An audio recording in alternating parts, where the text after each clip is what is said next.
everyone and welcome to SQL Full Course by Simplilearn. Have you ever wondered how apps manage data or how businesses handle massive data sets? The answer lies in SQL. Structured query language is the backbone of data management and analysis, making it a must-have skill for data analysts, developers, and database administrators as well. As industries become more data-driven, the demand for SQL experts is skyrocketing. And by 2025, job opportunities in fields like SQL development and data analysis will surge, with starting salaries reaching around $50,000 in the US and around 4 to 8 lakh per annum in India. And even experienced professionals earn around $100,000 or 20 lakh per annum in India. This course will take you from a beginner level to SQL expert. You learn how to write queries, join tables, use subqueries, and apply SQL for hands-on data analysis. And by the end, you'll be equipped to manage and manipulate data like a pro. So let's get started. Before we commence, if you are interested to make a career in data analytics, then check out Simplilearn's postgraduate program in data analytics. This comprehensive course is designed to transform you into a data analytical expert, and the program covers essential components like data visualization, statistical analysis, and machine learning using industry-leading tools and technologies like Excel, R, Python, and Tableau. So hurry up and enroll now and find the course link in the description box below and in the pinned comments. In this session, we are going to learn about databases, how data is stored in relational databases, and we'll also look at some of the popular databases. Finally, we'll understand various SQL commands on MySQL Server. Now let's get started with what is a database. So according to Oracle, a database is an organized collection of structured information or data that is typically stored electronically in a computer system. A database is usually controlled by a database management system or DBMS. So it is a storage system that has a collection of data. Relational databases store data in the form of tables that can be easily retrieved, managed, and updated. You can organize data into tables, rows, columns, and index it to make it easier to find relevant information. Now talking about some of the popular databases, we have MySQL database, we also have Oracle database, then we have MongoDB, which is a NoSQL database. Next, we have Microsoft SQL Server. Next, we have Apache Cassandra, which is a free and open source NoSQL database. And finally, we have PostgreSQL. Now, let's learn what is SQL. So SQL is a domain-specific language to communicate with databases. SQL was initially developed by IBM. Most databases use structured query language or SQL for writing and querying data. SQL commands help you to store, process, analyze, and manipulate databases. With this, let's look at what a table is. So this is how a table in a database looks like. So here you can see the name of the table is players. On the top, you can see the column names. So we have the player ID, the player name, the country to which the player belongs to, and we also have the goals scored by each of the players. So these are also known as fields in a database. Here, each row represents a record or a tuple. So you have the player ID, which is 103 here. The name of the player is Daniel. He is from England, and the number of goals he has scored is 7. So you can use SQL commands to query, update, insert records, and do a lot of other tasks. Now we'll see what the features of SQL are. SQL lets you access any information stored in a relational database. With SQL queries, data is extracted from the database in a very efficient way. The structured query language is compatible with all database systems from Oracle, IBM to Microsoft, and it doesn't require much coding to manage databases. Now we will see applications of SQL. SQL is used to create a database, define its structure, implement it, and lets you perform many functions. SQL is also used for maintaining an already existing database. SQL is a powerful language for entering data, modifying data, and extracting data in a database. SQL is extensively used as a client-server language to connect the front end with the back end, thus supporting the client-server architecture. SQL, when deployed as data control language (DCL), helps protect your database from unauthorized access. Today we will learn SQL Basics. SQL is the spine of data analytics, whether you are trying to store decades old of data or retrieve a row from racks of relational databases capable to store petabytes of data. SQL is always your best tool. So in today's session, we will learn the basics of SQL through a small use case. So here is the context. Imagine you're a SQL developer, and as a SQL developer, you face a critical issue during the project. Your client runs a huge restaurant and now is eager to expand his franchise. He has a couple of questions, and these are real business questions through which he can understand the performance insights, like the best-selling products and increasing their inventory, offering memberships and discounts to frequent customers, and much more. This would automatically help the client to reach greater heights in business. Now, let's switch to the MySQL workbench. Now we are on MySQL workbench. Now we've already created a database. So let's start with use database name, which is SLP. Use the Control Enter shortcut to access your database. Just in case if you haven't created your database, just go to the schema section, right click. It should look something like this. Here, you can create a new schema. Create schema, and you can name the schema and proceed. Let's say sample, and then select apply. And here you can check some other priorities or parameters. Let's say if you want to lock it, you can. But now let's proceed with the basic default one. Apply, and a new schema has been successfully created.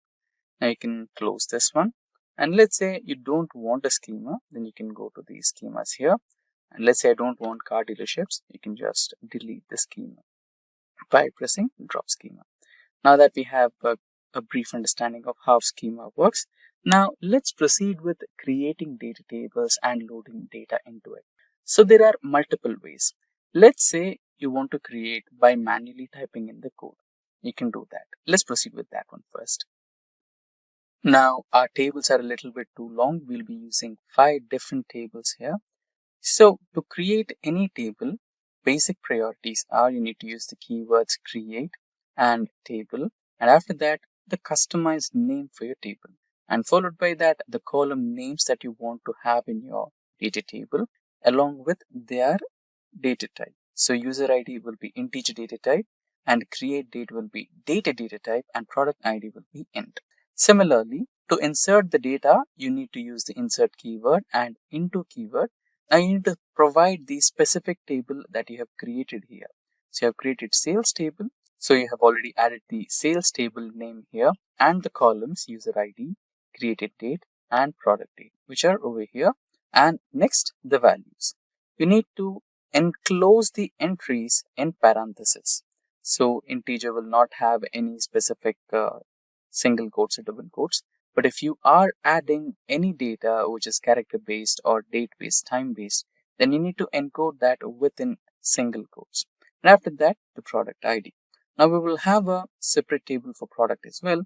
Remember, by the end of all your entries, provide a semicolon which indicates that is the end of all the entries for your data table.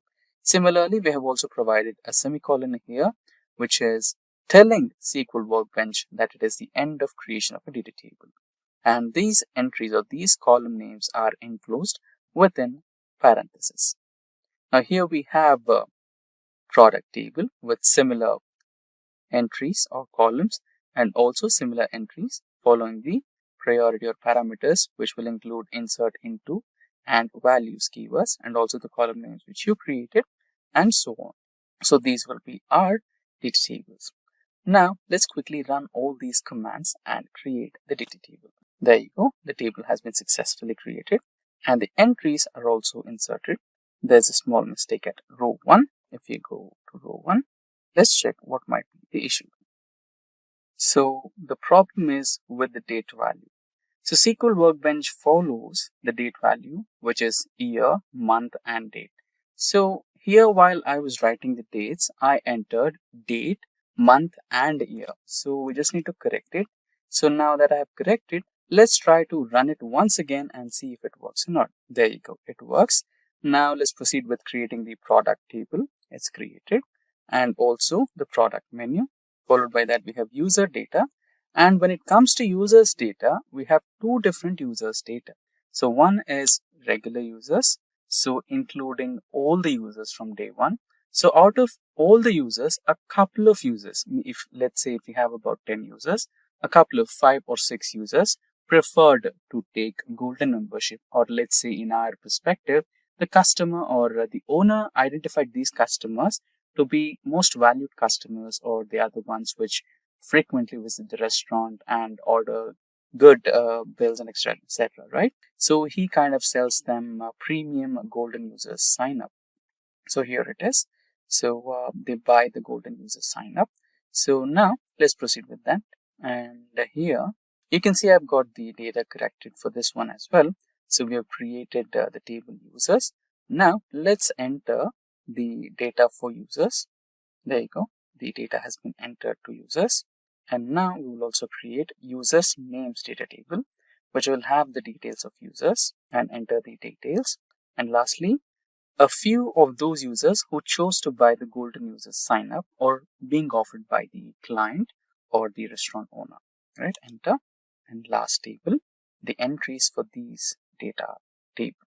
Now these were the data tables. Now let's also validate or fetch the data.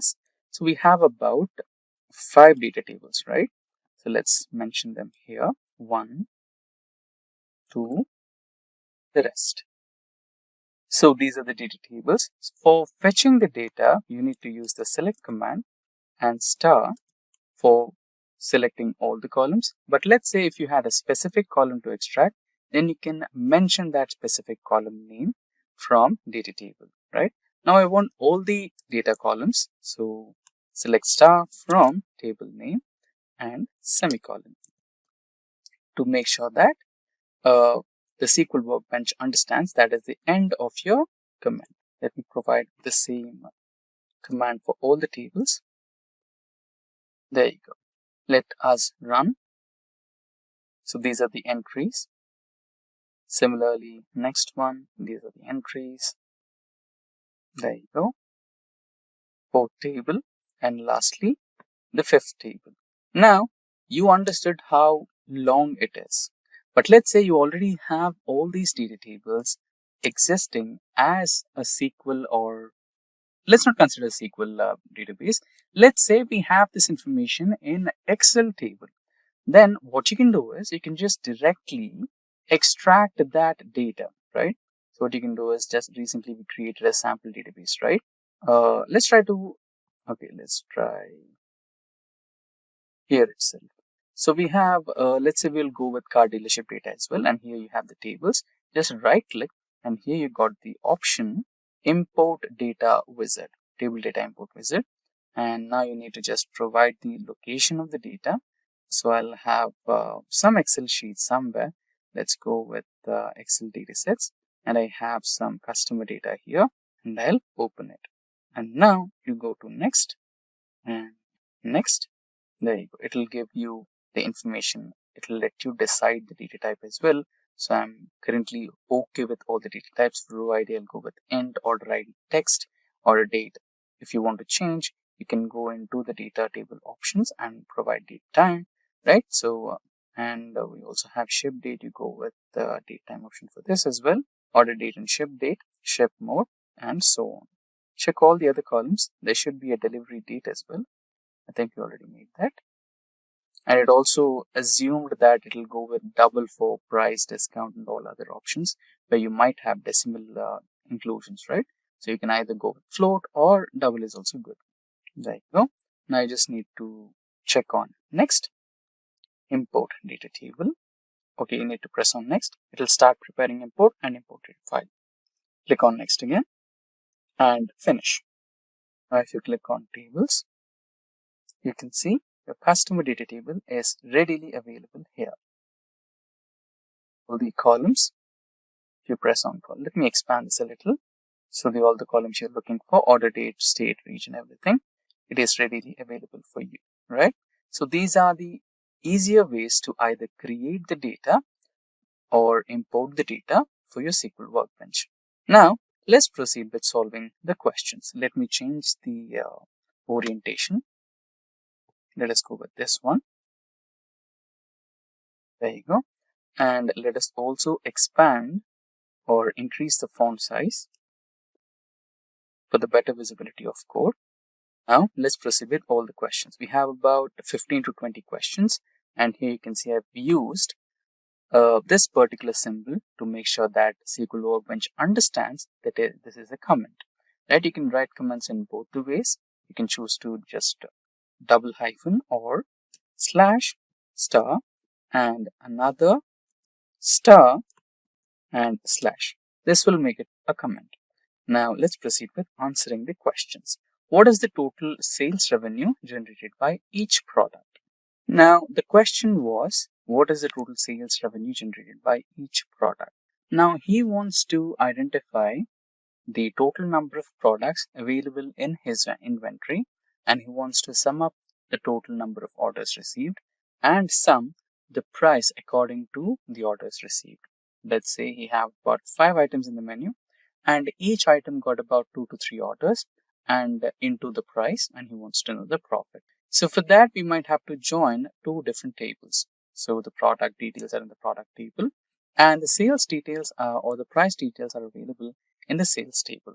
Now we will select product name. So I've recognized product table as P here. So what this will do is it will act as an alias to product table name, and it is specifying SQL to understand to avoid ambiguity and go to the product name which is available only in the product table. And here we are using the summation operation as the aggregate operation to sum the total price, and it has been aliased as total sales revenue. So you can alias the resultant column name using the keyword as, and you can give a customized name. In our case, I gave it total sales revenue from sales data table, and I've aliased it as simple letter S.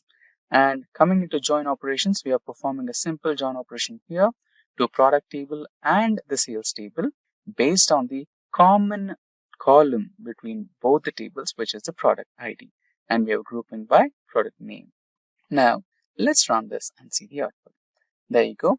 And in case if you wanted to order it by increasing order, right, highest one on the top, then you can also use order by product name, not product name, sum of price, or you can use the alias name as well.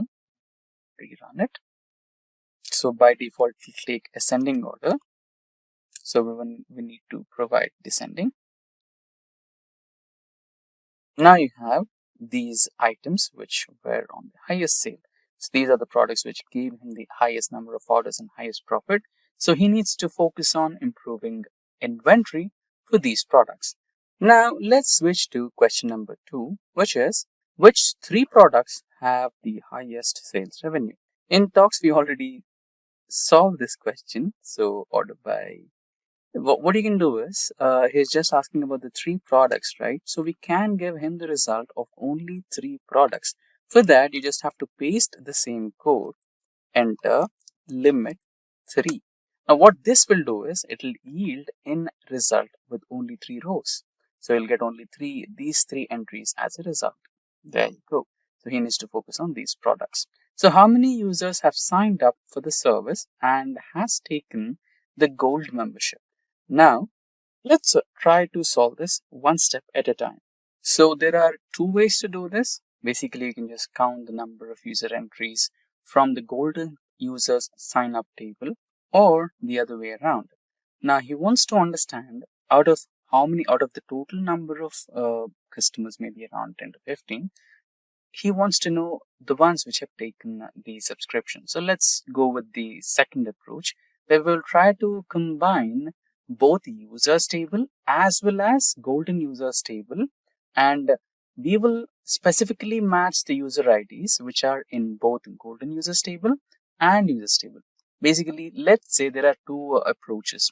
You enter the restaurant today, you like the food, and you like to take up, you like to become a user of that customer, but you straight away go to, the golden user membership. Some rich people do that, right? And the other way is you might be just a common user, then you just like the food over and over, and then you turn out to like it a lot that you prefer becoming a golden member, right? So there are two types of approaches. Now let's count both of them and try to solve it. So what you will do is, we don't want, let's say if you want to count the user ID from golden user sign up, there might be entries where user ID 1, which is a golden user ID, might have, appeared multiple times in a row. So you don't want to count that multiple times. You just want to count the distinct ones. So once if you counted the number 1 or user ID 1, you'll leave it if it is repeated. So we will be using the distinct keyword here and count aggregate function, and you will alias the name of the column as gold members from golden user sign up, and you will join users table and you will alias users table with an alphabet U on golden users ID is equals to users ID. Now let's run this command. There you go. And the count tells us 5 entries are there in the golden numbers. Now let's proceed with the next question, which says what is the revenue generated from gold users. Now you need to kind of join tables here with golden users data table as well as sales and users. So you have 3 tables basically. So you need to identify golden users, identify their user IDs, and you need to match every order which was placed by golden user IDs, and also the product. Yeah, you also need to join the product as well. So product is the table where you have the details of the product which are being ordered by the customers, and you need to also check the price which is available in the sales table. You need to join all these 3 tables and sum up all the pricings for the orders they placed and give the total number of revenue they generated. Now let's deal with this. We have the analogy in our mind. Now let's write the code. So here I have selected the price as well as we are performing some joins with golden users, product, etc. Right? So using the aggregation function, which is sum, to calculate the total pricings these particular users prepared or bought from the restaurant, and we are aliasing this particular column as gold users revenue from sales table. Now we are performing a simple join on golden users sign up as well as users table and also the product table which has the product details. Now let's run this particular command. So overall, the golden card or golden sign up customers gave about $4,690 of revenue to this particular restaurant.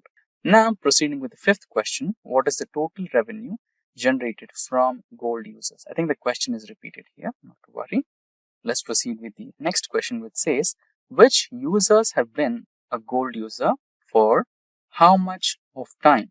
Now this particular question is a little bit tricky. So he's asking about the users which were actually regular users before, and on timely basis down the line they converted into gold users. So how much of time, right? Which users have been a gold user for how much of time? So you need to evaluate the users first and then identify on what date they were registered and what date they became a golden user, and so far how much time they have spent being a gold user, right? So let's start to write the query for this. So there you go. We're selecting the user ID column for golden users table. So we have aliased it with G alphabet, as well as we're using current date function and date def function.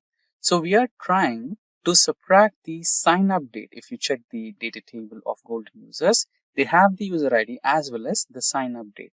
So we are subtracting the sign up date with current date, and for that we're using the date def function, and we are aliasing it as days as gold user from golden user sign up. Now let's quickly run this query. There you go. So I think this data is a little bit older, maybe around 2014 or 2015. So it's been like years. So it calculated the number of days. So these are the ones. So maybe 2014 or 2013 as well. So the 2014, 2013. So those many number of days they've been a golden customer. So they are kind of really loyal customers for this particular restaurant. Now, what is the most popular product among all golden users? Now this particular question is again a little bit drilled down. So so we have found 3 top selling products, right? So now he wants to filter out the golden users only. He wants to know each and every golden user what is the product they have ordered amongst all the orders from golden users alone, which is the highest selling product. So he wants to take care, or I mean to say, take special care of the golden members. So let's try to investigate that. So there you go. We wanted the product name as the first column, second the product ID, and we also want the product name. So the product name is present in product details and user. The golden users, the details of golden users is present in golden users table. And we also want the product name, which is only available in the product data table. So to map it, you need to prepare a join in between three different tables. And after that, you need to group by product name and order by purchase count, right? So, and we also need only one row of it. So we are limiting to the one resultant row. Let's run this, and there you go. So in premium customers, Shahi Paneer is most ordered and the purchase count is 7. Now proceeding ahead, which is the 8th question for today. What is the total sales revenue generated in each year? So he wants to know year on year growth of this particular industry or restaurant. Let's run or write a query for that and run it later. So for this, we're using the datetime function again. Now we have a column which is created date, like the customer creation date. So we are taking it and we are splitting it in terms of years using the datetime function, and we are aliasing it as year, right? And apart from that, here we have sum of prices, total sales revenue from sales, join product and product ID, and group by year using the created date, right? Now let's run this command. There you go. So in the year 2017, we have 1940, 2019, and so on. You can also try to sort these numbers in a descending order, which is, I think, already kind of done. No, it's not done. So you can also order this by the year, or so this can be done using this particular column here. You can order by year. So let's take that as a homework for you. And so far so good. So this way you can identify what is the sales growth or revenue generated on yearly basis. Now we will be proceeding with the 9th question, which was the same which we discussed before. We just wanted to order it in terms of years, right? So just kind of, you got the homework right here itself, order by year, and maybe you can also provide DESC in the descending order. Now let's run this command. There you go. So in the descending order, 2020, I think the data is about 4 to 5 years old. So here we have it, 2020, 2019, 18, and so on. Now the next question.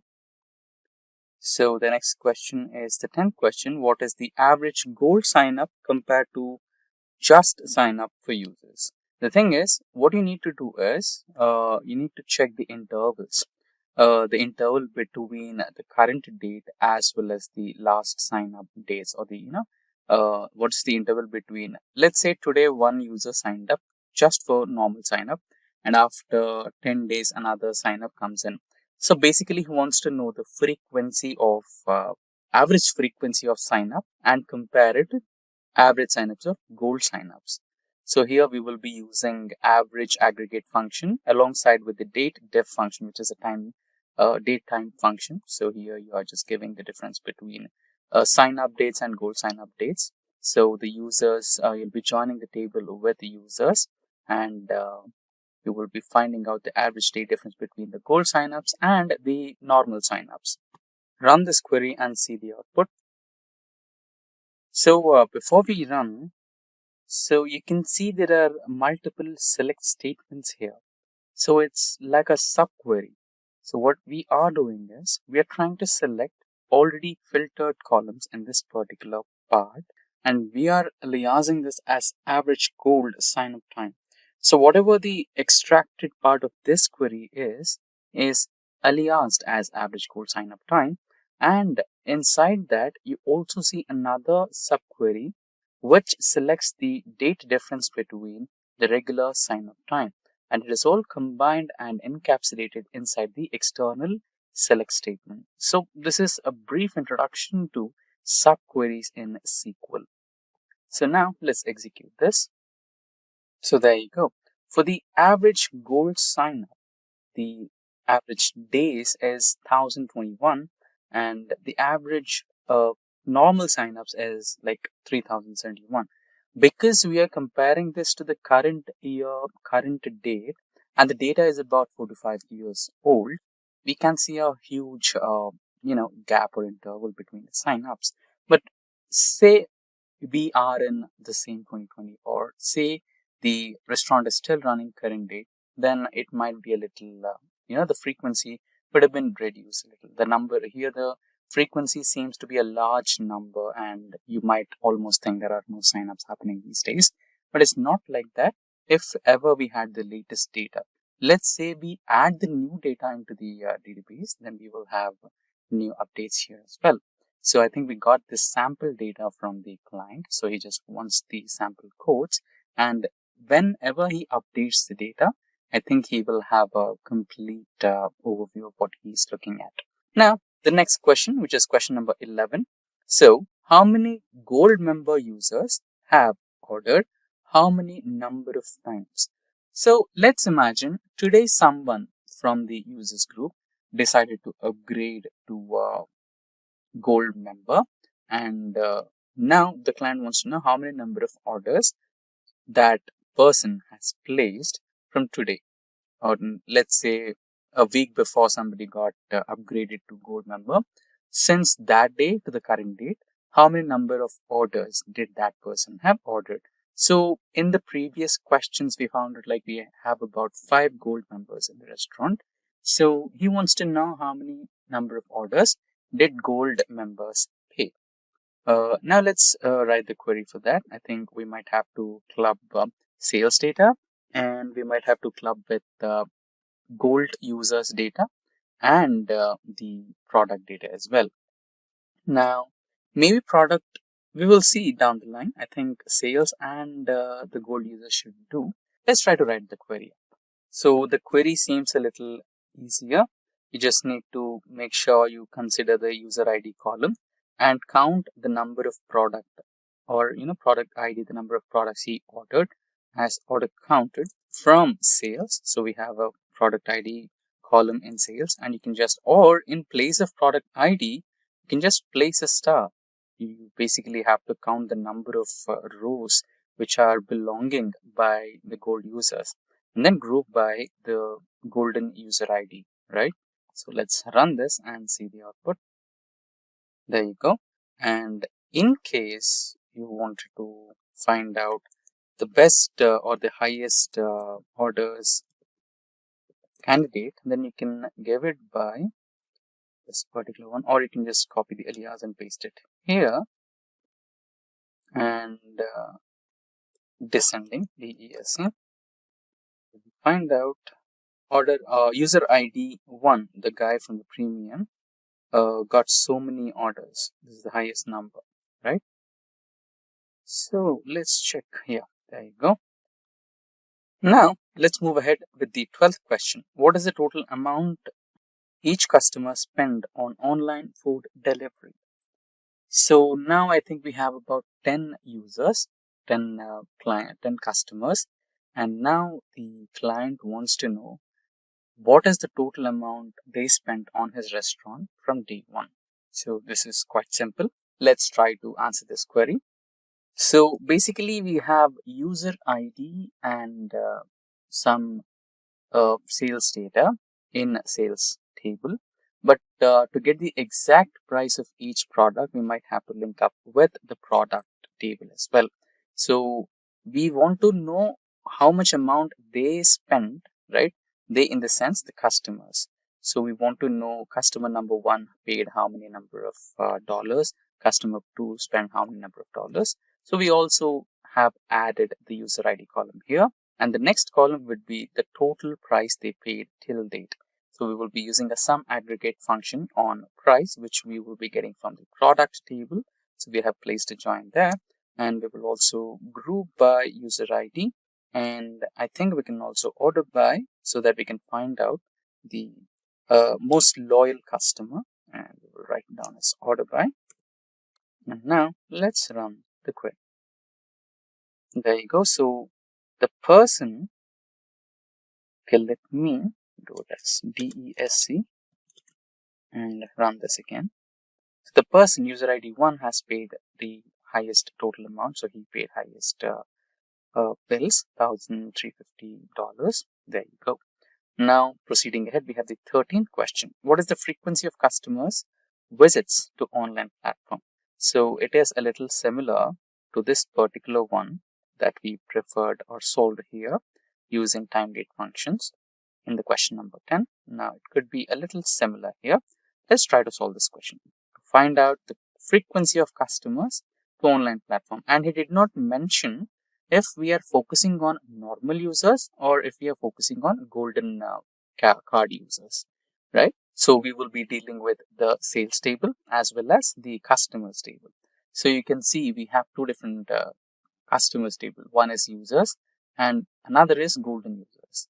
So far, after executing so many queries, we found out that the group of people who are in normal users are the ones who prefer to upgrade to golden users, right? So I think if we just match up with users table, we will be good enough.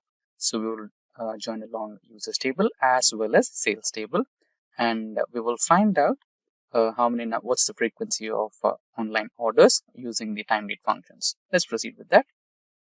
So there we have it. We will select the user ID column and we will count the order created date, and it will be renamed as visit frequency from sales data table. So I think we don't have to go through the customer specific data. I think we will be happy with the sales data alone. So now let's group it by user ID and run the query to see the output. So on a regular basis, the frequency of customer ID 1 is 7 and remaining all is so along. 3 is 6, 2 is 3, 4 is 2, 5 is 2, and so on. Now let's proceed with the next question. What is the first order purchased by each customer? Again, it is kind of date and time function related. So when they got registered, the day they got registered and after the registration, what was the first product they ordered from the restaurant? So this is what we have to find out here. Now let's proceed with answering the query. So here we go. So we will be selecting the user ID column. Along with that, we will be selecting the created date, the date when the registration or the customer was created, signed up. So that is the column we are selecting. And we will be using an aggregate function where the date is minimum. And that day will be the first order date from the product name. And from sales, yes, right?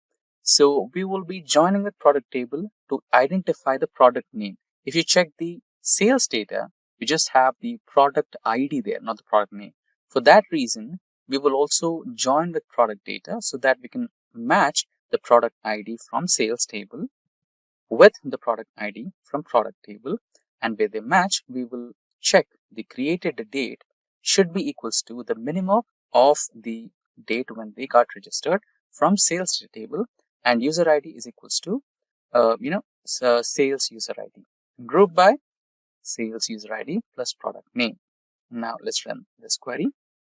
Control enter, and there you go. So the first order date for user 1 was 2016 May 20th, and he ordered Shahi Paneer and so on for all the individual customers.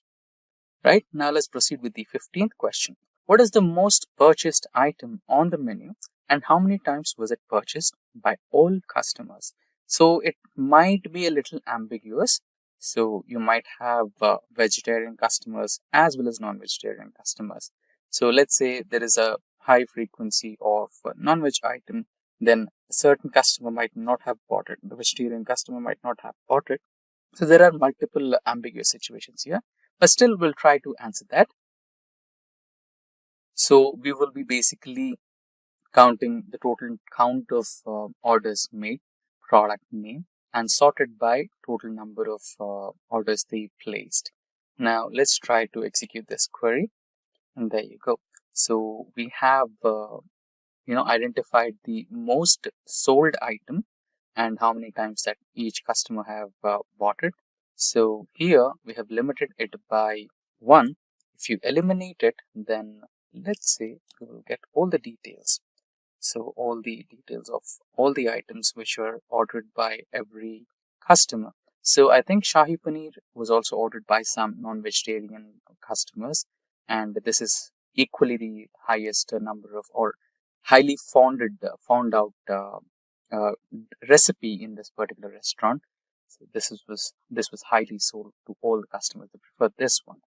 Now, proceeding ahead, which item is the most popular for each customer? So everybody has their own special choices.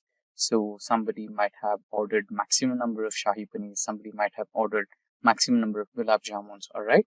So we will find out on an individual customer basis that which was their favorite or most popular dish or recipe.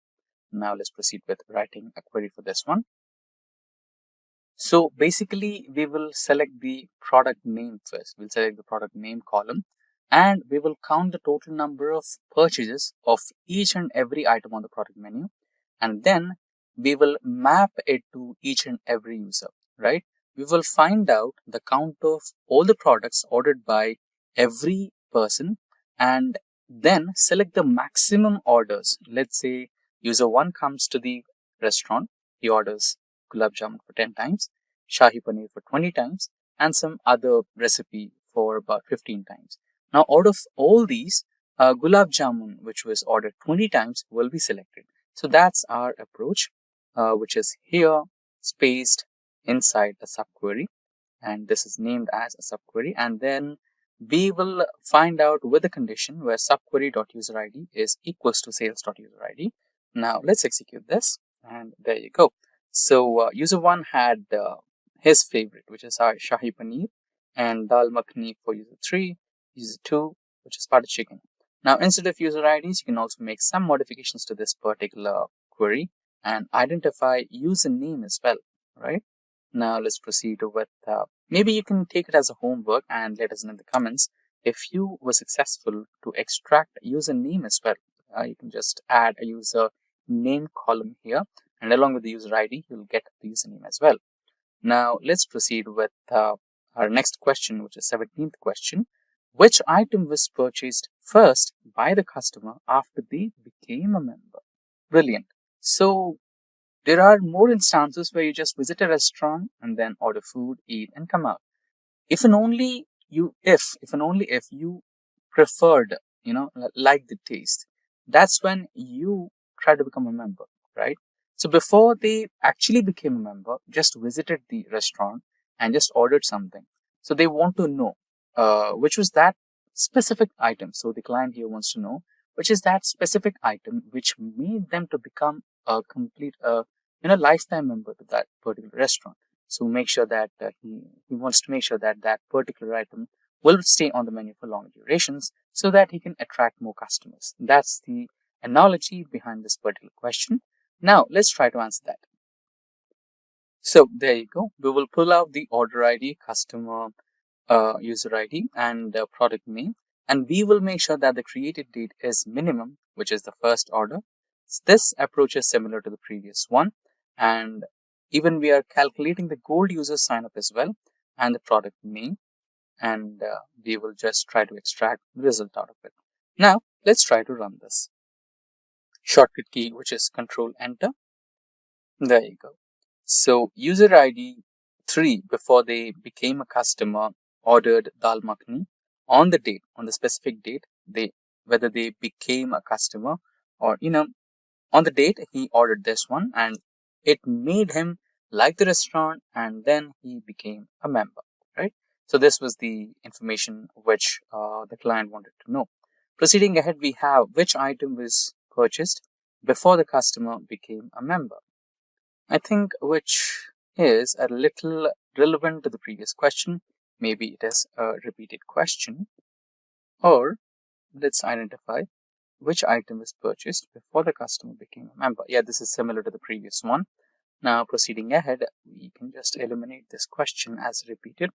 And proceeding ahead, we have the 19th question, which is about what is the total orders and amount spent for each member before they became a member. Okay, this is a little similar to the previous question, but here they want to know what is the total number of orders they placed as well as the total amount they spent before they became the customer. So we will have to use the same time and date functions and use the aggregate function minimum where the membership was created along with adding up 2 more columns. So those 2 more columns will be the total orders, count of orders, and sum of price. Now let's proceed with answering this question. So we just copy pasted the same query. All we did is adding 2 more columns, which is counting the total orders and summing up the price they paid. Now let's run this query, control enter, and there you go. So you can also order it by the total amount spent, which is I think we already did.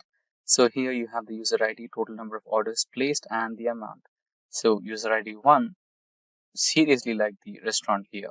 Now proceeding ahead with the last question for today's session, rank all the transactions for each customer whenever they are an XYZ gold member for every non-gold member transaction mark as NA. I think it should be NA. Okay. So he wants to rank all the transactions only of the gold members, and every time a non-gold member is involved in the table, in that particular row, we need to just add it as no, not applicable, something like that. So NA. So let's try and solve this. I think it might take a little effort to identify the solution for this. Let's try it out anyways. So this calls for a conditional statement, right? Maybe like in programming terms, like a switch statement. So whenever we find out an ID, user ID, which is not from golden sign up table, then in that place you can just mention it as the transaction call. You can just mention it as NA if user ID matches or if user ID is equals to or matches with the golden user sign up table, place yes or the transaction details. If not, just type down the text in single quotes as NA. Let's try it out. There you go. Now let's run this query, and there you go. So for customer 1 and a couple of others, we have just termed it as NA. And after he became a gold member, I think we have a transaction here. So yeah, there is a possibility that the customer would have been a normal customer before and he turned out into a gold user. And if ever he had ordered something, then we have his order transactions here. Transaction rank. So in terms of transaction ranks, as the ones we got results before, user 1, he was a normal customer before, but he turned out to be a golden customer, and he was the one with the highest rank and highest number of orders. So there you go, right? And if you wanted to extract this table, you can just copy row, or you can download the data table. You can export this particular data table and then add a filter to it and filter out all the NA values, and you'll get the golden customers and their ranks. And so far so good. We have answered all the possible questions that we received, and we will be also saving this workbook as a Google document, and it will be accessible for all the learners. And if you want in-depth learning experiences on all the SQL fundamentals like CTEs, join statements, how to load data from different data sources onto a SQL workbench, and case, etc., then we will have those tutorials attached as well. And we have a complete playlist on SQL tutorials. And apart from that, this calls for an end of this session. So let's understand what an ER diagram is. An entity relationship diagram describes the relationship of entities that needs to be stored in a database. ER diagram is mainly a structural design for the database. It is a framework made using specialized symbols to define the relationship between entities. ER diagrams are created based on the 3 main components: entities, attributes, and relationships. Let's understand the use of ER diagram with the help of a real-world example. Here, a school needs all its student records to be stored digitally, so they approach an IT company to do so. A person from the company will meet the school authorities, note all their requirements, describe them in the form of ER diagram, and get it cross-checked by the school authorities. As the school authorities approved the ER diagram, the database engineers would carry further implementation. Let's have a view of an ER diagram. The following diagram showcases two entities, student and course, and their relationship. The relationship described between student and course is many to many, as a course can be opted by several students and a student can opt for more than one course. Here, student is the entity and it possesses the attributes, that is, student ID, student name, and student age. And the course entity has attributes such as course ID and course name. Now we have an understanding of ER diagram. Let us see why it has been so popular. The logical structure of the database provided by ER diagram communicates the landscape of business to different teams in the company, which is eventually needed to support the business. ER diagram is a GUI representation of the logical structure of a database, which gives a better understanding of the information to be stored in a database. Database designers can use ER diagrams as a blueprint, which reduces complexity and helps them save time to build databases quickly. ER diagrams helps you identify the entities that exist in a system and the relationships between those entities. After knowing its uses, now we should get familiar with the symbols used in ER diagram. The rectangle symbol represents the entities, oval symbol represents attributes, a rectangle embedded in a rectangle represents a weak entity, a dashed oval represents a derived attribute, a diamond symbol represents a relationship among entities, double oval symbol represents multi-valued attributes. Now we should dive in and learn about the components of ER diagram. There are three main components of ER diagram: entity, attribute, and relationship.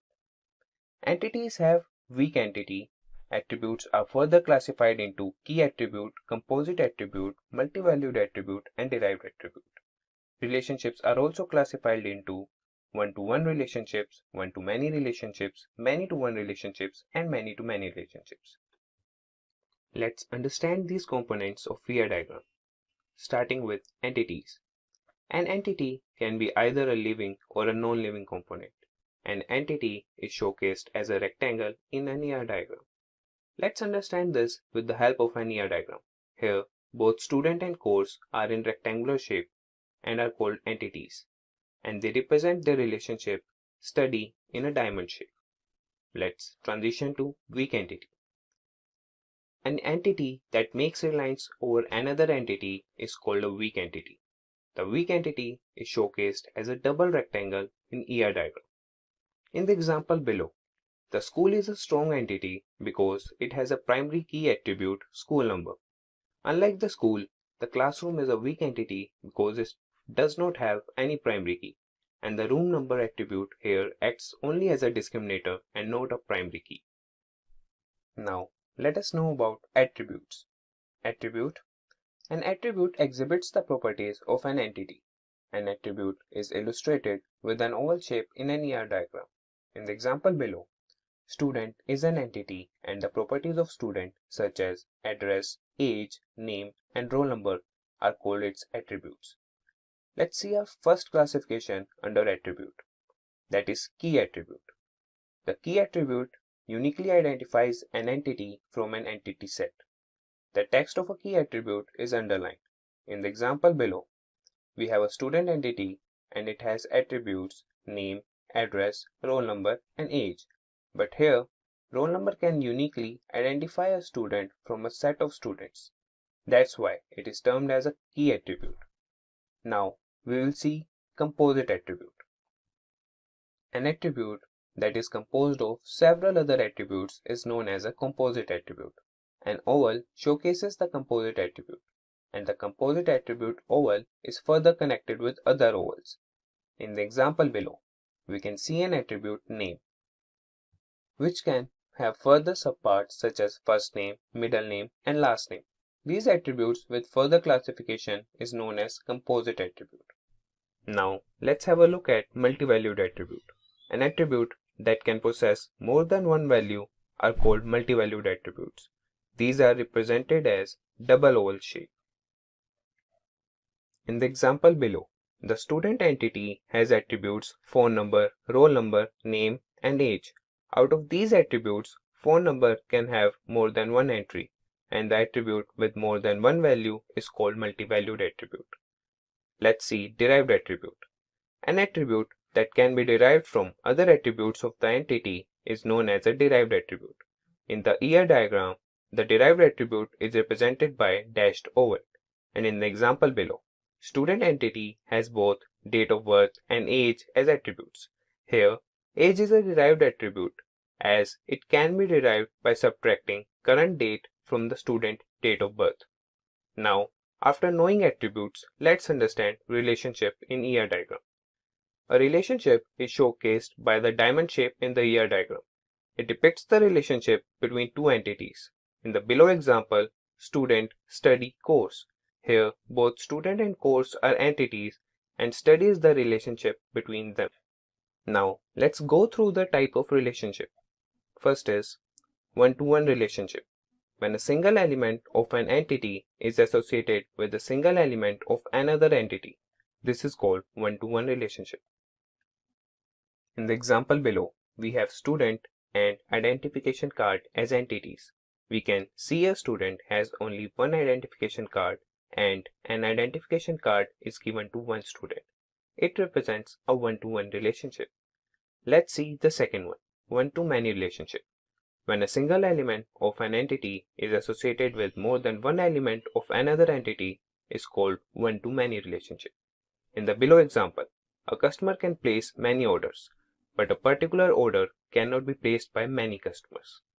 Now, we will have a look at many-to-one relationship. When more than one element of an entity is related to a single element of another entity, it is called many-to-one relationship. For example, students have to opt for a single course, but a course can be opted by a number of students. Let's see many-to-many relationship. When more than one element of an entity is associated with more than one element of another entity is called many-to-many relationship. For example, an employee can be assigned to many projects, and many employees can be assigned to a particular project. Now, after having an understanding of ER diagram, let us know the points to keep in mind while creating the ER diagram. First, identify all the entities in the system, embed all the entities in a rectangular shape and label them appropriately. This could be a customer, a manager, an order, an invoice, a schedule, etc. Identify relationships between entities and connect them using a diamond in the middle illustrating the relationship. Do not connect relationships.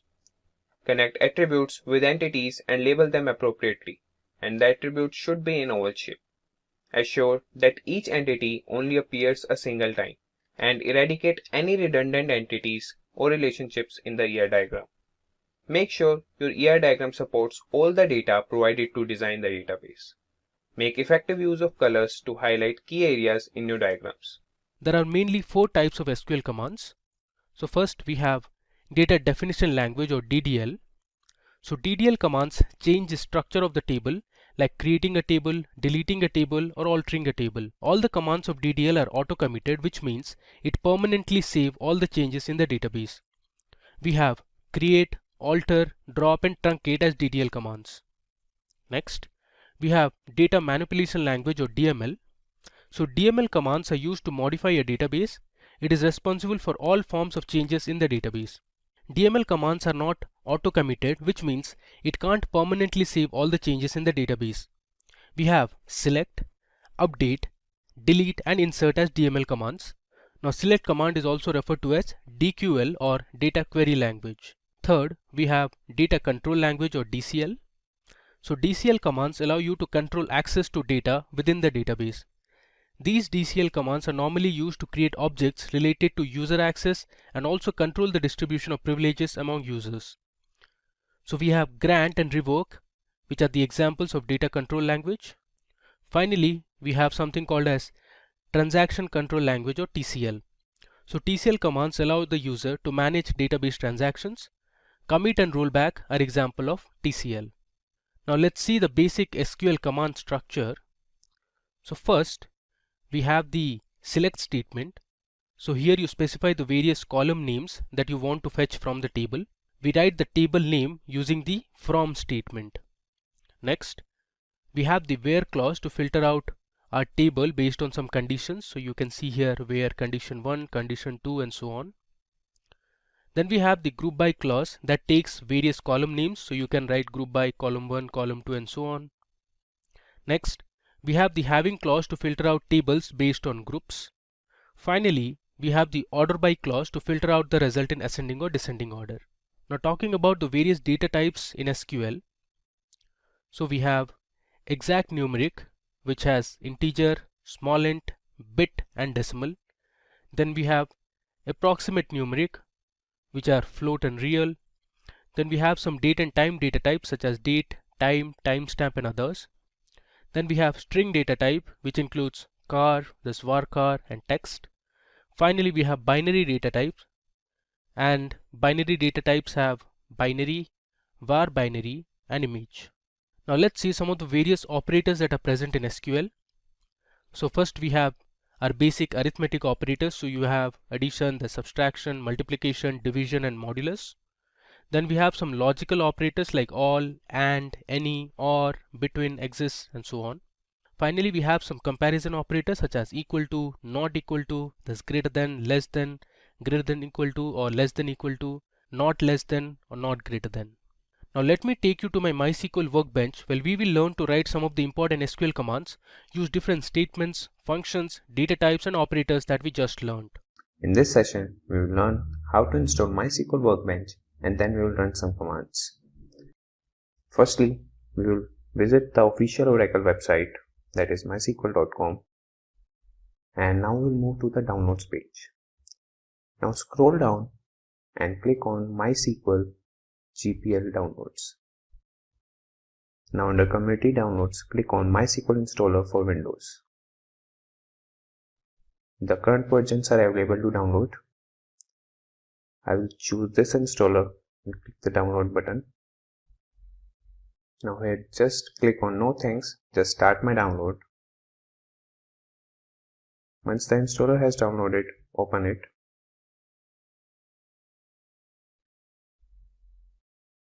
You may be prompted for permission. Click yes. This opens the installer. You will be asked to choose the setup type. We will go with custom.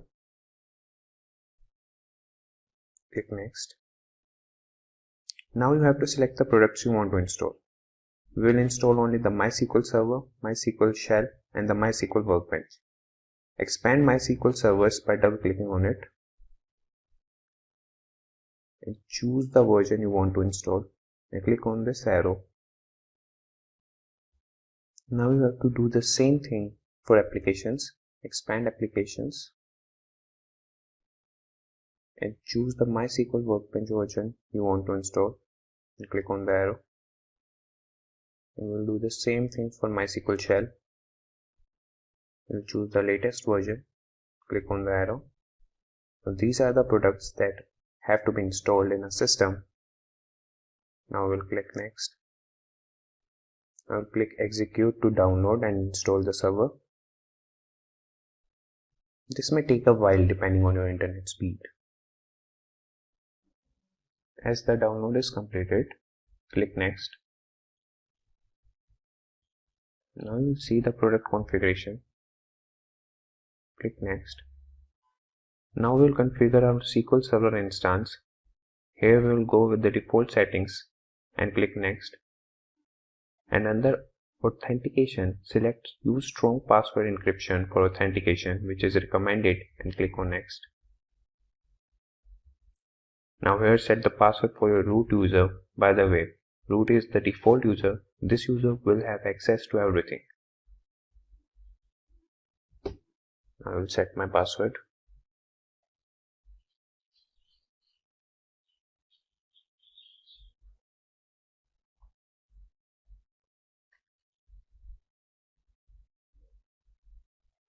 Now I will click on next. And here also we'll keep the default settings and click on next. Now to apply configuration, we will execute the process. Once all the configuration steps are complete, click finish. Now you will see the installation is complete. It will launch MySQL Workbench and MySQL Shell after clicking on Finish.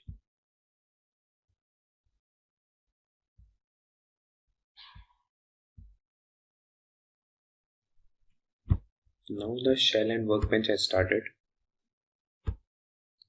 Now we will connect by clicking on the root user. It will ask for a password. Enter the password and it will connect successfully.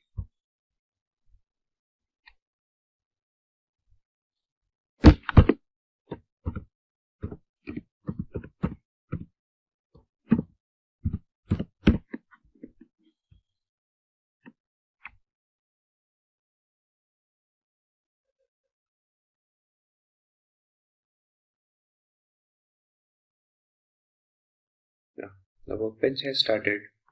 Now we'll just connect the server. So first we'll open command prompt.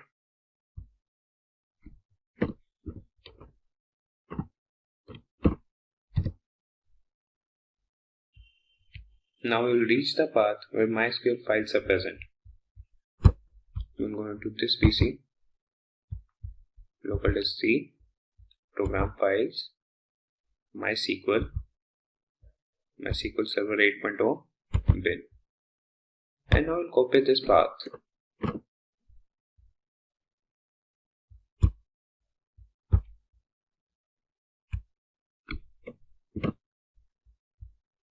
Now I'll open the command prompt and write a command cd space and paste the link and press enter. Now I'll write another command that will be MySQL -u space root -p and press enter. Now it will ask for a password. Just enter the password and press enter. Now the server has started and now we'll see some commands in MySQL Workbench.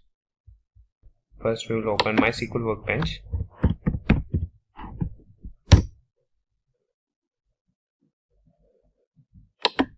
Now we'll click on the local instance MySQL AT and enter the password to connect to the local host.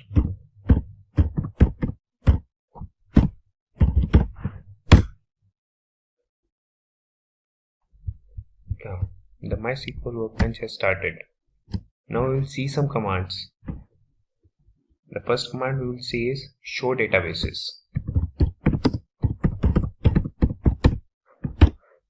Show databases semicolon, and now we will select the whole command and click on this execute button, and here we will see the result in the result grid. These are the databases that are stored already in the database. Now there are 4 databases, that is Information Schema, MySQL, Performance Schema and SYS. Now we will select one of the database. We will use MySQL.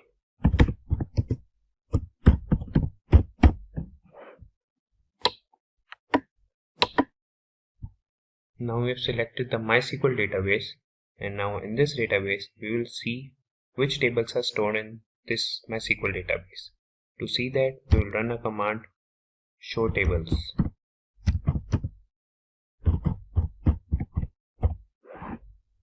We'll select the command and click on the execute button. These are the tables that are stored in this MySQL database, that is columns, underscore prive, component, DB and much more. Now let me now go ahead and open my MySQL Workbench. So in the search bar I'll search for MySQL Workbench. You can see I'm using the 8.0 version. I'll click on it and here it says welcome to MySQL Workbench, and below under connections you can see I have already created a connection which says local instance. Then you have the root, the local host and the port number. Let me click on it. You can see the service, the username is root, and I'll enter my password and hit OK. Now this will open the SQL editor. So this is how the MySQL Workbench looks like. Here we learn some of the basic SQL commands. So first let me show you the databases that are already present. So the command is show databases. You can hit tab to autocomplete. I'll use a semicolon I'll select this, and here on the top you can see the execute button. So if I run this, below you can see the output. It says show databases, 7 rows are returned, which means currently there are 7 databases. You can see the names. Alright, now let's say I want to see the tables that are present inside this database called world. So I'll use the command use world, which is the database name. Now let me run it. So currently I'm using the world database. So to display the tables that are present in the world database, I can use the show command and write show tables. Give a semicolon, and I'll hit Control Enter this time to run it. Alright, so you can see the tables that are present inside this world database. So we have 3 tables in total: city, country, and country language.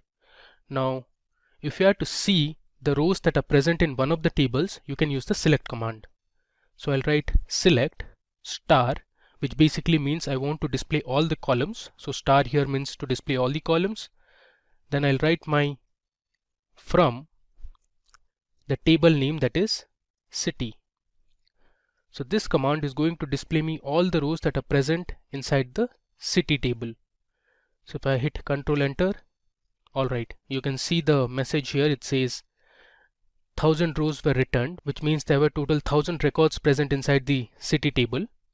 So here you can see there's an ID column, a name column, this country code, district, and population.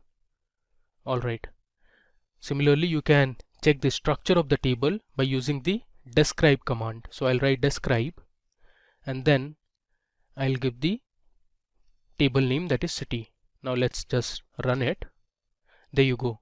The field shows the column names. So we have ID, name, country code, district, population.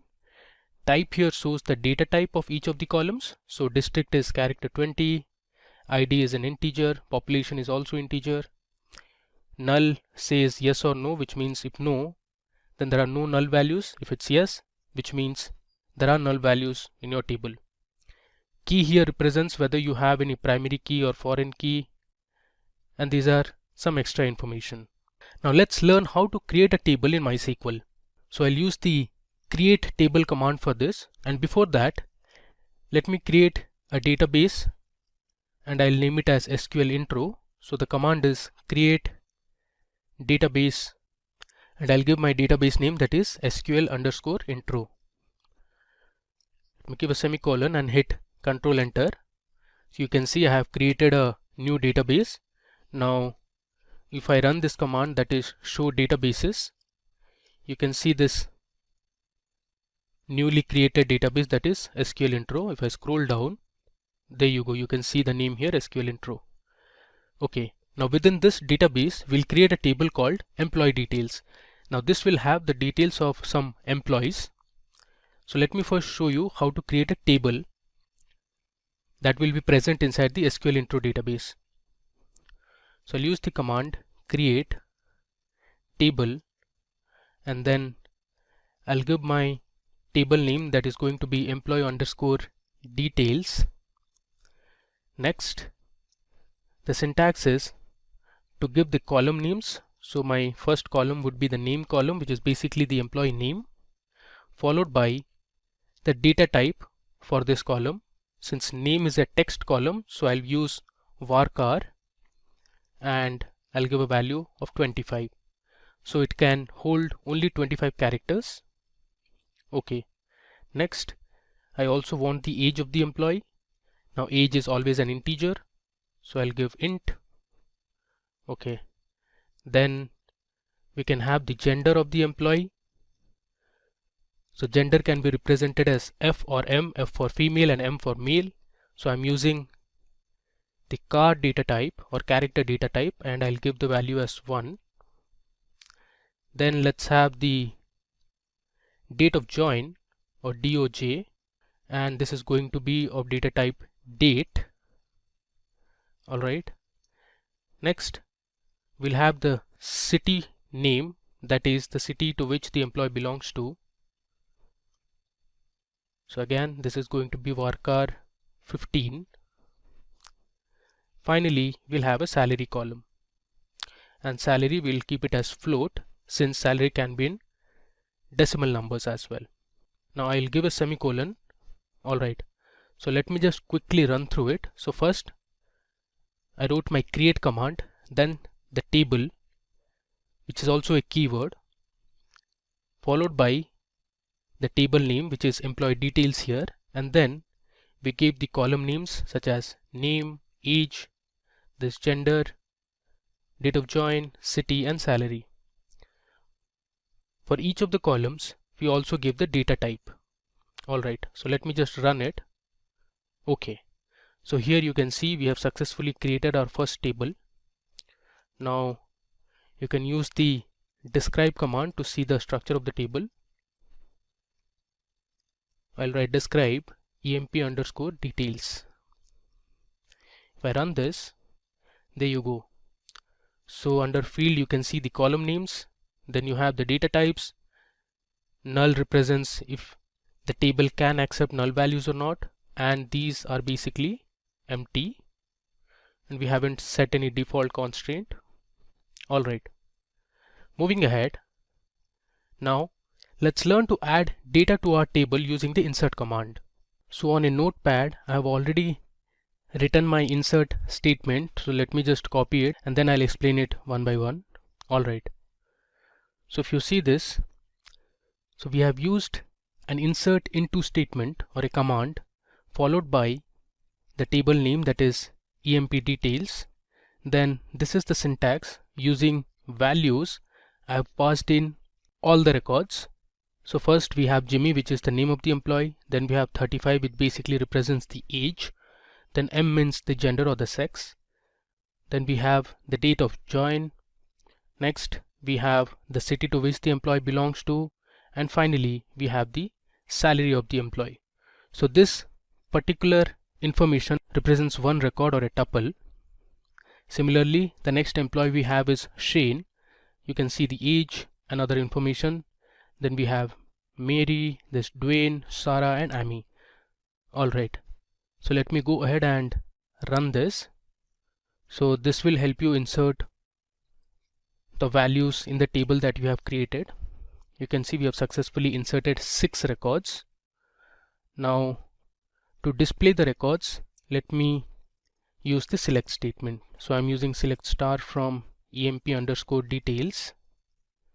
If I run this, you can see my table here and the values it has. So we have the name column, the age column, the state of join, city, salary, and these are the values that you can see here. Moving ahead, now let's say you want to see the unique city names present in the table.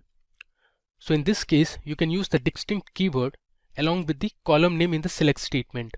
So let me show you how you can print the distinct city names that are present in our table. Now if you notice this table clearly, we have Chicago, Seattle, Boston, Austin, there's New York, and there's Seattle repeated again. So I only want to print the unique values. So for that I can write my select statement as select distinct, then I'll give my column name, which is city, from my table name, that is emp details. If I run this, you can see my query has returned 5 rows and these are the values. So we have Chicago, Seattle, which was repeated twice, is just been shown once. Then we have Boston, Austin, and New York. Now let's see how you can use inbuilt aggregate functions in SQL. So suppose you want to count the number of employees in the table. In that case you can use the count function in the select statement. So let me show you how to do that. So I'll write select, I'll use my function name, that is count. Now since I want to know the total number of employees, I'm going to use their name inside the brackets from employee_details. Now if I run this, this will return the total number of employees that are present in the table. So we have 6 employees in total. Now if you see here in the result, it says count name. Now this column is actually not readable at all. So what SQL provides is something called as an alias name. So you can give an alias to the resultant output. So here I can write select count of name and use an alias as I can give an alias as count underscore name and run this statement again. There you go. You can see here in the resultant output we have the column name as count name, which was our alias name. Now suppose you want to get the total sum of salaries, you can use another aggregate function called sum. So I'll write my select statement, and this time instead of count I'm going to write sum, and since I want to find the sum of salaries, so inside the bracket I'll give my salary column from my table name, that is employee details. If I run this will result in the total sum of salaries. So basically it adds up all the salaries that were present in the salary column. Now let's say you want to find the average salary. So instead of sum you can write the average function, which is avg. So this will give you the average salary from the column salary. So you can see it here, this says average salary. Now if you want, you can give an alias name to this as well. Now you can select specific columns from the table by using the column names in the select statement. So initially we were selecting all the columns. For example, like you saw here, the star represents that we want to see all the columns from the employee details table. Now suppose you want to see only specific columns, you can mention those column names in the select statement. So let's say I want to select just the name, age and the city column from my table, that is employee details. So this will result in displaying only the name, age and city column from the table. If I run it, there you go. It has given only 3 columns to me. Now SQL has a where clause to filter rows based on a particular condition.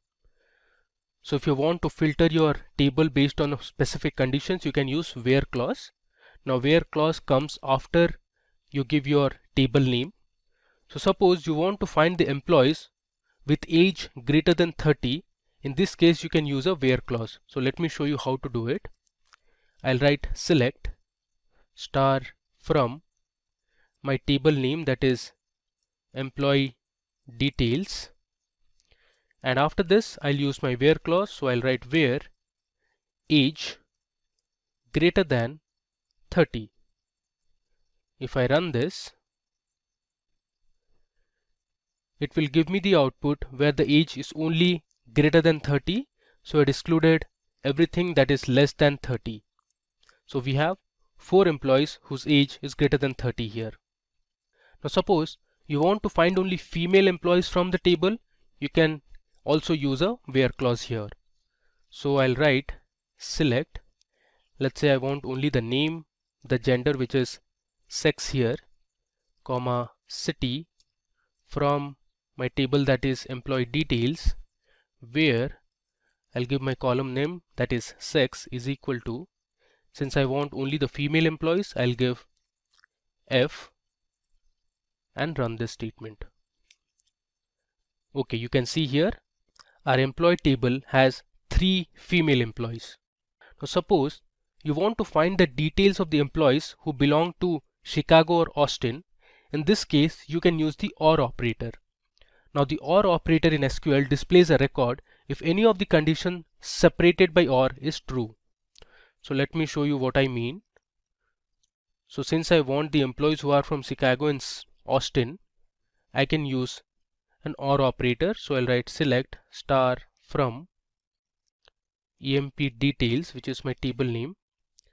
Then I'll give my where clause, where city equal to, I'll give my city name as Chicago, and then I'm going to use the OR operator, or city equal to, I'll write Austin.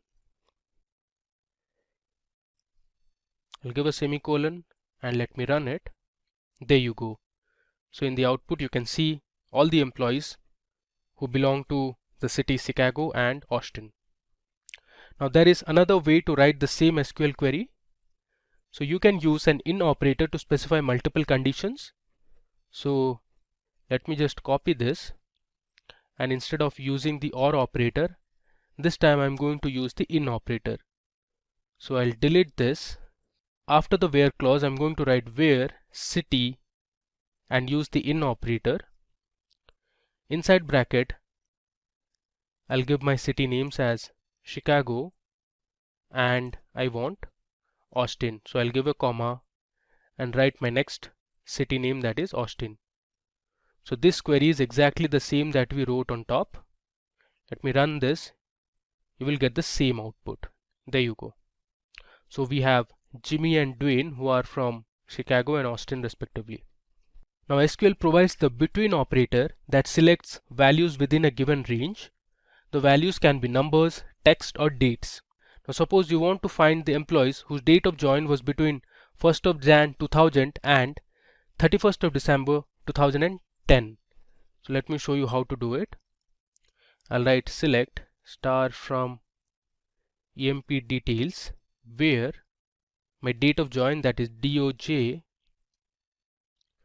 between, I'll give my two date values, that is 1st of Jan 2000 and I'll give my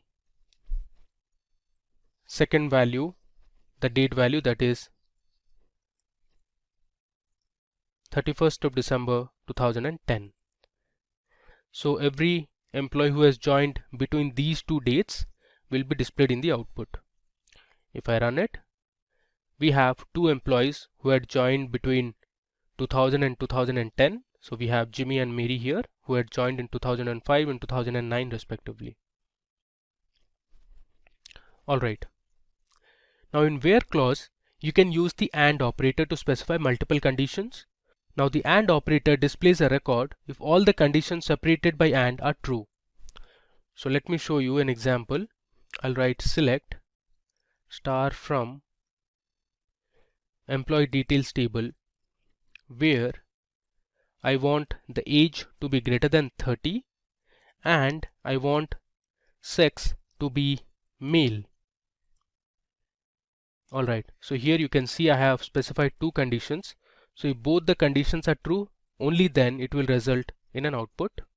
If I run it, you can see there are two employees who are male and their age is greater than 30. Now let's talk about the group by statement in SQL. So the group by statement groups rows that have the same values into summary rows. Like for example, you want to find the average salary of customers in each department. Now the group by statement is often used with aggregate functions such as count, sum and average to group the result set into one or more columns. Let's say we want to find the total salary of employees based on their gender. So in this case you can use the group by clause. So I'll write select, let's say sex, comma, I want to find the total sum of salary, as I'll give an alias name, let's say total salary,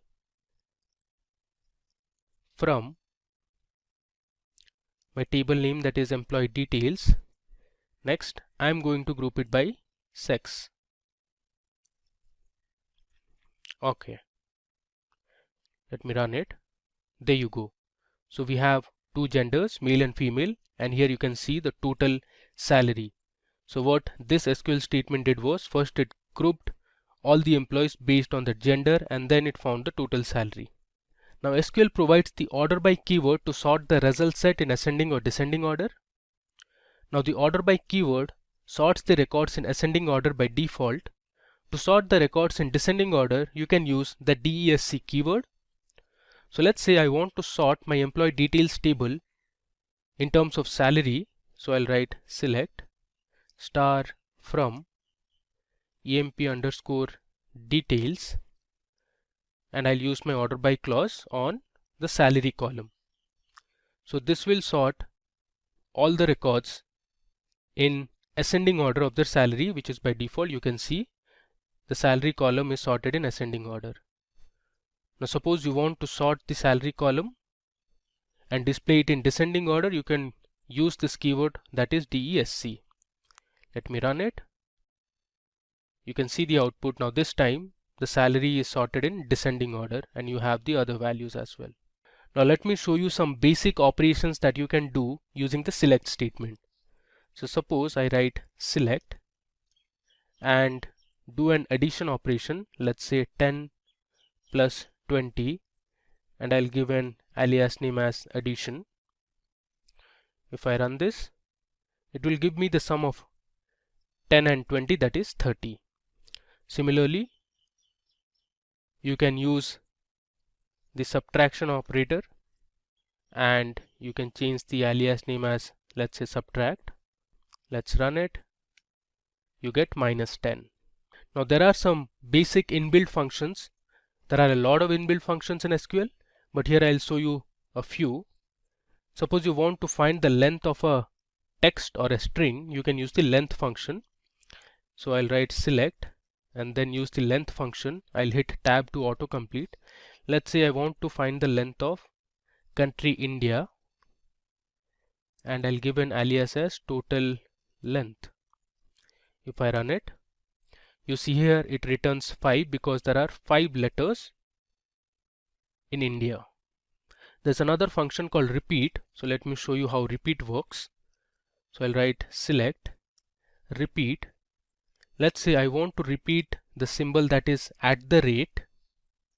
I'll put it in single quotes because it is a text character, and I want to repeat this character for 10 times.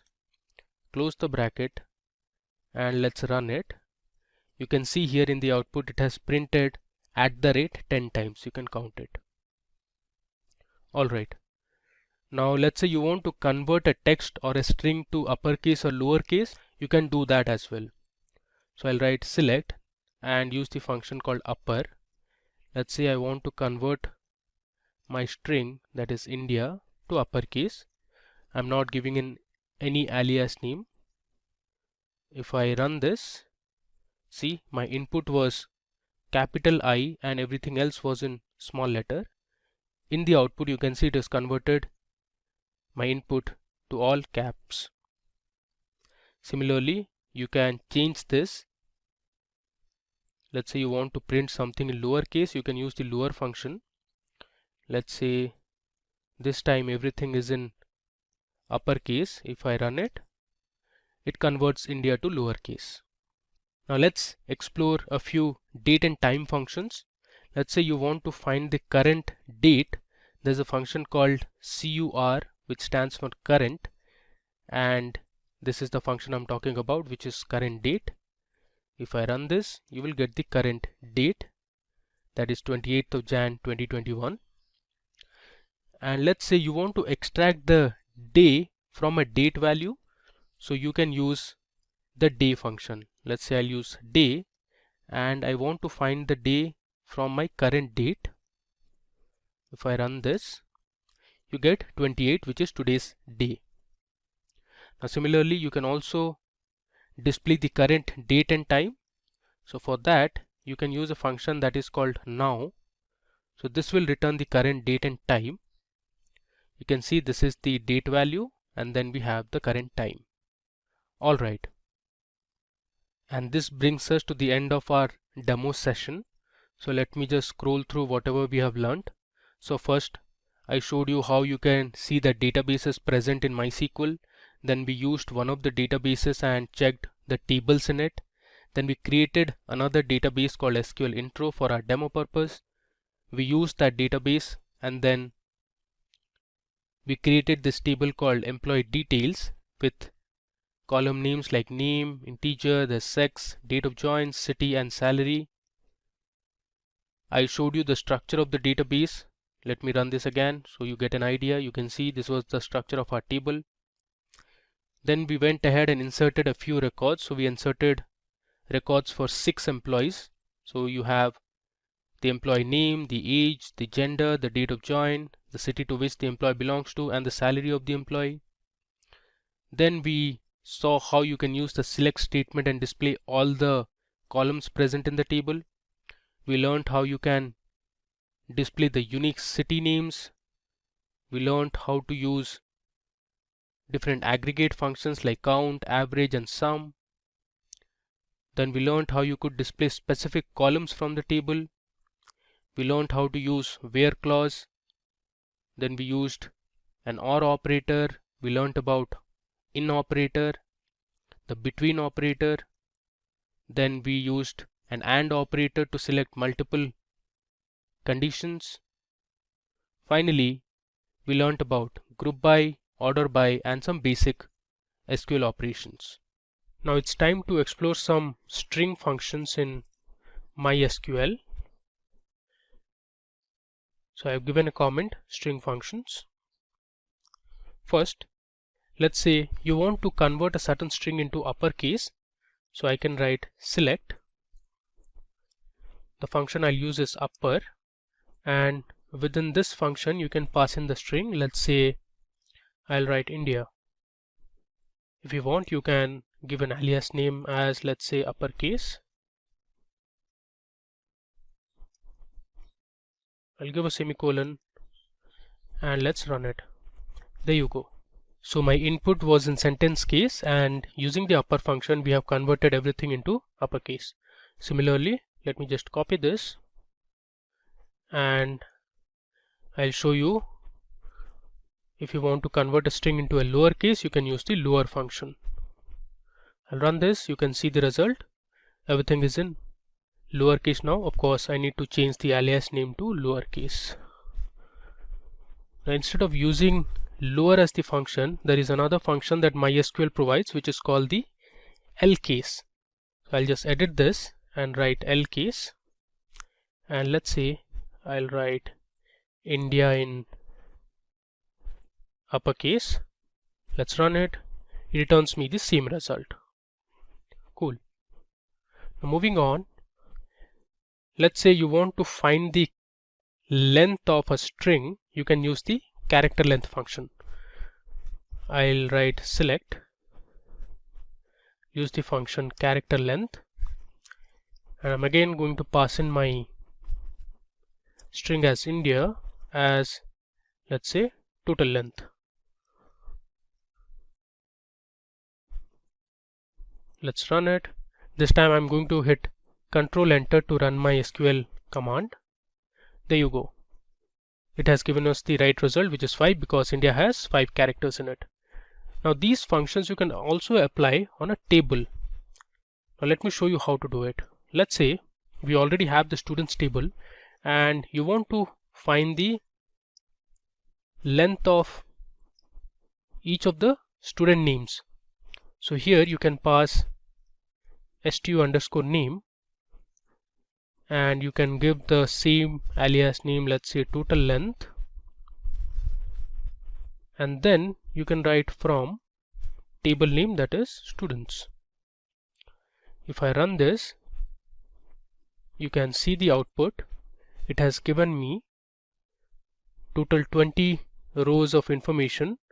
It is not readable actually. Let me also display these student names so that we can compare their length. Alright, I'll run this again, and now you can see the result. So Joseph has 6 characters, Nilesh has 6, Vipul has 5, Anubhav has 7. Similarly, if you see, Akshay has 6, Tanishq has 7, Raghav has 6, Cummins has 7, Rabada has 6, so on and so forth. Now instead of using this character length, you can also use the function char length. It will work the same way. Let's see the result. There you go. It has given us the same result. You can either use character length or char length. Now there's another very interesting function called concat. So the concat function adds 2 or more expressions together. Let's say I'll write select.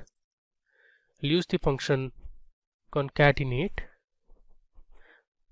The function is actually concat, and I'm going to pass in my string values. Let's say India is in Asia.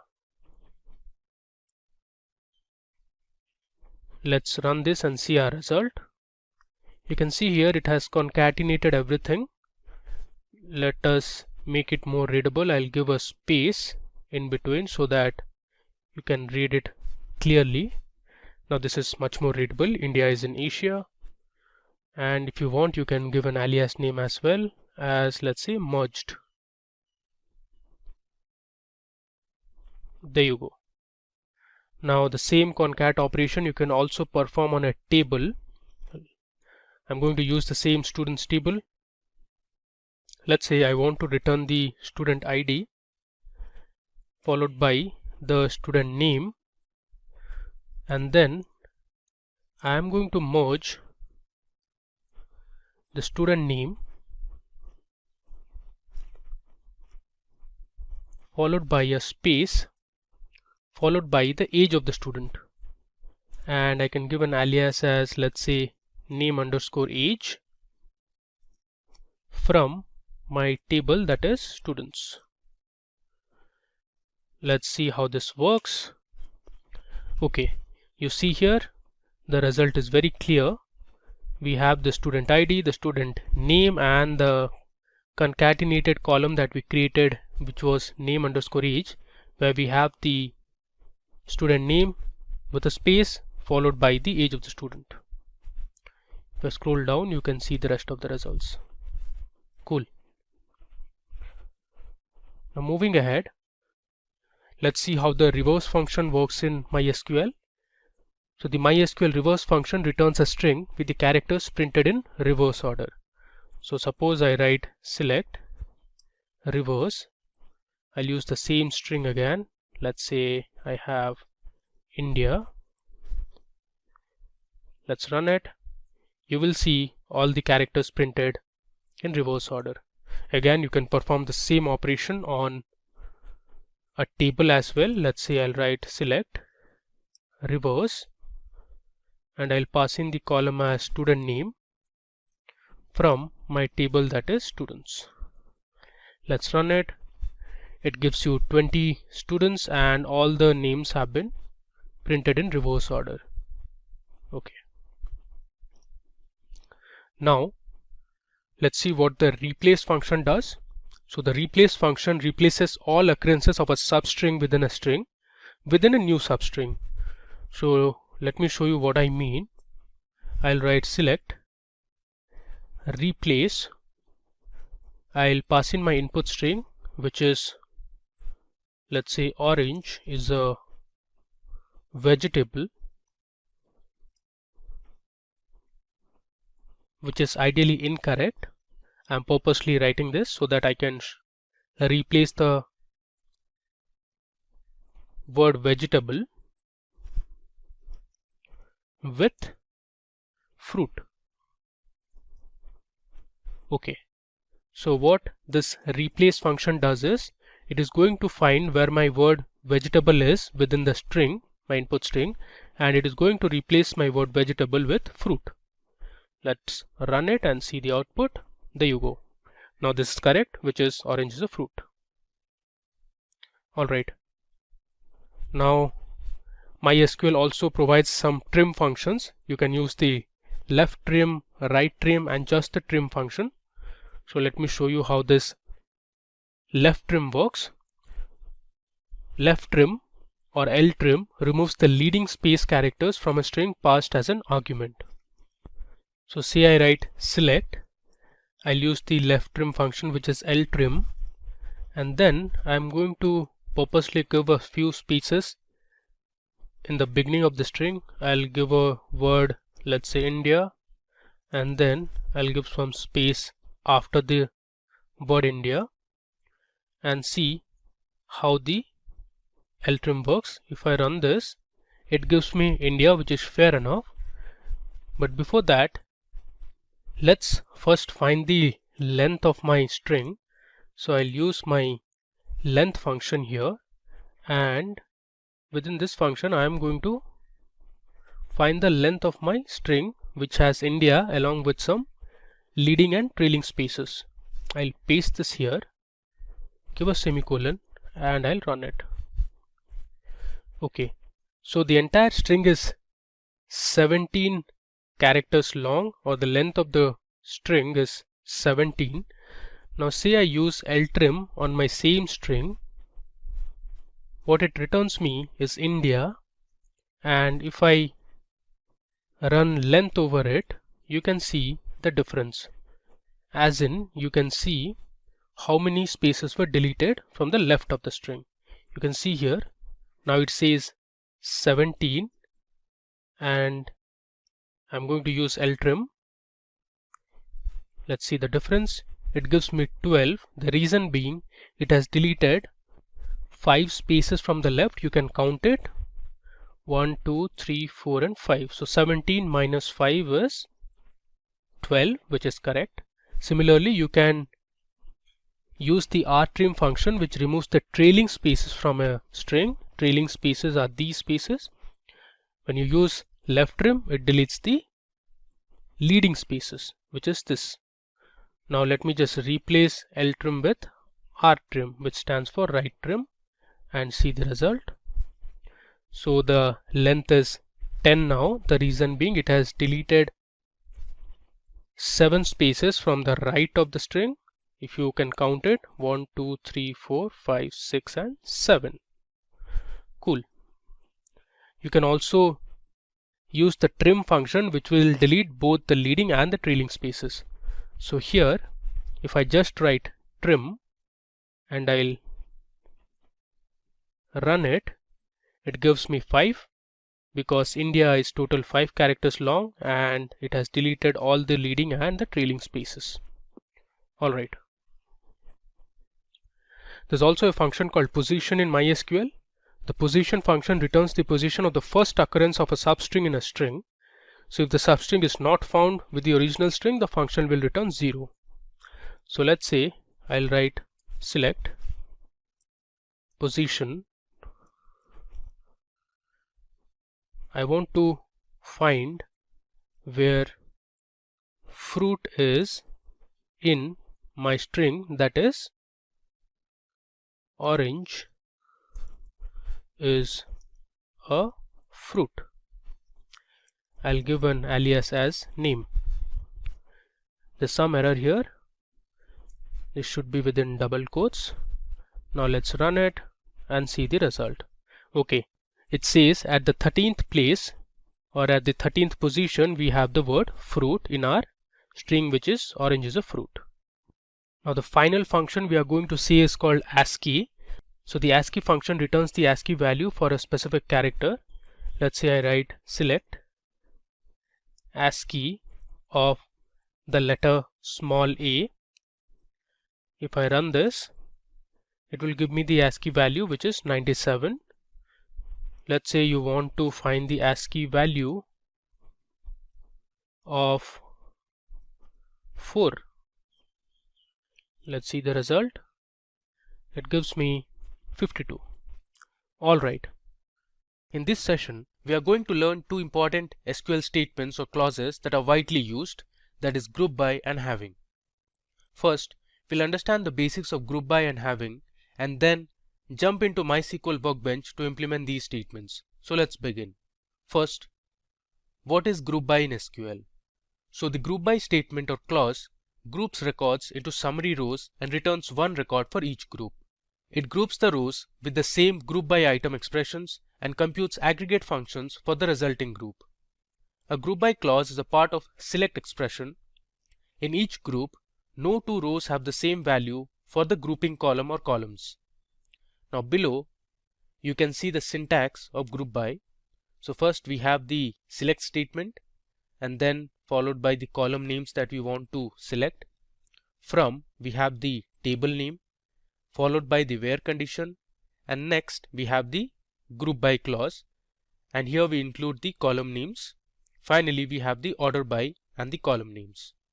Now here is an example of the group by clause. So we want to find the average salary of employees for each department.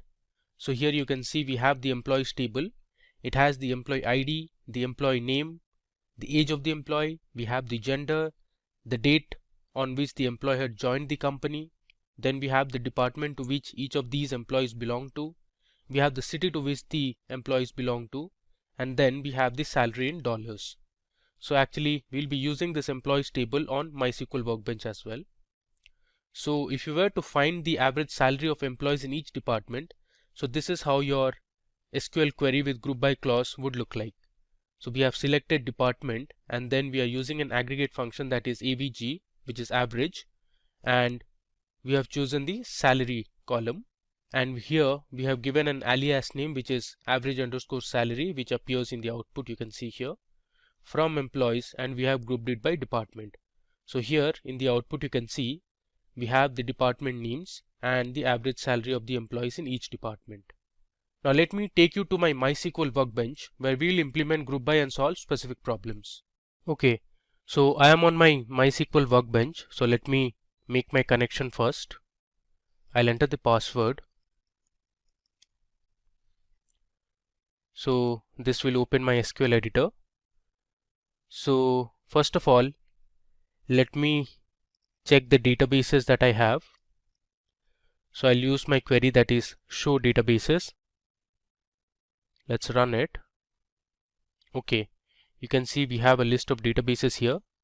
I'm going to use my SQL underscore intro database. So I'll write use SQL underscore intro. So this will take us inside this database. I'll run it. Alright, now you can check the tables that are present in SQL underscore intro database. If I write show tables, you can see the list of tables that are already present in this database. To do our demo and understand group by as well as having, let me first create an employee table. So I'll write create table employees. Next, I'll give my column name as employee underscore ID, which is the ID for each employee. I'll give my data type as integer, and I'll assign employee ID as my primary key. Next, I'll give employee underscore name, and my data type would be varchar. I'll give the size as 25. My third column would be the age column. Age would obviously be an integer. Then I have my gender column. I'll use character data type and assign a value of 1 or size of 1. Next, we have the date of join, and the data type will be date. We have the department column as well. This is going to be of varchar, and 20 will be the size. Next, we have the city column, which is actually the city to which the employee belongs to. And finally, we have the salary column, which will have the salary for all the employees. Okay, now let me select and run this. You can see here we have successfully created our table. Now to check if our table was created or not, you can use the describe command. I'll write describe employees. You can see the structure of the table so far. Alright, now it's time for us to insert a few records into this employees table. So I'll write insert into employees, and I'll copy paste the records which I have already written on a notepad. So let me show you. So this is my EMP notepad, and you can see I have already put the information for all the employees. So let me just copy this and we'll paste it here. Alright, let me go to the top and verify if all the records are fine. Alright, so let's run our insert query. Okay, so you can see here we have inserted 20 rows of information, and now let's check the table information or the records that are present in our employees table. I'll write select star from employees. If I run it, you can see here I have my employee ID, the employee name, age, gender, we have the city, salary, and in total we have inserted 20 records. Now let me run a few SQL commands to check how the structure of our table is. Let's say I want to see the distinct cities that are present in our table. So I'll write select distinct city from employees. If I run this, you see here there are total 8 different cities present in our employees table. So we have Chicago, there's Seattle, Boston, we have New York, Miami, and Detroit as well. Now let's say you want to know the total number of departments that are present. So you can use distinct department. If I run this, alright, you can see we have 7 rows returned, and here are the department names. So we have sales, marketing, product, tech, IT, finance, and HR. Alright, now let me show you another SQL command. Now this is to use an aggregate function. So I want to find the average age of all the employees from the table. So I can write select AVG, which is the aggregate function for average. Inside that I have passed my age column from employees. If I run this, so the average age of all the employees in our table is 33.35. Now say you want to find the average age of employees in each department. So for this you need to use the group by clause. I'll give a comment here. I want to find the average age in each department. So I'll write select department, comma, I'll write average of age from employees group by department.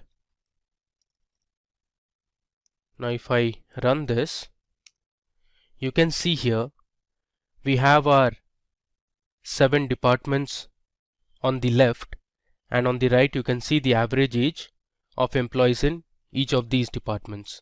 Now you can see here in the output it says AVG of age, which is not readable, so I can give an alias name as average age. Alright, I can bring this down, and if you want you can round the values also. So you can round the decimal places, so I'll use a round function before the average function, and the round function takes 2 parameters. One is the variable and the decimal place you want to round it to. So if I run this, there you go. You can see here we have the average age of all the employees in each of these departments. Alright, now suppose you want to find the total salary of all the employees for each department. So you can write select department, comma, now I want the total salary, so I'll use the sum function, and I'll pass my column as salary from employees group by department. Let's run this query. You can see here in the output we have the different departments, and on the right you can see the total salary of all the employees in each of these departments. Now here also you can give an alias name as total underscore salary.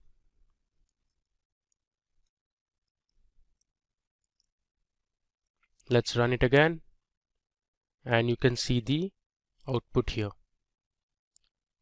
Alright, now moving ahead, you can also use the order by clause along with the group by clause. Let's say you want to find the total number of employees in each city and group it in the order of employee ID. So to do this, I can use my select query. I'll write select count of, let's say, employee ID, and I want to know the city as well, from employees group by city, and next you can use the order by clause.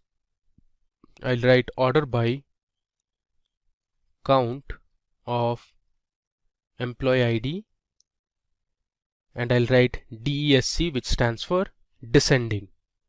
If I run this query, you can see here on the left you have the count of employees, and on the right you can see the city names. So in Chicago we had the highest number of employees working, that was 4. Then we had Seattle, Houston, Boston, Austin, and the remaining also had 2 employees. So in this case we have ordered our result based on the count of employee ID in descending order. So we have the highest number appearing at the top and then followed by the lowest. Okay, now let's explore another example. Suppose we want to find the number of employees that joined the company each year. We can use the year function on the date of joining column. Then we can count the employee IDs and group the result by each year.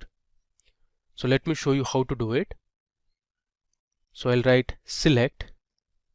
I'm going to extract year from the date of join column. I'll give an alias as year. Next, I'll count the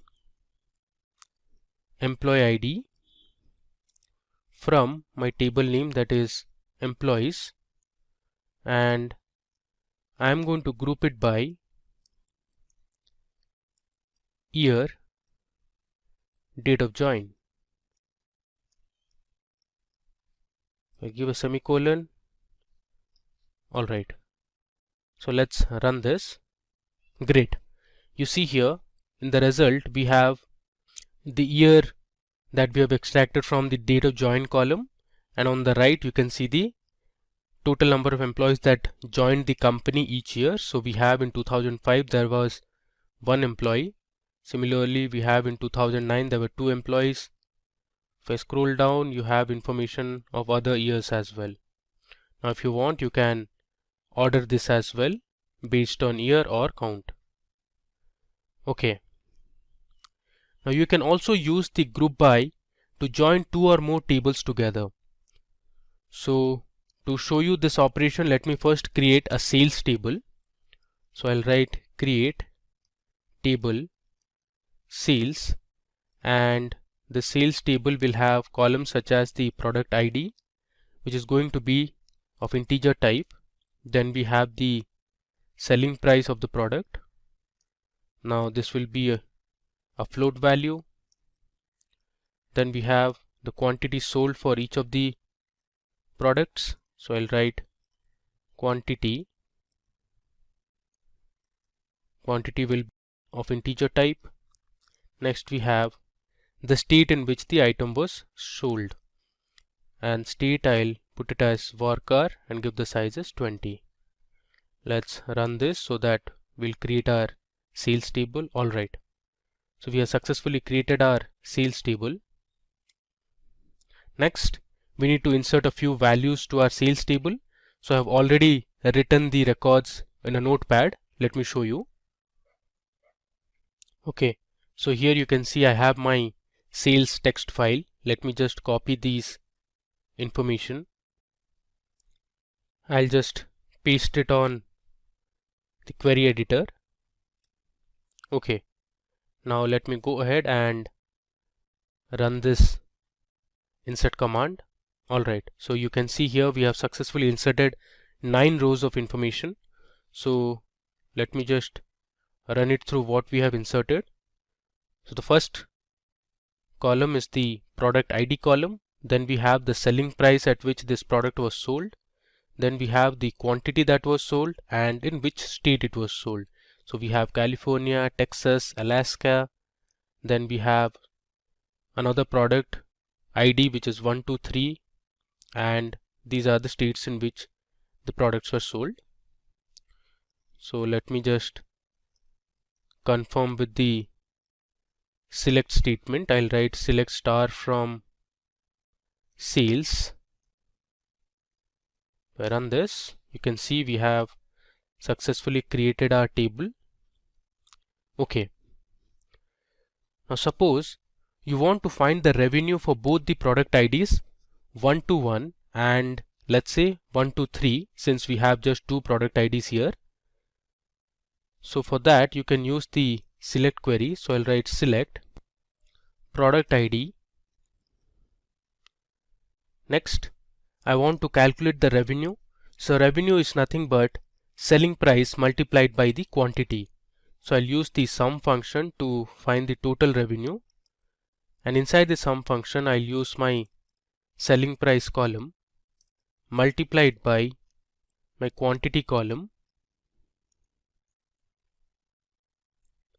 I'll give this an alias name as revenue from my table name, that is sales.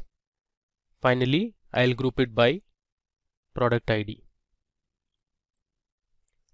Let's run it. There you go. So here you can see we have the two product IDs 1 to 1 and 1 to 3, and here you can see the revenue that was generated from these two products. Alright. Now let's say we have to find the total profit that was made from both the products 1 to 1 and 1 to 3. So for that I'll create another table. Now this table will have the cost price of both the products.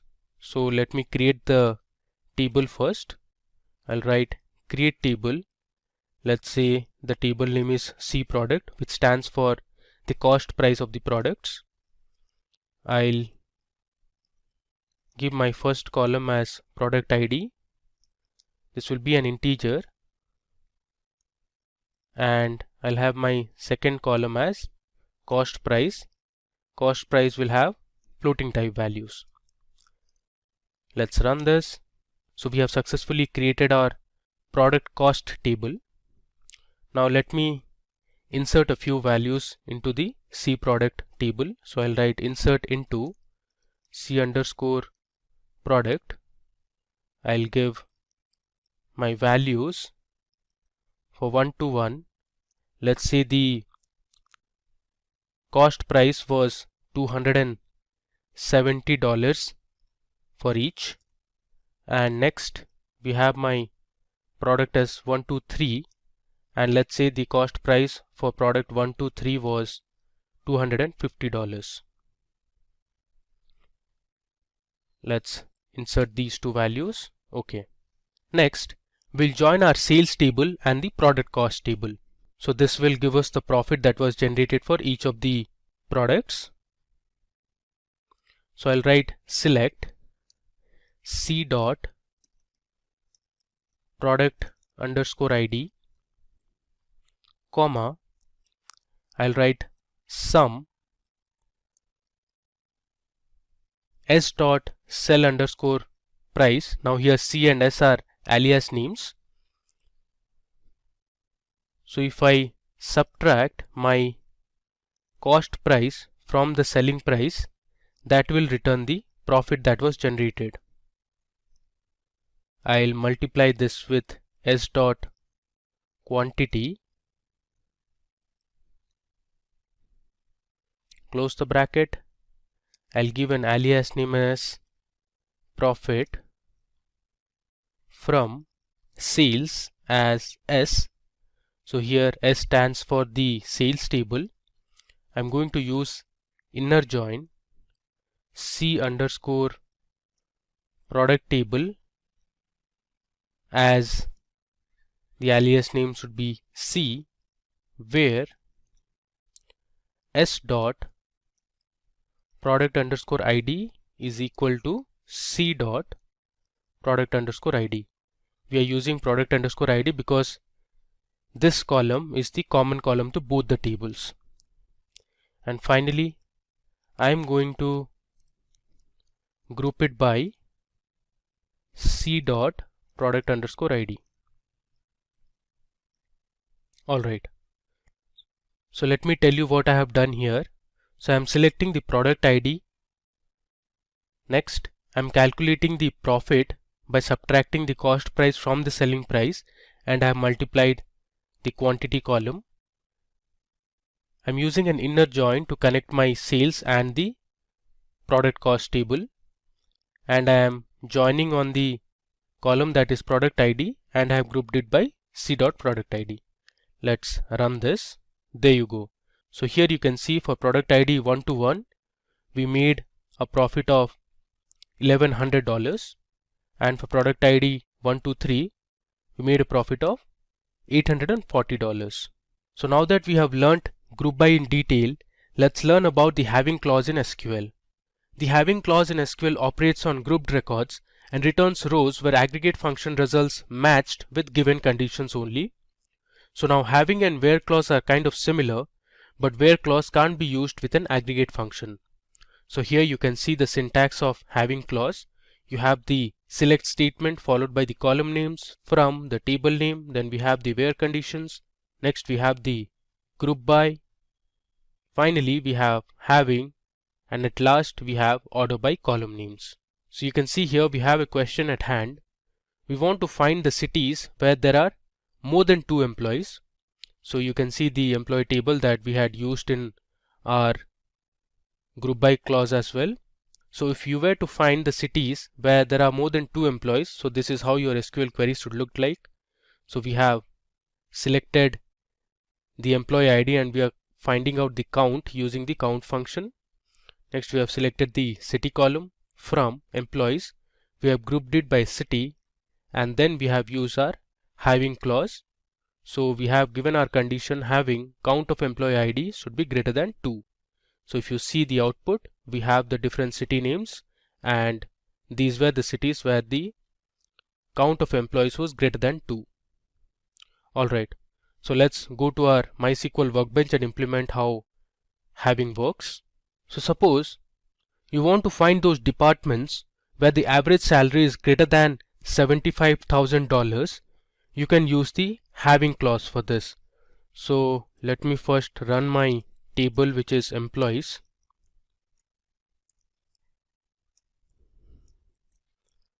If I run this, you can see we had inserted 20 rows of information, and the last column we had was salary. So the question we have is, we want to find those departments where the average salary is greater than $75,000. So let me show you how to do it. So I'll write select department, comma, I'll use the aggregate function that is average salary. I'll give an alias name as avg underscore salary from employees. Next we'll use the group by clause, and I want to group it by each department, and then I'm going to write my having clause. So in having clause I'll use my condition that is having average of salary greater than $75,000. Let's run it and see the output. There you go. So here you can see there were total 3 departments in the company, that is sales, finance and HR, where the average salary is greater than $75,000. Okay. Next, let's say you want to find the cities where the total salary is greater than $200,000. So this will again be a simple SQL query. So I'll write select city, comma, I want to find the total salary, so I'll use the sum function, and I'll pass my column as salary, as I'll give a alias name as total from employees group by city, and then I am going to use my having clause.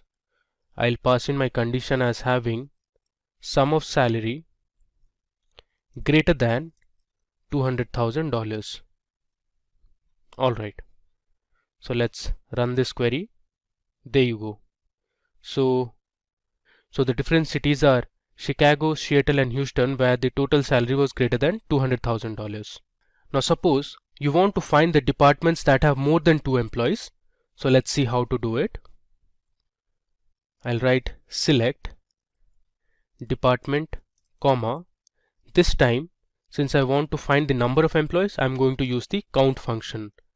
I'll write count star as employee underscore count or emp underscore count, which is my alias name, from employees. Next, I'll group it by department, having, I'll give my condition count star greater than 2. Let's run this. Okay, so you have departments such as sales, product, tech and IT where there are more than 2 employees. Okay, now you can also use a where clause along with the having clause in an SQL statement. So suppose I want to find the cities that have more than 2 employees apart from Houston. So I can write my query as select city, comma, count star as emp count from employees, where I'll give my condition city not equal to Houston. I'll put it in double quotes since I don't want to see the information regarding Houston. I'll group it by city, having count of employees greater than 2.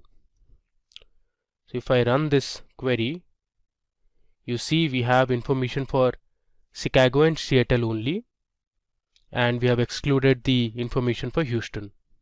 Now you may also use aggregate functions in the having clause that does not appear in the select clause. So if I want to find the total number of employees for each department that have an average salary greater than $75,000, I can write it something like this. So select department, comma, count star as emp count from employees, group by department, and in the having clause I'm going to provide the column name that is not present in the select expression. So I'll write having average salary greater than 75,000. This is another way to use the having clause. Let's run this. Alright, you can see we have department sales, finance and HR, and you can see the employee count where the average salary was greater than 75,000. Okay, so let me run you from the beginning what we did in our demo. So first we created a table called employee, then we inserted 20 records to this table. Next we explored a few SQL commands like distinct, then we used average, and finally we started with our group by clause, followed by looking at how group by can be used along with another table, and we joined two tables, that was sales and product cost table, to find out the profit. Then you learned how to use the having clause. So we explored several different questions and learned how to use having in SQL. In this session we will learn about joins in SQL. Joins are really important when you have to deal with data that is present on multiple tables. I'll help you understand the basics of joins and make you learn the different types of joins with hands-on demonstrations on my SQL workbench. So let's get started with what are joins in SQL. SQL join statement or command is often used to fetch data present in multiple tables. SQL joins are used to combine rows of data from two or more tables based on a common field or column between them. Now consider this example where we have two tables, an orders table and a customers table. Now the order table has information about the order ID, which is unique here. We have the order date, that is when the order was placed. Then we have the shipped date. This has information about the date on which the order was shipped. Then we have the product name, which basically is the names of different products. We have the status of delivery, whether the product was delivered or not, or whether it was cancelled. Then we have the quantity, which means the number of products that were ordered. And finally, we have the price of each product. Similarly, we have another table called customers, and this customer table has information about the order ID, which is the foreign key here. Then we have the customer ID, which is the primary key for this table. We also have the phone number, customer name and address of the customers. Now suppose you want to find the phone numbers of customers who have ordered a laptop. Now to solve this problem, we need to join both the tables. The reason being, the phone numbers are present in the customers table, as you can see here, and laptop, which is the product name, is present in the orders table, which you can see it here. So using a join statement, you can find the phone numbers of customers who have ordered a laptop. Now let's see another problem where you need to find the customer names who have ordered a product in the last 30 days.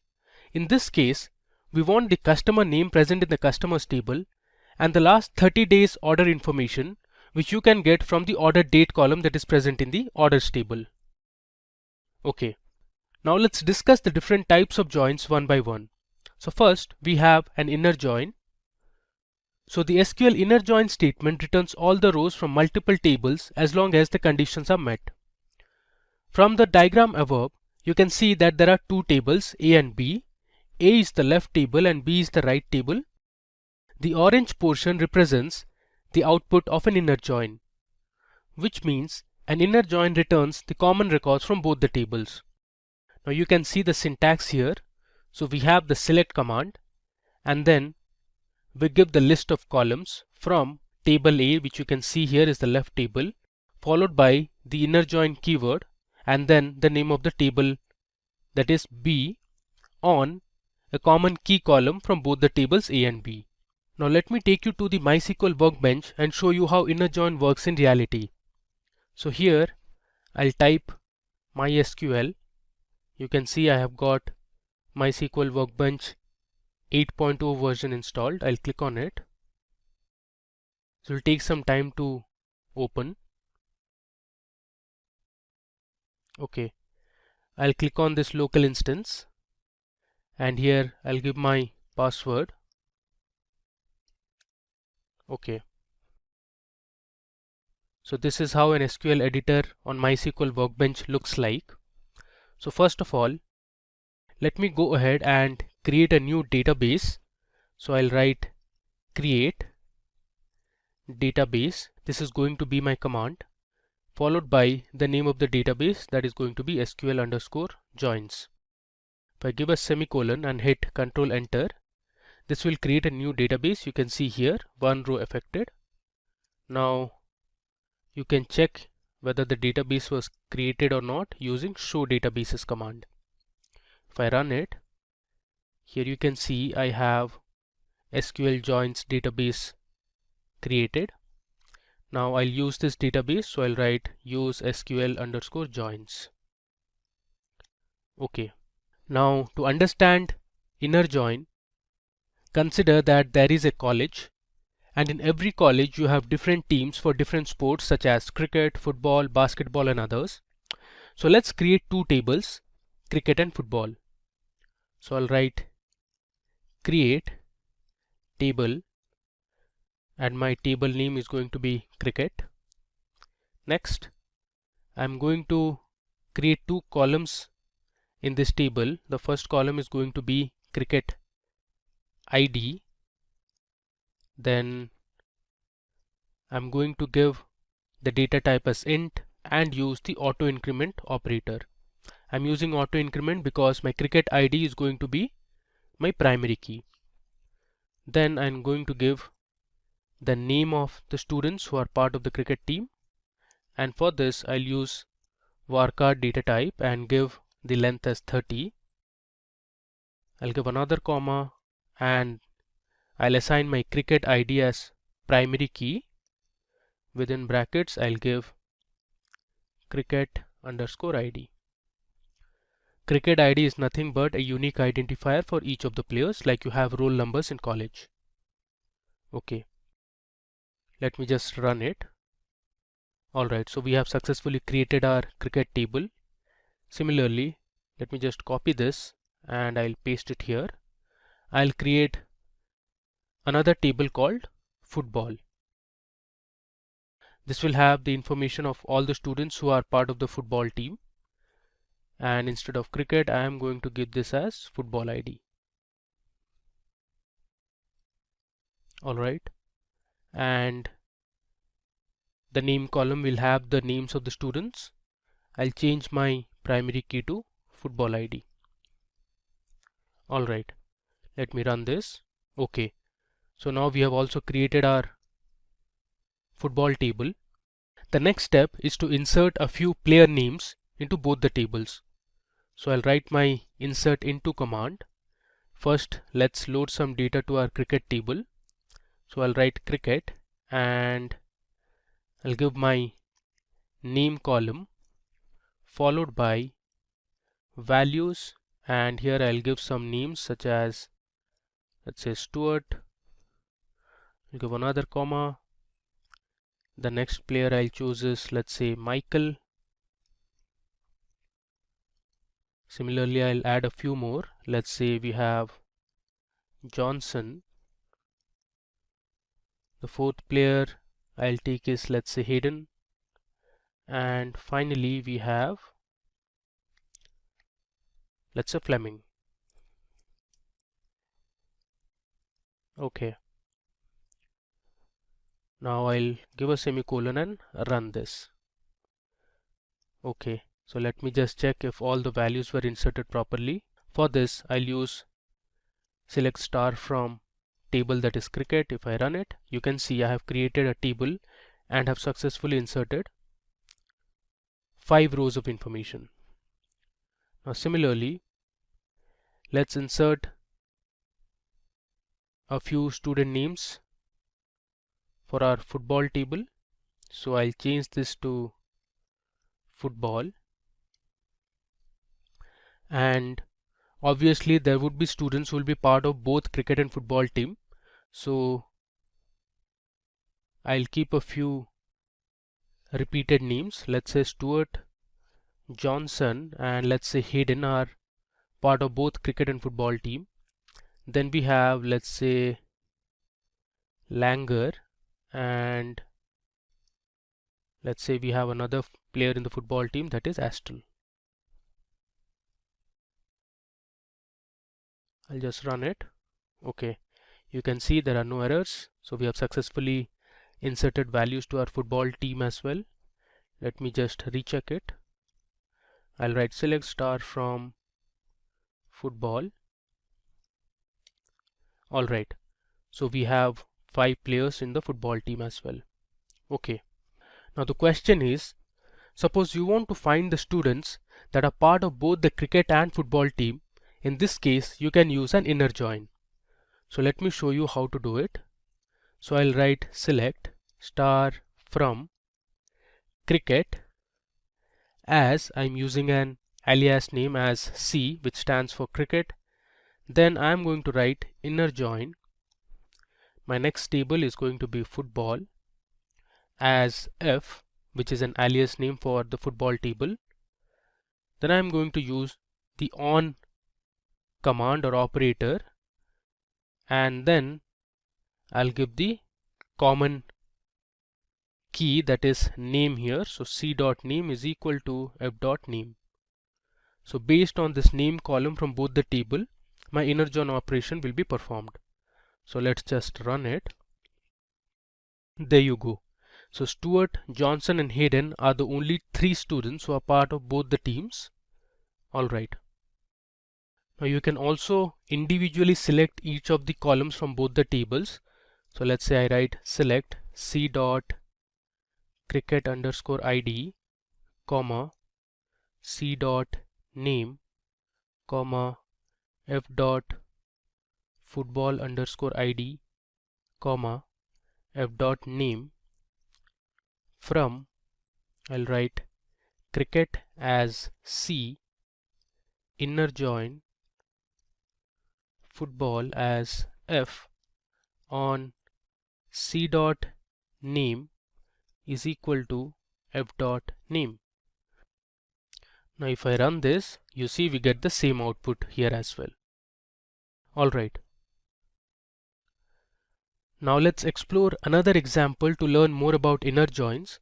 So we have a database called classic models. Let me first use classic models.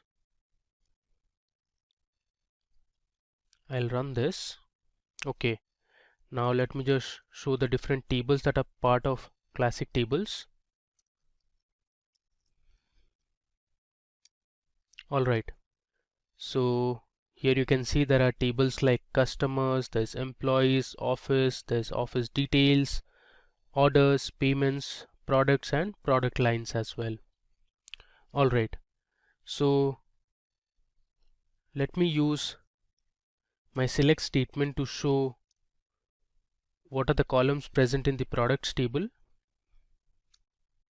Okay, so this product table has information about different product names. You have the product code. Now this product code is unique here. We also have the product vendor, a little description about the product, then we have the quantity in stock, buying price and MSRP. Let's see what we have in product lines.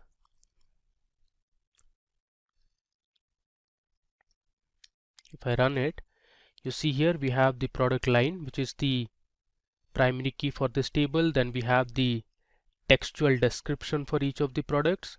This is basically some sort of an advertisement.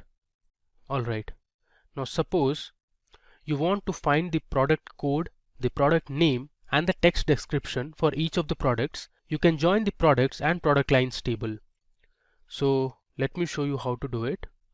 I'll write my select statement and choose my columns as product code. Then we have product name, and let's say I want the text description. So I'll write this column name. Okay. Then I'll use from my first table, that is products, inner join product lines.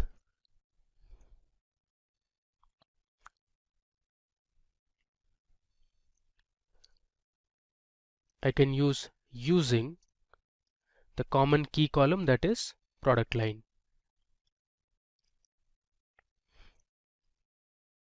Close the bracket, I'll give a semicolon, and if I run it, there you go. So you can see the different product codes, then we have the different product names and the textual description for each of the products. So this we did by joining the products table and the product lines table. Alright. Now suppose you want to find the revenue generated from each product order and the status of the product. To do this task, we need to join three tables, that is orders, order details and products. So first let me show you what are the columns we have in these three tables. We have obviously seen for the products table. Now let me show you for orders and order details table. So I'll write select star from orders. If I run it, you can see it has information about the order number, the date on which the order was placed. We also have the shipment date. We also have the status column, which has information regarding whether the order was shipped or cancelled. Then we have some comments column. We also have the customer number who ordered this particular product. Similarly, let's check what we have under order details. So I'll write select star from order details. If I run it, you can see it has the order number, the product code, quantity of each product, we have the price of each product, then we have the order line number. Okay, so using the product, orders and order details, let's perform an inner join. So I'll write select O dot order number comma O dot status, comma, I need the product name which I'll take from the products table, so I'll write p dot product name. Now here O, P are all alias name for the tables, orders, products, and I'll use OD for order details, comma, since we want to find the revenue, we actually need to find the product of quantity ordered into price of each product. So I'll use a sum function, and inside the sum function I'll give quantity ordered multiplied by the price of each item. I'll use an alias as revenue. Then I'll use my from clause, from orders as O, inner join order details as I'll use an alias name as OD, on I'll write O dot order number is equal to OD dot order number.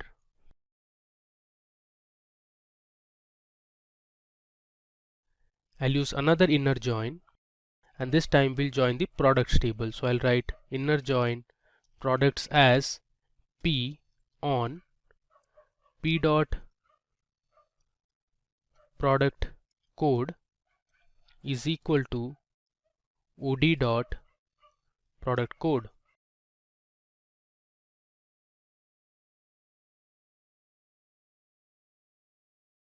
And finally I'll use the group by clause and group it by order number.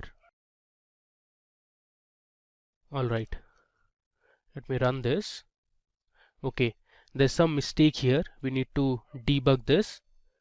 It says you have an error in your SQL syntax. Check the manual. Alright. Okay, I think the name of the tables is actually orders and not order. Alright, now let's run it. Okay, there's still some error. It says classic models dot product doesn't exist. So again, the product name is, the table name is products and not product. So let's run it again. Alright, there you go. So we have the order number, the status, the product name, and the revenue. This we got it using inner join from 3 different tables. Now talking about left joins, the SQL left join statement returns all the rows from the left table and the matching rows from the right table. So if you see this diagram, you can see we have all the rows from the left table, that is A, and only the matching rows from the right table, that is B. So you can see this overlapped region, and the syntax for SQL left join is something like this. So you have the select statement and then you give the list of columns from table A, which is your left table. Then you use the left join keyword followed by the next table, that is table B, on the common key column. So you write A dot key is equal to B dot key. Okay, now in our classic models database we have 2 tables, customers and orders. So if you want to find the customer name and their order ID, you can use these 2 tables. So first let me show you the columns that are present in customers and orders. I think orders we have already seen. Let me first show you what's there in the customers table. Okay, so you can see we have the customer number, the name of the customer, then we have the contact last name, the contact first name, we have the phone number, then there's an address column. There are 2 address columns actually. We have the city name, the state, and we have other information as well. And similarly we have our orders table. So I'll write select start from orders. So I'll write select star from orders. If I run this, you can see these are the information available in the orders table. Okay, so let's perform a left join where we want to find the customer name and their order IDs. So I'll write select c dot customer name, or let's say first we'll choose the customer number, comma, Then I want the customer name, so I'll write c dot customer name. Then we have the order number column which is present in the orders table, and let's say I also want to see the status. Then I'll give my left table, that is customers as C, left join, orders as O on C dot customer number equal to O dot customer number. Let's run it. Okay, again there is some problem. Alright, so the table name is customers. Let's run it. So there's another mistake here. This is customer number, so B is missing. Cool. Let me run it. Alright, so here you can see we have the information regarding the customer number, then the respective customer names, we have the order number and the status of the shipment. So if I scroll down, you'll notice one thing, there are a few rows you can see which have null values. This means for customer number 125 and for this particular customer name there were no orders. And similarly, if I scroll down, you will find a few more null values. You can see here there are two null values here. For customer number 168 and 169, there were no orders available. Alright, now to check those customers who haven't placed any orders, you can use the null operator. So what I'll do is here, I'll just continue with this. I'll use a where clause and write where order number is null. Now let me run this. Okay, so here you can see there are 24 customers from the table that don't have any orders in their names. Okay, now talking about right joins. So SQL right join statement returns all the rows from the right table and only matching rows from the left table. So here you can see we have our left table as A and the right table as B. So the right join will return all the rows from the right table and only the matching rows from the left table.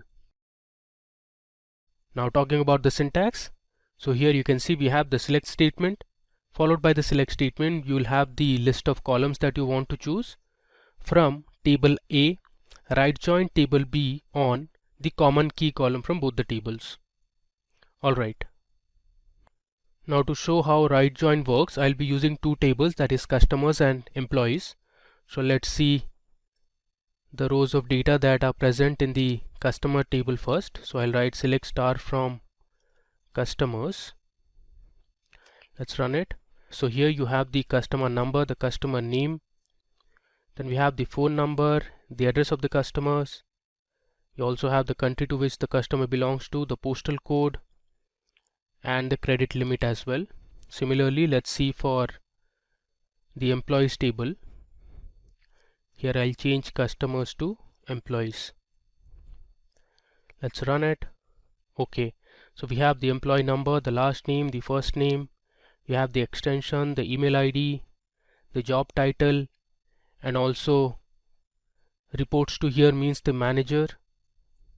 Okay, so based on these two tables, we'll find the customer name, the phone number of the customer, and the email address of the employee, and join both the tables, that is customers and employees. So let me show you the command. So I'll write select c dot customer name, comma, then we have c dot phone. I'll give a space here. Next, I want the employee number from the employee table, so I'll write e dot employee number, comma, e dot email from customers as C, right join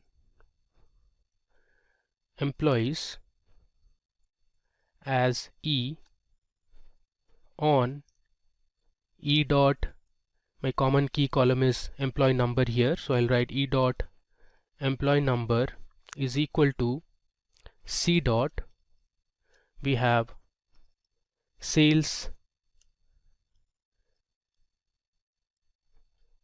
representatives employee number,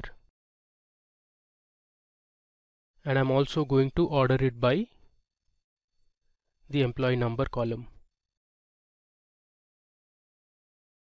Okay, so you can see I have my customer name selected from the customers table, the phone number of the customer, then we have the employee number and the email address. So let me run it. Okay, there's some problem. Alright, so the table name is customers actually. Let's run it once again. There you go. So you can see here we have all the values selected from our right table, which is the employees table. You can see right join employees, which means your employees table is to the right, and then we have the customer name and phone numbers of the customers from the customer table, which is actually your left table. So you have a few employee numbers such as 1002, there's 1056, which don't have any customer name or phone numbers. Okay, so there's another popular join which is very widely used in SQL, known as self joins. So self joins are used to join a table to itself. So in our database we have a table called employees. Let me show you the table first. Alright, so here you can see we have the employee number, the last name, the first name of the employee, we have the email ID, and here if you see we have a column called reports to. Now this you can think of as the manager column. So the way to read is, for example, for employee number 1056, the manager is 1002. So if you check for 1002, we have Dane Murphy. Then if I scroll down, let's say for employee number 1102, for employee number 1102, the manager is 1056. So here you can see who is at 1056. You have Mary Patterson. Similarly, if I scroll down, let's say for employee number 1188, we have the manager as 1143. Now if I check the table at 1143, we have Anthony Bow. So the employee Julie Firelli reports to Anthony Bow. Alright, now suppose you want to know who is the reporting manager for each employee. So for that you can use a self join. So let me show you how to join this employees table. I'll write select, and then I'm going to use a function called concat. Within brackets I'll start with my alias name, that is m dot, then I'll write last name. I'm going to concat last name followed by a comma, then I'll have my first name.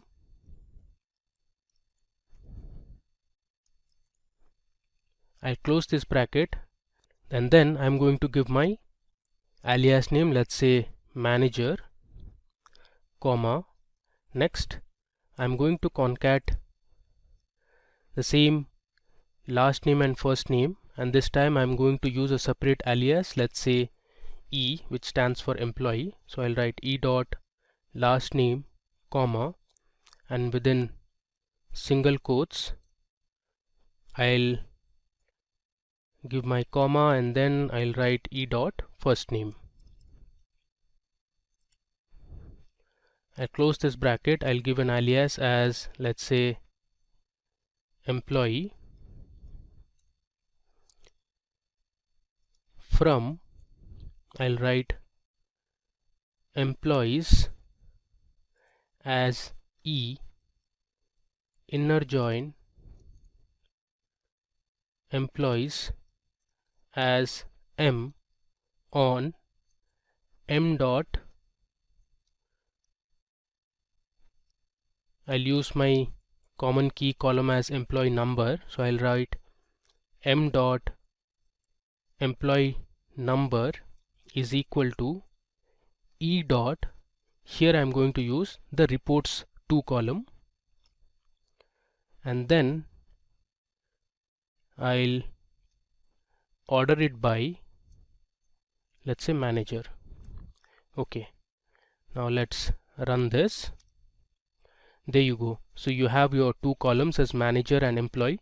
So for employee Louis Bonder, the manager is Gerard Bonder. Similarly, if I scroll down, you have there are multiple employees reporting to this particular manager. Similarly, we have our manager as Anthony Bow, and we have different employees who are reporting to this particular manager, and so on. Alright, now moving ahead. Now let's see what a full join is. So SQL full outer join statement returns all the rows when there is a match in either left or right table. Now you must remember that MySQL Workbench does not support full outer join by default, but there's a way to do it. So by default, this is how the syntax of full outer join looks like. Now this statement will work on other SQL databases like Microsoft SQL Server, but it won't work on MySQL Workbench. I'll show you the right way of using full outer join on MySQL Workbench. So to show full outer join, I'm going to first use a left join, and then we'll also use a right join, and finally we'll use a union operator.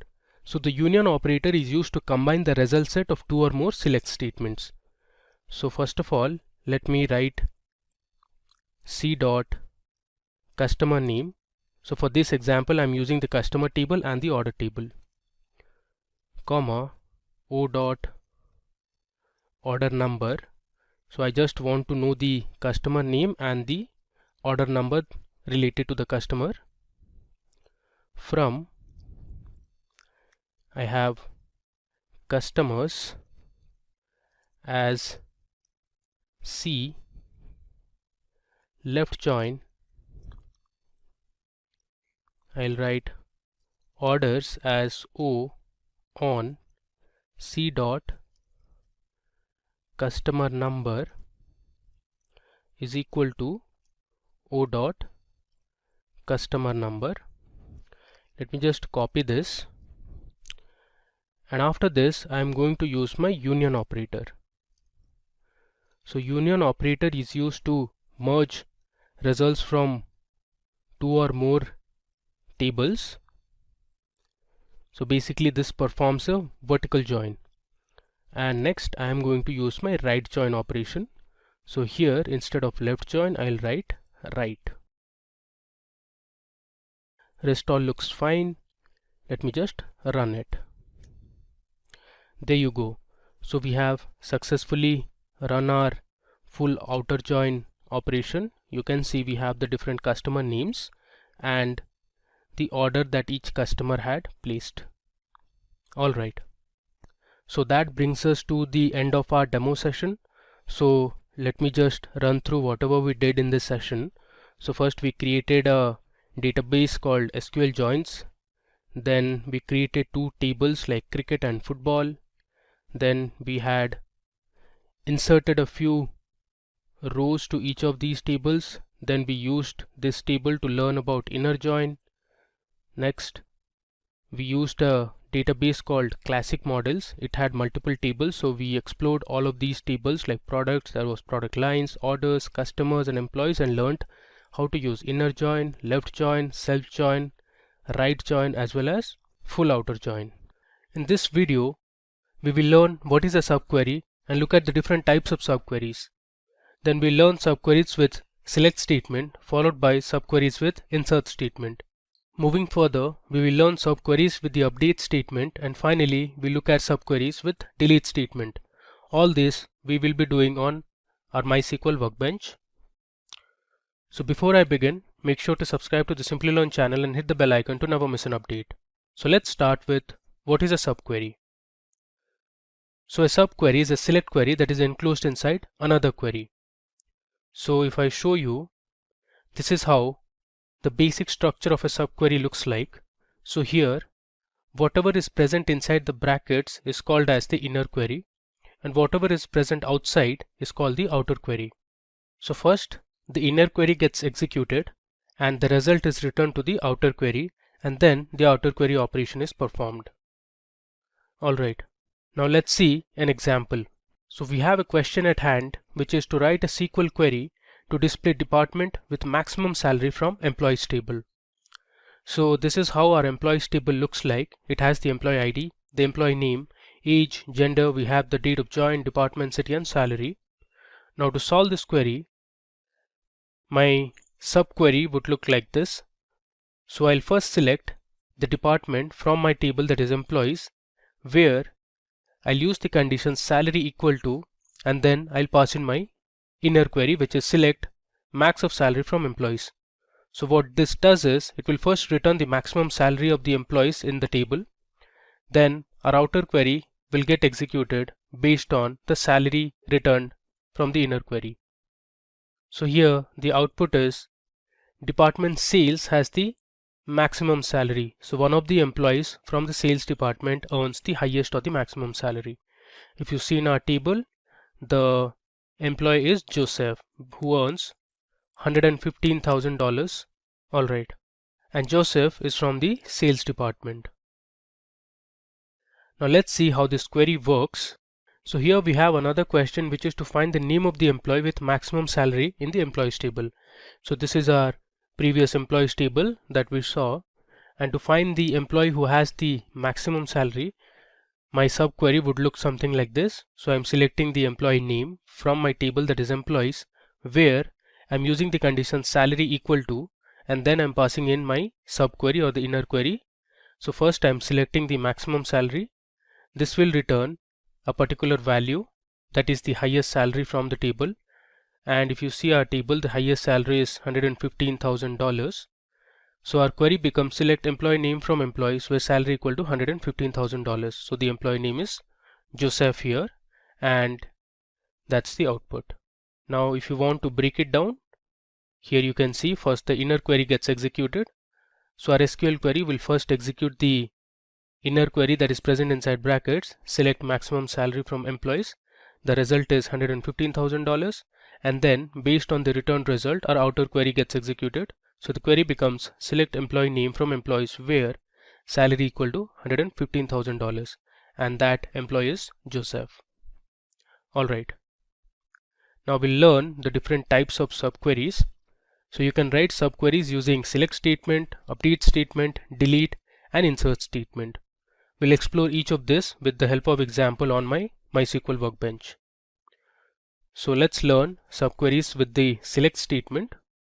So subqueries are majorly used with the select statement, and this is how the syntax looks like.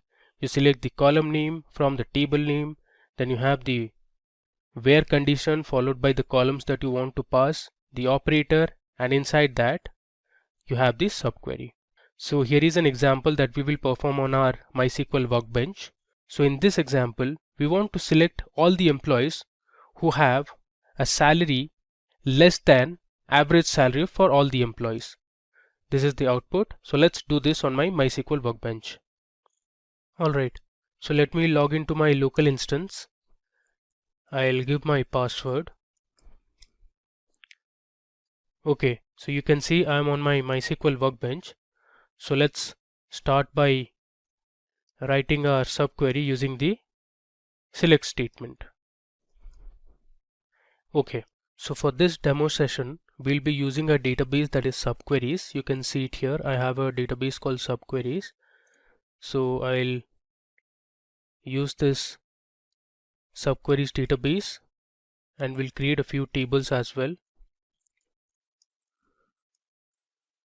Okay, now if I run it, now we are inside the subqueries database. So let me just show you the tables that are present inside this database. I'll write show tables. If I run it, okay, there are two tables, employees and employees underscore B. We'll use this table throughout our demo session. Alright, now for our select subquery, we want to fetch the employee name, the department and the salary whose salary is less than the average salary. So we will be using the employees table. So let me first show you the records and the columns we have in the employees table. So I'll write select star from employees and run it. Okay, you can see here we have 20 rows of information. We have the employee name, the employee ID, age, gender, date of join, department, city and salary. So this is the same table that we saw in our slides. Okay, now for our subquery, I'll write select. I want to choose the employee name, the department, and the salary. There should be a comma here instead of a period.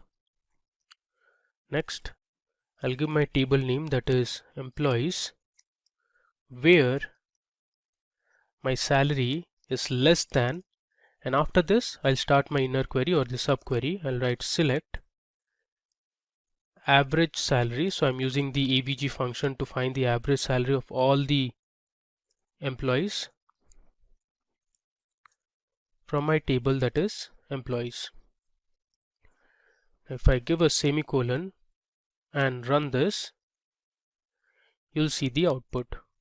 So we have total 12 employees in the table whose salary is less than the average salary. Now if you want, you can check the average salary. So the average salary is $75,350. Now the employees who have a salary less than the average salary, so these are the people. Alright, now moving back to our slides. Okay, now let's see how you can use subqueries with the insert statement.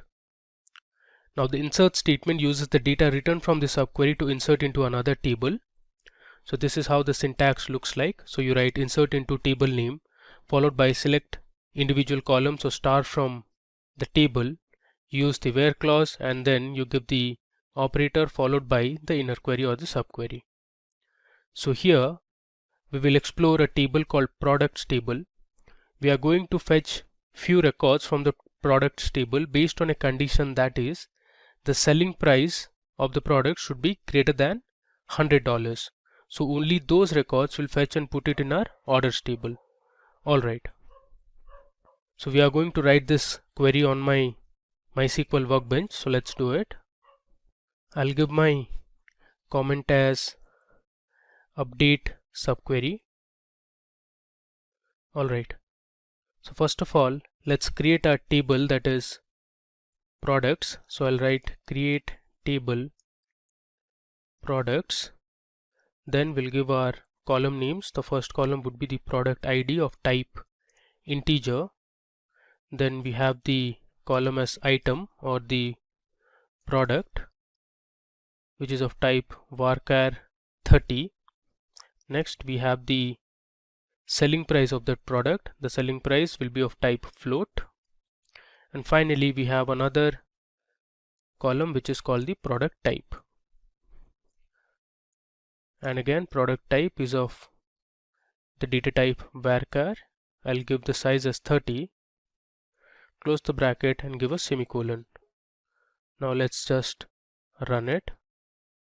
Okay, so we have successfully created our products table. Now let's insert a few records to our products table.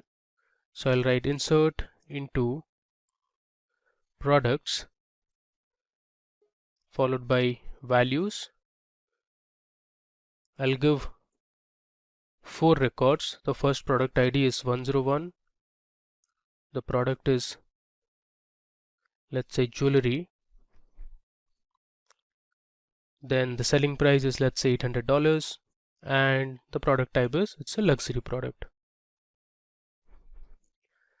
Next, let's insert one more product detail. The product ID is 102. The product is, let's say, t-shirt. The price is, let's say, $100, and the product type is non-luxury. Next, I'll just copy this to reduce our task. We'll edit this. The third product's ID is 103. The product is laptop, and let's say the price is $1,300, and it's a luxury product. I'll paste again, and finally I'll enter my fourth product, which is, let's say, table, and the price is $400, and it's a non-luxury product. I'll give a semicolon and we'll insert these 4 records to our products table. You can see we have inserted 4 records. Let's just print it now. So I'll write select star from products. If I run it, you can see we have our 4 products ready.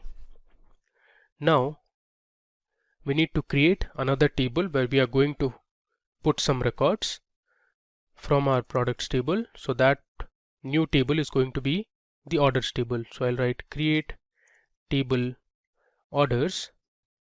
Now it will have 3 columns. The order ID will be of type integer. Then we have product underscore sold. This will be of type varying character of size 30, and finally we have the selling price column. This will be of type float. Let's create our orders table. The table name should be orders, and there is some mistake here. Okay, you should close the brackets. Okay, let me run it. So we have our orders table ready. Now let's write our insert subquery. So I am going to insert into my table, that is orders, and I'll select the product ID, comma, the item and the selling price or the sell price from my table, that is products, where I'll write product ID in, I'll write my inner query select prod ID or the product ID from products. Next I'll give a where clause where the selling price is greater than $1,000. So let me tell you what I am going to do here. I am going to insert into my orders table the product ID, the item name and the selling price from my products table, where the product ID has this condition. So let me first run this condition for you, which is select prod ID from products where the selling price is greater than 1000. If I run this, okay, there is some issue here. The column name is actually prod ID. Now let's run it again so that we can see the product IDs of the products which have a selling price greater than 1000. So it is 101 and 103. Now let's run the entire query. There is another mistake here. Let's debug the mistake. Now this should be product ID instead of product underscore in. Let's insert again. Alright, so we have successfully inserted 2 records to our table, that is orders. Now let's see the orders table. I'll write select star from orders. If I run it, there you go. So there were 2 products from our product table that were jewelry and laptop, which have a selling price greater than $1,000. So the selling price for jewelry was $1,800 and for laptop it was $1,300. So this is how you can use a subquery using the insert statement. Alright, now going back to our slides again. Alright, now let's see how you can use subqueries with the update statement. Now the subqueries can be used in conjunction with the update statement. So either single or multiple columns in a table can be updated when using a subquery with the update statement. So this is how the basic syntax of an update subquery looks like. So you write update table followed by the table name, you set the column name, you give the where operator, and then you write your inner subquery. So we are going to see an example where we will use this employees table, and using this employees table we will update the records of the salaries of the employees by multiplying it with a factor of 0.35 only for those employees which have age greater than 27. So we are going to use a new table called employees underscore b for this as well. So let's see how to do it. So I'll give my comment as update subquery. Before we see the subquery, let's see what we have in the table employees underscore B. This is basically a replica of the employees table. There you go. It has the same records that our employees table has. We are going to use both the employees table and the employees underscore B table to update our records. So I'll write update employees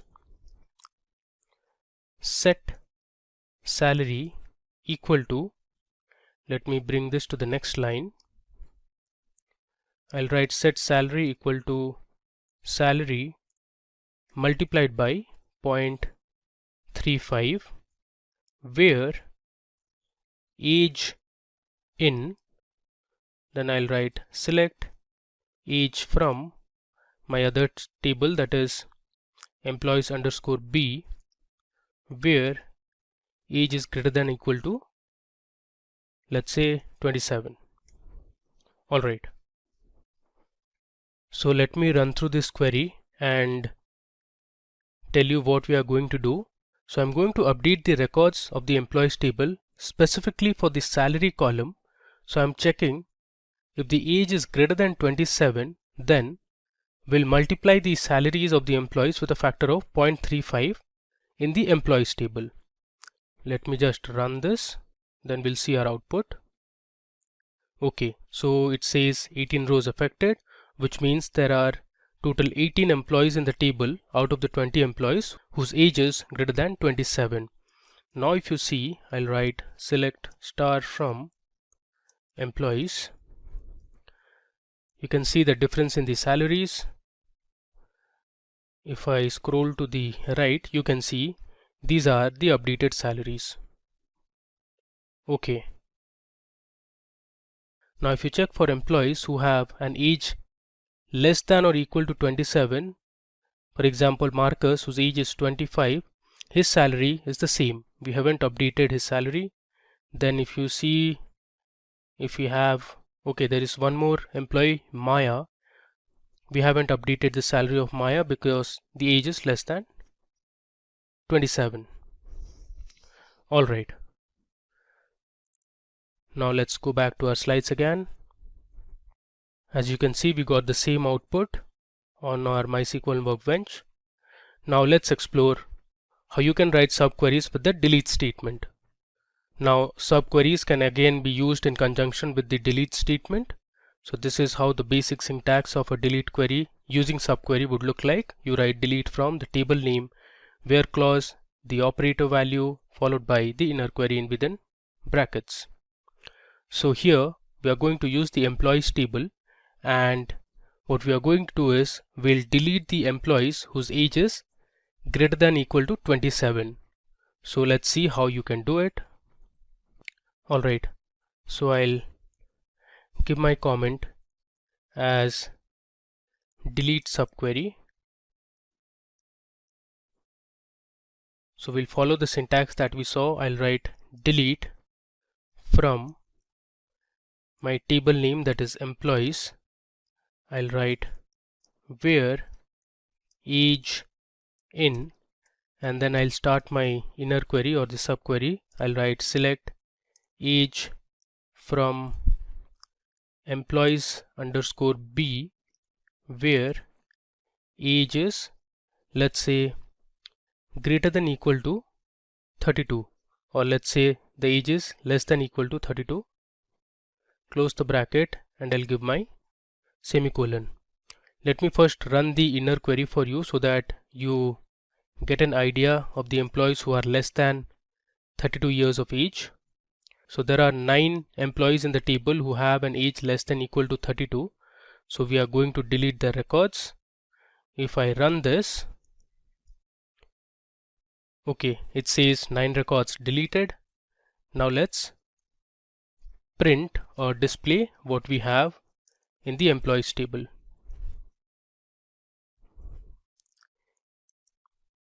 If I run this, there you go.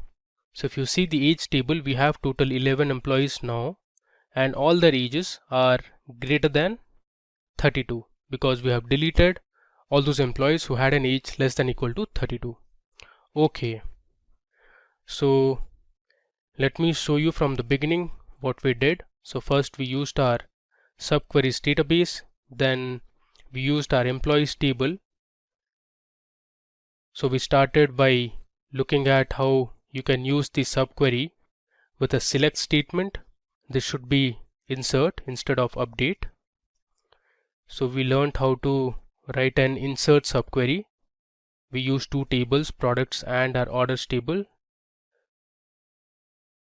Moving ahead, we saw how to write subqueries using the update command. So we updated the salaries of the employee by a factor of 0.35 for those who had an age greater than equal to 27. And finally, we saw how to use the subquery using the delete statement. So we deleted all those records for the employees whose age was less than equal to 32. So let's start with what is normalization. Normalization in DBMS is a method used to organize data within database to reduce repetition. By breaking down large data sets into smaller, more manageable tables and ensuring these tables are properly related, normalization helps prevent issues like data redundancy. Data redundancy means the unnecessary repetition or duplication of data within a database. For example, when a same piece of data is stored in multiple places, it can lead to inconsistencies and take up more storage space than needed. For example, data redundancy before normalization. You can see the table mentioned above where we have order ID, customer name, customer address, product and quantity. You might see some of the data which is being repeated again and again. In the above table, the customer address for John Doe is repeated 3 times. Let's suppose if John Doe moves to a new address, every occurrence of his address in the table must be updated. If any instance is missed during the update, it leads to inconsistencies and errors can occur in the database. The solution is reducing the redundancy through normalization. Let's check it out how. So you can see this is the normalized table we have created. First is the normalized customer table and then we have the order table. So what are the benefits of normalization? The address for John Doe is stored only once in the customer table. If John Doe's address changes, it needs to be updated in one place, ensuring consistency through the database. This reduces the risk of errors and maintains data integrity. The process involves multiple steps that transform data into a tabular format, removing duplicates and establishing clear connections between different tables, making the database more efficient and reducing problems like errors during data insertion, updates, or deletion. Let's now discuss the types of DBMS normal forms. Normalization rules are categorized into different normal forms. The first one is 1NF. For a table to be in first normal form, it must satisfy the 4 rules. Single-valued atomic attributes. Each column should contain only one value per row. This means that there should be no repeating groups or arrays within a single column. Same domain values. All values stored in a specific column should be of the same data type or domain. For example, if a column is meant to store dates, all values in that column should be dates. Then we have unique column names. Each column in the table should have a unique name. This ensures clarity and avoids confusion when referring to a specific column. Then we have order of data, which doesn't matter. The order in which rows are stored in the table should not affect the data or its integrity. Let's check the example of the first normal form. Consider the following unnormalized table: customer ID, customer name, and the phone numbers. As you can see, the phone numbers are repeated twice. The problems with the original table is the non-atomic values. The phone numbers column contains multiple phone numbers separated by commas, which violates the atomicity rule of 1NF. Converting to first normal form, to bring this table into 1NF, we must ensure that each column contains only atomic value. This involves splitting the rows where there are multiple phone numbers. As you can see, we have splitted the data. Each row now has a single phone number, ensuring that the phone number column contains atomic value. Same domain names, all the values in the phone number column are consistent in format and type. All are phone numbers. Then we can see that the unique column names, the columns customer ID, customer name, phone number, which has unique name satisfying the requirement. Order of data. The order in which the rows appear does not matter, as the data's meaning and integrity are preserved. By applying these rules, the table now conforms to the first normal form, eliminating any redundancy related to the phone numbers and ensuring data is stored in a more organized and efficient manner. Let's go through each of these database normal forms step by step with simple examples to help you grasp the concepts more easily. Let's talk about the second normal form. For a table to be in second normal form, it must satisfy the following condition. Number 1, it must be in 1NF. Number 2, no partial dependency. Every non-key attribute should be fully dependent on the entire primary key, not just part of it. This rule applies primarily to tables with composite primary keys. Example of second normal form is, consider the following table that is in 1NF. The order ID, product name, quantity, and the supplier name. The problems with this table is that the partial dependency. The product name and the supplier name depend only on product ID, not the entire primary key, which is order ID and product ID. This violates 2NF. Converting to second normal form, to bring the table into 2NF, we separate the data into two tables to remove partial dependencies.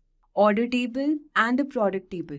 No partial dependency in the order table. Quantity is fully dependent on both order ID and product ID. In the product table, product name and supplier name are dependent only on the product ID. This ensures that each non-key attribute is fully dependent on the primary key, bringing the tables into 2NF. Let's now talk about the third normal form, 3NF. For a table to be in third normal form, it must satisfy the following condition. Number 1, it must be in 2NF. Number 2, there should be no transitive dependency where non-key attributes depend on other non-key attributes rather than the primary key. Let's check out the example of a third normal form. Consider the following table that is in 2NF. The problems with the 2NF table is that the transitive dependency. The instructor name is dependent on the course name, which is not directly on student ID or course ID, and this violates 3NF. So how do we convert this into 3NF? To achieve 3NF, we split the table to remove the transitive dependency. Student course table and course table. No transitive dependency. Now, the student course table, there are no non-key attributes depending on other non-key attributes. The course table stores the course and instructor information separately. This structure eliminates transitive dependency, ensuring the tables conform to 3NF. Let's now talk about the Boyce Codd normal form, which is BCNF. BCNF is an extension of the third normal form, 3NF. A table is in BCNF if it is in 3NF, and for every functional dependency, A implies to B, A should be a super key. Let's check out the example of a Boyce Codd normal form BCNF. So you can see this table here consisting of employee ID, department, and the manager. The problem with this table is that the BCNF violation. In this table, department determines manager, but department is not a super key, since employee ID is the primary key. This violates BCNF. So how do we convert this to BCNF? To achieve BCNF, we split the table to ensure that every determinant is a super key. As you can see, the employee table and the department table. The super key requirement in the employee table, employee ID is the primary key, and in the department table, department is now the primary key. The decomposition ensures that every functional dependency is satisfied by a super key, meeting the requirements of BCNF. Let's now talk about the fourth normal form, which is 4NF. A table is said to be in 4NF if it is in BCNF and has no multi-value dependencies. So let's consider an example of a fourth normal form. Consider a table where an employee can have multiple skills and work on multiple projects. As you can see, the employee ID, skill, and the project. The problem with this table is that it is multi-value dependency. An employee skill is independent of the project, but both are stored in the same table. This leads to multi-value dependency, violating 4NF. So, in order to achieve 4NF, we separate the skills and the projects into different tables. The employee skill table and the employee projects table. And now you can see that no multi-value dependency. By separating the skills and the projects, we eliminate multi-value dependencies, ensuring the table conform to 4NF. Let's now talk about the fifth normal form, the employee skill table and the employee projects table. So as you can see that no multi-value dependency is there. By separating the skills and the projects, we eliminate multi-value dependencies, ensuring the tables conform to 4NF. Now let's talk about the fifth normal form, which is 5NF.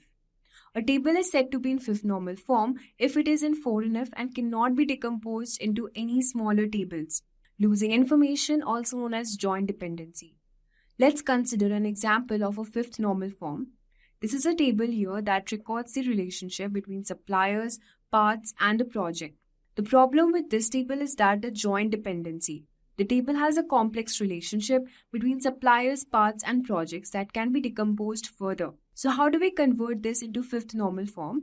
In order to achieve 5NF, we break the table into smaller related tables, the suppliers part table and the suppliers project table, also parts project table.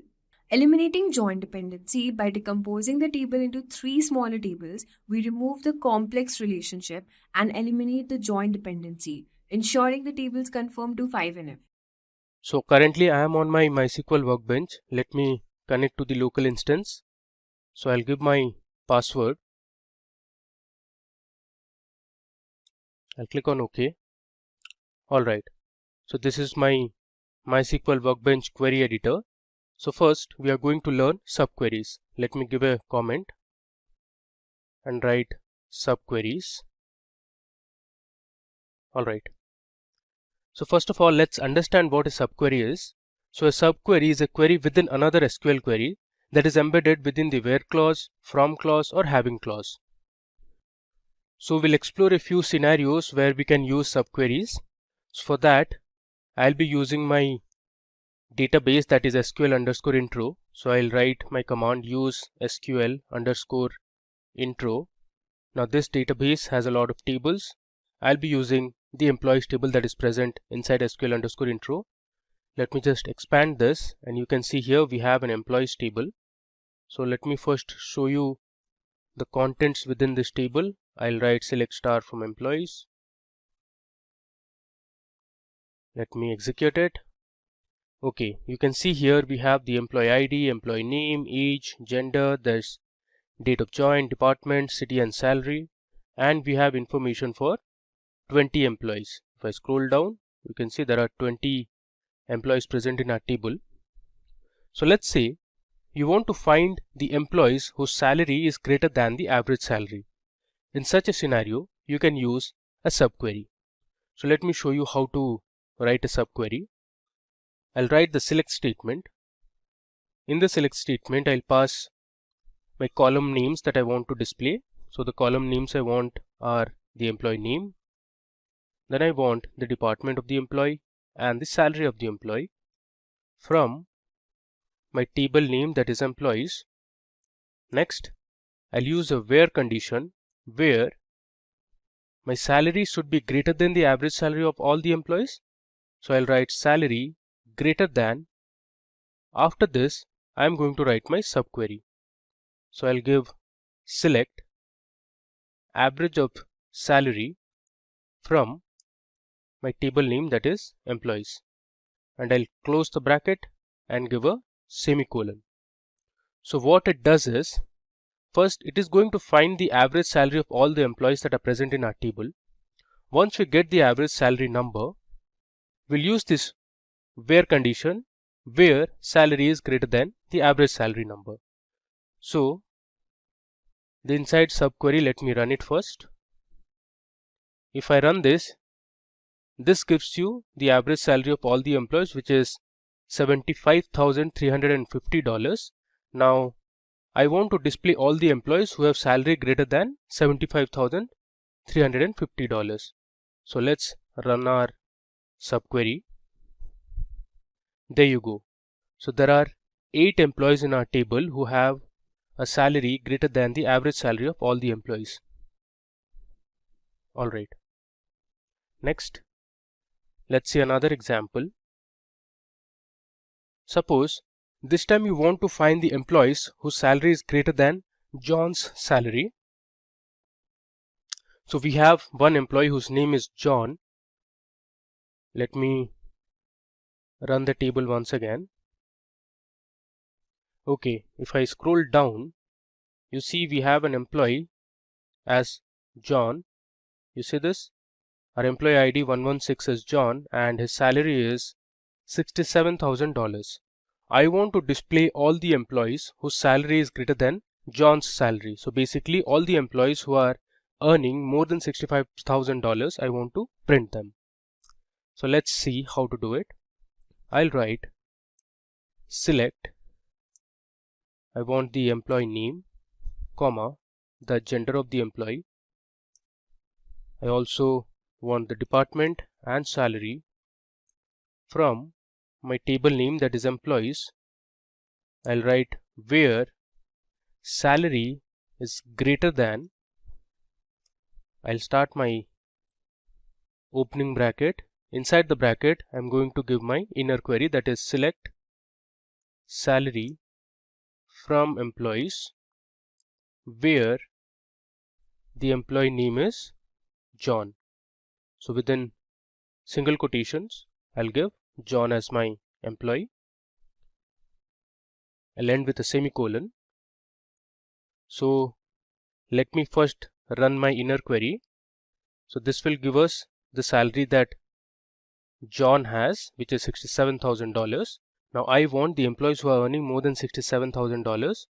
So let's run our subquery. Okay, so you can see 12 rows returned, which means there are 12 employees in our table who are earning more than $67,000.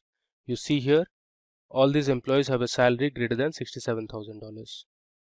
Okay. Now, you can also use subqueries with two different tables. So suppose you want to display some information that are present in two different tables, you can use subqueries to do that. So for this example, we'll use a database that is called classic models. You can see the first database. So let me use this database called classic models. I'll write use classic models. Now this database was actually downloaded from the internet. There's a very nice website. I'll just show you the website name.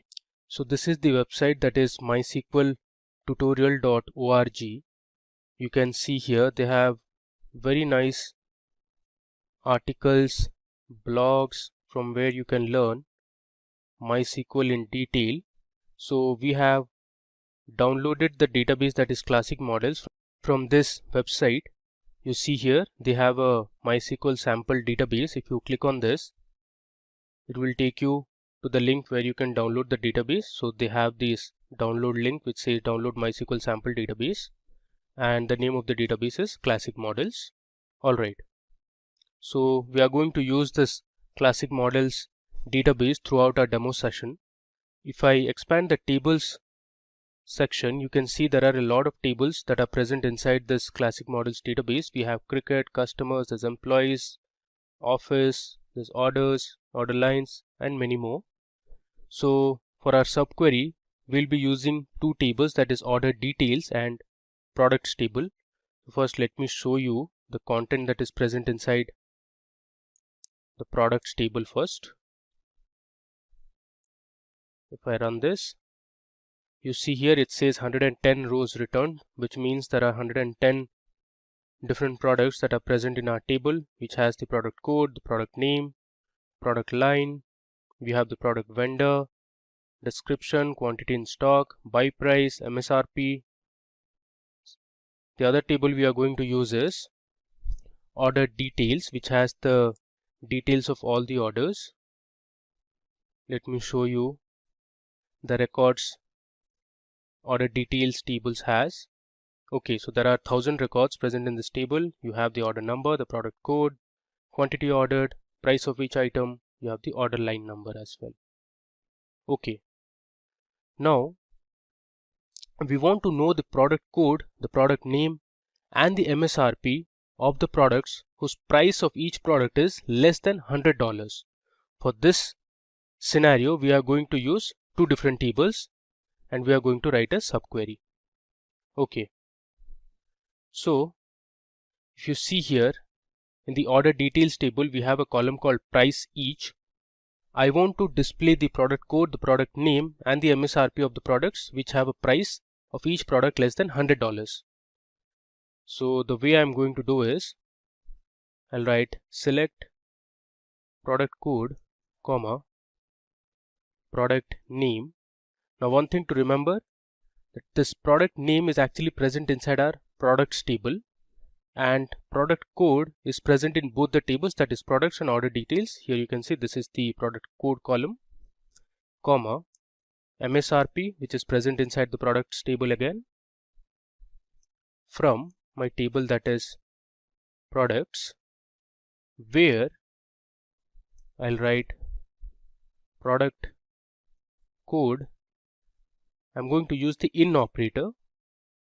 Next, I'll write my inner query, that is select product code from my table order details,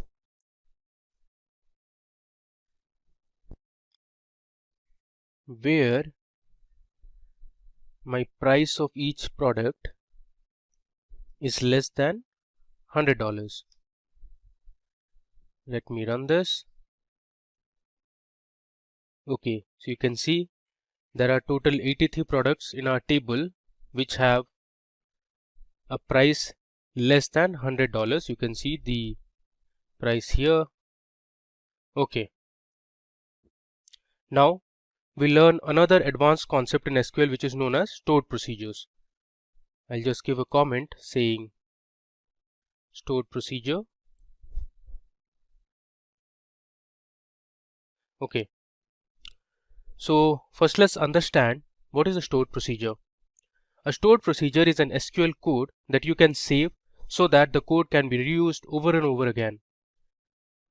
So if you want to write a query over and over again, save it as a stored procedure and then call it to execute it. So in this example, I want to create a stored procedure that will return the list of players who have scored more than 6 goals in a tournament. So I have a database called SQL_IQ. These are a few databases that I have already created. So this database has a table called players. If I expand the tables option, you see we have a table called players, and you can see the columns player ID, the name of the player, the country to which the player belongs to, and the number of goals each player has scored in a particular tournament. So I'll write a stored procedure that will return the list of top players who have scored more than 6 goals in a tournament. So first of all, let me begin by using my SQL_IQ database. We'll run it. So now we are inside the SQL_IQ database. Let me select star from players to show the values that we have in the players table. You can see there are 6 players in our table. We have the player ID, the names of the players, the country to which these players belong to, and the goals they have scored. So I'll write a stored procedure. So the stored procedure syntax is something like this. It should start with a delimiter. Okay. In the delimiter, I'll write &&. Next, I'll write create procedure followed by the procedure name. Let's say I want to name my procedure as top_players. Next statement is begin. After begin, I'll write my select statement. I want to select the name of the player, the country, and the goals each player has scored from my table, that is players, where I'll write goals is greater than 6. I'll give a semicolon. Then I'll end my procedure with a delimiter that was $. Next, I'll write delimiter and give a semicolon. Now the semicolon suggests this is a default delimiter. there should be a space. Okay. Now let's run our stored procedure. There you go. So you have successfully created our stored procedure. Now the way to run a stored procedure is you need to use the call method and give the procedure name, that is top underscore players in our case, with brackets and a semicolon. Let's execute it. Okay, there is some problem here. So we made a mistake while creating a procedure. The name of the column is goals and not goal. Let me create that procedure again. Okay, it says the procedure top underscore player already exists. Let's just edit the procedure name. Instead of top player, we'll write it as top players, and similarly we'll edit here as well. Now let's create it again. Okay, now to call my procedure, I'll write call space followed by the procedure name, which is top underscore players. If I run this, you can see we have 2 players in our table who have scored more than 6 goals. So we consider them as the top players in a particular tournament. Alright. Now, there are other methods that you can use while creating a stored procedure. One of the methods is by using an in parameter. So when you define an in parameter inside a stored procedure, the calling program has to pass an argument to the stored procedure. So I'll give a comment, stored procedure using in parameter. Alright. So for this example, I'll create a procedure that will fetch or display the top records of employees based on their salaries. So we have a table in our SQL underscore IQ database, which is called employee details.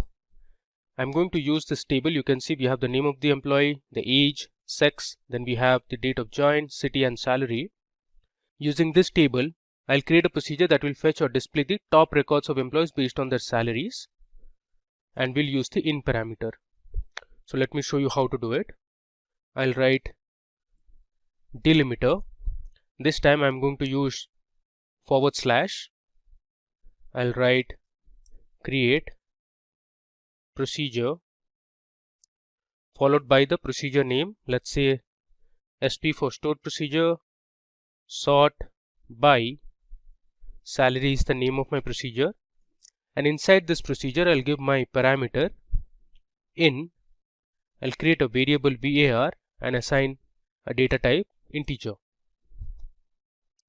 Then I'll write begin followed by my select statement, where I'll select the name, age, salary from my table name, that is EMP details or employee details.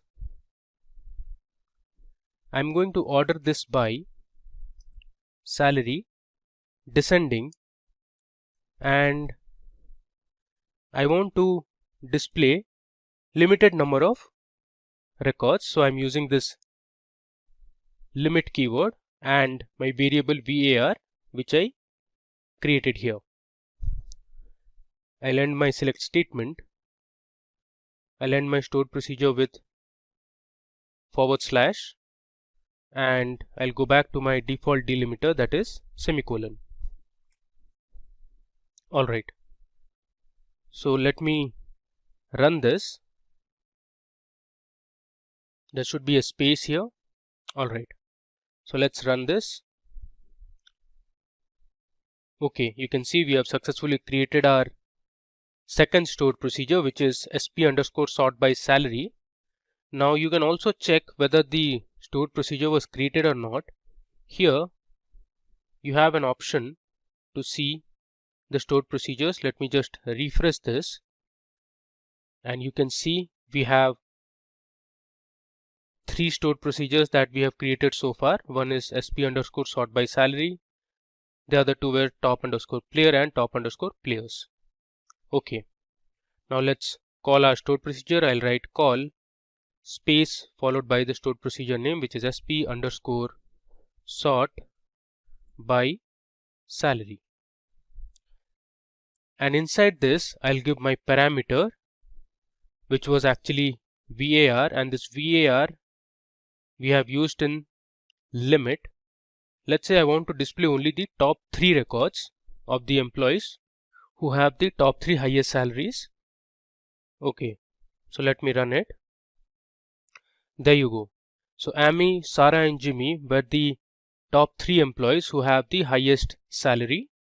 So you saw how you could use the in parameter in a stored procedure.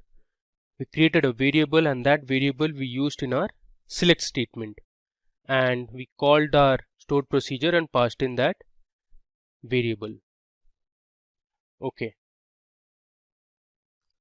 Now, instead of a select statement inside a stored procedure, you can also use other statements. Let's say update. So I'll create a stored procedure to update the salary of a particular employee. So in this procedure, instead of select statement, we'll use the update command.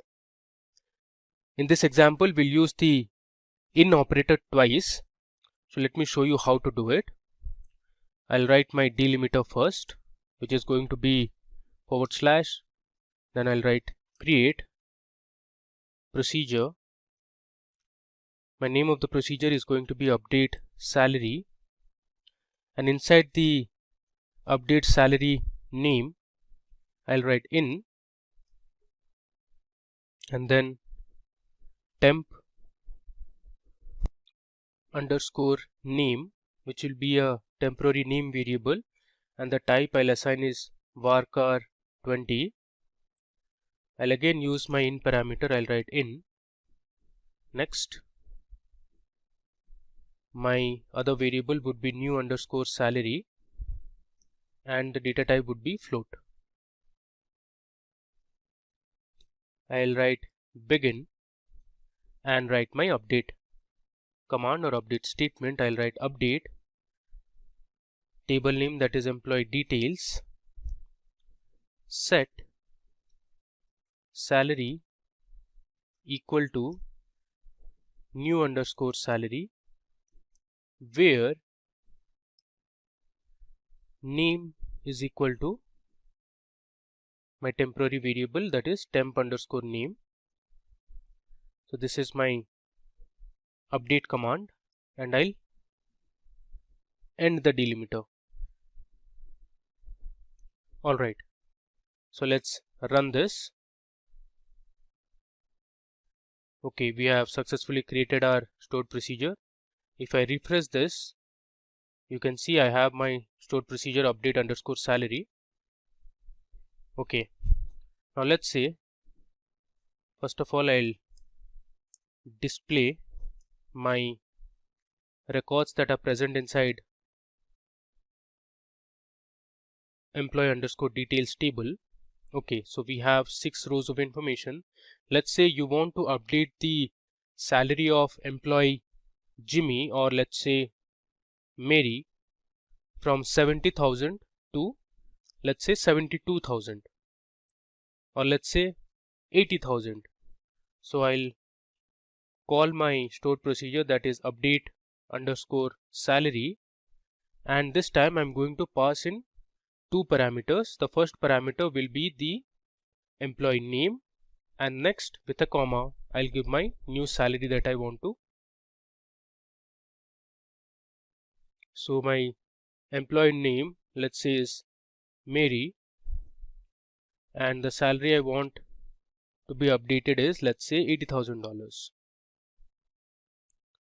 I'll give a semicolon and I'll run it. You can see it says 1 row affected. Now let's check our table once again. There you go. If you see this record, for Mary we have successfully updated the salary to $80,000. Now moving ahead, we learn to create a stored procedure using the out parameter. So I'll give a comment, stored procedure using out parameter. Okay, so suppose we want to get the count of total female employees. We will create total employees as an output parameter, and the data type would be an integer. The count of the female employees is assigned to the output variable, which is total underscore employees, using the into keyword. Let me show you how to write a stored procedure using the out parameter. So first I'll declare my delimiter 2/. I'll write create procedure followed by the procedure name. It is going to be sp_count employees, and inside this I am going to give my out parameter and the variable name, that is total_EMPs, which is total employees, and the data type will be integer. Next I am going to write begin followed by my select statement, that is select. I want the count of total employees, and the output I am going to put into my new variable, that is total_EMPs. From my table, that is EMP_details, where sex is equal to F, which means female. I'll give a semicolon. Next I'll end it with the delimiter, and I'm going to change the delimiter to a default delimiter, that is colon. So let me tell you what I am doing here. I'm creating a new stored procedure, that is sp_count employees. Using this stored procedure, I am going to count the total number of female employees that are present in our table EMP_details. So I've used my out parameter and I'm creating a new variable called total_EMPs. The data type is integer. Here in the select statement, I'm counting the names of the employees, and the result I am storing it in total_EMPs. I have used my where condition where the gender or the sex is female. So let's run this. Okay, so we have created our stored procedure. Let's refresh this. Okay, you can see we have our new stored procedure sp_count employees. Now to call it, I'll write call the name of the procedure, that is sp_count employees. Within brackets I'll pass in the parameter as @f_emp. I'll give a semicolon. Then I'll write select @f_emp as female employees. Okay, so as is an alias name. Let's run this one by one. First I'll call my procedure and then we'll display the total number of female employees. You can see in our table we have 3 female employees. Alright, now with this understanding, let's move on to our next topic in this tutorial on advanced SQL. Now we are going to learn about triggers in SQL. So I'll give a comment here, triggers in SQL. So first let's understand what is a trigger. So a trigger is a special type of stored procedure that runs automatically when an event occurs in the database server. Now there are mainly 3 types of triggers in SQL. We have the data manipulation trigger, we have the data definition trigger, and login triggers. In this example, we'll learn how to use a before insert trigger. So we will create a simple students table that will have the student's roll number, the age, the name, and the student's marks. So before inserting the records to our table, we'll check if the marks are less than 0. So in case the marks are less than 0, our trigger will automatically set the marks to a random value, let's say 50. So let's go ahead and create our table, that is students. Alright, so I'll write create table student.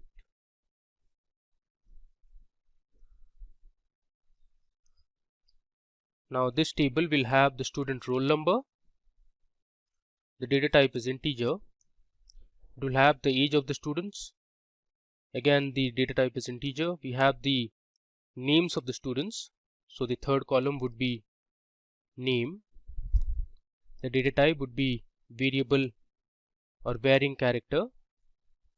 Size I'm giving it as 30. Finally, we have the marks as floating type. So let's create this table, which is student. So we have created our table. Now I'll write my trigger command. So trigger command will start with delimiter, like how our usual stored procedures have. Next, this time I'll write create trigger.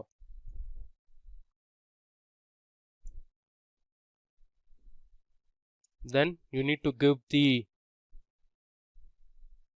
name of the trigger, that is mark underscore, let's say verify.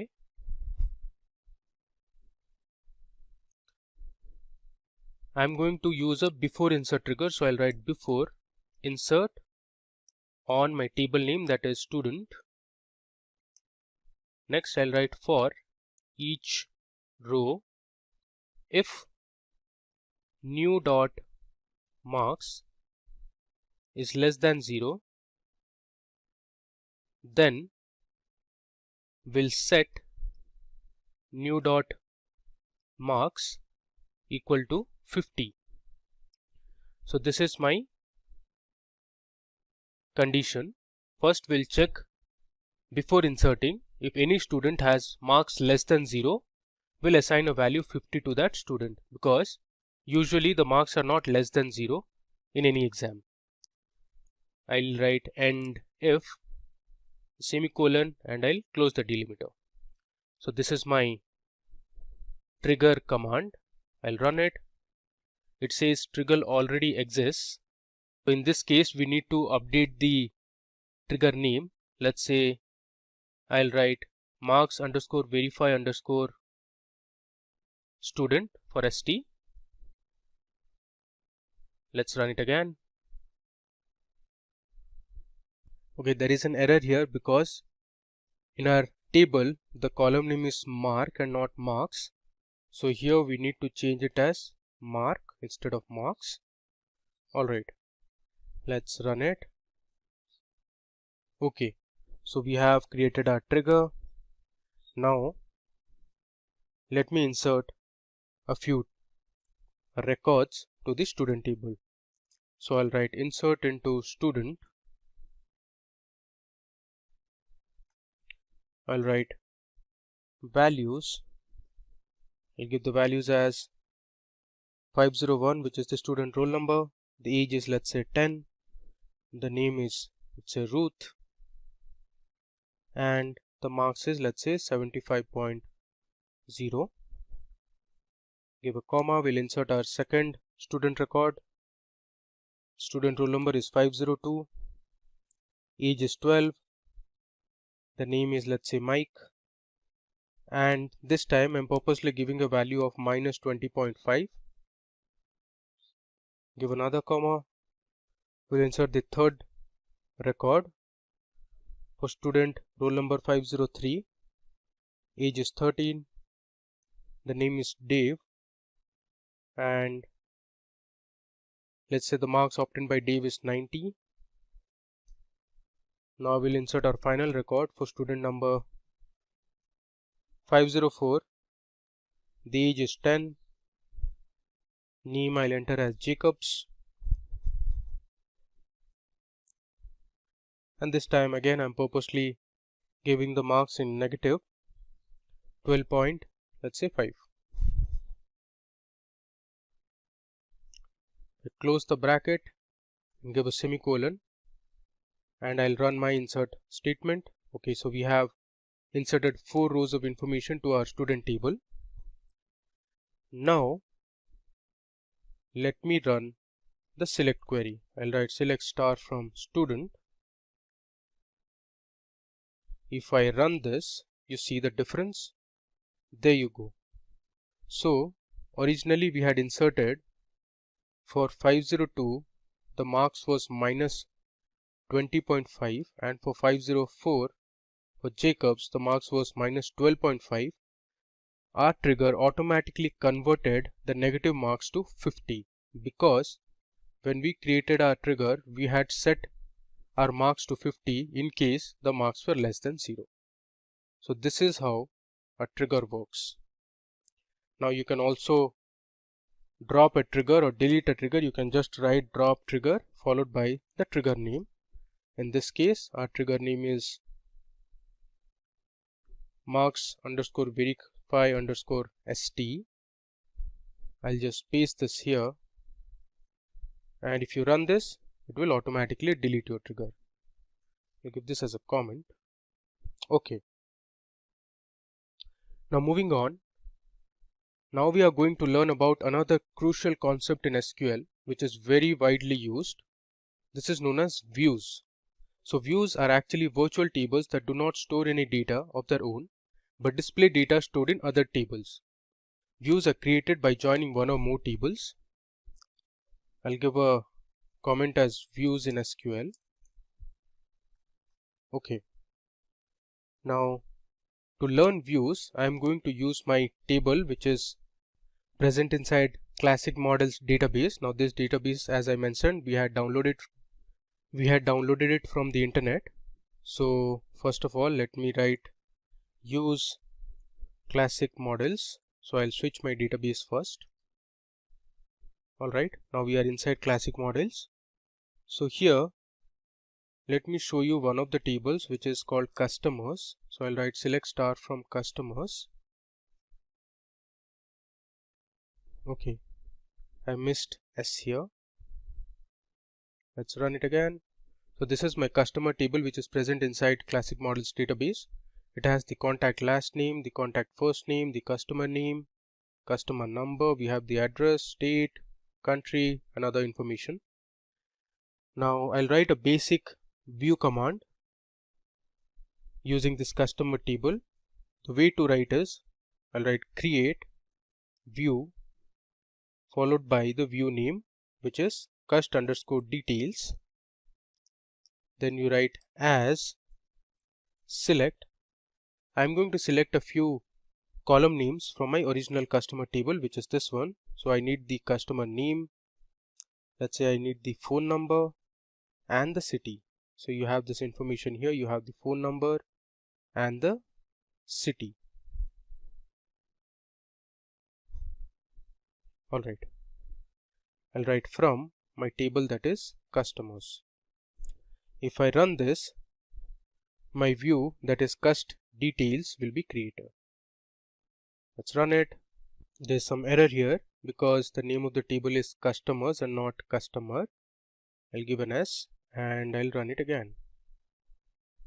Alright, so you can see we have created our view, and to display the contents that are present inside our view, I can write select star from followed by the view name, that is cust_details. Let's run it. There you go. So we have the customer name, the phone number and the city of the different customers that we have in our table. Alright. Now let's learn how you can create views using joins. So we'll join two different tables and create a view. So for that, I'm going to use my products table and the products lines table. I'm talking about the products table and the product lines table present inside Classic Models database. So before I start, let me display the records that are present inside the products table. Let's run it. So these are the different products you can see here. Now let's see what we have in product lines table. So we have the product line, the text description, and there's some HTML description and image. So I'll create a view by joining these two tables and will fetch specific records that are present in both the tables.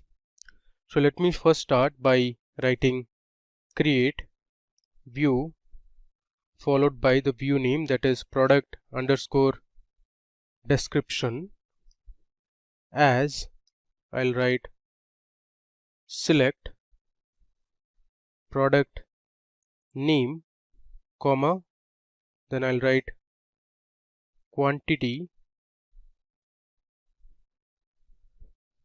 in stock I also want the MSRP. Now these three columns are present inside the products table, and next from the product lines table I want the text description of the products. So I'll write from products table.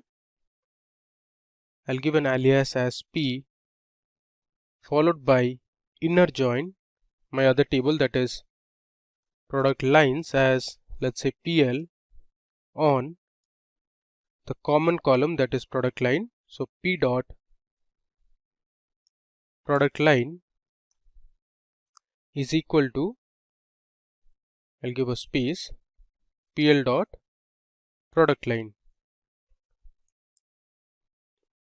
Okay, so here we have used an inner join to fetch specific columns from both the tables, and our view name is product underscore description. Let us run it. Alright, so we have our view ready. Now let me view or display what is present inside our product underscore description view. I'll write select star from product underscore description. Let's run it. There you go. So we have the product name, the quantity in stock, MSRP, and textual descriptions of the different products in the table. Okay, now there are a few other operations that you can perform. Let's say you want to rename a view. Instead of product underscore description, you want to give some other name. So I'll just give a comment, rename description.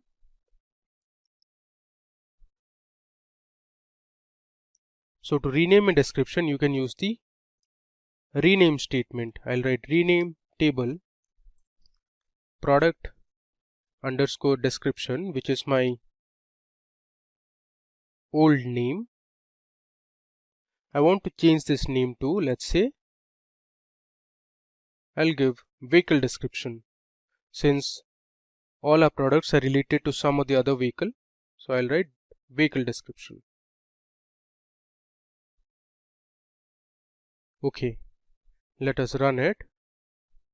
Alright, so here you can see I have renamed my view. So here if I just refresh it and I'll expand this, you can see we have the cost details view and we have the vehicle underscore description view. Okay, now either you can view all the views from this panel or you can use a command. Let's say I'll write display views is the comment. Now to show all the views, you can use show full tables, where table underscore type is equal to, within single quote I'll write view. So this is the command that will display all the views that are present inside a database. There is some error here. Let's debug the error. This should be okay. So instead of table types, it should be table type equal to view. Let's run it. You can see the two different views that we have. One is customer details, another is vehicle underscore description. Okay, now you can also go ahead and delete a view. For that you can use the drop command. So I'll write drop view followed by the view name. Let's say I want to delete customer underscore details or cust underscore details view. I'll write drop view cust underscore details. Let's run it. You can see here we don't have the cust underscore details view anymore. Alright, now moving to our final section in this demo. Here we will learn about Windows functions. Now, Windows functions were incorporated in MySQL in the 8.0 version. So Windows function in MySQL are useful applications in solving analytical problems. So using the employees table present inside my SQL underscore intro database, so we'll find the total combined salary of the employees for each department. So First, let me switch my database to SQL underscore intro database. I'll run it. Okay. I'll display my table, that is employee.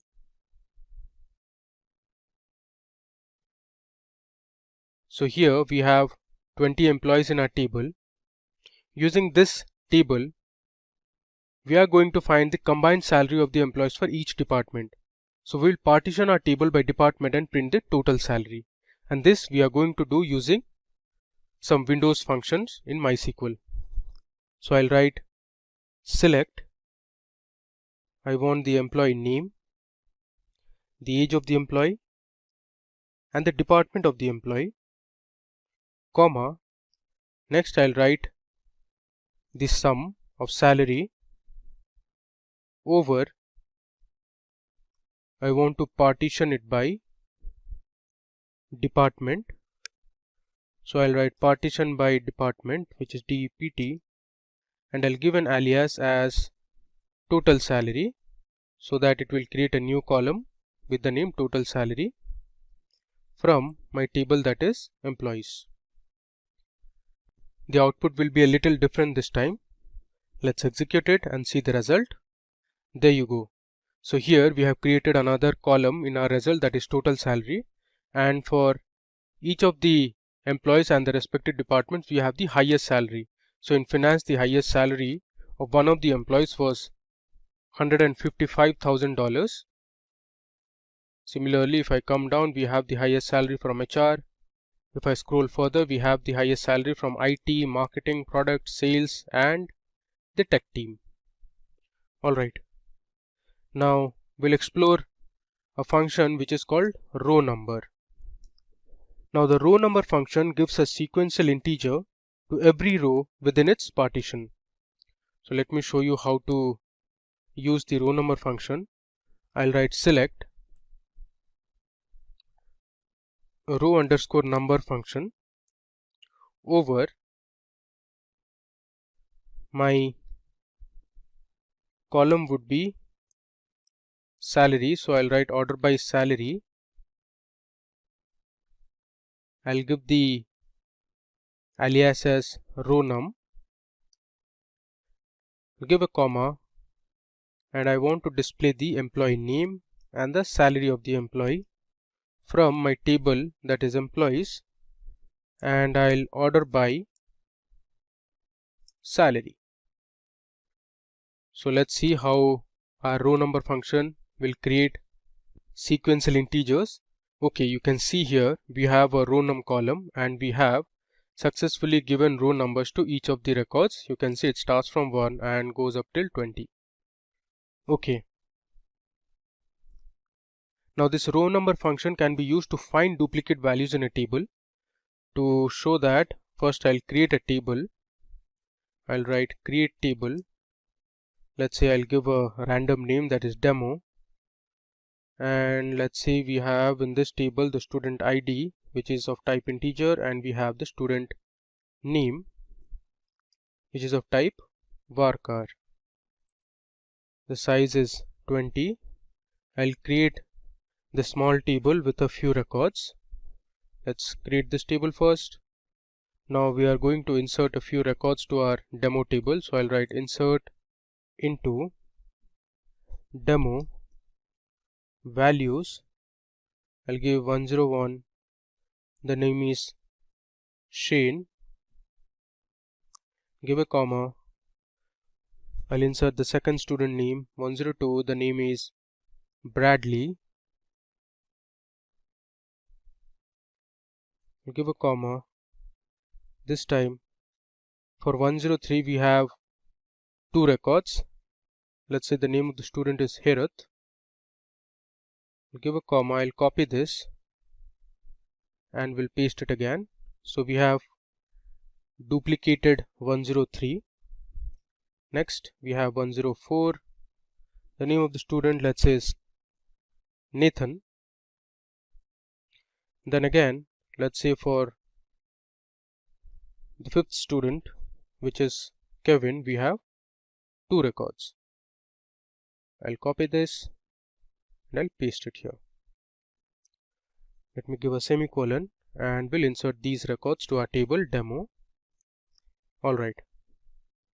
Now let me just run this table for you. I'll write select star from demo.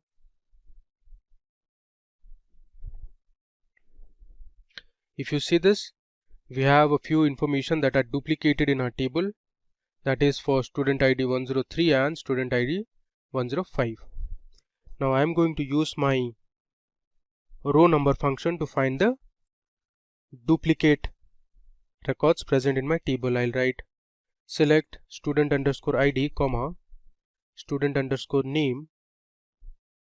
I'll give another comma and write row underscore number over, within brackets I'll write partition by st underscore id comma st underscore name. Okay, then I'll write order by st underscore id, close the bracket. I'll give an alias as row num from my table, that is demo. Let's just run it. You can see here, okay, let me just delete n from here and do it again. Alright, now if you see here, there is just one student in the name Shane, we have one student in the name Bradley, but here if you see for Herath, the second record it says 2, which means there are 2 records for Herath, and if I scroll down there is 1 record for Nathan and there are 2 records for Kevin, which means Kevin is also repeated. Okay, now we are going to see another Windows function that is called rank function in MySQL. So the rank function assigns a rank to a particular column. Now there are gaps in the sequence of ranked values when 2 or more rows have the same rank. So first of all, let me create a table, and the name of the table would be a random name. We'll give it as, let's say, demo1, and it will have only one column, let's say variable a of type integer. We'll create this table first. Okay, now let's go ahead and insert a few records to our table, which is demo1. So I'll write value 101, 102, let's say 103 is repeated.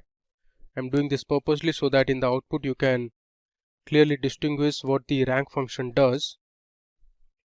Next we have 104, 105,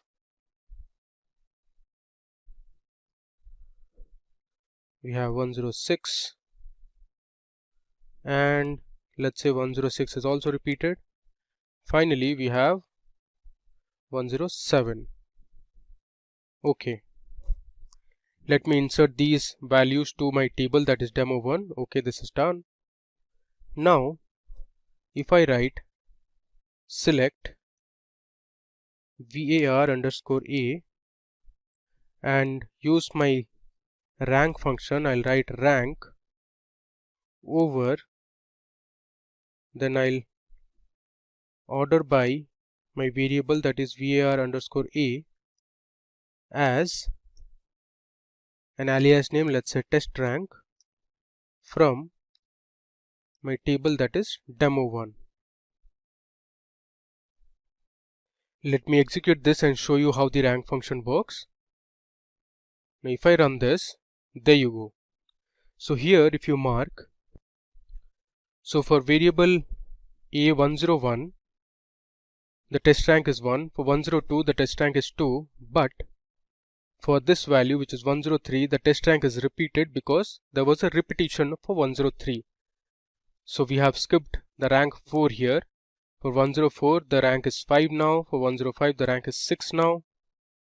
For 106 again, since the record was repeated twice, we have skipped the 8th rank and our rank function has assigned the same value, which is 7 for 106, and for the last value 107 the rank is 9. Alright. Now moving ahead, we'll see our final Windows function, which is called first value. So first value is another important function in MySQL. So this function returns the value of the specified expression with respect to the first row in the window frame. Alright. So what I'm going to do is, I'm going to select the employee name, the age and salary, and I'll write first underscore value, which is my function, and pass in my employee name, and then I'll write over order by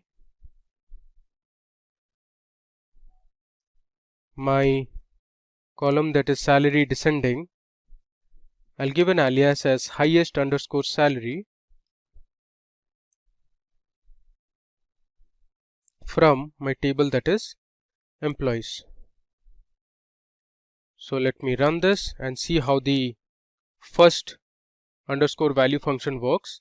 Alright, so in our table, Joseph was the employee who had the highest salary, which was $115,000.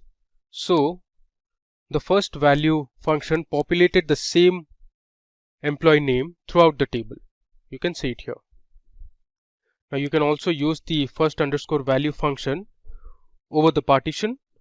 So let's say you want to display the employee name who has the highest salary in each department. So for that you can use the partition. I'll write select emp underscore name, comma, I want the department and the salary, comma, I'll use my function, that is first underscore value,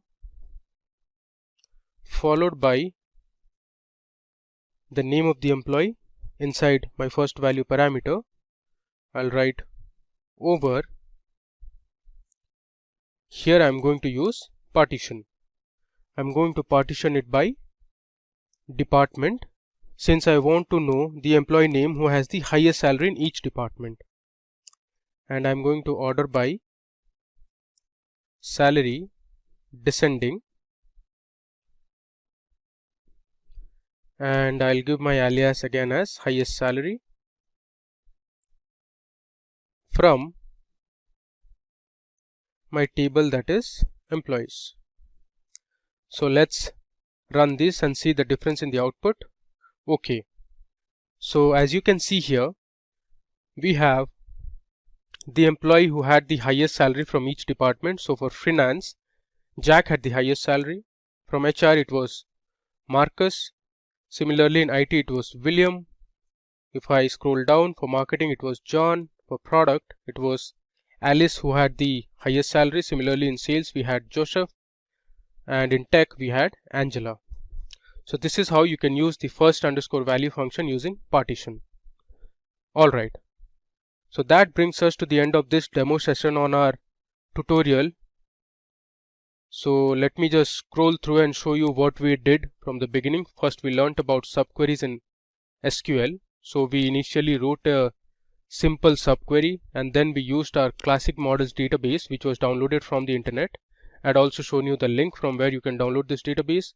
Here we used two different tables and we performed a subquery operation. We learned how to create stored procedures. So we learned how you can use the in operator or the in parameter as well as the out parameter in stored procedure. After stored procedure, we learned another crucial concept in SQL, which is called triggers. Now triggers are also a special kind of stored procedures. So we saw how to write a before insert trigger. You can see it here. Next, we learned how to delete a trigger. We also saw how to work with views in SQL. So views are basically virtual tables that you can create from existing tables. We also saw how you can use views using two different tables and an inner join. And we learned how to display views, how to rename view names, how to delete a view, and finally we explored a few Windows functions. In this tutorial, we will learn how to work with databases and tables using SQL with Python. To do this demo, we will be using our Jupyter Notebook and the MySQL Workbench. You can see it here. So we will write our SQL queries in the Jupyter Notebook with Python-like syntax. If you don't have MySQL or Jupyter Notebook installed, so please go ahead and install them first. While installing the MySQL Workbench, you will be asked to give the username and password. Let me show you. So I am on my MySQL Workbench. So once you connect, it will ask for the username and the password. So I have given my username as root, and password you can give while installing it. We will be using the same user ID or the username and the password to make our connection. So let's get started with our hands-on demonstration part. First and foremost, let me go ahead and import the necessary libraries. I'll give a comment as import libraries. Alright, so first I'll import mysql.connector.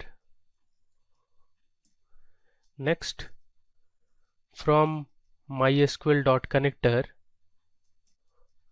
I'm going to import my error method or the error module. Next, I want to import pandas as PD. So let's run this. Okay, there is some error here.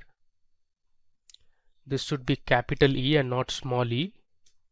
Alright, you can see I have imported my important libraries. Now I'm going to create a function that will help us create a server connection. So I'll write my user-defined function by using the def keyword. I'll write create underscore server underscore connection. This is going to be my function name, and it will take in 3 parameters. First is the host name, next is the username, and then we have the user password.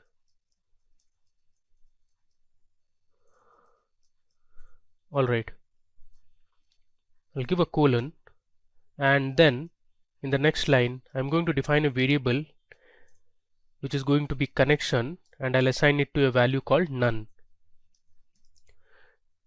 Now we'll be using exception handling techniques to connect to our MySQL server.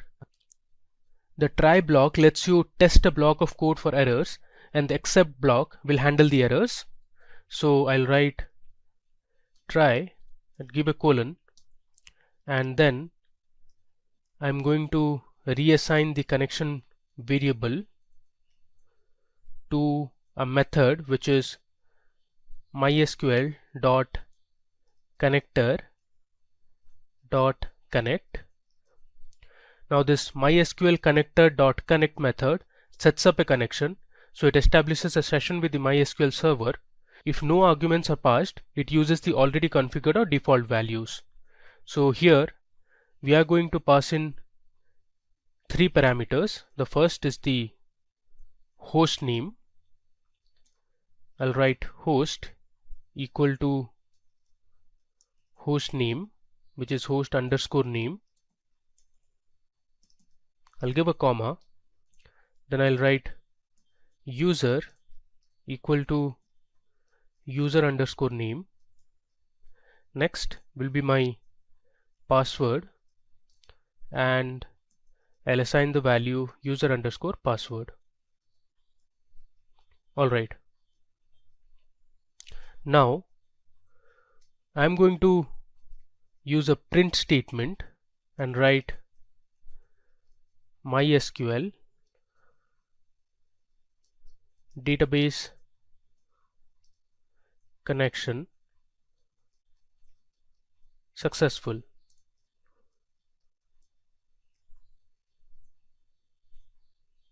After this, I'll give my except block. So I'll use the keyword except. Here I'll write error as ERR, give a colon, and then I'm going to use the print statement. Here I'm going to use some print formatting techniques using the F letter. I'll write error colon, and I'll use curly braces, give ERR, and then I'll close the double quotes. After this, I'm going to return my connection. Alright, let me give a comment here.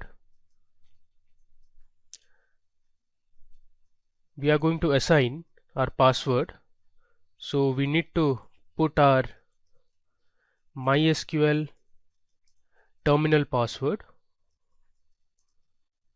So this password you assign it while installing MySQL Workbench. I'll write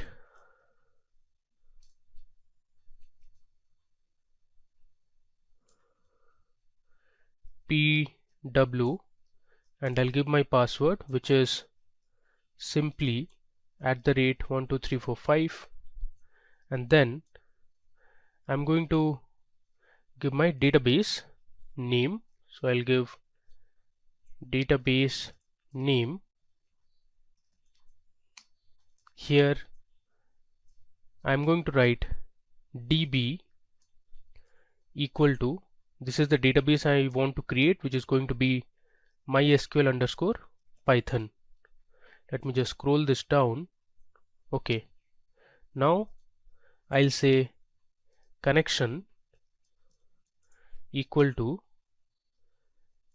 I'll pass in my user defined function name, which is create server connection, and the parameters, which are going to be localhost, that is my host name, my username, which is root, and then I'll give PW, which is my password, that is exactly simply @12345.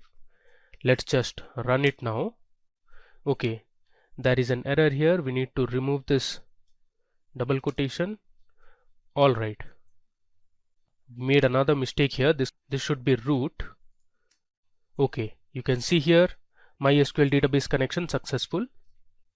Alright, next we are now going to create a database, that is MySQL_Python. So I'll give a comment, create MySQL_Python database. Again, to create this database, I'm going to create another user defined function using the def keyword.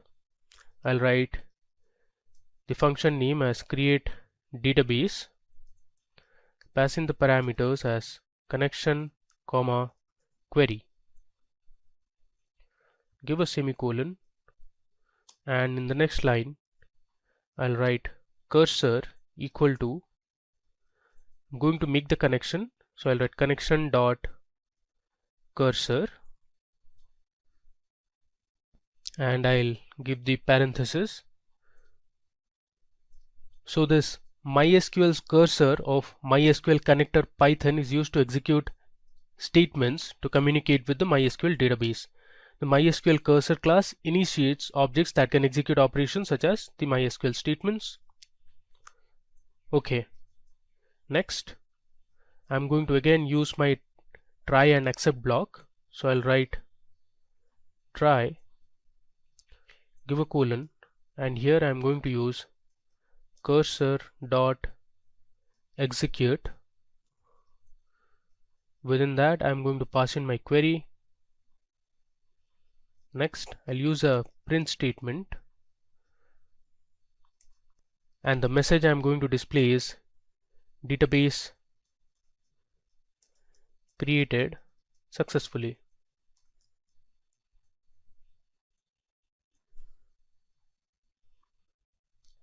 After this I'm going to write my except block.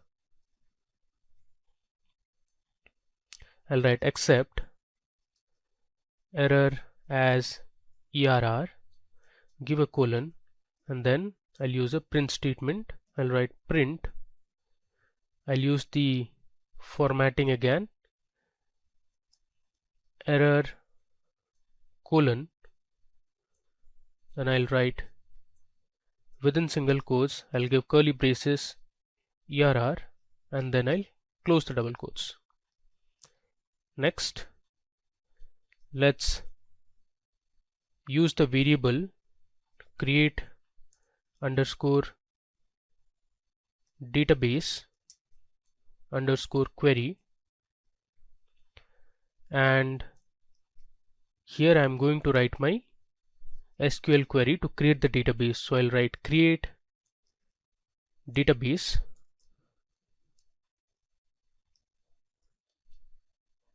and followed by that I'll give my database name, which is going to be mysql underscore python.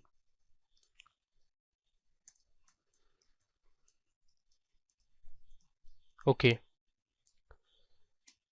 After this, I'll call my function, which is create database, and I'll pass in the parameters. The first one is connection, and next the query is create underscore database underscore query. Let me just copy it and I'm going to paste it here. Alright, so what I am doing here is I am creating a new function, that is to create a new database with the name mysql underscore python, which you can see it here. Now this function takes in two parameters, connection and query. I'm using the connection.cursor function, which is often used to execute SQL statements using Python language. And then I have created my try and exit blocks. So this try block statements will try to create my new database, which is mysql underscore python. In case it fails to create the new database, the exit block will work. So here I am writing my SQL query to create a new database, which is create database followed by the database name, and I am assigning it to a variable which is create database query, and then I'm calling my function create database and passing in the two parameters, connection and the query. Alright, so let's just run it. Alright, you can see here it has created my database successfully. Now you can verify this by checking the MySQL workbench or the MySQL shell. You can see on the MySQL workbench here on the left panel under schemas, there is a database called mysql underscore python. Let me just expand it. Now we haven't created any table, so it's not showing it now. The next step, we are going to connect to this database. So let's go ahead and connect to our database that we have just created. I'll write the comment as connect to database. Now to connect to our database, I'm again going to create a user defined function using the def keyword. I'll write create underscore db, which is for database underscore connection, and the parameters it will take is the host name followed by the username, then we have the user password, and finally we have the database name. I'll give a colon. In the next line, I'm going to create my variable, which is connection, and then I'll assign it to a value none. After this, I'm going to use my exception handling techniques. So I'll write my try block first. I'm going to reassign my connection variable using the MySQL connector method.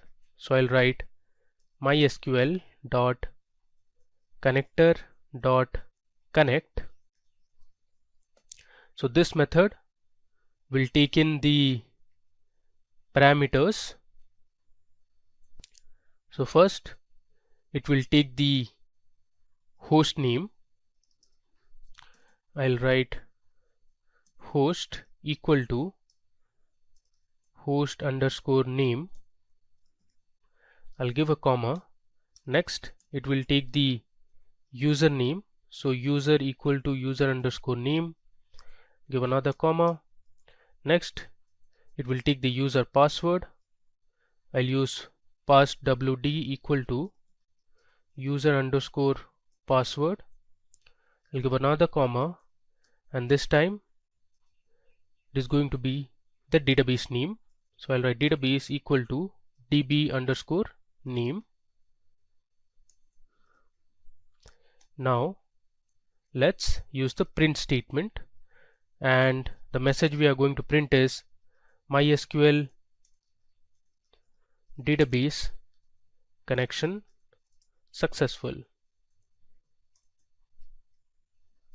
Alright, finally we'll write my except block. I'll write except error as ERR, give a colon, and then I'll use the print statement. F within double quotes I'll write error colon, within single quotes curly braces I'll write ERR, and we'll close the double quotes. Finally, this function will return the connection value. Alright, let's run it, and there you go. It has run successfully, so we have connected to our database. Now it's time for us to execute SQL queries. I'll give another comment saying execute SQL queries. Alright, now to execute our SQL queries, I'll use another user-defined function, which is execute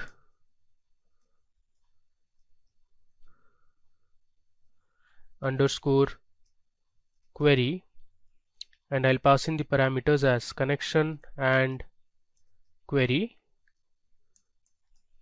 I'll give a colon. I'm going to write cursor equal to connection dot cursor. Now this is used to establish a connection and run SQL statements. Next we'll use the try and except block, so I'll write try cursor dot execute.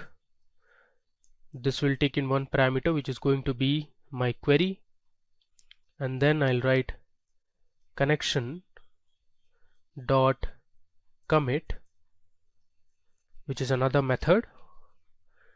Now let's use the print statement. So I'll write print. Let's say the message would be query was successful.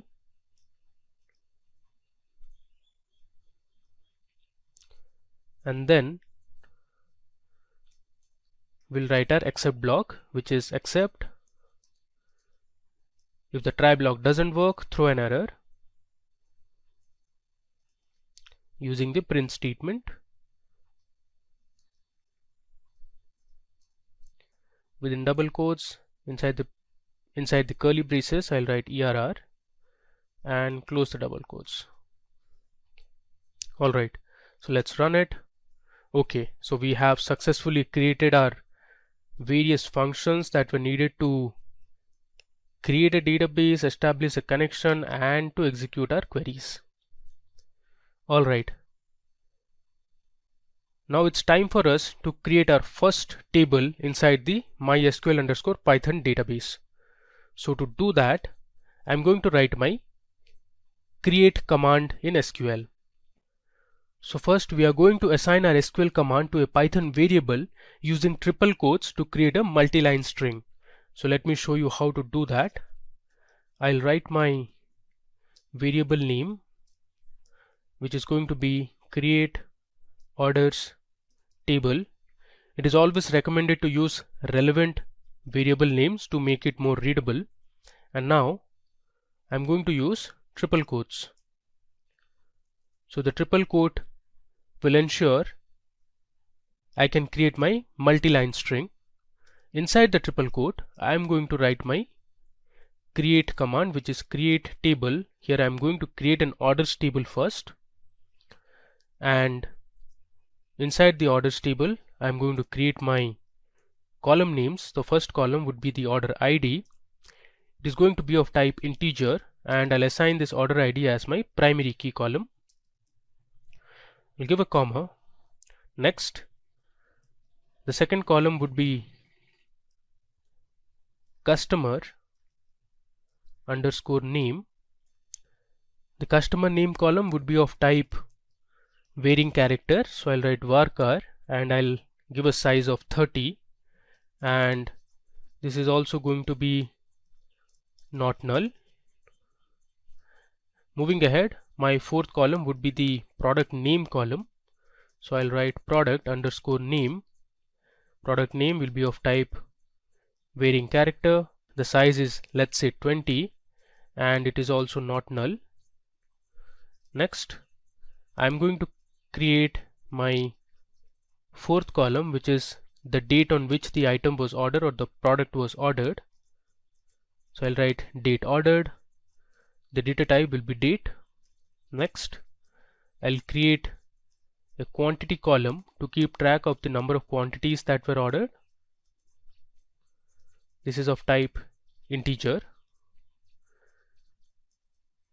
My next column would be unit price, which will basically have information about the price of each unit of product. Unit price can be of type float. And finally, I'll have the phone number of the customer. I'll write phone number. Phone number can be kept as of type varying character. I've assigned a size of 20. Now let's give a semicolon and we'll close the triple quotes.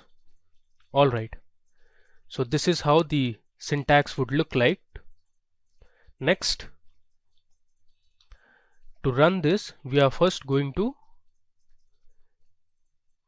call our createDB function. So let me give a comment as connect to the database.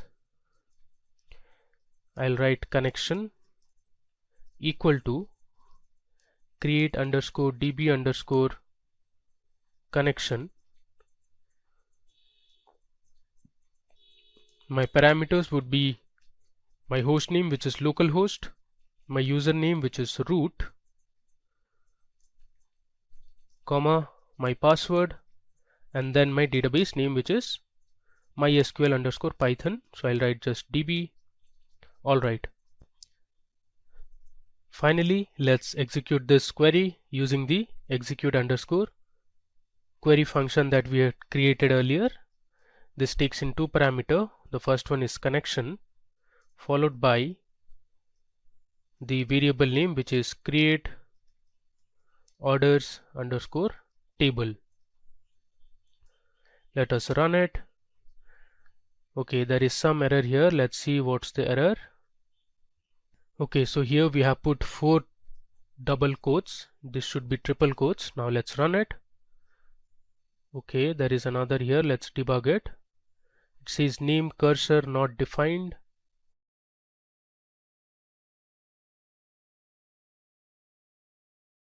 Let me just roll it to the above cell.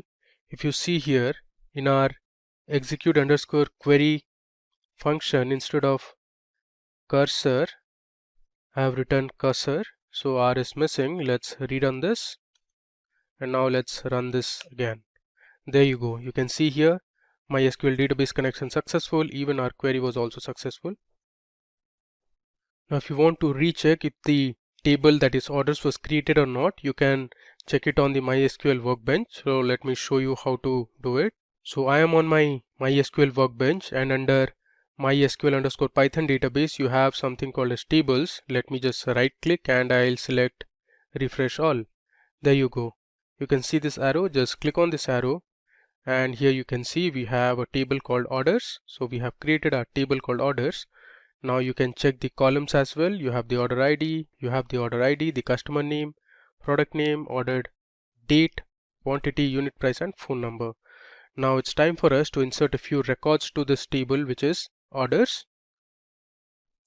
Now to insert records, I'll give a comment as insert data. I'll start with the variable name. Let's say the variable name is data underscore orders. I'll give triple quotes.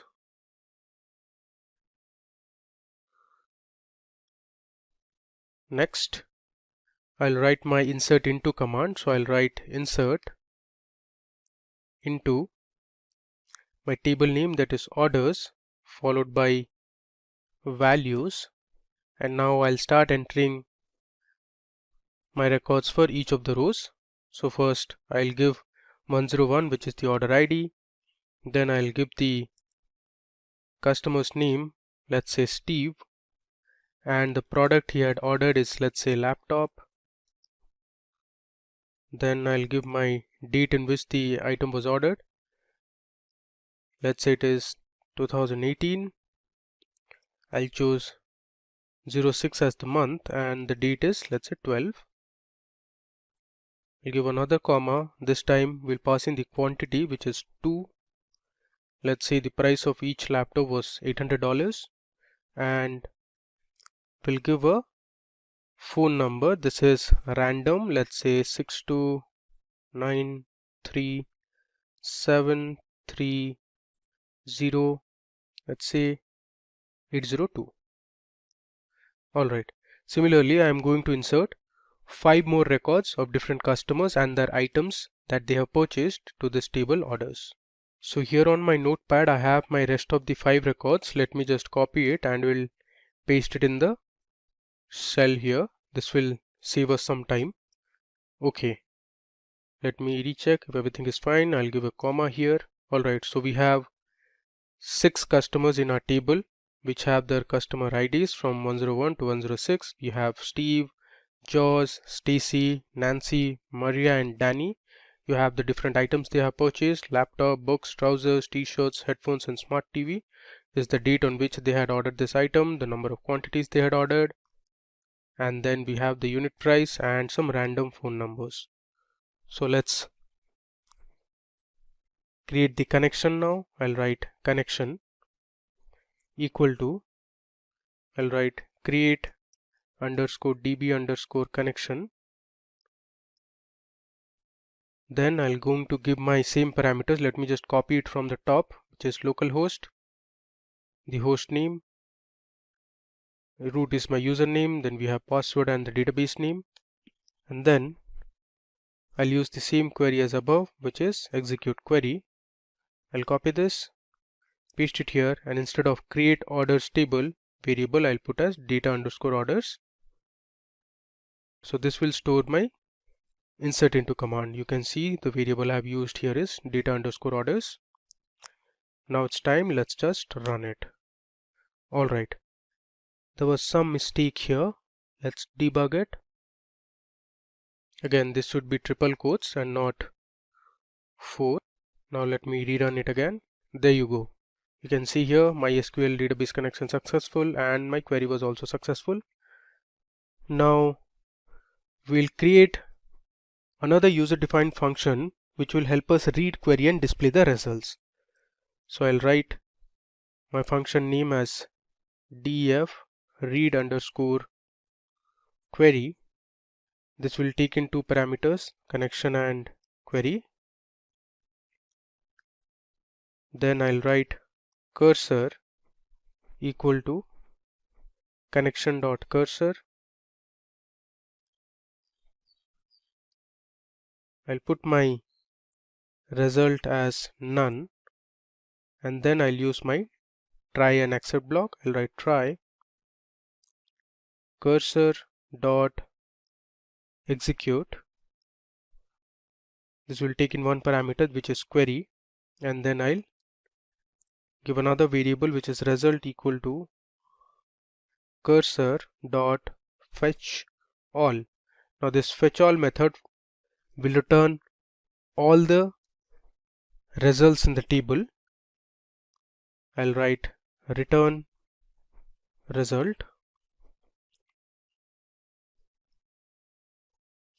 Next we'll use the accept block.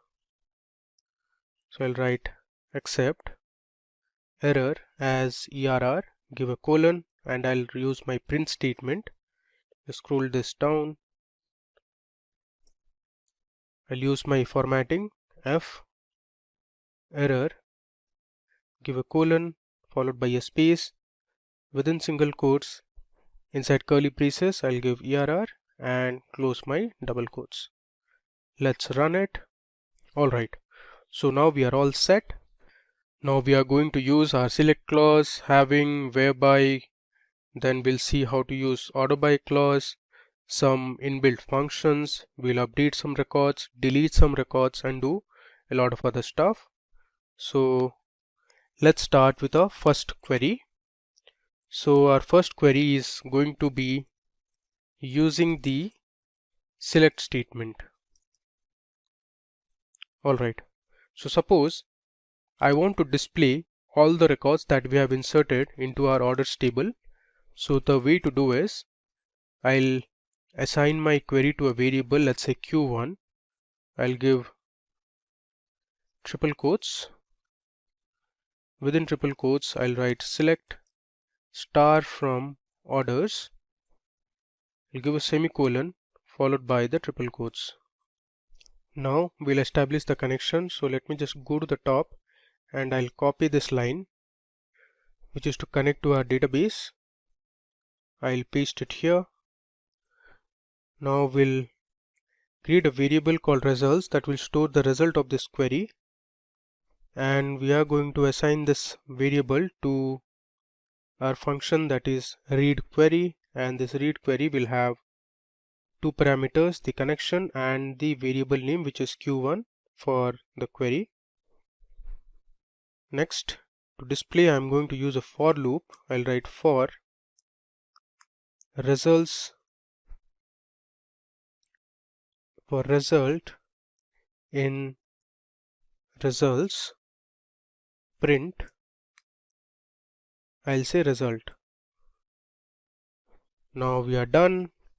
Let's just run this query. There you go. You can see here we have successfully printed all the rows in our table, which is orders. You can see we have 6 records in total. Now we are going to explore a few more queries. So let me just copy this and we are going to edit in the same query. I'll paste it here.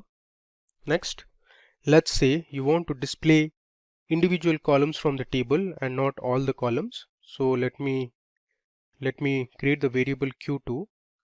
Now instead of star, I'm going to display only the customer name and let's say the phone numbers of the customer. So I'll write phone underscore number. Alright, the rest all remains the same. Let me just recheck it, and here instead of Q1 we'll put Q2, and let's run this cell. Alright, you can see here now we have displayed only 2 columns. The first column is the customer name and then we have the respective phone numbers. Okay, now let me just paste that query again.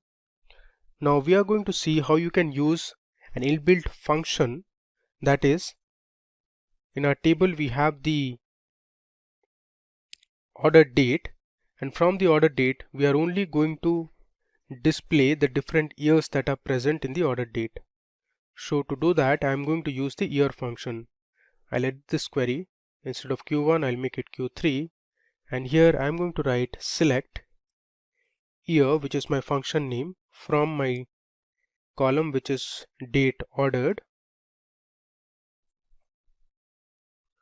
from orders, and here I'll change this to Q3. Q1, Q2, Q3 are basically query 1, query 2 and query 3. Let's run it. There you go. So we have successfully extracted the different years present in the order date column. Now if you want to display the distinct or the unique dates present in the column, you can use the distinct keyword in the select statement. So the way to do it is, I'll write select distinct, give a space, the rest of the query remains the same, and here in Q3 I'll write Q4. I'll make this as Q4. Let's run it. You can see 2018 and 2019 are the unique year values that are present in the order date column. Okay, now moving ahead, let's write our fifth query, and this time we are going to explore how you can use the where clause. So I'll change this to Q5 before I write my query. So let's say you want to display all the orders that were ordered before 31st of December 2018. So to filter this, we are going to use the where clause. So I'll write select star from orders. Next I'll write where my date underscore ordered is less than, within quotes I'll give my date value, which is 2018 December 31st. So all the items or the products that were ordered before 31st of December 2018 will be displayed. So let's run it. Alright, you can see here there are 3 orders in our table which have been ordered before 31st of December. Now moving ahead, we want to display all the orders that were made after 31st of December. So here what you can do is, I'll just copy the above query again. I'll copy this line. So instead of less than 31st of December 2018, I'll make it as greater than. So every order that was placed after 31st of December will be displayed. If you run it, so you can see here there are 3 orders in our table which were ordered after 31st of December 2018. Now moving ahead, let's write a 7th query. Now let's see how the order by clause works in SQL. So you can filter your results based on a particular column or sort it based on a particular column. So this is going to be my query 7. I'll write it from scratch again. Let's say you want to display all the columns from the table. So I'll write select star from orders. Then I'm going to use order by unit price. I'll give a semicolon. Let's run this query and see the output. Now if you see the result here and you mark the unit price column, the result has been ordered in ascending order of unit price. You see here it starts with the lowest price and then goes on with the highest price towards the end. Now if you want to order it in descending order, you can use the keyword DESC. So this will ensure your top or the most expensive products appear at the top and the least expensive products appear at the bottom. Alright. Next,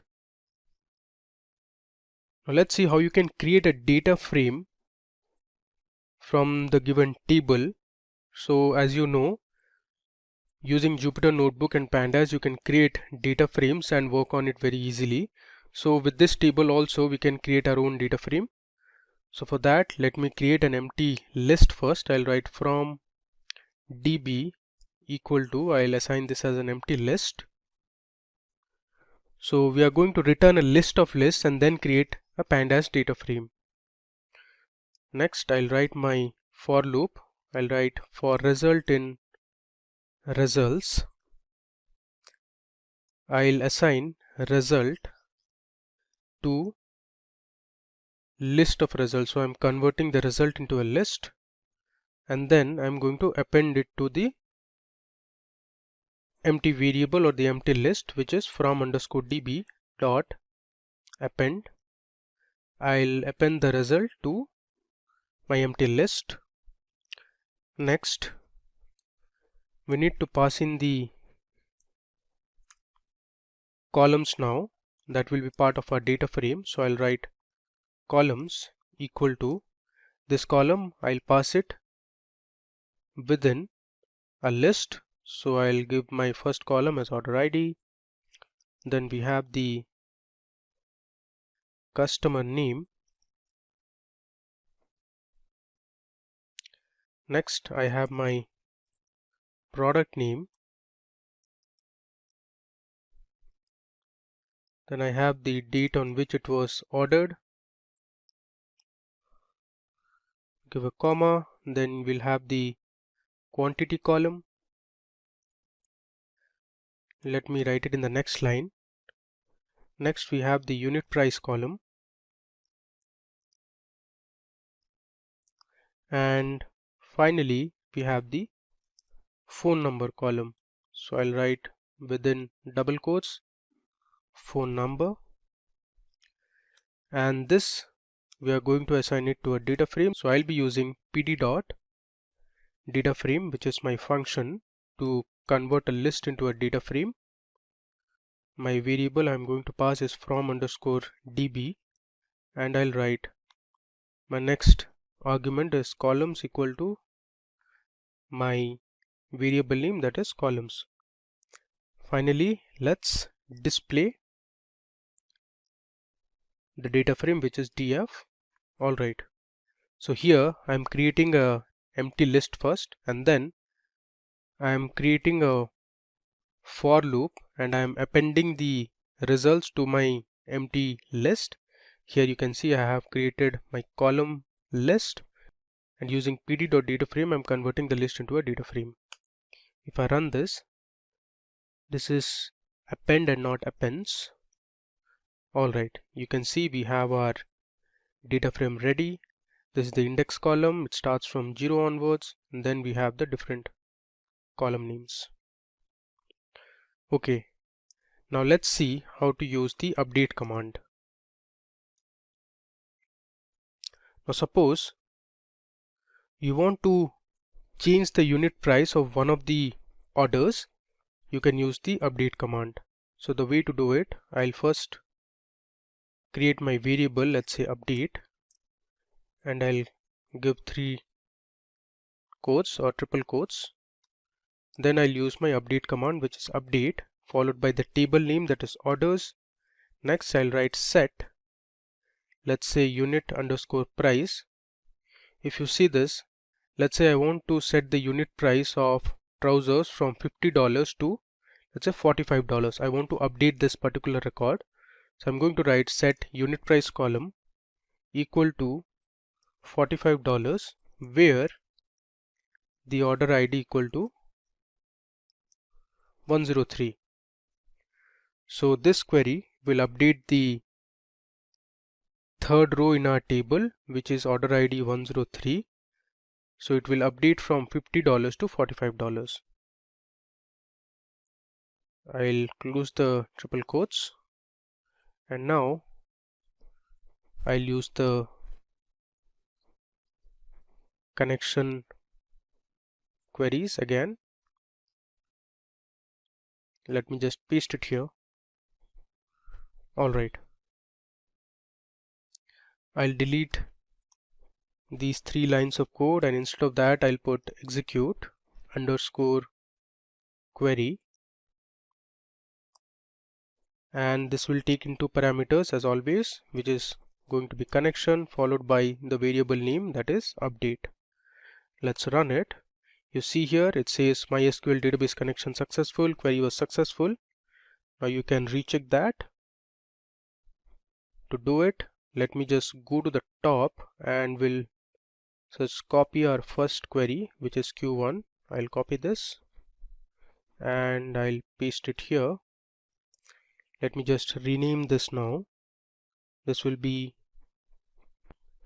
Q8, and I'll change this as well. I'll write select star from orders, where my order ID equal to 103. Let's see the unit price of 103 now. You can see here instead of 50, now we have updated it to $45. Alright, now the last command we are going to say is how you can delete a record from the table. I'll write delete command as my comment. Now to delete a query, I'll first give my variable name, which is delete underscore order, and I'll pass in within triple quotes. Next I'll write my delete query, which is delete from my table name, that is orders. Then I'll give my where clause, where let's say I want to delete my order ID 105. Let me just go to the top and explain you again. So if you say this, we want to delete the order ID 105, which was for customer name Maria and she had ordered headphones. We want to completely remove this particular record. So I have my delete query ready. Now let me just create my connection and display the results. So I'll go to the top and I'll copy this connection command, which also has the execute query command, and I'll paste it here. And I'm going to make a change here. Instead of update, we'll write delete_order. Everything looks good. Let's just run it. You can see our query was successful. And now if you want to print it, let me just show you. I'll just copy this. We'll paste it here. I'll make this as Q9. I want to verify if my order ID 105 was deleted or not. Instead of this statement, I'll write select star from orders, and here I'll change this to Q9. If I run this, you can see it here. You can mark order ID 105 was deleted and it no more appears in this table. Alright, so this brings us to the end of the demo session on SQL with Python. Let me just scroll you through what we did. So first we imported the important libraries, MySQL connector, then we imported the error function, then we imported pandas using PD. We learned how to create a server connection to MySQL database. We created a new database, that is MySQL_Python, and now we connected to that database. We created a function to execute our queries. We saw how you can write a create table command. Then we inserted a few records to our orders table. We created a read_query command to read the queries and display the results. Then we started exploring our different SQL commands one by one. We saw how to use select query. Then we selected a few individual columns from our table, followed by using a inbuilt function which was ER. Then we saw how to use the distinct keyword. After that, we used our where clause to filter our table based on specific conditions. We saw how to order your results based on a particular column. Then we saw how you could convert the table into a data frame using pd.dataframe function. Finally, we learned how to use the update command and the delete command. PostgreSQL is a very popular and widely used database in the industries. In this tutorial, we will learn PostgreSQL or PostgreSQL in detail with an extensive demo session. So in today's video, we will learn what PostgreSQL is and look at the history of PostgreSQL. We will learn the features of PostgreSQL and jump into performing PostgreSQL commands on the SQL cell and pgadmin. So let's begin by understanding what is PostgreSQL. PostgreSQL is an open source object relational database management system. It stores data in rows with columns as different data attributes. According to the DB Engine's ranking, PostgreSQL is currently ranked 4th in popularity amongst hundreds of databases worldwide. It allows you to store, process and retrieve data safely. It was developed by a worldwide team of volunteers. Now, let's look at the history of PostgreSQL. So in 1977 onwards, the Ingress project was developed at the University of California, Berkeley. In 1986, the Postgres project was led by Professor Michael Stonebraker. In 1987, the first demo version was released, and in 1994, a SQL interpreter was added to Postgres. The first PostgreSQL release was known as version 6.0 or 6.0 on January 29, 1997, and since then, PostgreSQL has continued to be developed by the PostgreSQL Global Development Group, a diverse group of companies and many thousands of individual contributors. Now, let's look at some of the important features of PostgreSQL. So PostgreSQL is the world's most advanced open source database and is free to download. It is compatible as it supports multiple operating systems such as Windows, Linux and Mac OS. It is highly secure, robust and reliable. PostgreSQL supports multiple programming interfaces such as C, C++, Java and Python. PostgreSQL is compatible with various data types. It can work with primitives like integers, numeric, string and boolean.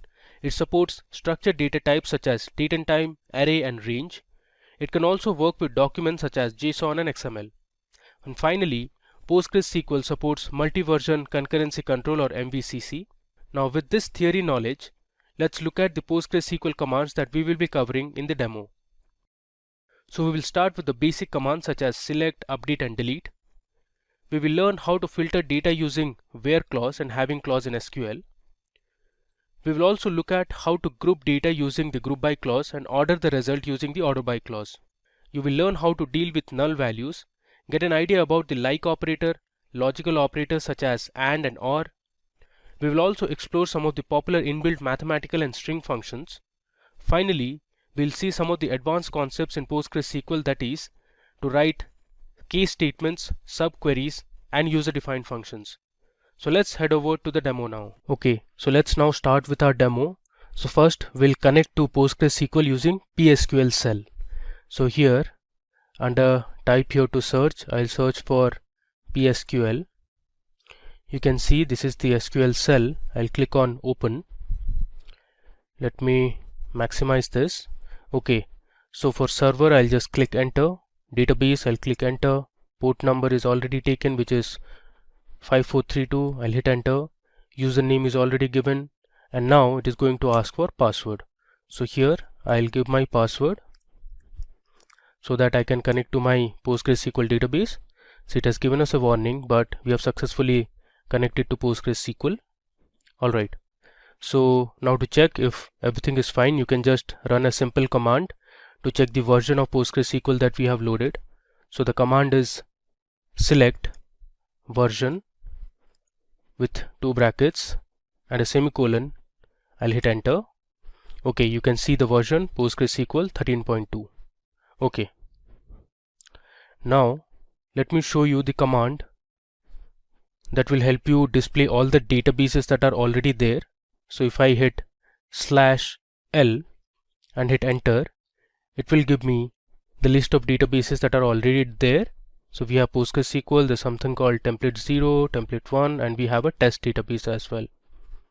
Okay, now for our demo, I'll create a new database. So first I'll write create space database, and I'll give my database name as SQL_demo. I'll give a semicolon and hit enter. You see we have a message here that says create database. So we have successfully created our SQL demo database. Now if you want to connect to that database, you can use \c space SQL_demo.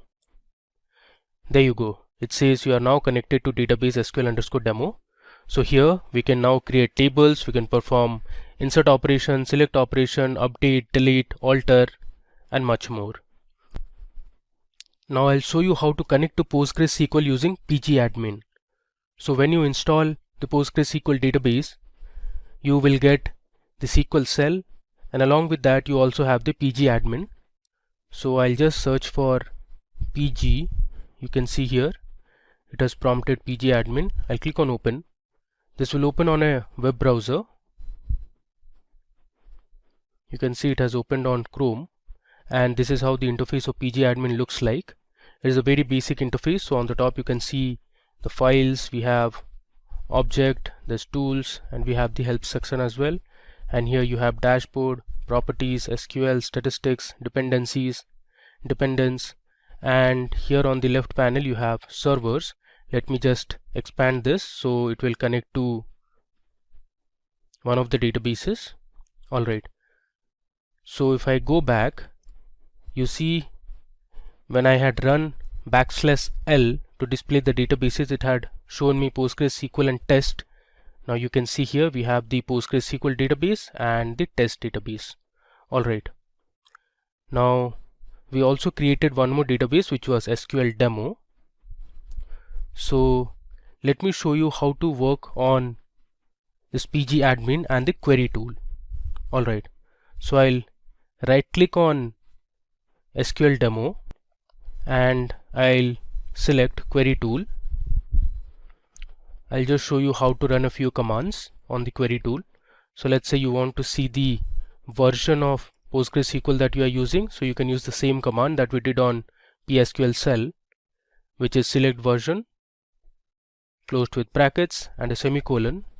I'll select this, and here you can see we have the execute button. So if I hit execute or press F5, it will run that query. You can see we have the output at the bottom and it says PostgreSQL 13.2 compiled by Visual C++. It has a 64-bit system. Okay. Now let me tell you how to perform a few basic operations using PostgreSQL commands. So here, let's say I'll write select 5 into 3. I'll give a semicolon, select this and hit F5. So this will run the query and it returns me the result, that is the product of 5 and 3, which is 15. Similarly, let's edit this. Let's say I'll write 5 plus 3 plus, let's say, 6. I'll select this and hit F5 to run it. It gives me the sum of 5 plus 3 plus 6, which is 14. Now the same task you can do it on this cell as well. Let me show you how to do it here. So let's say I'll write select. Let's say I want to multiply 7 into, let's say, 10. You know the result, it should be 70. If I hit enter, it gives me 70. Now this question mark column question wall will deal with this later. Alright, let me go back to my PG admin again. Let me do one more operation. Let's say this time I'll write select 5 multiplied by, and within brackets I'll write 3 plus 4. I'll give a semicolon. So what SQL will do is, first it will evaluate the expression that is there inside the bracket, that is 3 plus 4, which is 7, and then it will multiply 7 with 5. Now let me select this and I'll hit execute.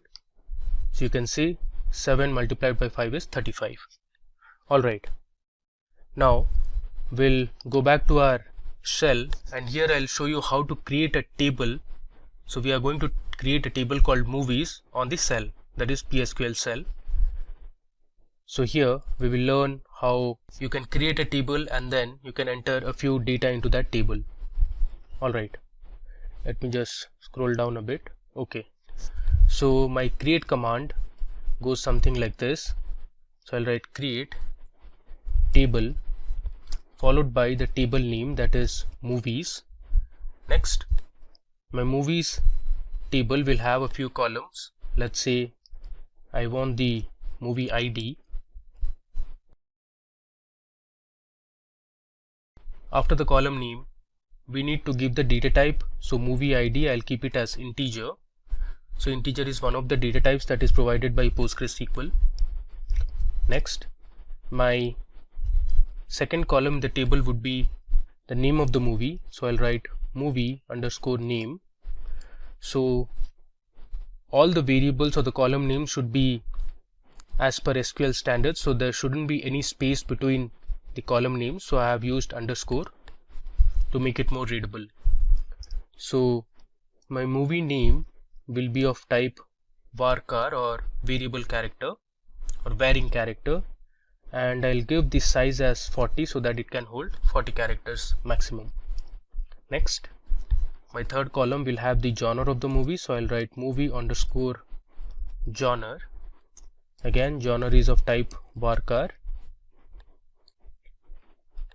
I'll give the size as, let's say, 30. And my final and the last column will have the IMDb rating. So I'll write IMDb underscore ratings. Now the ratings will be of type real, since it can have floating or decimal point values. If I close the bracket, I'll give a semicolon and I'll hit enter. There you go. So we have successfully created a table called movies. Now let me go back to my PG admin. Alright, so here I have my database, that is SQL demo. I'll just right click on this and click on refresh. Now let me go to schemas. I'll just scroll down a bit. Here under schemas we have something called as tables. Let me expand this. Okay, so you can see we have a table called movies in the SQL demo database now, and here you can check the columns that we have just added. So our movies table has movie ID, movie name, genre and ratings. Alright, now there is another way to create a table. The previous time we created using the SQL cell. Now I'll tell you how to create a table using the pgadmin. So here under tables, I'll right click and I have the option to create a table. So I'll select table. Okay, so it's asking me to give the name of the table. So this time we are going to create a table called students. So I'll write my table name as students. Alright, these will be default as it is. Now I'll go to the columns tab. So here you can create the number of columns that you want. So you can see on the right I have a plus sign. I'll just select this so that I can add a new row. So my first column would be, let's say, the student roll number. I'll write student underscore roll number. Again, the column name should be as per SQL standards. The data type I'm going to select is integer. Alright, now if you want, you can give these constraints such as not null, so that student roll number column will not have any null values. And I'll also check primary key, which means all the values will be unique for roll numbers. Alright, now if you want to add another column, you can just click on that plus sign, and let's say this time I want to give the student name as my second column. So I'll write student underscore name. Student name will be of type, let's say, character varying. If you want to give the length, you can specify the length as well, let's say 40. I'll click on the plus sign again to add my final column. The final column would be gender. So gender, I'll keep this time as type character. Okay, now you can click on save, so that will successfully create your students table. There you go. So here on the left panel you can see earlier we had only one table, that was movies, and now we have two tables. So one would be added, that was students. So if I expand this under columns, you can see we have the three columns here: student roll number, student name and gender. You can also check the constraints. It will tell you if you have any constraints. So you can see it says students roll number, there's one primary key. Alright, now let me run a select statement to show the columns that we have in the movies table. So I'll write select star from movies, give a semicolon, and let me execute this.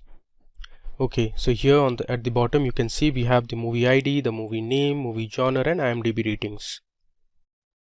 Now the next command we are going to learn is how to delete a table. So there is one way by using the SQL command, that is drop table followed by the table name. Let's say you want to delete students. You can write drop table students and that will delete the table from the database. This is one of the methods, so you just select and run it. Now the other way is to you just right click on the table name and here you have delete / drop. If I select this, you get a prompt, are you sure you want to drop table students? I'll select yes. So you can see we have successfully deleted our students table. Alright, now let's perform a few operations and learn a few more commands in PostgreSQL. So to do that, I'm going to insert a few records to my movies table. So for that, I'll use my insert command. So I have my insert query written on a notepad. I'll just copy this and I'll paste it on my query editor. Okay, so let me just scroll down.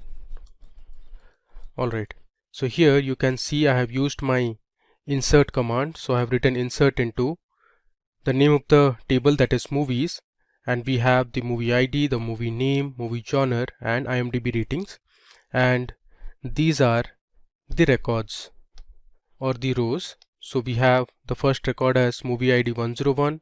The name of the movie is a very popular movie which is Vertigo. Then we have the movie genre, that is mystery. It is also a romance movie. And then we have the IMDb ratings, the current IMDb rating, that is 8.3. Similarly, we have Shawshank Redemption, we have 12 Angry Men, there's The Matrix, 7, Interstellar, and The Lion King. So there are total 8 records that we are going to insert into our movies table. So let me just select this and hit execute. Okay, you can see it has returned successfully 8 records.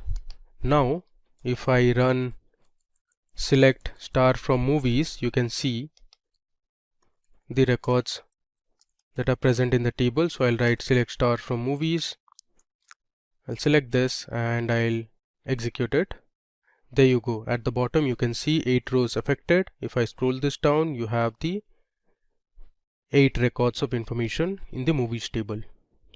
Alright, now if you want to describe the table, you can go to the SQL cell, and here if you write \d and the name of the table, that is movies, this will describe the table. So here you have the column names, this has the data type, and here you can specify if there are any null values or any constraints like default constraint or primary key or foreign key and others.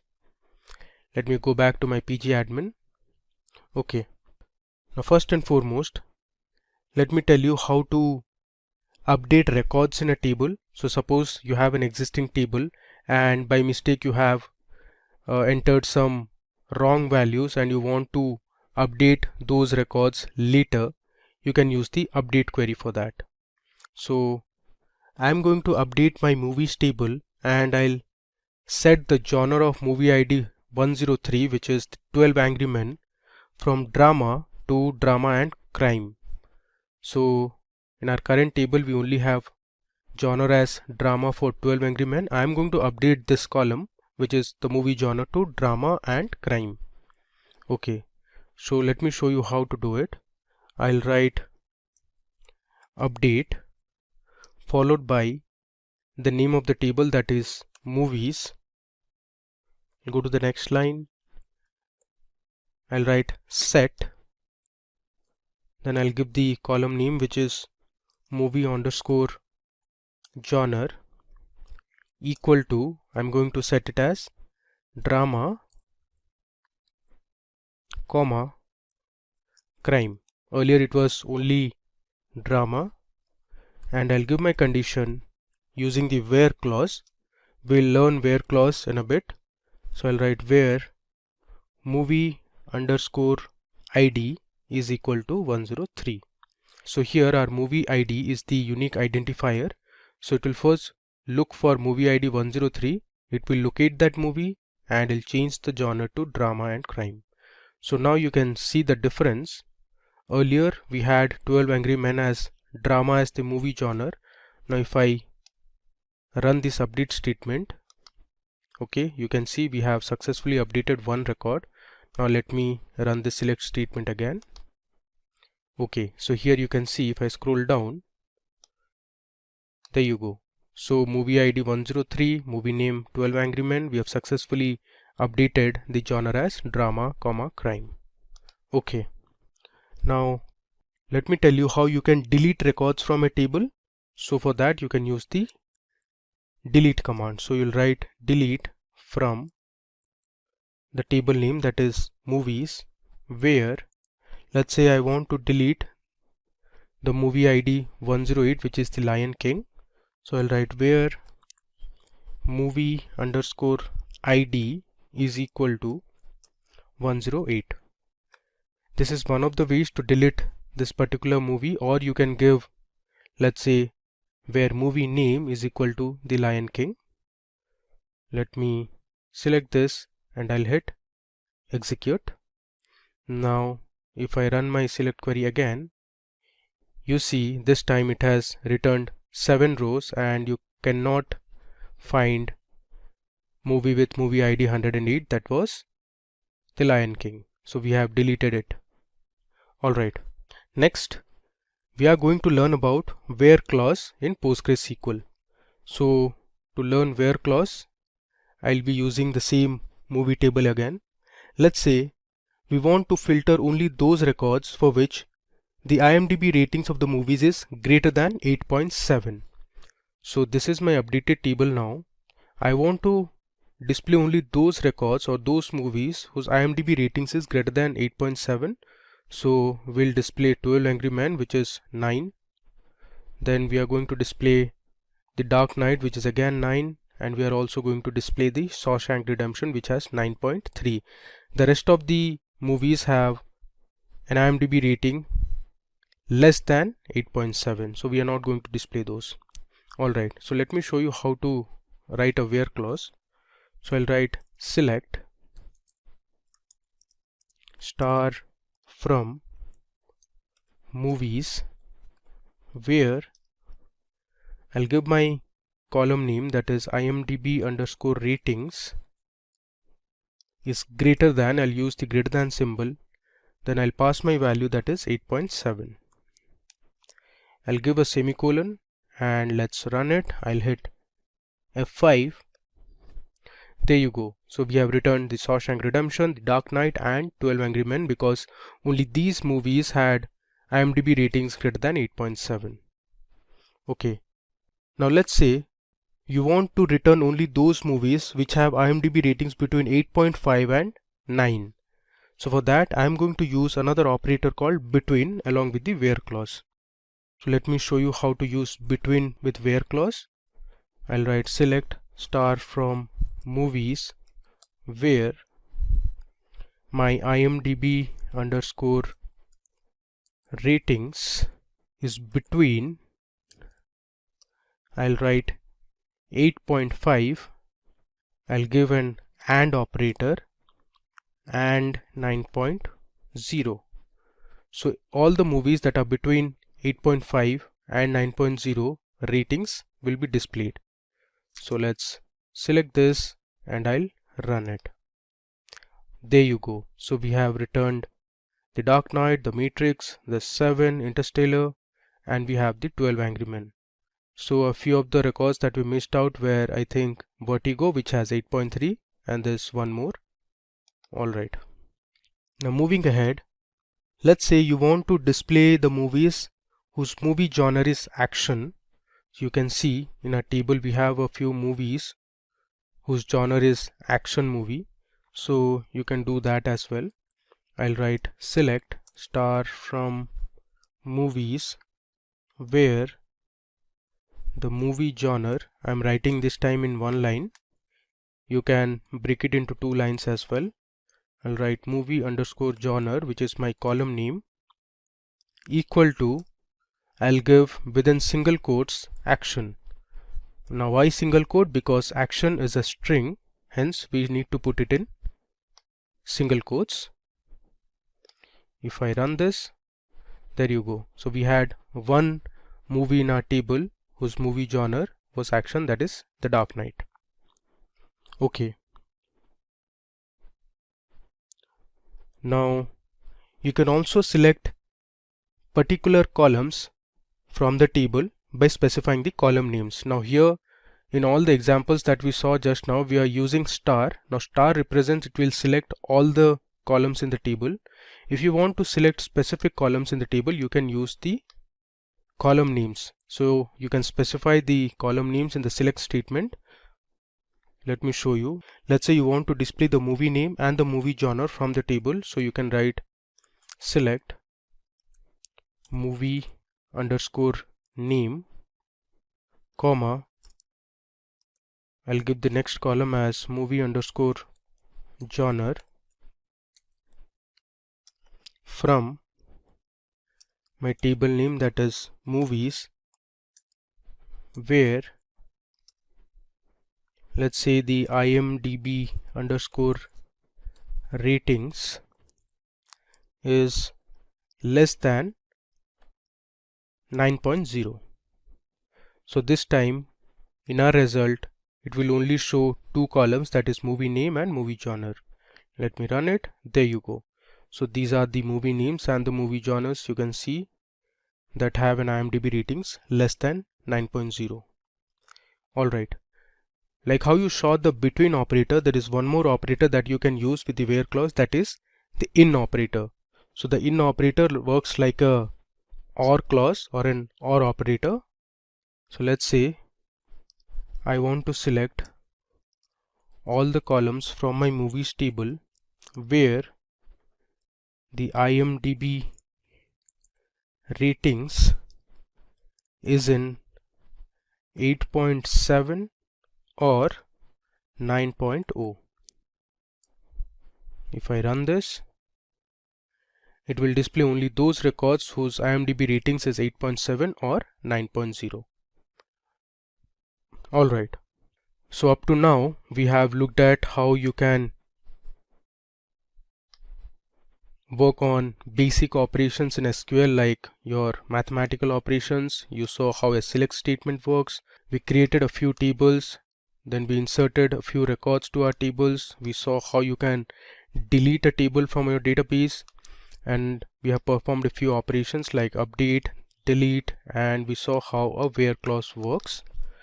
Now it's time to load a employee CSV file or a CSV dataset to PostgreSQL. So I'll tell you how you can do that. But first of all, before loading or inserting the records, we need to create an employee table. So let me first go ahead and create a new table called employees in our SQL_demo database. So I'll write create table. My name of the table would be employees. Next, I'm going to give my column names. So my first column would be employee ID. So the employee ID will be of type integer. It is not going to contain any null values, so I'll write not null, and I'll give my constraint as primary key. So the employee ID, as you know, is unique for all the employees in a company. So once I write primary key, it will ensure that there are no repetition in the employee IDs. Okay. Next, I'll have my employee name. So my employee name is going to be of type varchar, and I'll give my size as 40. Okay. Next, we'll have the email address of the employee. Again, email address would be of type varchar and the size is 40 again. I'll give another comma. This time we'll have the gender of the employee. Gender is again varchar of size, let's say 10. Okay. Now let's include a few more columns. We'll have the department column. So I'll write department varchar. Let's say the size is 40. Then let's say we'll have another column that is called address. So the address column will have the country names of the employees. Address is also varchar. And finally we have the salary of the employee. Salary, I'm going to keep it as type real. So real will ensure it will have decimal or floating point values. Okay, so now let me select this create table statement and execute it. Alright, so we have successfully created our table. If you want, you can check by using select star from employees. Let me select this and I'll hit execute. Alright, you can see we have our employee ID as primary key. There's employee name, email, gender, there's department, address and salary. But we don't have any records for each of these columns. Now it's time for us to insert a few records to our employees table. Now to do that, I'm going to use a CSV file. So let me show you how the CSV file looks like. Okay, so now I am on my Microsoft Excel sheet, and on the top you can see this is my employee data.csv file. Here we have the employee ID, the employee name, email, gender, there's department, address and salary. Now this data was generated using a simulator, so this is not validated, and you can see it has a few missing values. So under email column we have a few employees who don't have an email ID. Then you can see under department also there are some missing values here as well. Alright, so we'll be importing this table or the records present in this CSV file onto PostgreSQL. Alright, so here in the left panel under tables, let me right click and first refresh this. There you go. So initially we had only movies table and now we also have the employees table. Now what we need to do is I'll right click again, and here you see we have the option to import or export. Let me click on this, and I don't want to export, I need to import, so I'll switch on import. Alright, now it is asking me to give the file location. So let me show you how to get the file location. So this is my file location actually. So my Excel file, which was this, is present in my E drive under the data analytics folder. I have another folder called PostgreSQL, and within the PostgreSQL folder I have my CSV file, that is employee data.csv. So I'll just select this. You can either do it like this or you can browse and do. Okay, now my format is CSV. Next, I'm going to select my headers as yes, and then let me go to columns and check if everything is fine. Alright, so I have all my columns here. Let's click on OK. You can see I have a message here which says import _ export. Alright, so here you can see successfully completed. We can verify this by using select star from employees again. If I run this, alright, let me close this. There you go, it says 150 rows affected, which means we have inserted 150 rows of information to our employees table. You can see we have the employee ID, these are all unique. We have the employee name, the email, we have the address and the salary. Let me scroll down so that, okay, you can see we have 150 rows of information. That means we have 150 employees in our table. Okay, now we are going to use this employees table and explore some advanced SQL commands. Now there is an operator called distinct. So say if I write select address from employees, this is going to give me 150 address of all the employees. There's some problem here, I did a spelling mistake. There should be another D. If I run this again, our query will return 150 rows. You can see we have the different country names under address, that is Russia, we have France, there's United States, we have Germany, okay, and I think we have Israel as well. Yeah.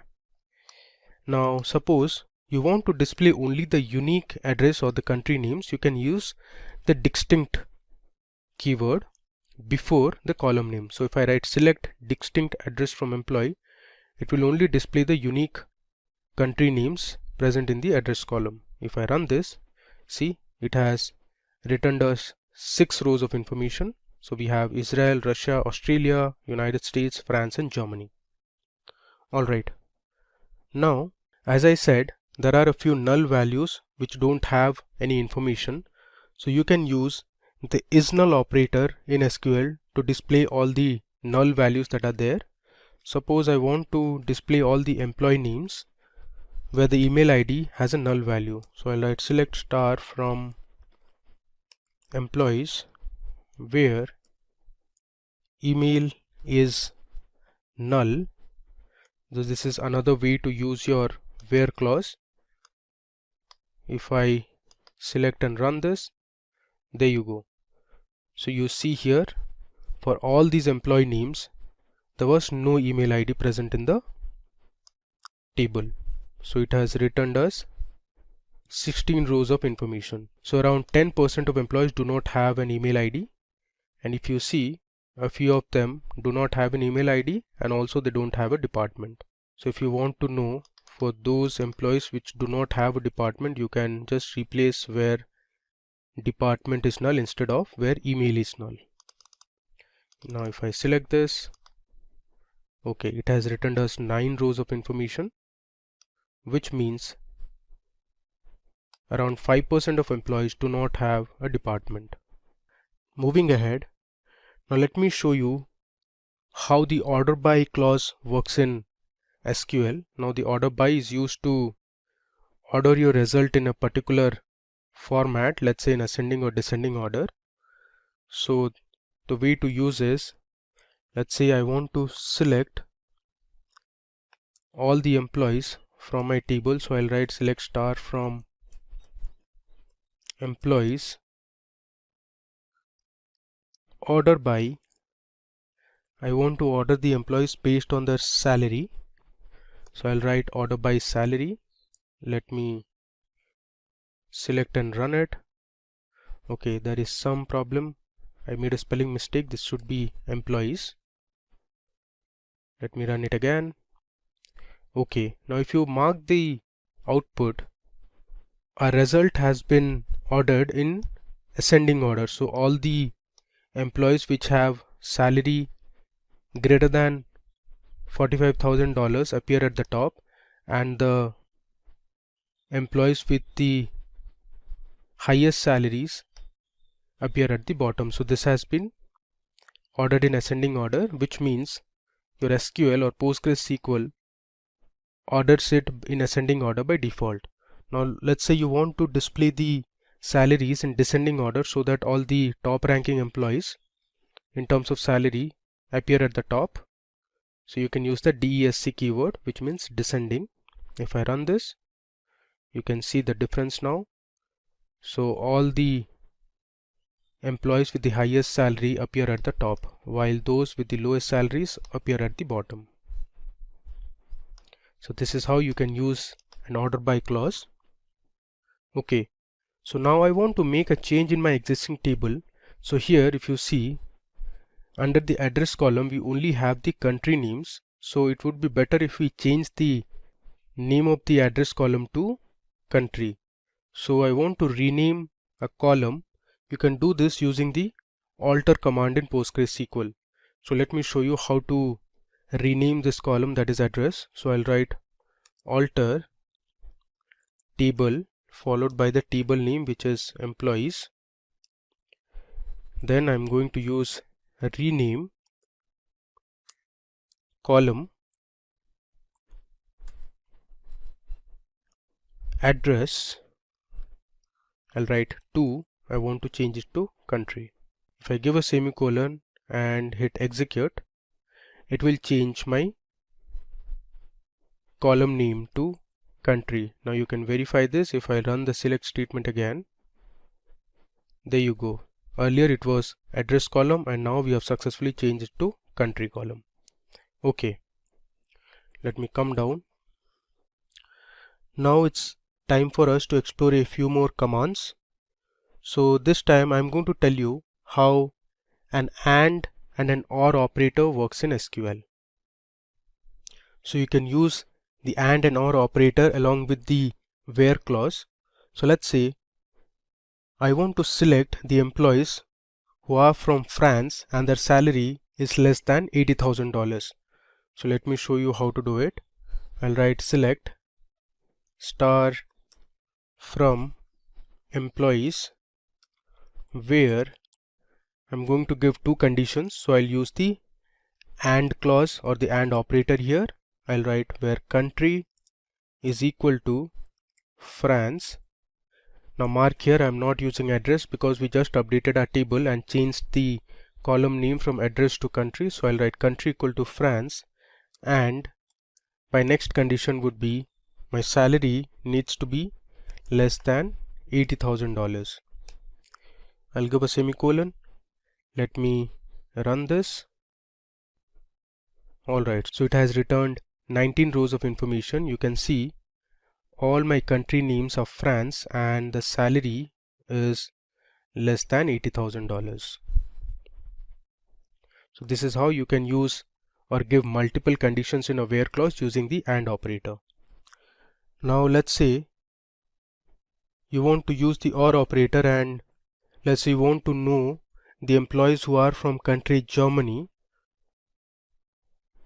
or the department should be sales. So I'll write select star from employees where country is equal to Germany, and instead of and I'm going to use or, the department should be sales. Okay, now let's see the output. I'll hit F5 this time to run it. Alright, so we have 23 rows of information now. Let me scroll to the right. You can see either the country is Germany or the department is sales. You see one of them in the table. So here for the first record the country was Germany, the second record the department was sales, again for the fourth record the country is Germany. So this is how the OR condition works. So if one of the conditions are true, it will return the result. It need not be that both the conditions should satisfy. Now in PostgreSQL there is another feature that is called limit. So PostgreSQL limit is an optional clause on the select statement. Now this is used as a constraint which will restrict the number of rows returned by the query. Suppose you want to display the top 5 rows in a table, you can use the limit operator. Suppose you want to skip the first 5 rows of information and then you want to display the next 5, you can do that using limit and offset. So let's explore how limit and offset works. I'll write select star from employees. Let's say I'll use my order by clause. I'll write order by salary, let's say in descending, and limit it to 5. This is going to display the top 5 employees which have the highest salary. If I run this, there you go. You see it has given us 5 rows of information and these are the top 5 employees that have the highest salary. Okay, so this is one method of or one way of using the limit clause. Now in case you want to skip a number of rows before returning the result, you can use offset clause placed before the limit clause. So I'll write select star from employees, let's say order by salary, descending.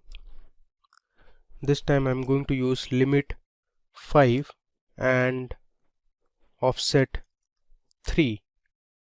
So what this query will do is it will skip the first 3 rows and then it will print the next 5 rows. If I run this, there you go. So this is how the result looks like. Okay. Now there is another clause which is called fetch. Let me show you how that works. I'll copy my previous SQL query. I'll paste it here. And here, after descending, I'm going to write fetch first 3 row only. So my fetch is going to give me the first 3 rows from the top. There you go. It has given us the first 3 rows and you can see the top 3 employees that have the highest salary since we ordered it in descending order of salary. Alright. You can also use the offset along with the fetch clause.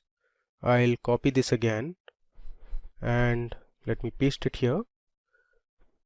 Now after descending I am going to write offset, let's say 3 rows, and fetch first 5 rows only.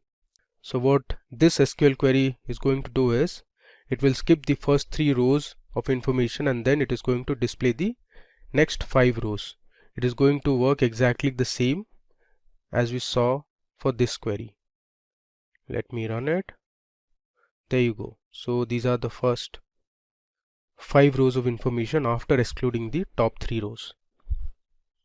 Alright, we have another operator that is called as like in PostgreSQL. So like is used to do pattern matching. So suppose you have a table that has the employee names. You forgot the full name of an employee, but you remember the few initials, so you can use the like operator to get an idea as to which employee name it is. Now let's explore some examples to learn how the like operator works in PostgreSQL. So suppose you want to know the employees whose name starts with A. So for that you can use the like operator. Let me show you how to do it. So I want to display the employee name, and let's say I want to know their email IDs from the table name that is employee, where since I want to know the employees whose name starts with A, so I'll write employee name like. Now to use the pattern is within single quotes I'll write A and then followed by percentage. Now this means the employee name should have an A in the beginning, and percentage suggests it can have any other letter following A, but in the beginning or the starting should be A. If I run this, so there is an error here. The name of the table is employees and not employee. Let's run this again. There you go. You can see there are 16 employees in our table whose name starts with A. You can see this column employee name, all of them have a letter A in the beginning. Okay, now let me just copy this command or the query. I'll paste it here. Let's say this time you want to know the employees whose name starts with S. So instead of A, I'll write S. So this means the starting letter should be S and followed by it can have any other letter. If I run this, so there are 10 employees in the table whose name starts with S. Okay, let's copy the query again, and this time I want to know the employees whose name ends with D. Now the way to do it is instead of a percentage, I'll write this time percentage D, which means at the beginning it can have any letter, but the last letter in the string or in the name should be ending with D. Now let me copy and run this. So there are 13 employees in the table whose name ends with a D. You can see it here. Alright, now let's say you want to find the employees whose name contains ISH or have ISH in their names. So the way to do is something like this. So I'll copy this. Now here instead of a percentage, I'll replace this with percentage ISH percentage. Now this means that in the beginning it can have any letter and towards the end also it can have any letter, but this ISH should appear within the name. Let me run and show it to you. Okay, so there is one employee whose name contains ISH. You can see here there is an ISH in the last name of the employee.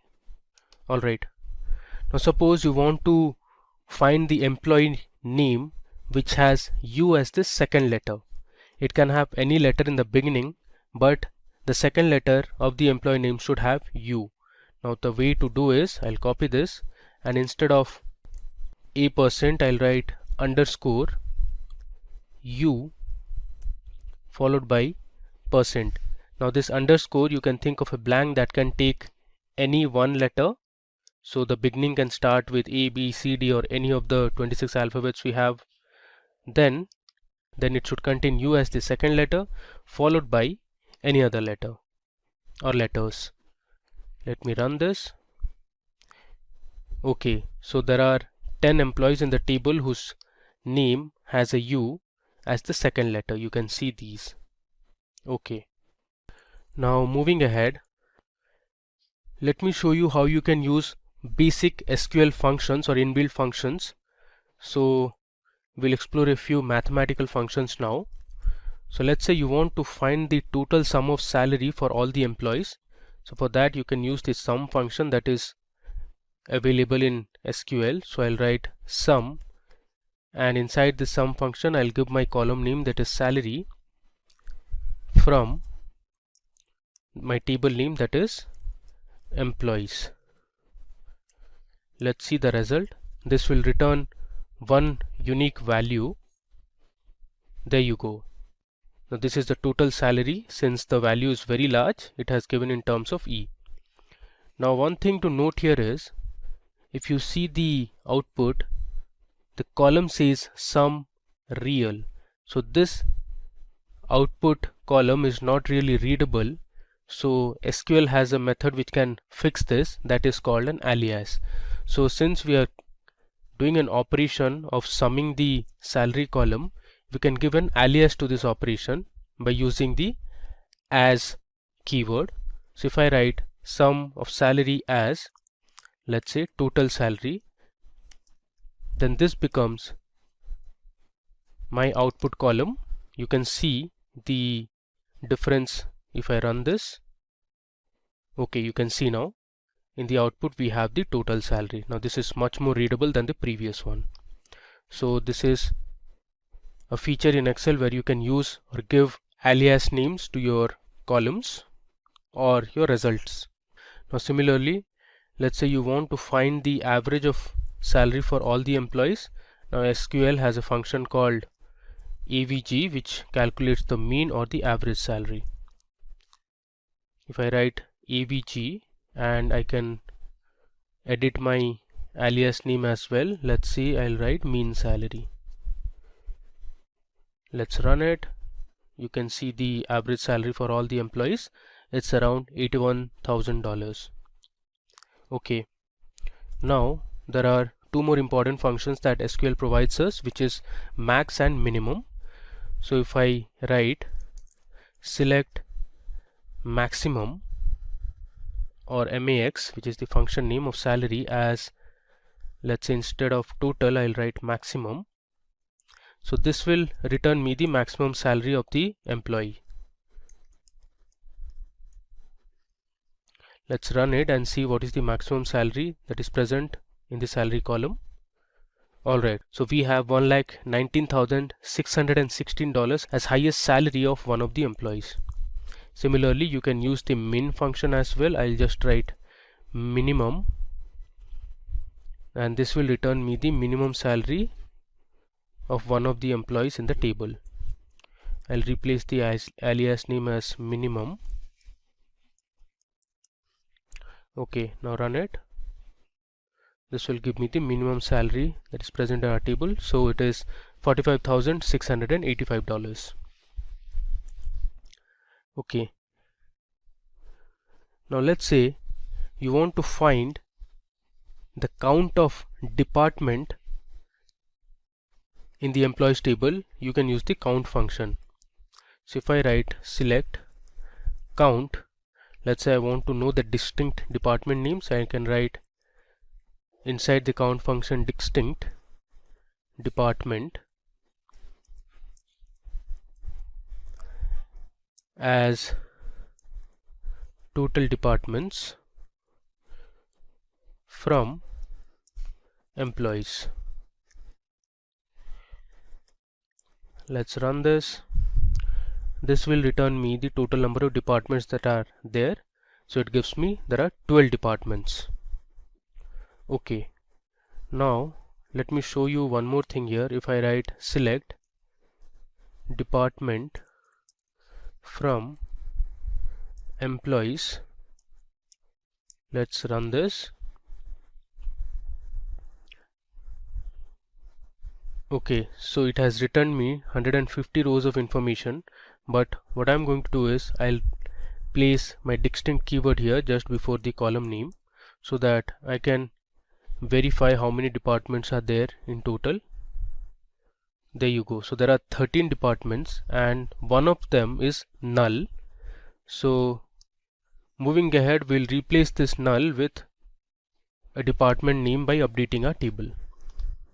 Okay, so now let's update our department column. So what we are going to do is, wherever the department has a null value, we are going to assign a new department called analytics. So earlier we have also learned how to use the update command. So I'm going to show it again. So we'll write update followed by the table name, that is employees. I'm going to set my column, that is department, equal to, within single quotes, my name of the department would be analytics, where department is, I'll say null.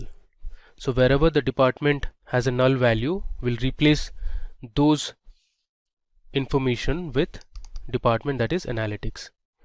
Let's run this. You can see query returned successfully. Now let's say I'll run this command again, and this time you can see the difference. There you go. So we have 13 rows of information and there is no null department now. We have added a new department, that is analytics.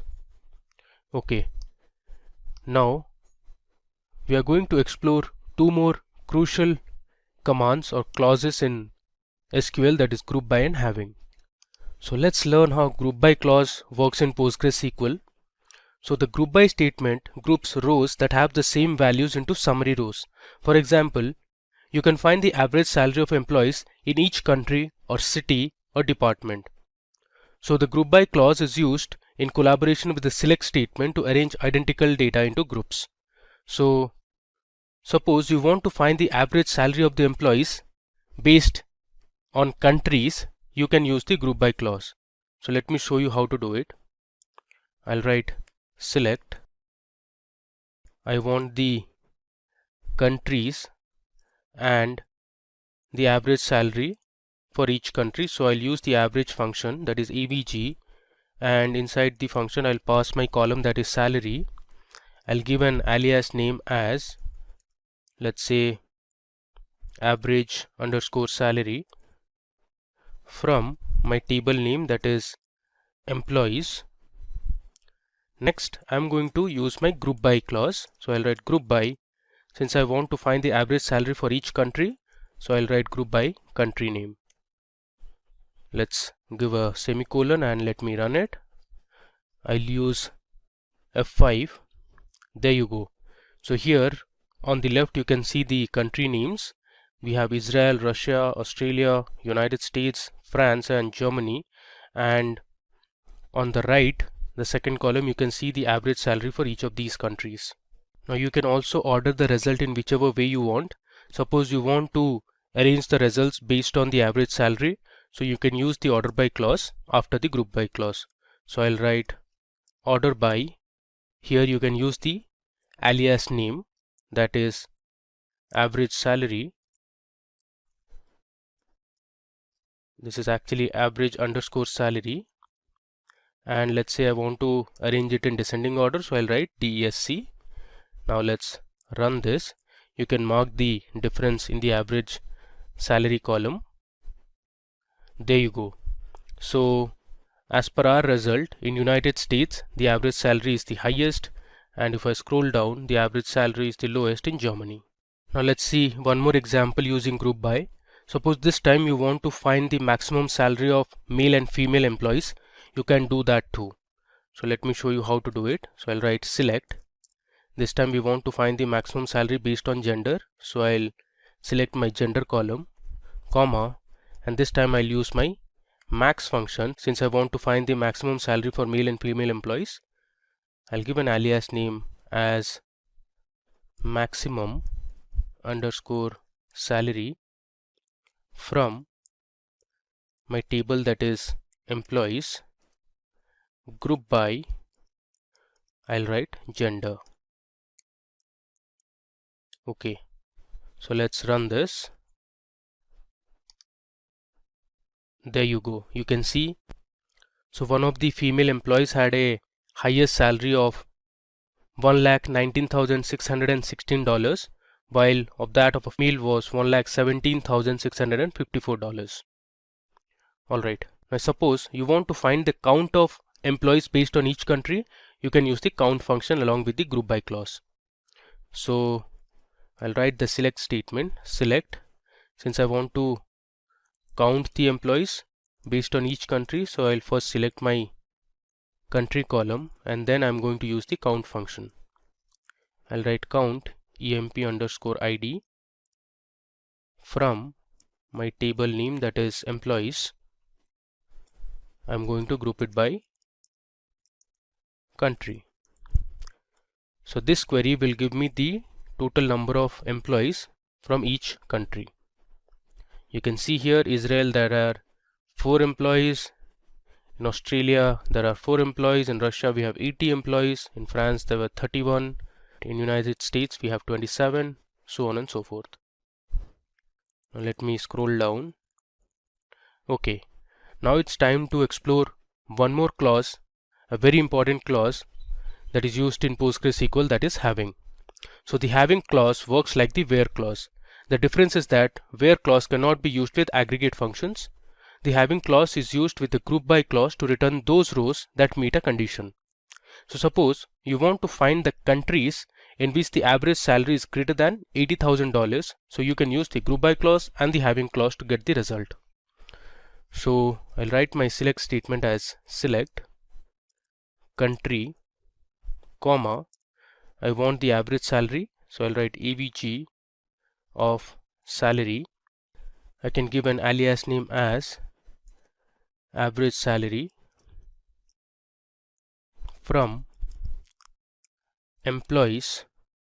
Now I'm going to group it by each country, so group by country column. Since I want to find the countries in which the average salary is greater than 80,000, so I'll use having clause after the group by clause. I'll write having average of salary is greater than 80,000.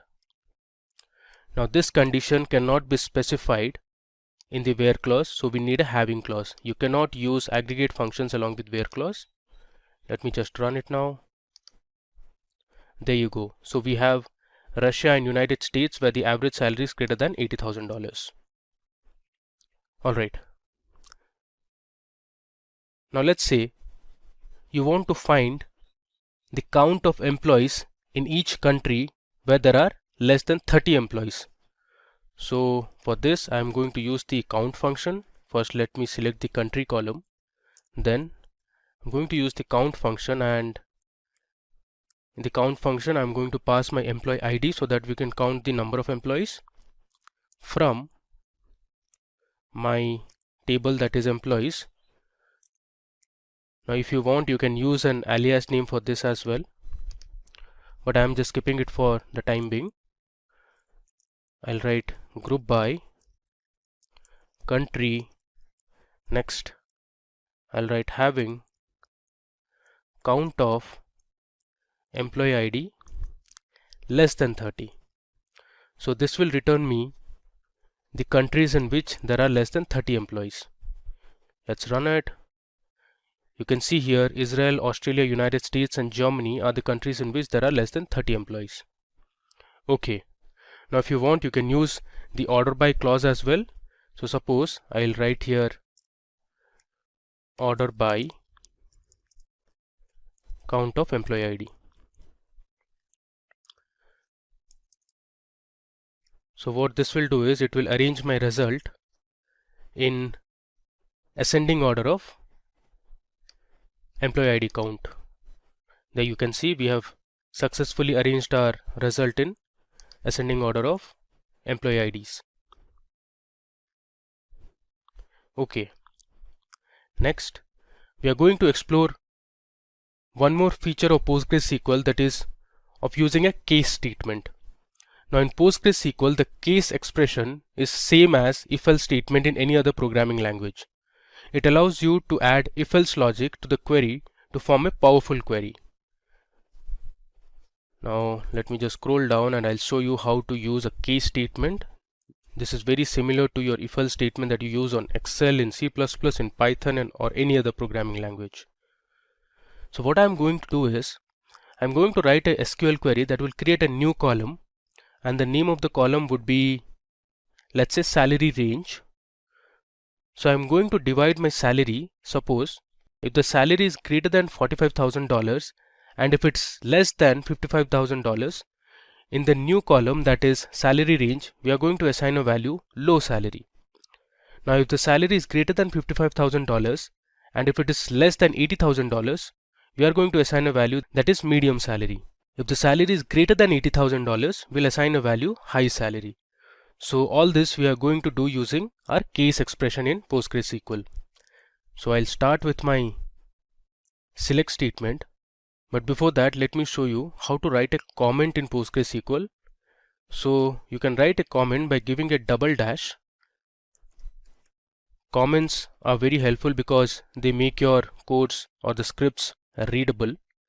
I'll write case expression in PostgreSQL. Similarly, if you want, you can go to the top and let's say here you can write with double dash having clause. Okay, let's come down. So I'll write my select statement as select. I want the department, the country and the salary column. I'll give a comma and I'll start with my case statement. I'll write case when my salary is greater than 45,000 and my salary is less than 55,000, then the result would be, within single quotes, I'll write low salary. So this is exactly like an if-else condition. Next, I'll write another case when salary is greater than 55,000 and salary is less than, let's say, 80,000, then the result would be medium salary.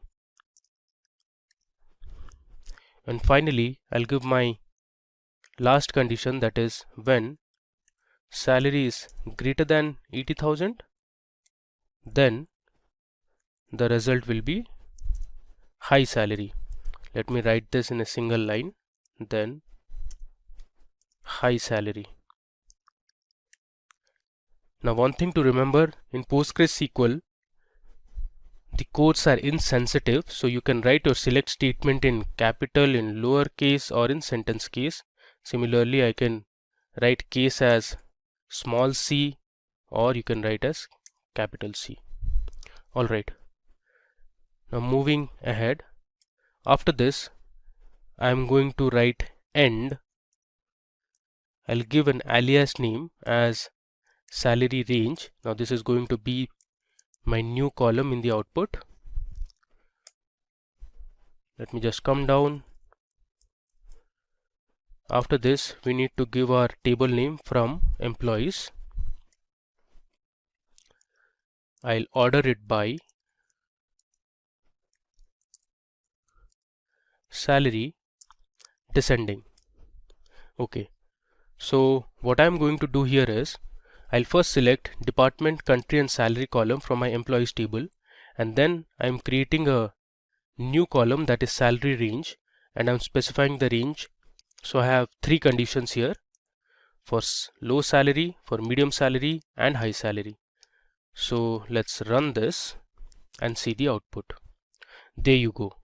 Here you can see we have added a new column known as salary range, and we have order our salary in descending order, so all the highest salaries appear at the top. If I just scroll down, you can see we have medium salaries here, and if I scroll down further, you can see these low salaries. So case statements are really useful when you want to create a new column based on some conditions in the existing table. Alright, now moving ahead, we are now going to see how to write subqueries in PostgreSQL.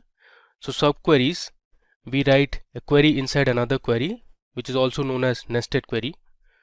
So suppose we want to find the employee name, department, country and salary of those employees whose salary is greater than the average salary. So in such cases you can use subqueries. Now let me show you how to write a query inside another query. First I'll write the select statement. I am going to select the employee name, comma, I want the department, comma, I also want to display the country name and the salary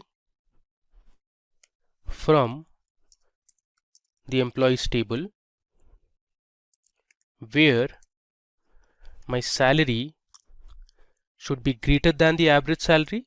So after this where salary greater than, I am going to use brackets and write my subquery, that is select average salary from employees. Now let me break it down for you. So first we are going to select the average salary from the employees. So this particular SQL statement will find the average salary from the table. We'll compare this average salary with salaries of all the employees. So whichever employee has the salary greater than the average salary will display their names, the department, country and their original salary. So if you want, you can run this statement as well. Let me select this statement and run it for you. You can see we have written the average salary of all the employees, which is nearly $81,466. So we want the salaries of the employees to be greater than this average value. So let me run this and see how many employees have a salary greater than the average salary. There you go. So we have around 75 employees whose average salary or whose salary is greater than the average salary. Alright. Now moving ahead, this time I'm going to tell you how to use some inbuilt functions. We'll learn some inbuilt mathematical functions and string functions that are available in PostgreSQL. So I'll just give a comment. There's another way to write a comment. Instead of a double dash, you can use the forward slash, an asterisk, and inside the asterisk you can write, let's say, SQL functions, and you need to close this. So I'll give another asterisk and a forward slash. So this is also a comment in PostgreSQL. Alright. So first of all, we'll explore a few math functions. So there is a function called ABS which is used to find the absolute of a value. So if I write select ABS of, let's say, -100, it is going to return me positive 100 or just 100, because as you know, the absolute of any value will remove the negative sign involved in that value. There you go. So our original input was -100, the absolute of -100 is +100. Next, let's see another function that is called greatest. So the greatest function in PostgreSQL will return the greatest number in a range of numbers. So suppose I write select greatest. Inside the greatest function, I'll pass in a few numbers, let's say 2. I'm just randomly passing a few numbers, let's say 490, let's say 56.5, and let's say 70. I'll give a semicolon. Let me run this. You will see the greatest function will return the greatest integer value or greatest number that is present in the range of numbers that we have provided. So in this case, 90 was the largest number or the greatest number, so we got the result as 90. Again, you can use an alias for each of these statements. Now, like greatest, we also have a function called least, which is going to return the least number present in a range of numbers. If I run this, so the result is 2, because 2 is the least number that is present in this selection. Alright. Now there's a function called mod which is going to return the remainder of a division. So suppose I write select mod, and this takes two parameters, let's say 54 divided by 10. As you can guess, the remainder is 4, and so is our result. You can see it has returned the remainder. 54 divided by 10, the remainder is 4. Alright, if I scroll down, now let's see how to use the power function. So I'll write select power. Let's say I want to know power 2 comma 3, which is 2 cube, that is 8. Let me just run this. There you go. So the result is 8. You can also check, let's say, power of 5 comma 3, it should be 125. Alright. Next, you can use the sqrt function that is available in PostgreSQL to find the square root of a number. I'll write sqrt, and let's say I want to find the square root of 100. You can guess the result. The output should be 10. If I run this, you can see the output here 10. Let's say I want to find the square root of, let's say, 144. You can again guess the result. It should be 12. Let's verify it. Okay, there is some error. Let me verify it again. There you go. It is 12. Now, there are a few trigonometric functions as well. You can use the sine function, the cos function, and the tan function. Let's say I want to know the sine of 0. If you have studied high school mathematics, you would know the sine of 0 is 0. You can see the result, it is 0. Let's say you want to know sine 90. If I run it, you can see the output here 0.89. Alright. Now there are other functions like ceiling and floor that you can use. So let me show you what the ceiling and floor function does. I'll write ceiling. Let's say I'll pass my floating value as 6.45 and let me run it. You can see the ceiling function returns the next highest integer, that is 7 in this case, since the next highest integer after 6.45 is 7. Let's see what the floor function does, and let me run it. As you can see, the floor function returns the next lowest integer, that is 6 in this case, or the nearest lowest integer to any provided decimal value. Okay. Now that we saw how to use mathematical functions, there are a few string functions available in PostgreSQL. So let's explore them as well. I'll write string functions. Okay. We'll scroll down. Cool. There's a function called character length that gives you the length of a text string. Suppose I write select, give the function as character length, and inside this function I am going to pass in a text. Let's say India is a democracy. This is my text. Let me run this. Okay, you can see the result here, which is 20, since there are 20 characters in my string that I have provided. Alright. Now there's another function called concat in PostgreSQL. So concat is basically used to merge or combine multiple strings. So I'll write select concat,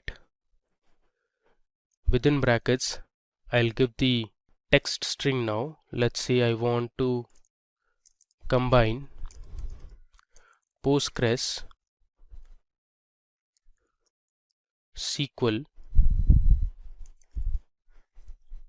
I'll give a space, comma, I want to merge PostgreSQL is, I'll give another comma and write my final word, that is interesting. Now what we have done is, inside the concat function we have passed in separate strings, and now using the concat function we want to merge the three strings. Let's see what the result is. I'll run it. Alright, let me just expand this. You can see here we have concatenated the three strings successfully, so the output is PostgreSQL is interesting. Okay.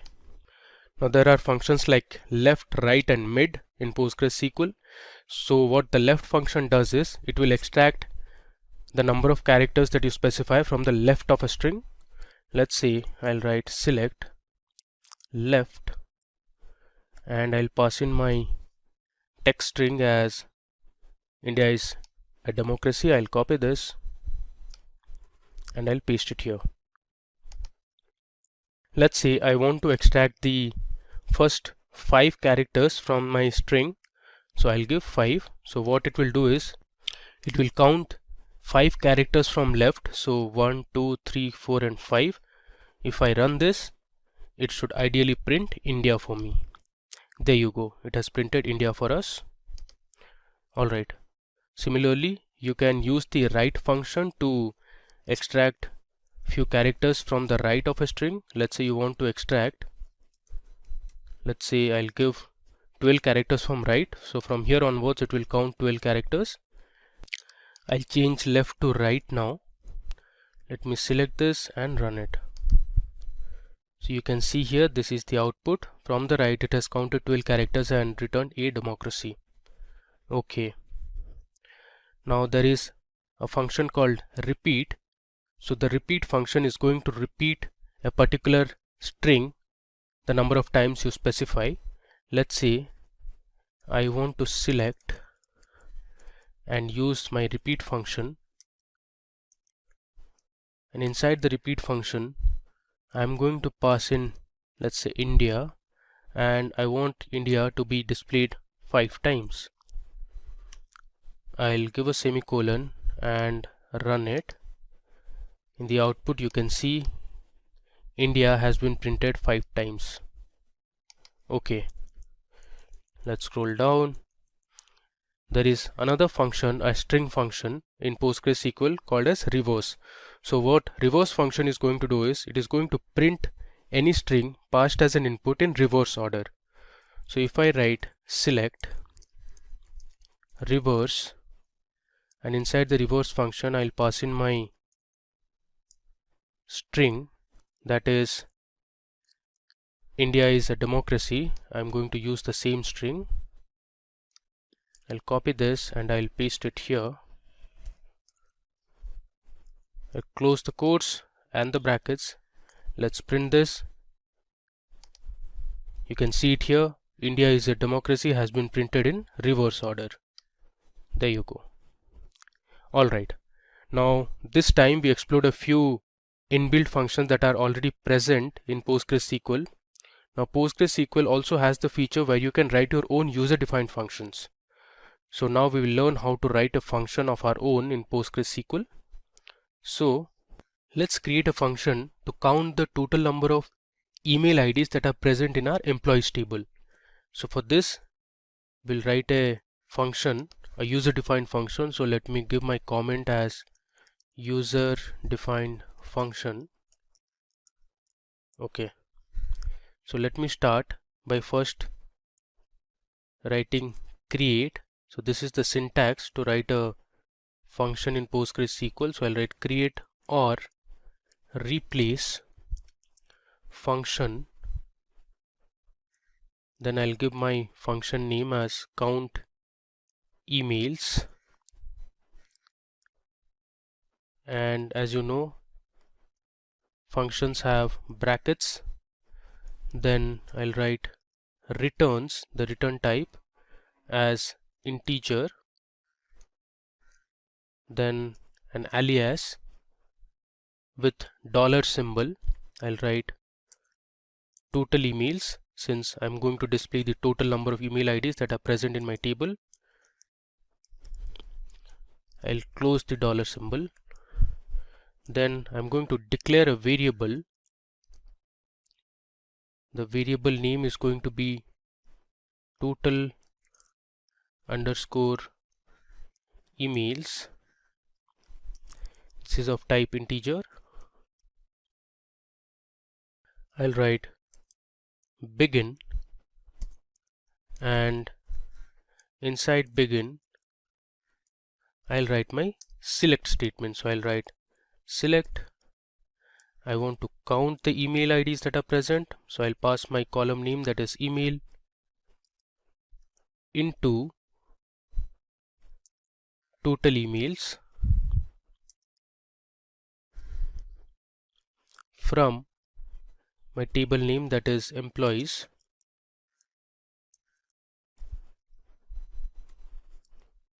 I'll give a semicolon and then we'll write return total emails. As you know, user defined functions often return a value, so hence we have mentioned the return statement as well. And now I'm going to end my function. Then the next syntax would be, let me just scroll down.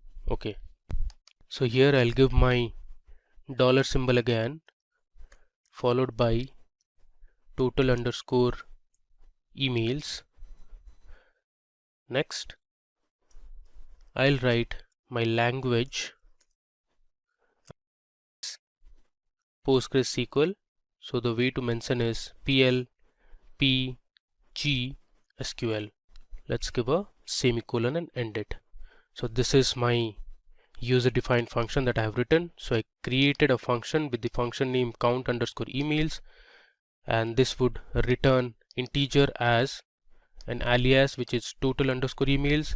We declared that variable as an integer. Then we started with a begin statement that has my select statement, where I am selecting the count of email IDs that are present in the employees table, and I am putting the value into total underscore email. So I have used the into keyword, and this returns the result as total underscore emails, and I have ended. Let's run this. Okay, there is some problem. There is an typo, so this should be integer. Okay, let me run it once again. There you go. So you've successfully created a user defined function. Now the final step is to call that function. Now to call this function, I'm going to use my select statement and the function name, that is count underscore emails. I'll give a semicolon. Let's execute this. There you go. So here you can see there are 134 email IDs present in our employees table. Now one thing to mark is there are total 150 employees in the table, but out of them 134 employees have email IDs, the rest of them don't have, so they would ideally have null values. Alright, so that brings us to the end of this demo session on PostgreSQL tutorial. Let me go to the top. We have explored a lot. So we started with checking the version of PostgreSQL. Then we saw how to perform basic mathematical operation, that is to add, subtract, multiply. Then we saw how to create a table that was movies. We inserted a few records to our movies table. Then we used our select clause. We updated a few values. Then we deleted one row of information. Then we learned how to use the where clause. We learned how to use the between operator. We also learned how to use the in operator. Let me scroll down. We created a table called employees, and then we learned how the distinct keyword works. We also learned how to use isNull with where clause. We learned about the order by clause. We saw how to alter or rename a column. Then we explored a few more examples on where clause, where we learned about and OR operator. Then we learned how to use limit and offset, as well as the fetch operator or the fetch keyword in PostgreSQL. Moving further, we learned about the like operator in SQL, which was used to perform pattern recognition or pattern matching, you can say. Here we saw how to use basic inbuilt PostgreSQL functions like sum, average, minimum, count, maximum. Next, we saw how to update a value in a column using PostgreSQL update command. We learned how to use group by. Then we learned how to use having clause. Then we learned how to use case expressions in PostgreSQL. So we saw how case expression is similar to our if-else in any other programming language. We explored a few mathematical and string functions, and finally we wrote our own user-defined function. So that brings us to the end of this tutorial on PostgreSQL. In this session, we will learn about how to join 3 or more tables in SQL. That's right. So far we have a fundamental understanding of how to join 2 tables. But in a few situations, you might have to extract the data by joining 3 or more tables, right? So that's exactly what we are going to discuss today. Now, without further delay, let's get started. Now, we will jump into the MySQL workbench where we have our query ready. So here we will be using 3 tables: employee details, employee register, and employee joining register. So we want employee name, contact number, and joining date.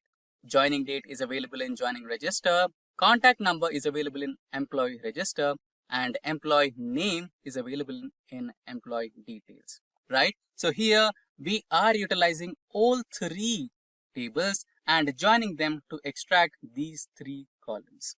So here I'm providing the table name and the column name to make sure that the SQL workbench will not get confused which employee name, which employee name column should I access, which table should I use. So to clear that confusion, I'm providing the table name. So MySQL will use employee details table, and from there it will extract the employee name column. And contact number, to be sure, it is present in only one table, so it will go to employee register. And joining date, it is also present in only one table, so no need to specify the table name. But to be on safer side, if you want to add, you can add, that's well and good, and it will create an impact to your interviewer considering that you know about the syntaxes. So I'll just follow the normal syntax the way I'm going now, and now I'm trying to join. It's the same operation what you use to join 2 different tables. So you'll just use the join clause and give the second table name and on what basis. So I'm joining these 2 tables on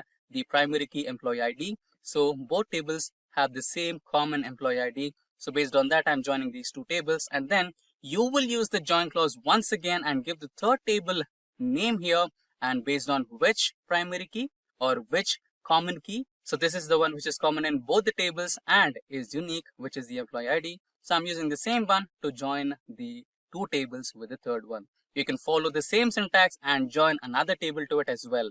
So with this, let's execute this particular query to find our answer. So there you go, you got the query executed and you have the table over here with employee name, contact, and joining date. Let's quickly get back to MySQL workbench. So here, let's say you wanted to create a table and load the data. So if the data is minimalistic, maybe the data about 10 rows or 15 rows, you can manually create a table and insert the elements into your table using such insert commands. But this set, like mine, which is in the Excel spreadsheet and has about 10,000 rows, would you like to, write 10,000 insert commands? No, right? It would be really time consuming. So for situations like this, MySQL Workbench has enabled developers to load the data from spreadsheets within a few steps. But before we get started, let's check our column headers. So here you can see it is not compatible with the MySQL Workbench or SQL commands, right? So it has a space and it has a word row and it is a keyword in MySQL, right? So we don't want that confusion. So for that reason, we will try to modify this maybe using an underscore, right?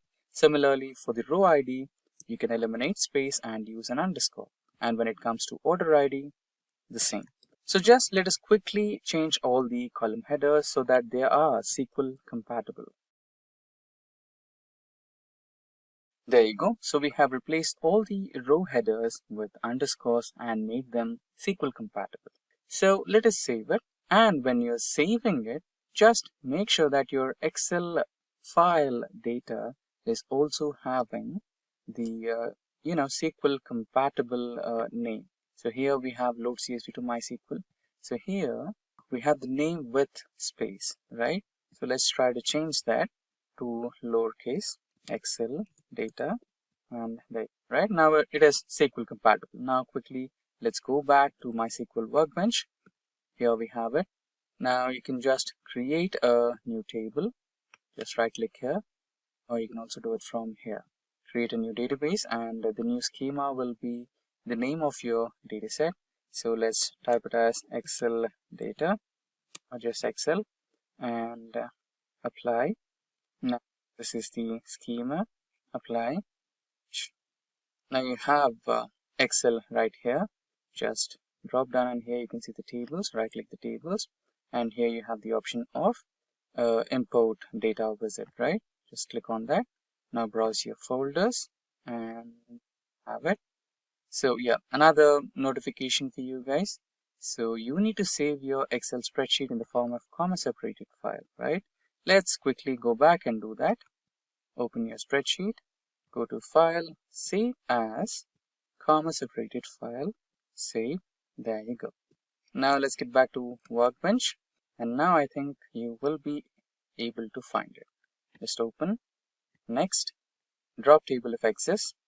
Make sure you do that to be on the safer side, and check all the names here. So we have a problem with row ID, but that is something which you can fix down the line. And before you go to the next step, check all the other names as well. Every other name on the column header is fine. Just the first one we can just alter the table, not a big deal.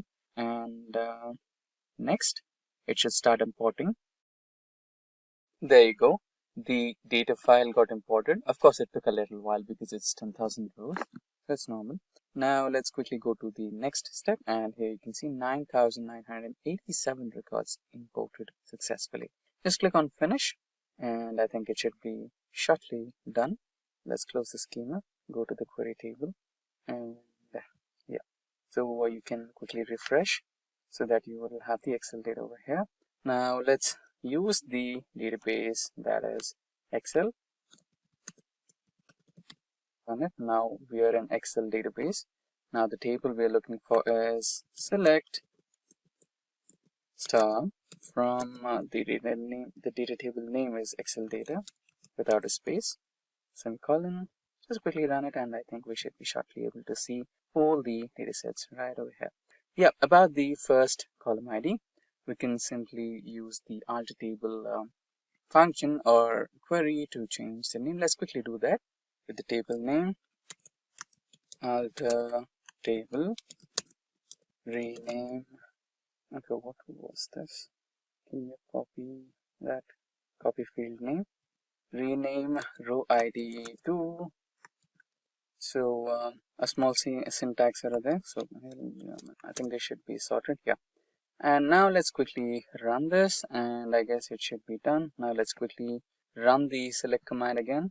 There you go. So we have the row ID, order date, shipment mode, customer ID, customer name, etc. And everything is as per the expectations. And that's how you can load Excel data to MySQL Workbench. We will learn about the top 5 interview questions in SQL that you must know to crack your business analytics interviews. Now, without further ado, let's get started. So, speaking about the top 5 interview questions, let's quickly jump to the workbench of SQL. So, I'm using MySQL Workbench, and here we have a database called Use Simplilearn. So, SLP is the database name. So, we'll be using the use command to get access to that particular database. So, we are in access to it, and now let's quickly check our tables. Show tables. There you go. We have a few tables here: book collection, book order, employee details, joining register, and employee register. So let's go with the employee details. So I'll just simply shoot a command, select star from EMP details.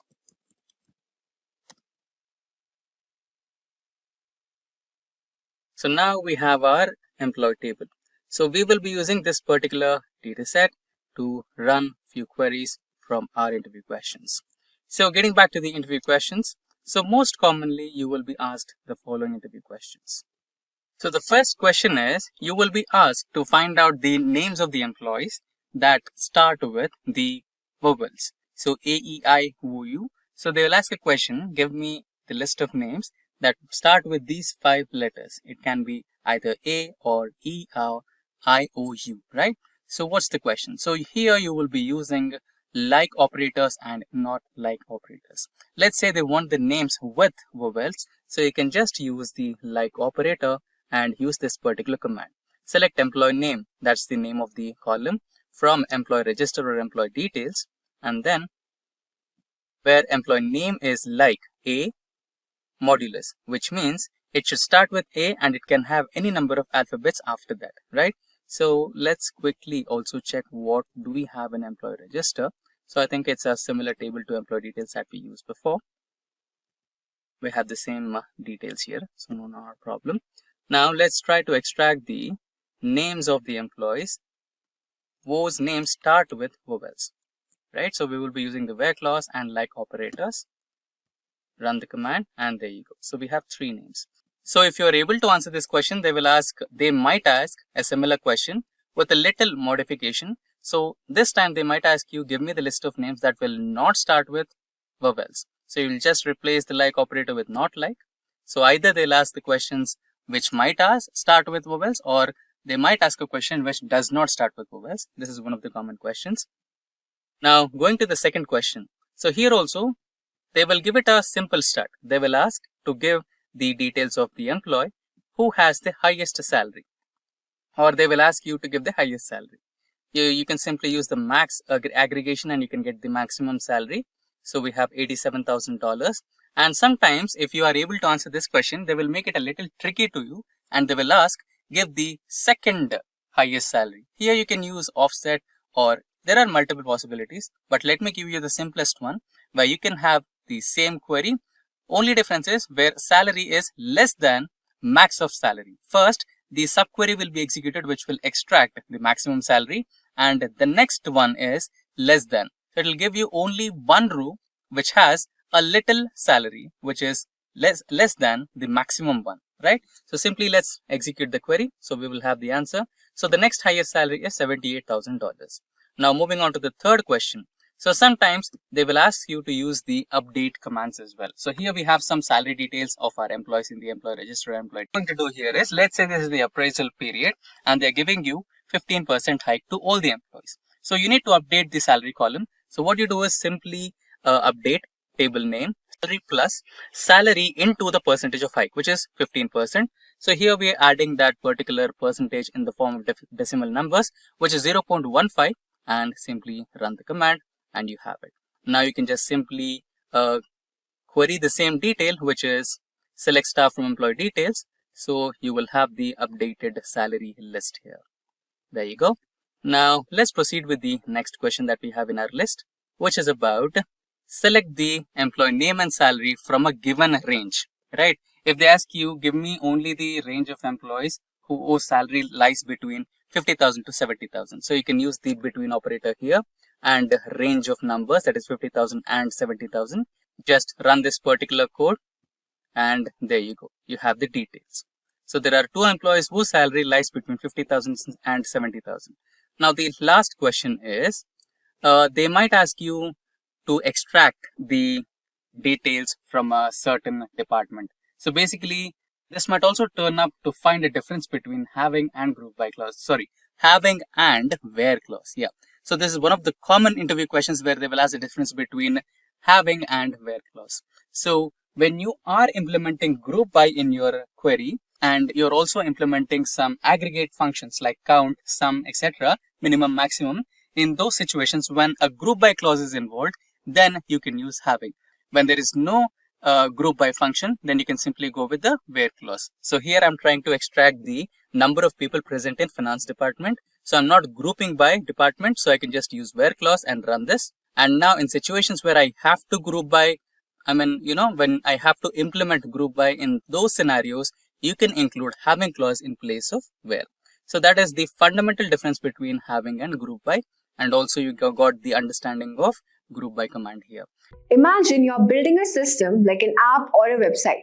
How do you figure out what the users need and how they will use it? This is where use case diagrams come in hand. They act like a simple drawing that shows how different people or system interact with your app to get things done. For example, if you're designing an online shopping app, a use case diagram can show you how a customer can browse products, add them in the cart, and make a payment. It's just like creating a story of how users interact with your system step by step. In simple terms, a use case diagram is a way to visually represent who will use your system. We call them actors, and what they will do. These are known as use cases. It gives you a clear picture of what your system should do and helps you plan how everything will work together.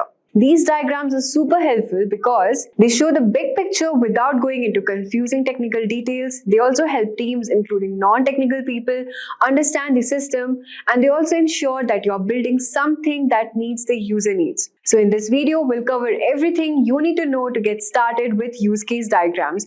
And even if you're completely new to the topic, in this video, we will explore what use case diagram is, use case diagram notations, relationships, how to draw a use case diagram in UML, common use case diagram tools and platforms, and the mistakes which we make often in use case diagrams. We'll also see some of the best practices, and by the end, you'll not only understand use case diagrams but also feel confident in creating one for your own projects too. So let's get started. So what exactly is a use case diagram in UML? A use case diagram in Unified Modeling Language is a visual tool that helps you understand how users, also known as actors, interact with system to achieve specific goals. Think of it like a straightforward diagram that shows who is using the system and what actions they are performing. For example, in an online shopping system, actors are like customers and administrators that can perform tasks such as browsing products, adding items to the cart, and managing inventory. A use case diagram highlights these interactions, providing a clear view of a system functionality. By simplifying the system functionality, use case diagrams play a crucial role in planning and designing systems that truly align with your user needs. So now let's start by understanding some use case diagram notations. So for this, we have started using our Lucid chart website, and here you just have to select on the use case diagram template and you will be just redirected to this interface. And it's very easy to use and one of my favorites. So I use this particular website to create UML diagrams. Alright, so here when you just enter to this page, so you can see a lot of shapes over here. These are only the annotations we are going to talk about. So these notations are basically simple visual language that developers, designers, or even non-technical stakeholders can use to understand and discuss how a system works. We'll break it down step by step. So first, as you can see over here, we have an actor. Actor, you can just select from this particular shape option and you can just drag and drop. So what does actor actually do? Here, this is the actor over here. So actors are the external entities that interact with your system. This could be users, other system, or even hardware devices. Basically, in simple terms, they are the people or things using your system. For example, in an online shopping system, the customer and the admin are the actors. There would be two particular actors. One would be primary and second one is secondary actor. So let's say customer is the primary actor and admin would be the secondary actor. So they initiate action or use cases. We'll be talking about it later. And identifying actors properly is very important because it ensures that your diagram accurately represents how the system behaves. Next, we're going to talk about are the use cases. So for use case, we use this particular shape over here. So you can just simply drag and drop from here. All right. So I'll just show you.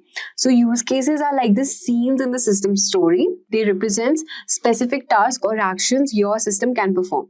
Let's say, for example, in an online banking example, use case might be place order, track delivery, or even update information. These are the key functions your system provides in a diagram. Use cases are represented by ovals. As you can see, this is an oval over here. So use cases are represented as ovals, keeping things simple and easy to understand. Next, we're going to talk about is system boundary or system. So for the system annotation, we are just using this rectangular shape. System boundary is just like a box that separates what's inside the system and what's outside. It defines the scope of the system, what your system will handle, and what is external. Let's say, for example, in an online banking system, actions like browsing products or managing inventory are inside the boundary, while external actors like payment gateways are outside. The system boundary helps clarify these limits, ensuring everyone knows exactly what the system is responsible for. So in the diagram, the system boundary is shown as a rectangular box surrounding all the use cases. So why does these annotations actually matter? So using these annotation ensures that your use case diagrams are actually clear. So whether you're explaining the system to your team or presenting it to the stakeholders, these simple symbols act as ovals for use case and the system boundary make complex system easier to communicate. So now let's move on to see how these notations come together in a full diagram. So before we move on to diagram, let's take a moment to understand the relationship used in use case diagram. So now let's understand the relationships. Why relationship is important? Because they show how actors and use cases interact and connect, giving us a complete view of the system functionality. At first, we have association relationship.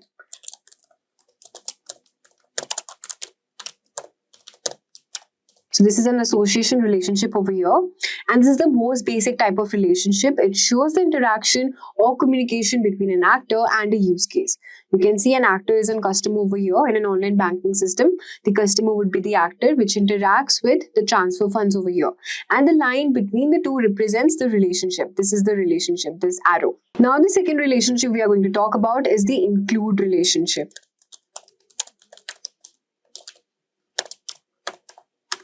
So, include relationship means that one use case relies on another to complete the functionality.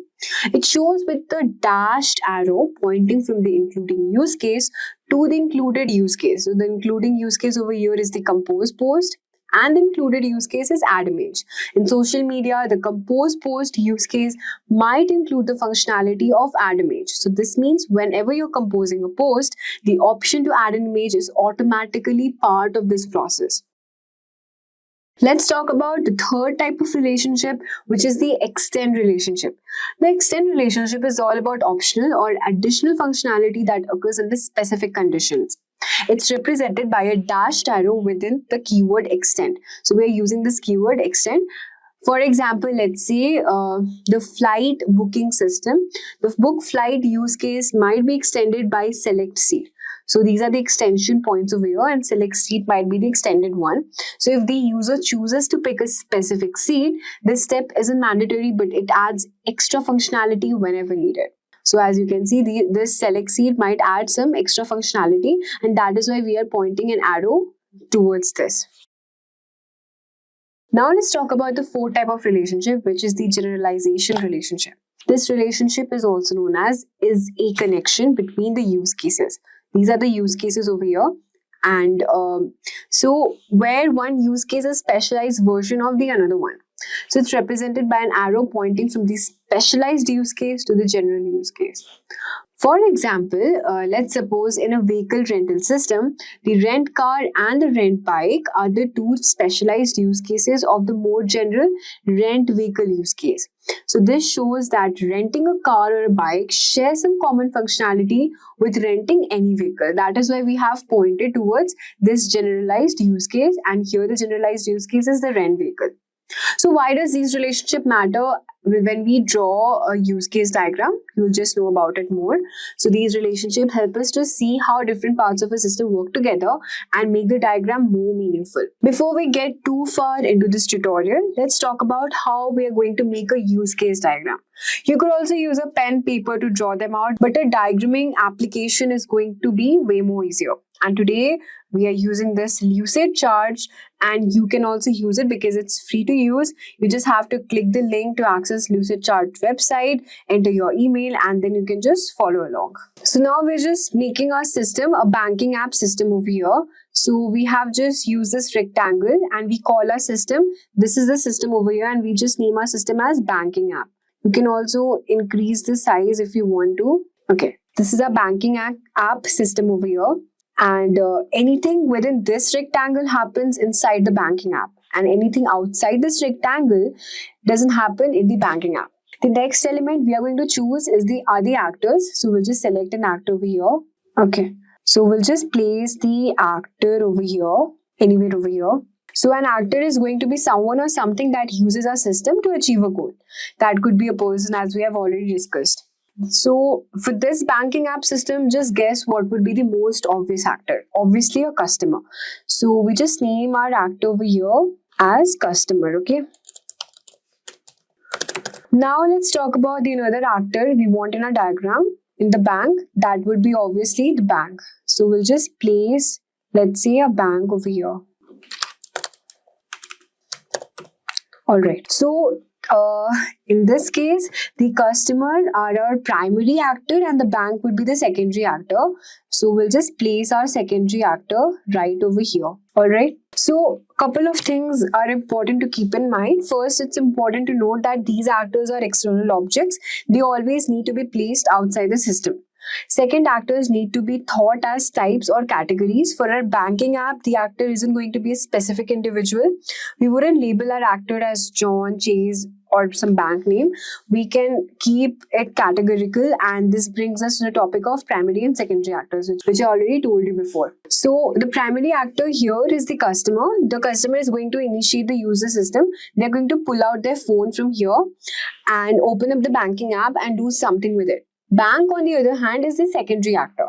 So bank is only going to act once the customer does something. If the customer goes on the app to see how much money is in the bank account, only then does the bank engage with our system to provide the balance. So primary actor should be on the left of the system over here, as we have already mentioned, and the secondary actor should be on the right and the primary actor should be on the left. So now the next element we are going to talk about are the use case. So this is where you really start defining your system use case. So we'll be using this oval use case over here. So it is represented as an action that accomplishes some part or some sort of task within the system. So they are going to be placed within the rectangle because they are actions that occur within the banking app. So the first use case we will have is called the logged in. Okay, we'll have a use case as logged in. We'll also have another use case known as, let's suppose, check balance.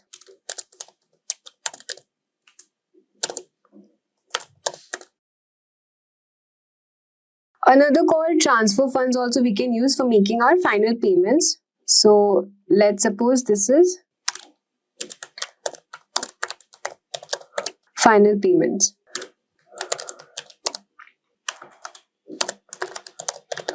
So we will have this in the logical order. At first, the customer will log in. They might check balance. And before this, we will have one more use case as transfer funds. So we'll just keep it before making payments option over here. All right. So these are the use cases we have listed in a banking app: login, check balance, transfer funds, and make payments. So you can see that each of these use cases start with a verb and reinforces an action that takes place. We also want them to be sufficiently descriptive. If this use case only said transfer, that would be way too vague. Finally, it's good practice to put your own use case in a logical order when possible. So that is why we have put login at first, and that's where the first thing happens that will a customer use. The final element to use would be relationship. So now an actor by definition is going to use our system to achieve some particular goal over here. So they have to interact with at least one of the use cases within our system. In our example, a customer is going to log into our banking app. So we draw a solid line between the actor and the use case to show this relationship. So we'll just draw a line from here and just connect it. So customer will also use this check balance option. So the solid line which we drew, this type of relationship is called as association, and it signifies a basic communication or interaction, and the customer is going to interact with the rest of this using the same case as well. So now that we have drawn the solids line to each one of those, the banking app system, it will react. First, it will log in, check balance, transfer funds, and then make payments. So now we'll just talk about what our secondary actor will do. So now in which case the bank would interact with? Well, a customer wants to check their balance on the app. The bank is going to provide the correct amount. Let's draw a line between the bank and the check balance because the bank won't log in. So we'll draw a connection between a bank and check balance. Okay. Yeah. So when a customer wants to transfer funds or make payment, the bank is going to follow through with those transactions. We don't need to draw a line to log in because that process happens within the banking app. There's no need to go to the bank to actually get involved with the login process. There are three other types of relationship in addition to association. They are include, extend, and generalization, which I've already discussed. So when a customer types in their login information, a banking app is going to verify the password before completing the login process. But if the password is incorrect, the banking app is going to display an error message. So let's create two more new use cases to verify password and display the login error. But before that, let's just draw a line to make a connection between check balance, transfer funds. So now we will have one more use case as verify sufficient funds. Finally, when a customer would want to make a payment, our banking app is going to give them the option of paying from either bank or checking account, from the savings account. So we'll have to create 2 more use cases. Before this, we'll just put it over here. So before making a payment, you have this use case of verify sufficient funds. So we'll create 2 more use cases as pay from savings and pay from checkings over here, and we'll just place it over here inside this box. So now let's circle back to the verify password and use case, and let's talk about the relationships again. So how to verify password, it relates to the rest of the diagram. Neither of our actors are directly initiating this action. It's just immediately going to happen within our banking app every time there's an attempt to log in. So this is known as the include relationship. So basically, include relationship will show dependency between the base case user and an included use case. So every time the base case is executed, the included use case is executed as well. So when you have include relationship, you draw down a line with an arrow that points toward the included use case, which I have already told you before. So here the include relationship, which I have already mentioned, would be the login. Login as the base case and the verify password would be the included use case. So every time a customer logs in, our banking app will automatically verify password. This login use case won't be complete. So we draw a dash line with the arrow pointing towards the included use case, and we write included in double this thing, include over here. Next type of relationship over here would be the extend relationship. So when the base case is executed, the extend will happen sometime, but not every time.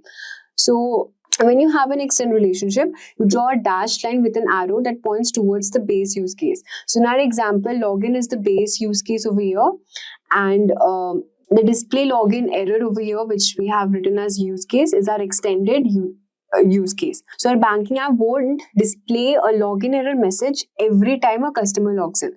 This will only happen once in a while when a customer accidentally enters an incorrect password. Since this is an extend relationship, we draw a dashed line with an arrow that points to the base use case and write extend double between double chevrons. So with this, we have completed our UML diagram over here. As you can see, we have used all the relationship also, and we have described how we can connect, have annotations, and then just make a simple UML diagram. So let's also discuss the common use case diagram tools and platforms. So for this, we are using Lucidcharge because it's a collaborative platform, real-time collaboration and commenting templates for various diagram types. We also have different websites also. Suppose we have draw.io. So you can also use this website to draw your UML diagrams. So as you can see here, we are using draw.io. It's also free open source diagramming tool. It works offline and can be integrated with Google Drive as well. The next tool, we also have Microsoft Visio. So we'll just search on Google, Microsoft Visio. So here, as you can see, it's by Microsoft Flowchart Maker. You can also just simply sign in, and because it's a part of Microsoft Office, it supports various diagram types, including use case diagram. Then next on the list is Smart Draw. Let's search Smart Draw. So Smart Draw, first on the list, it's user-friendly diagramming tool. You can just click on Start Now and just check the templates. We have different types of diagram, including use case diagram. Next on the list is our Plant UML. Plant UML. We can also use this. It's a versatile tool. It's used for creating UML diagrams. So now at last, let's talk about some common mistakes while making a use case diagram. So you should avoid common mistake that ensures the accuracy and effectiveness of the use case diagram. Do not add too much of detail that confuse people. Unclear connections lead to misunderstanding about system interaction. If you use different names for same elements, it would create a confusion. So use kind of same names. Incorrectly using generalization can misinterpret relationship. Also, treating the diagram as static can make it outdated and inaccurate. So keep these things in mind. Crafting a clear and effective use case diagram is very important for conveying system functionality and interaction, and here are some of the best practices. Use case diagram focus on capturing the core functions of the system, avoiding extraneous details. They ensure uniformity and help in organizing use case into coherent groups. So in conclusion, we can see a use case diagram serves as a powerful tool for capturing and visualizing the functional requirements and interactions within the system. Imagine walking into a giant library. This isn't just any library, it's huge. There are rows and rows of shelves, each packed with thousands of books. But wait, you don't need to read every book here. You're just looking for specific ones like books about space or stories about superheroes. But finding what you need is such a huge library. That's going to be tricky. This massive library is like a database. A database is a huge collection of information stored neatly, ready to be used. It holds everything: name, address, grades, prices, whatever data you can think of. But sometimes all that information can be overwhelming. You don't want to shift through everything every time. You need something specific, right? That's where views comes in. In this video, we will explore views in SQL, explaining what they are and how they simplify working with databases. We'll also cover how to create views, manage them by updating, deleting, and listing them, and also introduce different types of views like simple, complex, read-only, and those with check option. We'll also dive into materialized views which store data for faster queries. And by the end, you will understand how views can manage data easier and more efficient. We will also look into a quiz question to clarify your understanding. So, what exactly is a view? Let's go back to our library example. Imagine if you had a magic window, a special one that only shows you the books about space or superheroes that you are interested in. You don't have to wander through the entire library anymore. You just look through your magic window and it gives you exactly what you need. That magic window is what a view is in the world of databases. A view is a special virtual window into a data that shows you only what you need to see. And the best part is, it's not actually storing any new data. It's giving you a filtered look into a huge database. Think of view as a shortcut, making your life a whole lot easier. So let us get into the demo part about how to creating a view and the types of views in SQL. So let's start with the demo part, that is how do we create a table in MySQL. So here, as you can see, I've just logged into an online compiler, and now we will just learn how we create a table, and then we'll move on to creating views and the types of views. So first, to create a table, just enter this command, just write over here, create table,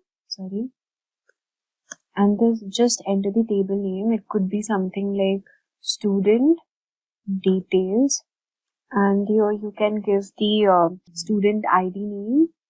We want a student ID name in the first row, so we'll just keep SID,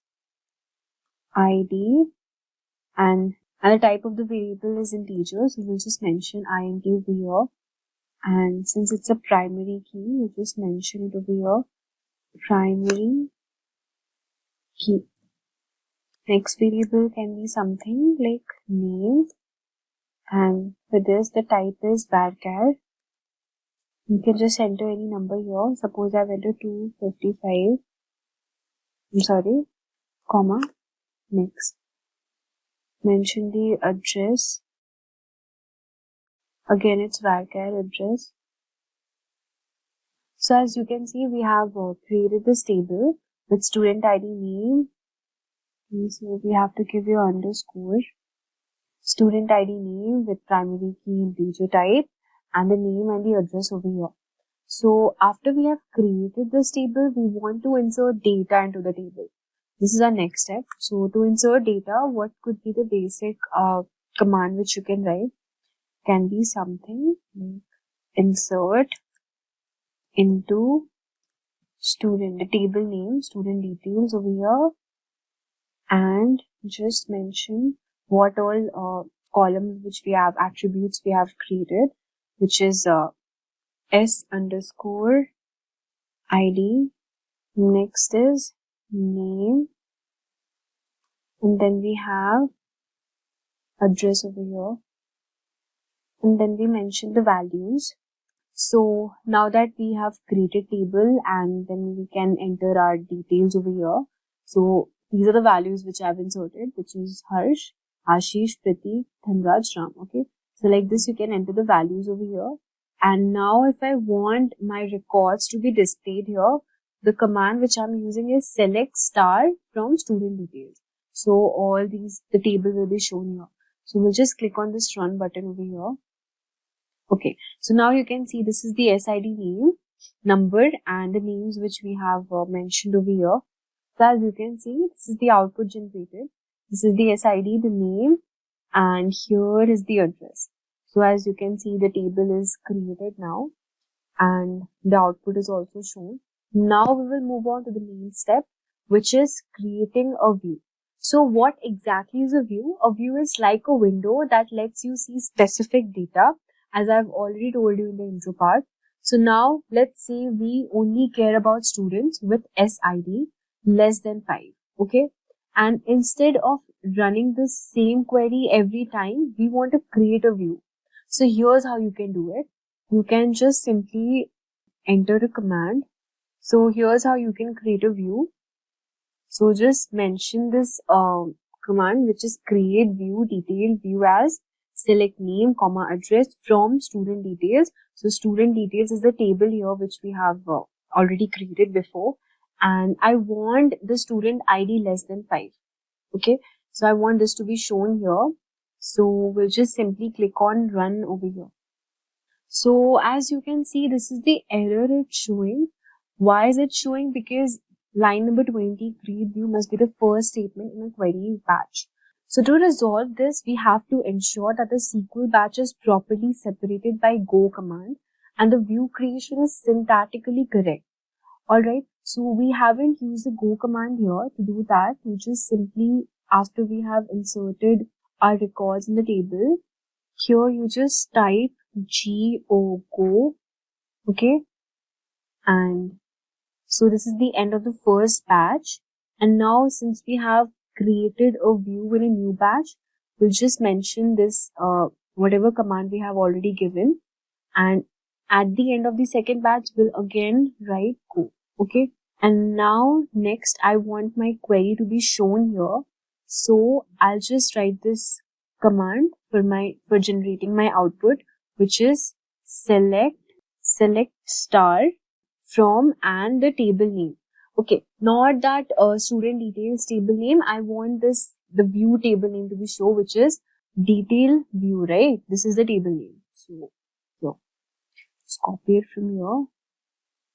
Just paste it. Just give this semicolon. So now you can see our view is created. So why have we used go? Because go ensures that the create view command is executed in a new batch, and this will help the SQL Server properly separate commands and avoid conflict. Alright, and we have also used the select star from details view, which will fetch the data from the view and includes only student with student ID less than 5, which is Dhanraj, Pratik, Ashish and Harsh.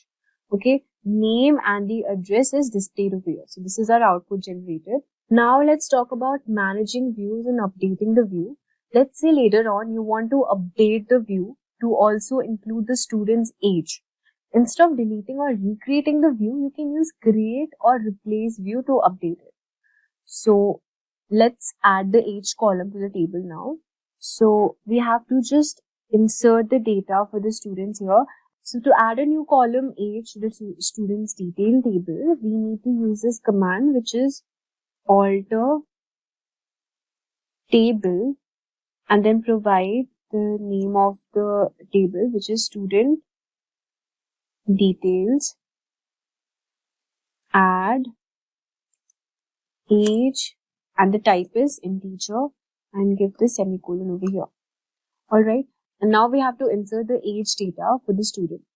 So to do this, we will use the update command, and here we will just write this update, okay, name of the table, which is student, and here we use set age is equal to 19, where SID is equal to 2.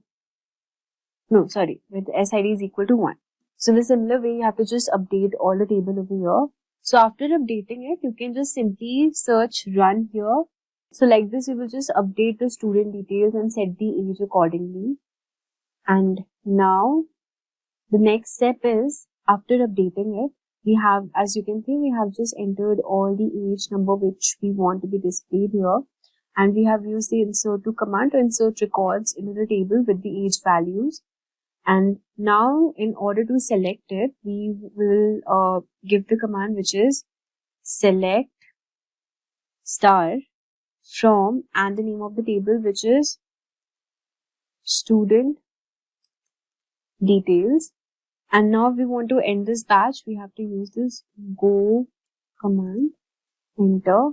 So now as you can see, we have updated and inserted all the age data for the students. And we have selected all the data from student details to display the final result by giving this command which is select star from student details. And this is the name shown over here. And here is the address. And this is the age. So we have inserted all the age data. And we have also corrected the update statement. Set age is equals to 19, where SID is equals to 1. And do not forget to add this go. Okay. Now, the next thing which we will be talking about is deleting a view. In order to delete a view, you just simply have to give this command, which is drop view if exists, and then give the name and the table name, which is detail view, right? And just simply you can go to this, just run, and you can see that our table has been dropped. Okay, so now we have deleted our table just by giving this command now. So, and do not forget that this command will delete the view, but don't worry, the data in the original student details table will not be affected. Only the view table which we have created is deleted. And now next we will be talking about listing all the views. Okay, so now in order to list all the views, just you have to simply write this command, which is show full tables where table type is equals to VIEW, view. So by doing this thing, this output will give you all the views which we have created in this table, the name, student ID, okay, and the addresses, and also the age. Okay. So it will give you all the view table which we have created. Now let's move on to the main part, which is the types of views in SQL.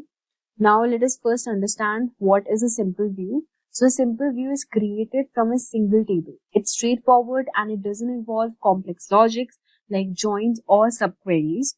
For example, to create a simple table, you just simply have to write this command, which is create view student names as, and then select name from student details. Okay, so if you query this view and then write select star from student names. Okay, so after doing this thing, you just simply click on run.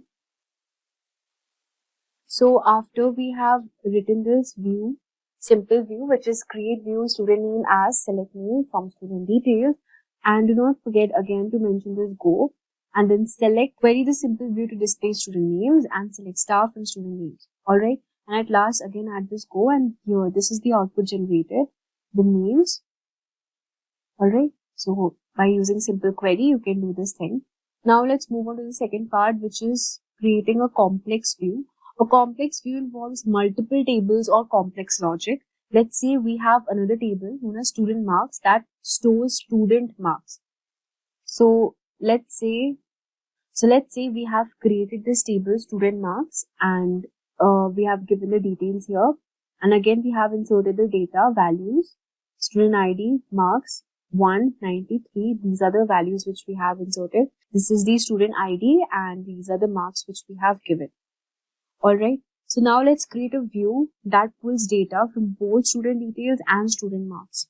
So now as you can see, we have created a complex view by providing all these details, and this is the student ID and the marks shown over here. Alright.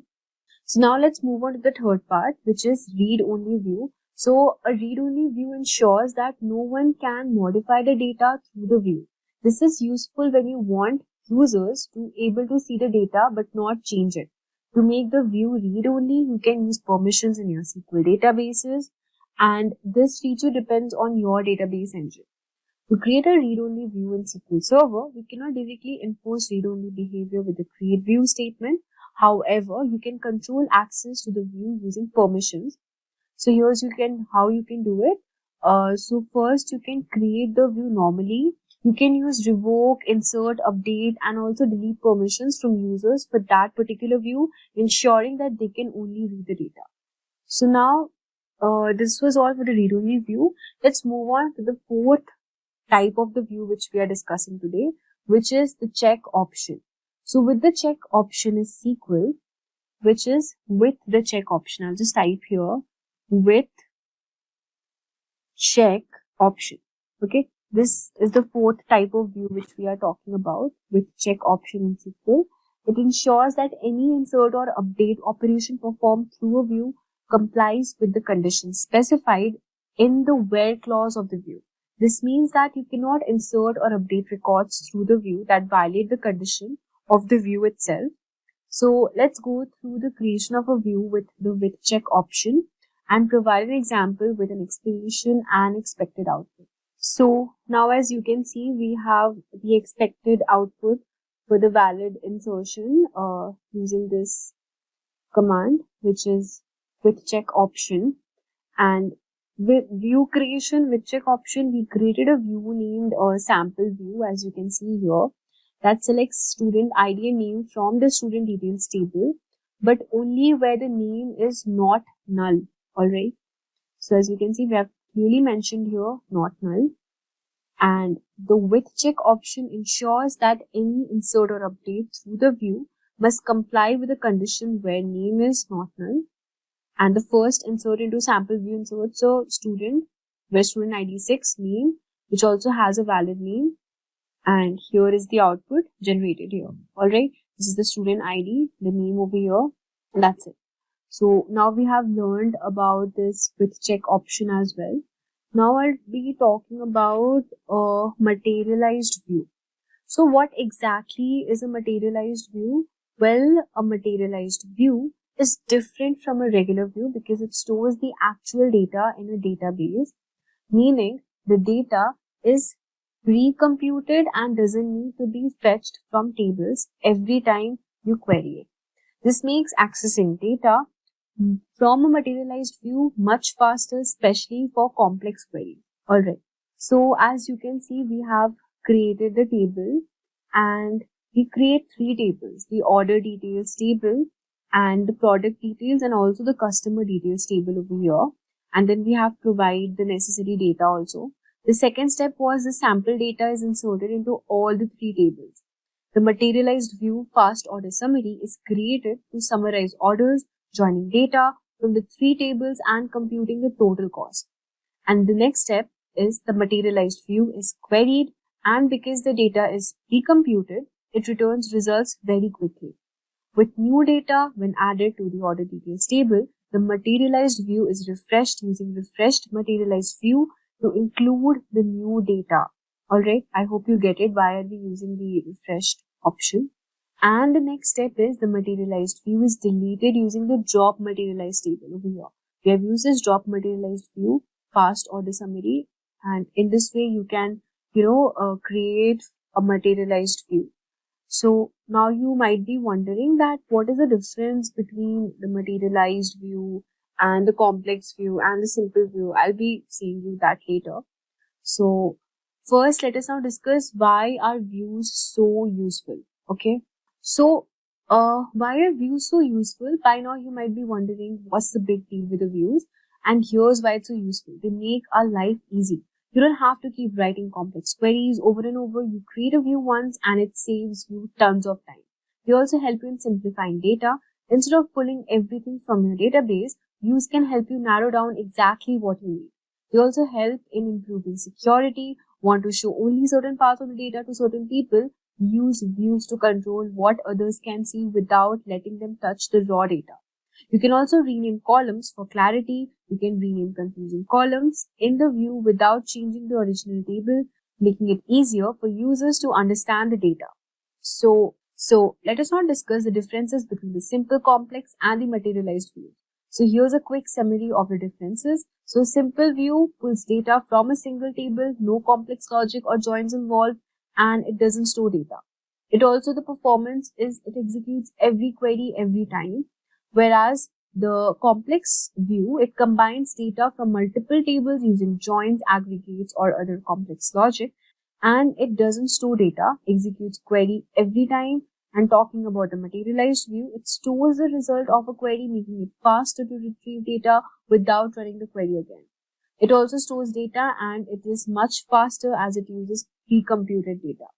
So now it's time for the quiz. Here's a quiz question for you. What is the key difference between a regular view and a materialized view in SQL? The first option is regular views store data, but materialized views don't. Second option is materialized view stores data, but regular views don't. C, both regular and materialized view stores data. And number D is neither of them store data. So if you want to answer them, you can just write them in the comment section below. And that's it. Views are an incredible tool in SQL that can simplify your queries, improve security, and make your life easier. So, SQL Server is a powerful relational database management system developed by the Microsoft, which is widely used for managing and storing the data. Its benefits include high scalability, robust security features, and seamless integration with other Microsoft tools and technologies. SQL Server provides efficient data management through advanced features like indexing, full text search, and in-memory processing. It also offers excellent support for large datasets, making it ideal for enterprise applications. The built-in business intelligence tools help organizations gain valuable insights from their data. SQL Server's high availability and disaster recovery features ensure continuous operations with minimal downtime. With strong data integrity and transactional support, it ensures reliable and consistent data management across all applications. That said, if these are the type of videos you'd like to watch, then hit that like and subscribe buttons and the bell icon to get notified. So in this session for today, which is SQL Server tutorial, we will cover the SQL basics. That is how to create a table, how to insert data, how to retrieve the data from the tables, etc. And apart from that, we will also go through some of the other fundamentals of SQL basics, which include sorting in SQL Server. And followed by that, we will also go through the group by and order by sequences in SQL Server. Next ahead, we will also learn another important part, which is conditional statements, which includes case statements in SQL. Proceeding ahead, we will get into another segment of today's session, which is about joins in SQL, where we will be combining two or more tables in SQL Server. Followed by that, we have the next part of today's session, which is all about the having clause in SQL Server. Next, we will proceed with learning the next part, which is about the between operator in SQL Server. And followed by that, we will get ahead with pattern matching in SQL Server. Next, we will cover the time and date functions available in SQL Server. And after that, we will proceed with temp, which is temporary tables in SQL Server. And proceeding ahead, we have the most important part, which is about the common table expressions in SQL Server. And followed by that, we have the last part in SQL Server tutorial, which is about creating views and executing a query to extract the data present in a view in SQL. So far, so good. So these are the foundational skills in SQL Server that you need to get before becoming a pro in SQL Server. So this particular tutorial will discuss the major foundation skills, the fundamental skills, the basics of SQL Server and its operations. Now, without further delay, let's get started with one of the compilers which can help us execute the SQL Server queries. So we are on one of the SQL Server compilers available online. In case if you are facing any difficulties setting up the SQL Server Management Studio in your PC, then you can come up with this one. And we've also set a particular tutorial where you can learn how to download and install SQL Server Management Studio and how to configure your SQL Server Management Studio. And the link to that particular tutorial will be dropped in the description box below. Make sure to refer that in case if you wanted to execute these same codes in SQL Server Management Studio, right? So first we will be dealing with two different data tables. We will be dealing with customer data and dealership data. So the first table will be about the customer data, where we will be having about the order ID, order date, delivery date, dealership pin code, product category, and car fuel type, etc. Followed by that, we will insert some rows into that particular customer table, about 15 to 20 tables. And after that, we have a dealership database where we will be having order date, state, region, customer ID, customer name, primary key, foreign key, etc. And we will be inserting about 20 entries into that particular table. Don't worry if you have more than 20 entries. In case if you have more than 20 entries, let's say about 2000 entries or 20,000 entries, it's not at all a big deal if you're working on SQL Server Studio, right? There you can use the wizard to just ingest the data from your source into the SQL Server, right?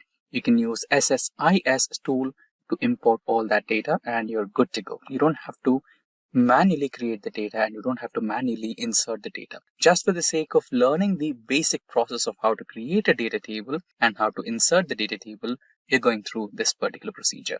So far so good. So we have also inserted the data in the next data table, which is our dealership data. And now let's query the data from our tables. And now let's select the execute data. There you go. We have the data table right over here. And let's copy this query and paste it to query the data from the customer table as well. So instead of dealership, we will be writing down customer. So if you observe closely, I'm using uppercase for keywords like select and from, and sentence case or lowercase for the variables, the table names, etc. So that there's a difference between the keyword as well as the regular variables.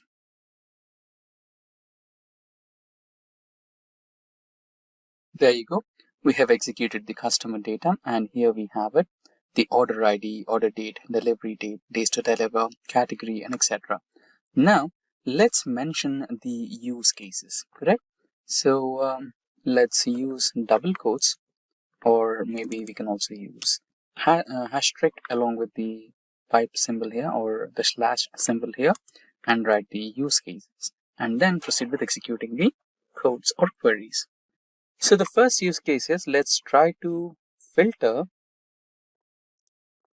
customers from specific regions. And now let's close this particular comment, proceed with writing the query.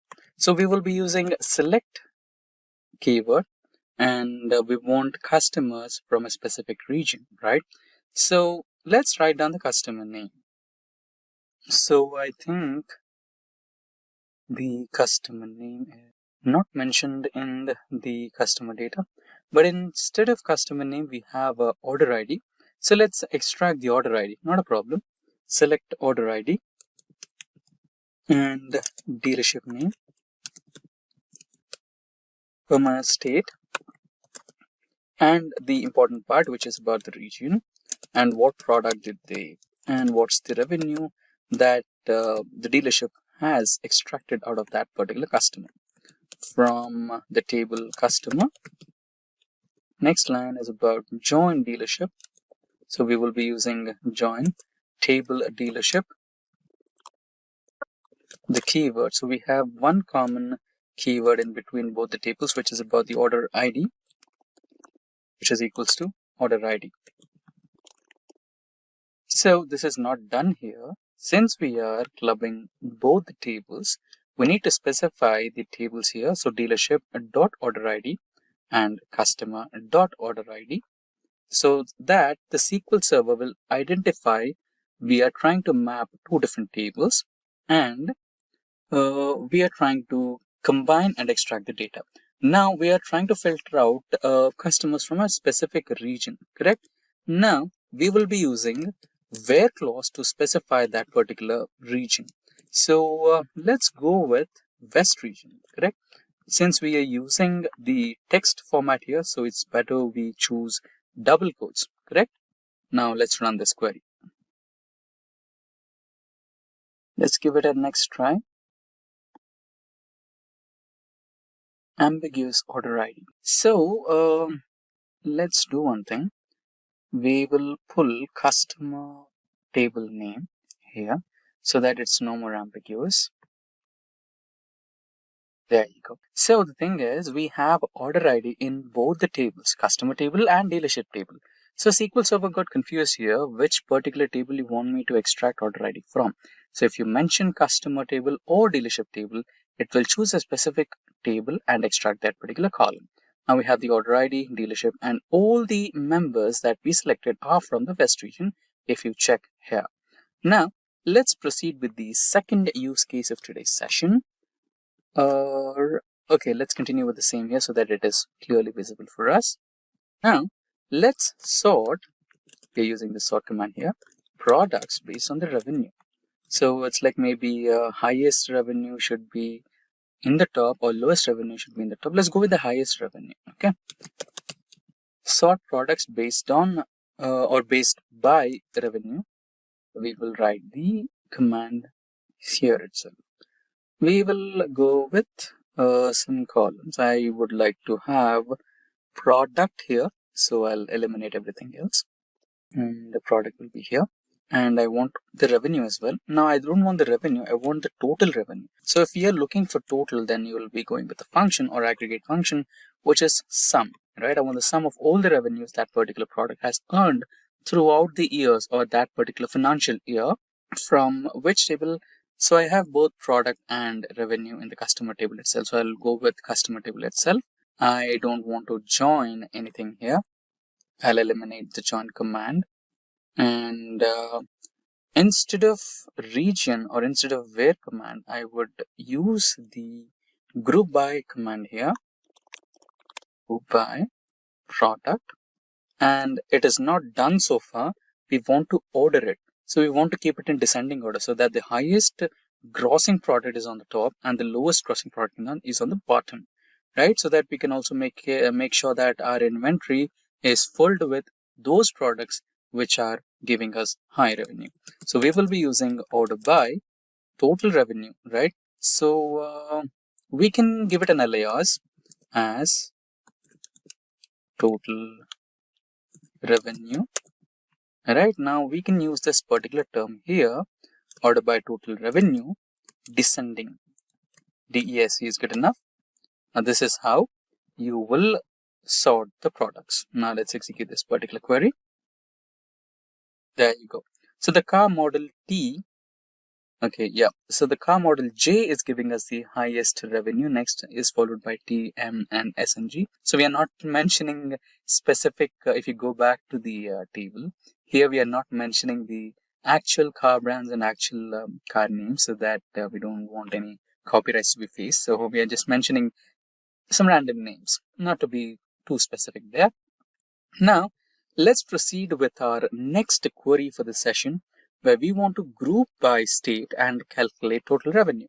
Let's edit the same comment here. Don't worry, if you want this demo document, we will also link that demo document with all edit and view rights so that all the viewers can have a quick glance and try to execute these queries in their own local systems. Okay. Now let me type down group by state and calculate total revenue. There you go. Now let's try to edit the same query. Now we want state-wise revenue and we want from customer table, right?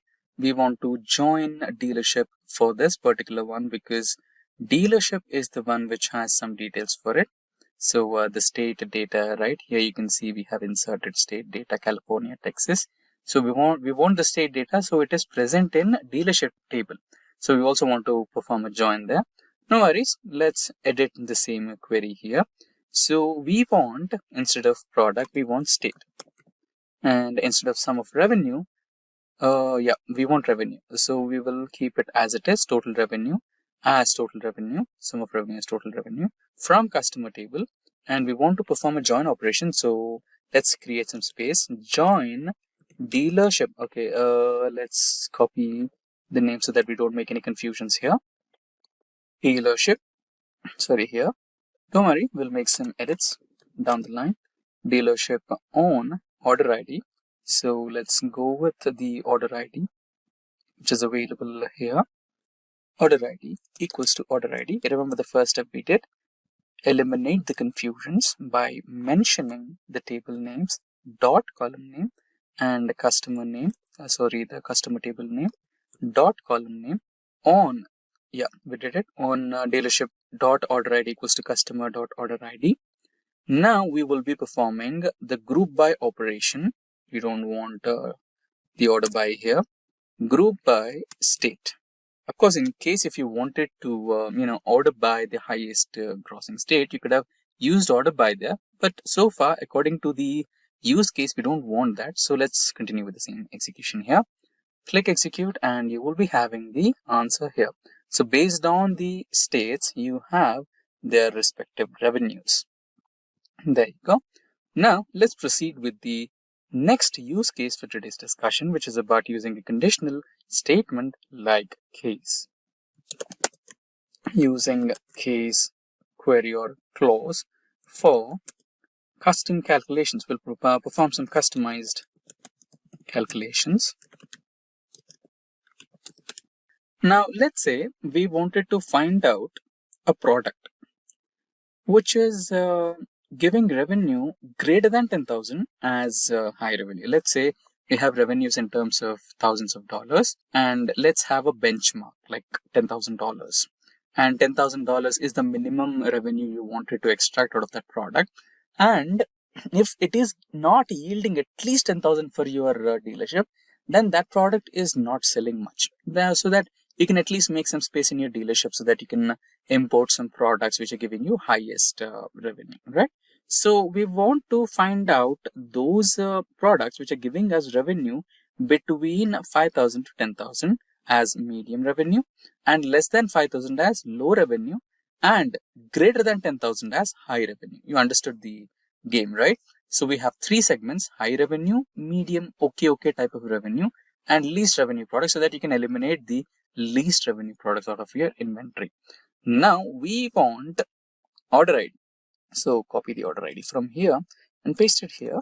So we are looking for order ID and we are also looking for product. So we don't want sum of revenue here. Let's eliminate this one, and instead of that, let's add product. We'll extract this from, before from, this from statement will be at the last. Here we will begin with a use case, right? Let's type case. Now, when a specific product or revenue, revenue is greater than $10,000, then let's not use sentence case, let's use keywords in caps. Then mention it as high or high revenue. Let's copy paste the same code here. When revenue is between 5,000, and we will be using an AND operator here, then term it as, we don't want alter, average revenue or medium revenue, and copy paste the same here. Remove the alter.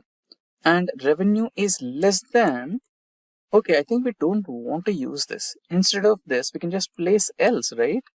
So we will place else. It should be termed as low revenue or least revenue. Let's go with low revenue. There you go. And now from which table you want to extract that? I want to extract all this data from customer table. So everything will go off apart from that. Now let's execute this particular code. Let's see if we get any errors. Incorrect syntax for case. I think we made some mistake here. Okay, we forgot the comma here. Should have mentioned the comma. And yeah, so the thing is, we by mistake chose the alter from suggestions, alter keyword from suggestions. So far we missed a comma and alter from suggestions. I think it's everything good to go. Let's try to execute, and if it faces some issues, no problem, we'll try to resolve it in a different way. So incorrect, we missed to write the end. Okay, we did not end the case. Okay, fine, not a problem. End as, okay, let's term it as the entire table as revenue category. Since we are splitting into 3 categories, revenue categories. There you go.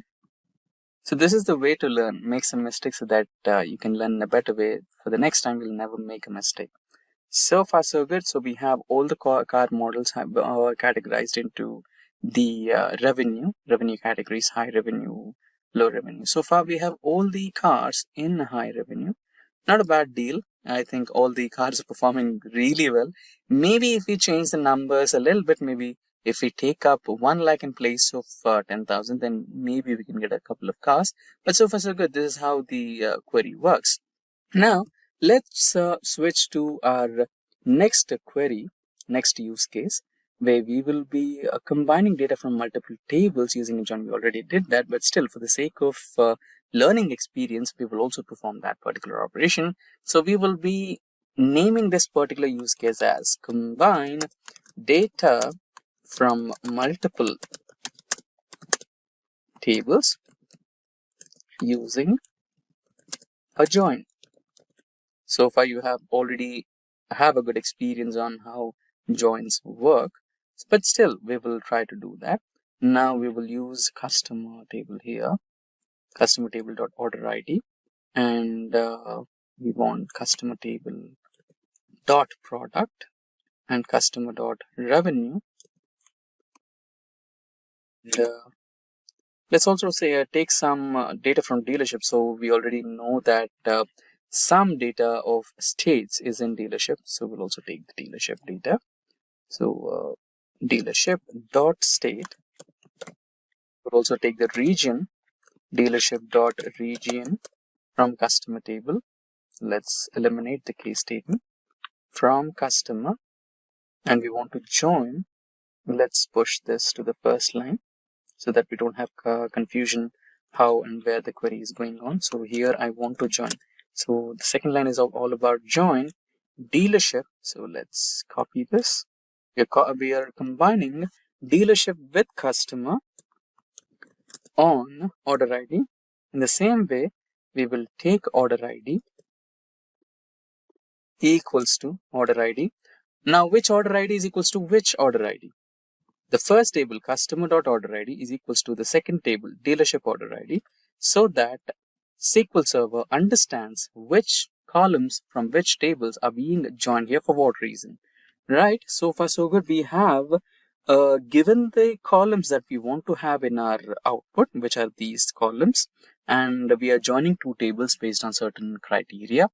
But now, maybe we can specifically mention some more data. Let's say we already mentioned some query where we wanted the data for a specific region. Let's try to continue that, where region is equals to West. There you go. Let's close the single quote or double quote. Now what happens is it is trying to give us the details of customer order ID, product, revenue, state, region from customer table, and we're going to also execute or extract the details of state and region from the dealership table, and we're trying to join to extract those data with dealership data, and we're specifically extracting the data where the region is West. Let's execute the data. Don't worry if we find any errors in this particular code. There you go, we have the result. So we have all the details from the West region. There you go. Let me expand this so that we have a better view. Anyways, it's okay. Now let's go with the 6th query for today's session, where we will be executing a query based on having clause in SQL Server, and we will try to filter out some states. Only show the states where total revenue is greater than 50,000, just like we discussed before. We initially used a case statement with $10,000 at least revenue, but now let's increase the number to 50,000, and we want those states which are giving us minimum 50,000 revenue. So let's rename the use case here. We will try to name it as filter data or groups with having clause. Okay, so we want state. We have state here, and let's also count as total orders. So order ID. So customer.order ID will be now count of total orders. So the count will be the aggregation function here, count total order IDs, and we can name it as total orders. And do we have revenue? Yes, we have revenue. And let's also remove the product. I don't think we might need a product here. And the aggregation will be sum aggregation here, sum of revenue. And I don't think we need to specifically mention it here. But anyways, we'll keep state first. Copy state and drop it here. We want state count of orders as orders and sum revenue as total revenue. What this does is it will give a clarity, right? So instead of if I don't alias it, what it shows is sum of revenue. And for a generic person, it might not be as helpful as a data engineer can, right? For a data engineer or data analyst, he can totally understand by just reading the aggregation function. So we are counting the orders here, we are getting the sum of revenue here. But for a mere person who just wants to see the report, the business guy who just wants to see the report, for him, total orders or total revenue is a simplest language that he can understand, correct? Now we are extracting this data from customer, and we will join dealership again, okay? Because we also want to extract the state, right? So we did not mention the state here. We can mention the state anyway. Okay, we did mention the state. So since we have the state column, for extracting state details, we'll anyway go for the dealership. So we are already joined dealership data with customer data. And let's do a group by function here. Group by region, group by state actually. And now the condition having sum of revenue at least or greater than 50,000. So we will go with the having clause here and the sum of revenue, or you can also use the alias name, total revenue greater than $50,000. So let's execute this query and see if the alias works or not. Okay, I think alias will not work here. In case of alias, let's go with the actual term and place it over here. And now let's try to execute this if it works or not. Okay, we mentioned two things here, region and the state. So we just wanted state there, not region. I think this should solve the issue. 20 rows affected, ambiguous column order ID. Now we will, let's say, take customer name and place it here. Or I think a dealership would be the best because we have the details of orders here. No. Customer table has the order details. So let's keep it that way. There you go. So we have so many number of states which have revenue greater than 50,000. So these are the outputs. There you go. Now let's proceed with the next query where we will be using the range function, which is also known as the between function in SQL Server. So let's name the comment as using the range function. Let's not capitalize it. Using the range function named between. So between is the keyword, right? Now let's build a use case. Let's identify couple of states. We will use the same query, will not make some major differences here. So we want to identify a couple of states whose revenue is greater than 50,000 but less than 1 lakh. Right? This makes a good use case for that implementation of between function. We will keep all the columns as they are, and maybe we can also include a couple of columns, maybe product as well, and we will join two tables. Now I think we don't need a group by here, but in place of group by and in place of having, we will specify where sum. So to use where clause, to use between clause, having is not the right keyword, where is the right keyword. So sum of revenue should be, in place of the symbol between, you take the suggestions, and 1 lakh. Yeah, this is 1, 2, 3, 4, 5 zeros. So this is the right way. Now let's try to execute if it works or not. If there is some error, yeah, there is some error. An aggregate may not appear where clause unless it is subsidiary. Okay, contain having clauses select. I think this is the place where we can go with the alias name. Let's try that.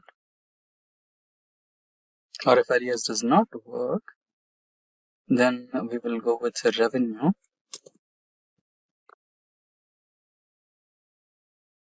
Okay, let's simplify this. Let's not go with the join statement here. Let's eliminate the join. We shall just simplify. We don't want state. We want. Okay, let's not count this. There was no need for counting. I think that was one error. We will go with order ID as total order. We don't want this. And anyways, we want to take a look at the product and dealership name as well. And we also want revenue from customer table, where revenue is between these numbers. Let's try to simplify and run this query. I think it should work. Yeah, it worked. So these are the dealerships and products which yield in revenue between 50,000 to 1 lakh, right? So this is the best way to use it. So we had some extra aggregate functions which complicated the query. No problem. Now let's go with some pattern matching. Sometimes, let's say we are looking for sales from California or something like that, or we are looking for some car model, correct? And we don't know the full name, or we might have a spelling mistake, right? We have California here, but let's say we don't know the spelling of California, but we know the first 3 or 4 letters of California, right? So in those instances, what you can do is try to match the pattern that we have in our hand with the pattern which is available in the data table, and wherever it finds a match, it extracts those rows. So this is how the pattern matching works. Now let's execute a query for a better understanding. Let's keep the same query. Let's change the use case here using the pattern matching in SQL Server. So we will have order ID as it is, dealership name as it is, and product as it is from customer table, where product. So let's copy this and paste it here. Like, or I like is the opposite. So let's go with like. Car model. Let's check with the car models first. So all car models are the same.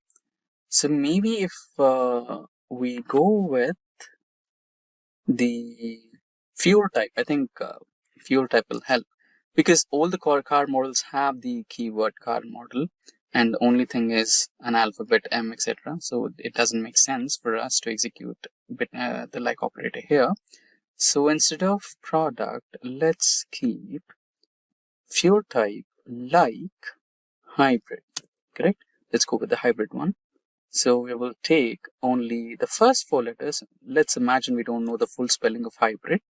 So if the pattern is like, and since it's a text, we will use single quotes or double quotes.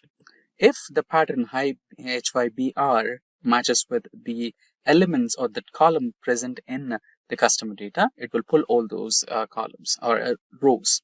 Now let's execute this. So there you go. Okay, we missed one important thing. We missed to include the percentage.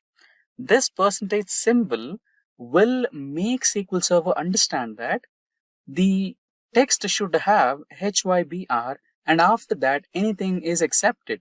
So anything which has a beginning with HYBR should be pulled out, right? Now let's execute once again and see the data. There you go. You have it. Correct? So remember the symbol percentage, right? And in case if you didn't knew the hybrid, let's say, it has some YBR in its format, right? It has some YBR in the format. Anything before YBR is okay. Anything after YBR is okay. Again, it will yield the same result, hybrid. There you go. But in case if you wanted to change, let's write the name of petrol. I don't know the spelling of petrol, so let's say PEET. So let's imagine I don't know the name of petrol. So instead of petrol, I'm eliminating P and I'm writing PETR and anything after that. Now let's run this query and see the output. There you go. So we have all the vehicles which are of fuel type petrol. So this is how you can use pattern matching in SQL Server. Now let's perform some calculations with dates, right? So we'll perform some date and time calculations. Let's rename the comment as date and time functions. Date and time and some math calcs. Now, let's say you are the owner of dealership, and let's say for a specific car you are losing customers. Initially it used to perform very good, like many customers used to come for that specific car, and right now that specific car is receiving less orders, and you wanted to find out what is the reason behind it. And after a general survey, you come to know that the number of days you took to deliver that car is growing. Let's say earlier you used to deliver that car in 2 days, but right now you're taking like 2 months to deliver that car, right? So that might be the reason. But you wanted to make sure that you have a solid proof that you have the number of days that you're looking at to show your sales team why is so many number of days is being taken to deliver a car. Now for that, let's go with select order ID, order date. You want order date for it. Now you can simply copy the order date here and paste it there. And you also want the delivery date and copy that and paste it there. Remember, these date and order date and delivery date are of date data type. And now you want to calculate the difference. So for that, you use a function called dateDiff or datedDiff. So there's 2 ways of calling it. So if you prefer calling it as date, right, diff, or a few call it as dated diff. Okay, so there's 2 ways of calling that function. So I prefer to call date diff because date difference. So date diff, comma, open bracket. So I want to provide some details here. So I want to provide a day. I want to count the days, right? So I want the count of days. I'm mentioning day and order date, difference between the order date and the delivery date. You can specify that using a comma. So I want the difference between these two. In case if you want to alias it, you can also do that. Days to deliver from customer, and we don't want this. Simply place a semicolon there.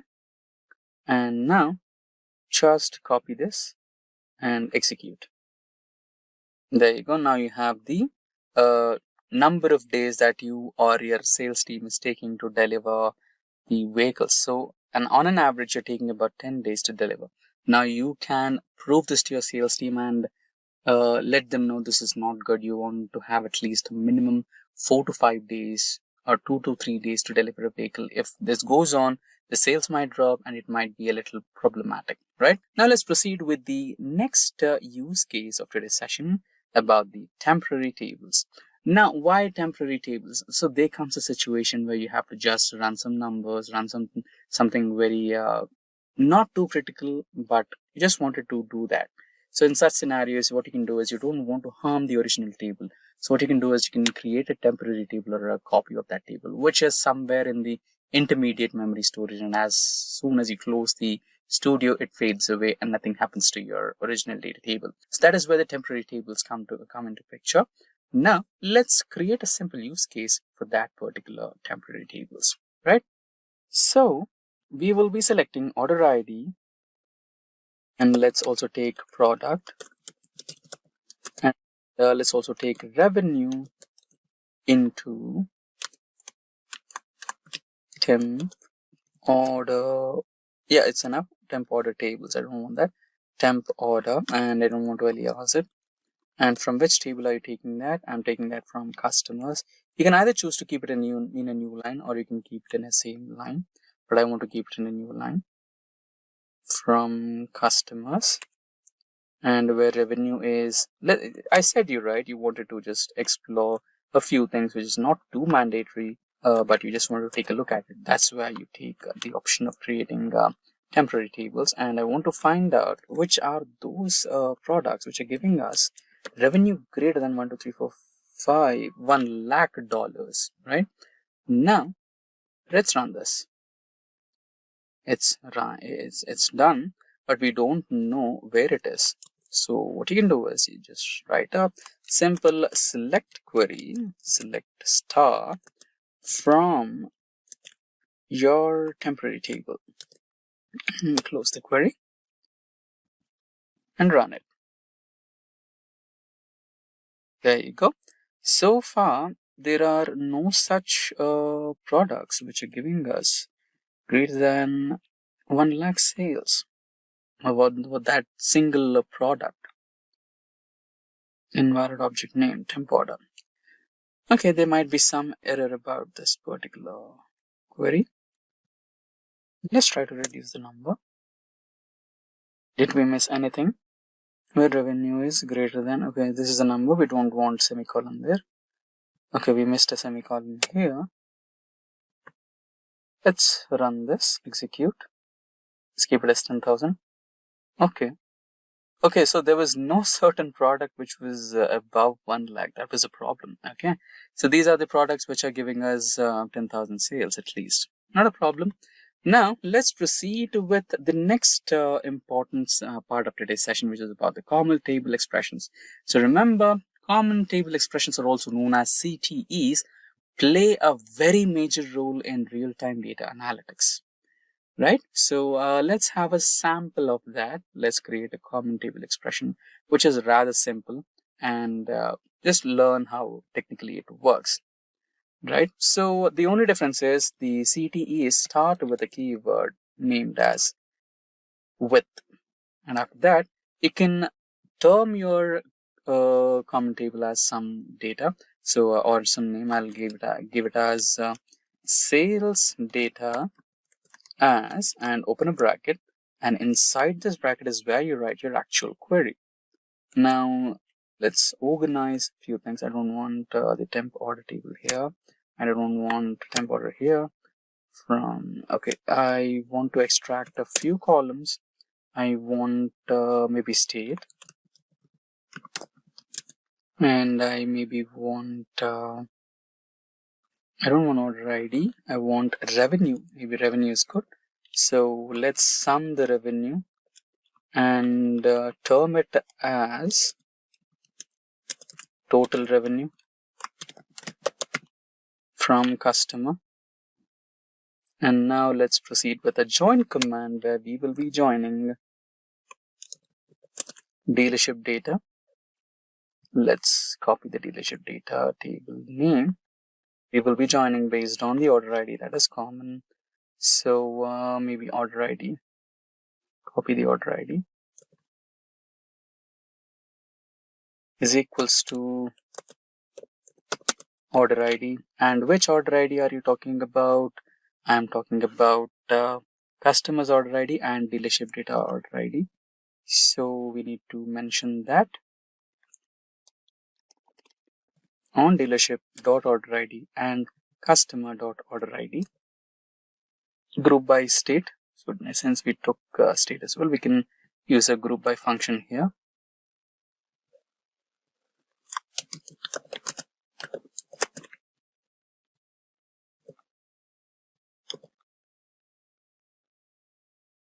And this is not the end of everything, so semicolon may have to wait. So this is the first part. Now, using this particular CTE, this entire term is CTE. So the output of this particular query will be stored in sales data. Now, we will make use of this CTE or sales data term to extract a few more queries. So we will be writing another select statement. Select state from, okay, let's also take the total revenue which we created here. Let's take that same term here so that we don't make a mistake. From the CTE which we created very recently, which happens to be the sales data, where total revenue is crossing something about $50,000. And now is the semicolon. Let's try to execute this. There you go. So a few regions or a few states and total revenue which are exceeding $50,000 are, there you go. What is PostgreSQL? PostgreSQL is an open source object relational database management system. It stores data in rows with columns as different data attributes. According to the DB Engine's ranking, PostgreSQL is currently ranked 4th in popularity amongst hundreds of databases worldwide. It allows you to store, process and retrieve data safely. It was developed by a worldwide team of volunteers. Now, let's look at the history of PostgreSQL. So in 1977 onwards, the Ingress project was developed at the University of California, Berkeley. In 1986, the Postgres project was led by Professor Michael Stonebraker. In 1987, the first demo version was released, and in 1994, a SQL interpreter was added to Postgres. The first PostgreSQL release was known as version 6.0 or 6.0 on January 29, 1997, and since then, PostgreSQL has continued to be developed by the PostgreSQL Global Development Group, a diverse group of companies and many thousands of individual contributors. Now, let's look at some of the important features of PostgreSQL. So PostgreSQL is the world's most advanced open source database and is free to download. It is compatible as it supports multiple operating systems such as Windows, Linux and Mac OS. It is highly secure, robust and reliable. PostgreSQL supports multiple programming interfaces such as C, C++, Java and Python. PostgreSQL is compatible with various data types. It can work with primitives like integers, numeric, string and boolean.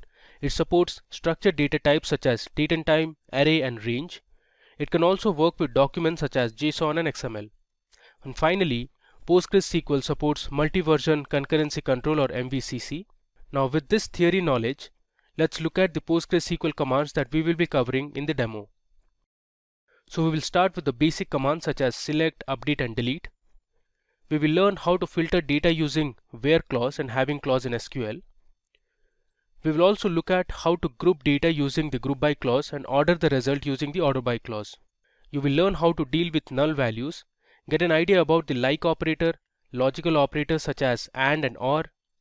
We will also explore some of the popular inbuilt mathematical and string functions. Finally, we will see some of the advanced concepts in PostgreSQL, that is, to write case statements, subqueries and user-defined functions.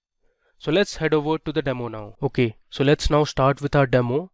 So first we'll connect to PostgreSQL using PSQL cell. So here under type here to search, I'll search for PSQL. You can see this is the SQL cell. I'll click on open. Let me maximize this. Okay, so for server I'll just click enter. Database I'll click enter. Port number is already taken, which is 5432. I'll hit enter. Username is already given, and now it is going to ask for password. So here I'll give my password so that I can connect to my PostgreSQL database. So it has given us a warning, but we have successfully connected to PostgreSQL. Alright, so now to check if everything is fine, you can just run a simple command to check the version of PostgreSQL that we have loaded. So the command is select version with 2 brackets and a semicolon. I'll hit enter. Okay, you can see the version PostgreSQL 13.2. Okay, now let me show you the command that will help you display all the databases that are already there. So if I hit /L and hit enter, it will give me the list of databases that are already there. So we have PostgreSQL, there's something called template 0, template 1, and we have a test database as well. Okay, now for our demo, I'll create a new database. So first I'll write create space database, and I'll give my database name as SQL_demo. I'll give a semicolon and hit enter. You see we have a message here that says create database. So we have successfully created our SQL demo database.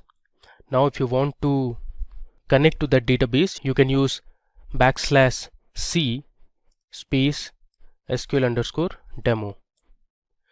There you go. It says you are now connected to database SQL_demo. So here we can now create tables, we can perform insert operation, select operation, update, delete, alter, and much more. Now I'll show you how to connect to PostgreSQL using pgadmin. So when you install the PostgreSQL database, you will get the SQL cell, and along with that you also have the pgadmin. So I'll just search for pg. You can see here it has prompted pgadmin. I'll click on open. This will open on a web browser.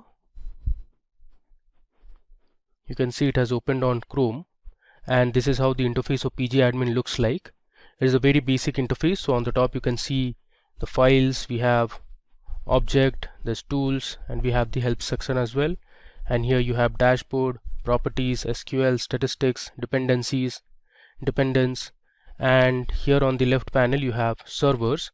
Let me just expand this so it will connect to one of the databases. Alright, so if I go back, you see when I had run \L to display the databases, it had shown me PostgreSQL and test. Now you can see here we have the PostgreSQL database and the test database.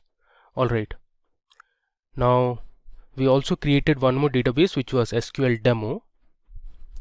So let me show you how to work on this pgadmin and the query tool.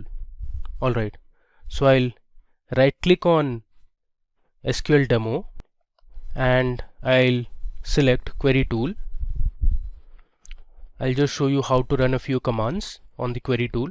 So let's say you want to see the version of PostgreSQL that you are using, so you can use the same command that we did on PSQL cell, which is select version closed with brackets and a semicolon. I'll select this, and here you can see we have the execute button. So if I hit execute or press F5, it will run that query. You can see we have the output at the bottom, and it says PostgreSQL 13.2 compiled by Visual C++. It has the 64-bit system. Okay, now let me tell you how to perform a few basic operations using PostgreSQL commands. So here let's say I'll write select 5 into 3. I'll give a semicolon, select this and hit F5. So this will run the query and it returns me the result, that is the product of 5 and 3, which is 15. Similarly, let's edit this. Let's say I'll write 5 plus 3 plus, let's say, 6. I'll select this and hit F5 to run it. It gives me the sum of 5 plus 3 plus 6, which is 14. Now the same task you can do it on this cell as well. Let me show you how to do it here. So let's say I'll write select. Let's say I want to multiply 7 into, let's say, 10. You know the result, it should be 70. If I hit enter, it gives me 70. Now this question mark column question wall will deal with this later. Alright, let me go back to my pgadmin again. Let me do one more operation. Let's say this time I'll write select 5 multiplied by, and within brackets I'll write 3 plus 4. I'll give a semicolon. So what SQL will do is, first it will evaluate the expression that is there inside the bracket, that is 3 plus 4, which is 7, and then it will multiply 7 with 5. Now let me select this and I'll hit execute. So you can see 7 multiplied by 5 is 35. Alright, now we'll go back to our shell, and here I'll show you how to create a table. So we are going to create a table called movies on the cell, that is PSQL cell. So here we will learn how you can create a table and then you can enter a few data into that table. Alright, let me just scroll down a bit. Okay, so my create command goes something like this. So I'll write create table followed by the table name, that is movies.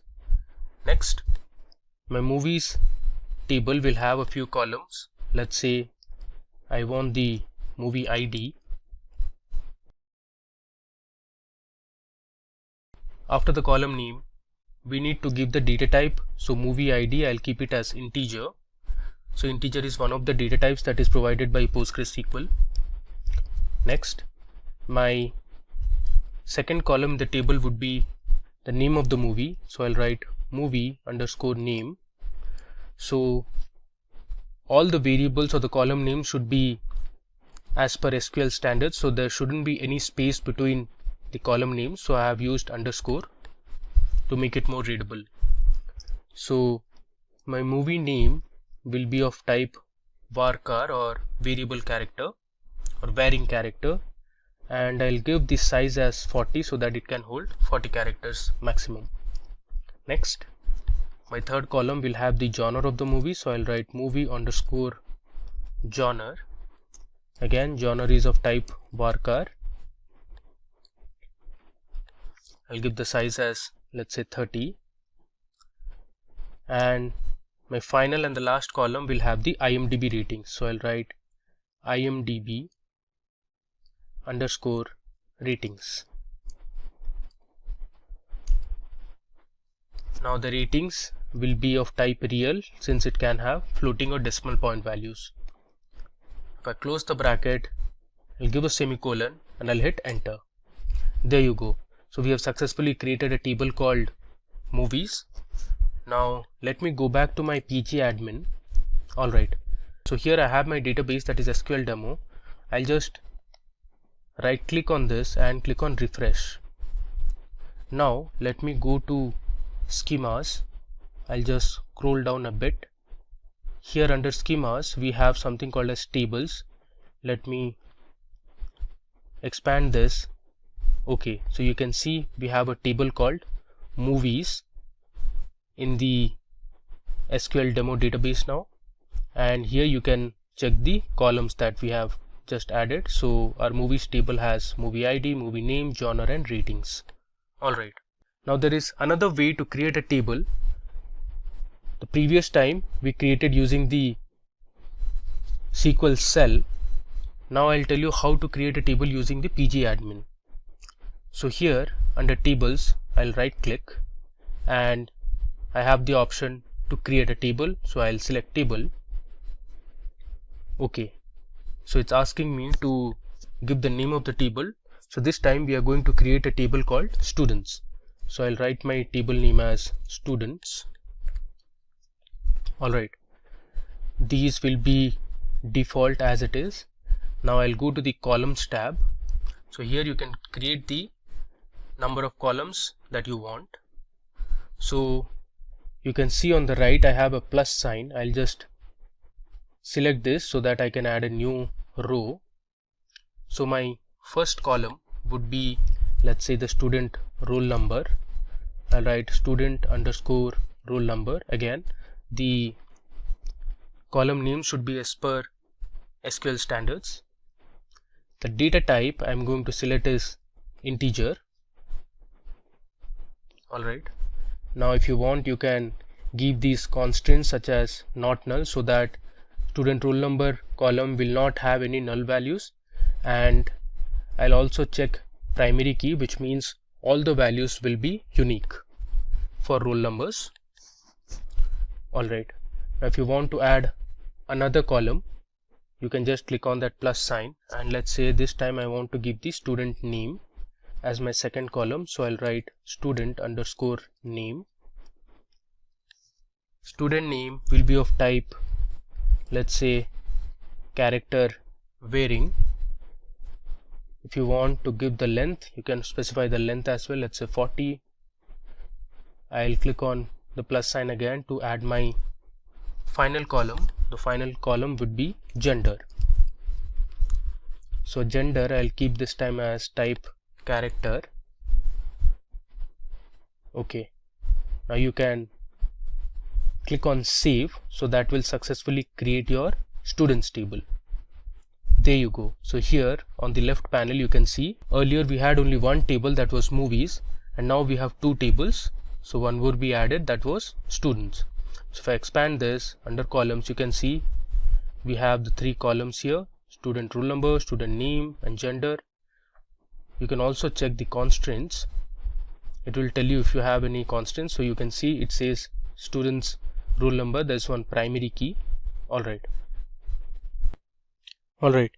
now let me run a select statement to show the columns that we have in the movies table. So I'll write select star from movies, give a semicolon, and let me execute this. Okay, so here at the bottom you can see we have the movie ID, the movie name, movie genre, and IMDb ratings. Now the next command we are going to learn is how to delete a table. So there is one way by using the SQL command, that is drop table followed by the table name. Let's say you want to delete students, you can write drop table students, and that will delete the table from the database. This is one of the methods, so you just select and run it. Now the other way is to you just right click on the table name, and here you have delete / drop. If I select this, you get a prompt, are you sure you want to drop table students? I'll select yes. So you can see we have successfully deleted our students table. Alright, now let's perform a few operations and learn a few more commands in PostgreSQL. So to do that, I'm going to insert a few records to my movies table. So for that, I'll use my insert command. So I have my insert query written on a notepad. I'll just copy this and I'll paste it on my query editor. Okay, so let me just scroll down. Alright, so here you can see I have used my insert command. So I have written insert into the name of the table, that is movies, and we have the movie ID, the movie name, movie genre, and IMDb ratings, and these are the records or the rows. So we have the first record as movie ID 101. The name of the movie is a very popular movie, which is Vertigo. Then we have the movie genre, that is mystery. It is also a romance movie. And then we have the IMDb ratings, the current IMDb rating, that is 8.3. Similarly, we have Shawshank Redemption, we have 12 Angry Men, there's The Matrix, 7, Interstellar, and The Lion King. So there are total 8 records that we are going to insert into our movies table. So let me just select this and hit execute. Okay, you can see it has returned successfully 8 records. Now if I run select star from movies, you can see the records that are present in the table. So I'll write select star from movies, I'll select this and I'll execute it.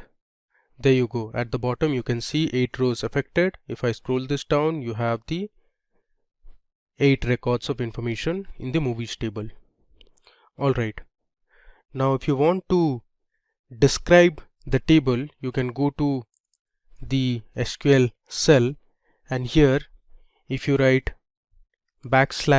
\d and the name of the table, that is movies, this will describe the table. So here you have the column names, this has the data type, and here you can specify if there are any null values or any constraints like default constraint or primary key or foreign key and others. Let me go back to my pgadmin.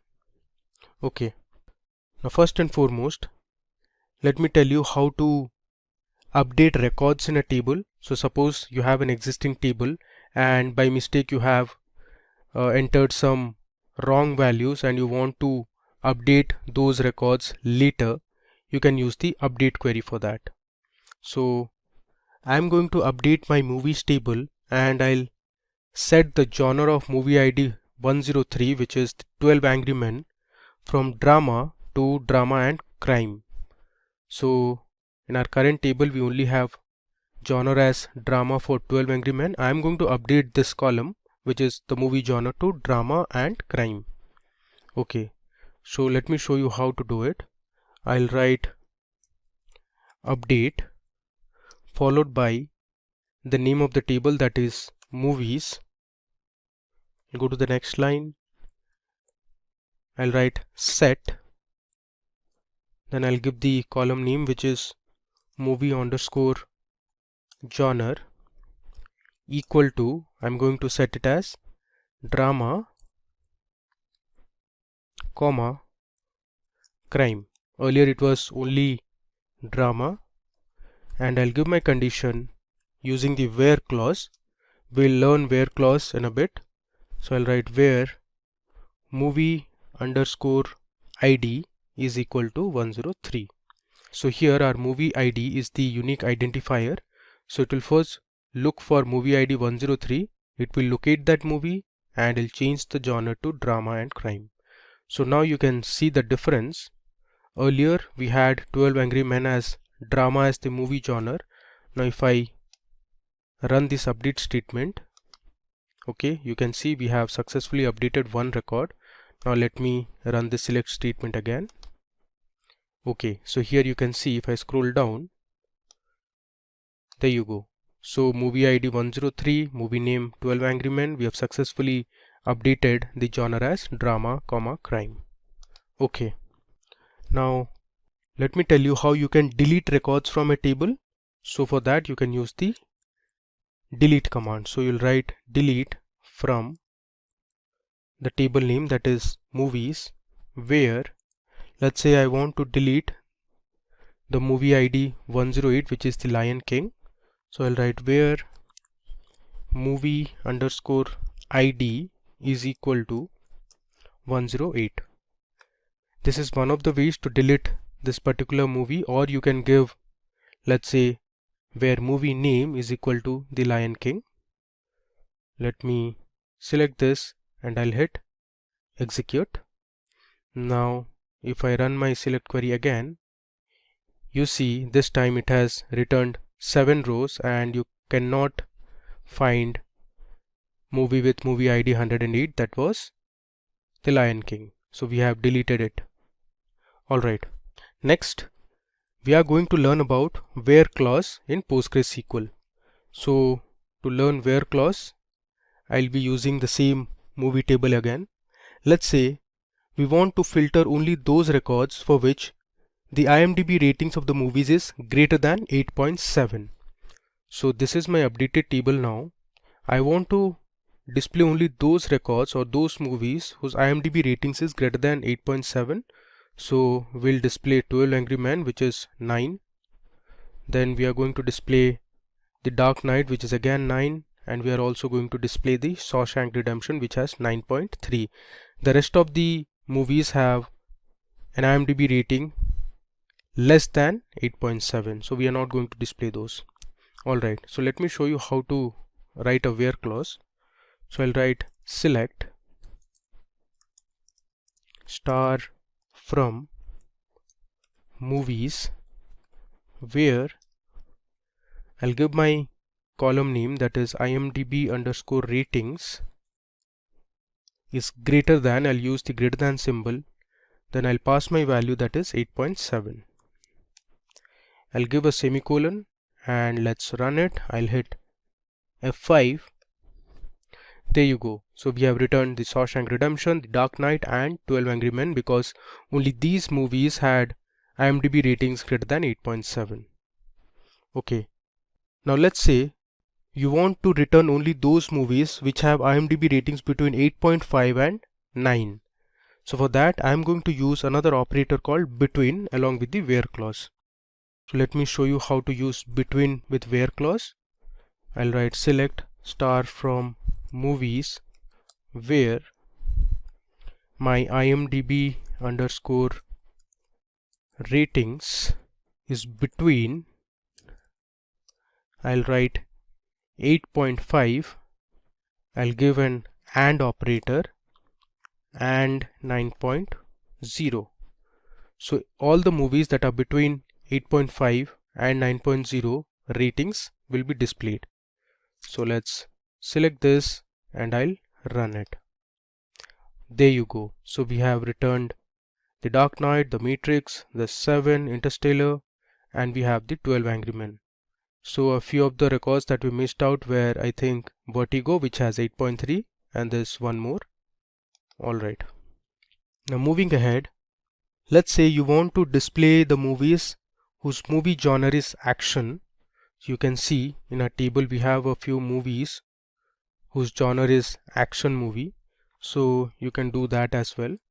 I'll write select star from movies where the movie genre, I'm writing this time in one line. You can break it into two lines as well. I'll write movie underscore genre, which is my column name, equal to, I'll give within single quotes action.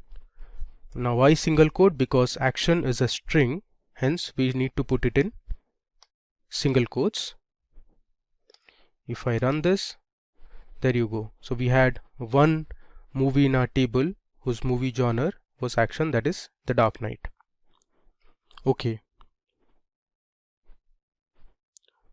Now you can also select particular columns from the table by specifying the column names. Now here in all the examples that we saw just now, we are using star. Now star represents, it will select all the columns in the table. If you want to select specific columns in the table, you can use the column names. So you can specify the column names in the select statement. Let me show you. Let's say you want to display the movie name and the movie genre from the table. So you can write select movie underscore name, comma, I'll give the next column as movie underscore genre from my table name, that is movies, where let's say the IMDb underscore ratings is less than 9.0. So this time in our result it will only show two columns, that is movie name and movie genre. Let me run it. There you go. So these are the movie names and the movie genres you can see that have an IMDb ratings less than 9.0. Alright. Like how you saw the between operator, there is one more operator that you can use with the where clause, that is the in operator. So the in operator works like a or clause or an or operator. So let's say I want to select all the columns from my movies table where the IMDb ratings is in 8.7 or 9.0. If I run this, it will display only those records whose IMDb ratings is 8.7 or 9.0. Alright, so up to now we have looked at how you can work on basic operations in SQL like your mathematical operations. You saw how a select statement works. We created a few tables, then we inserted a few records to our tables. We saw how you can delete a table from your database, and we have performed a few operations like update, delete, and we saw how a where clause works. Now it's time to load a employee CSV file or a CSV dataset to PostgreSQL. So I'll tell you how you can do that. But first of all, before loading or inserting the records, we need to create an employee table. So let me first go ahead and create a new table called employees in our SQL underscore demo database. So I'll write create table. My name of the table would be employees. Next, I'm going to give my column names. So my first column would be employee ID. So the employee ID will be of type integer. It is not going to contain any null values, so I'll write not null, and I'll give my constraint as primary key. So the employee ID, as you know, is unique for all the employees in a company. So once I write primary key, it will ensure that there are no repetition in the employee IDs. Okay, next I'll have my employee name. So my employee name is going to be of type varchar, and I'll give my size as 40. Okay, next we'll have the email address of the employee. Again, email address would be of type varchar and the size is 40 again. I'll give another comma. This time we'll have the gender of the employee. Gender is again varchar of size, let's say 10. Okay, now let's include a few more columns. We'll have the department column. So I'll write department varchar. Let's say the size is 40. Then let's say we'll have another column that is called address. So the address column will have the country names of the employees. Address is also varchar. And finally we have the salary of the employee. Salary, I'm going to keep it as type real. So real will ensure it will have decimal or floating point values. Okay, so now let me select this create table statement and execute it. Alright, so we have successfully created our table. If you want, you can check by using select star from employees. Let me select this and I'll hit execute. Alright, you can see we have our employee ID as primary key. There's employee name, email, gender, there's department, address and salary. But we don't have any records for each of these columns. Now it's time for us to insert a few records to our employees table. Now to do that, I'm going to use a CSV file. So let me show you how the CSV file looks like. Okay, so now I am on my Microsoft Excel sheet, and on the top you can see this is my employee data.csv file. Here we have the employee ID, the employee name, email, gender, there's department, address and salary. Now this data was generated using a simulator, so this is not validated, and you can see it has a few missing values. So under email column we have a few employees who don't have an email ID. Then you can see under department also there are some missing values here as well. Alright, so we'll be importing this table or the records present in this CSV file onto PostgreSQL. Alright, so here in the left panel under tables, let me right click and first refresh this. There you go. So initially we had only movies table and now we also have the employees table.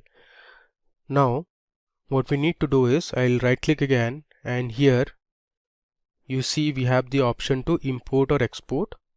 Let me click on this, and I don't want to export, I need to import, so I'll switch on import. Alright, now it is asking me to give the file location.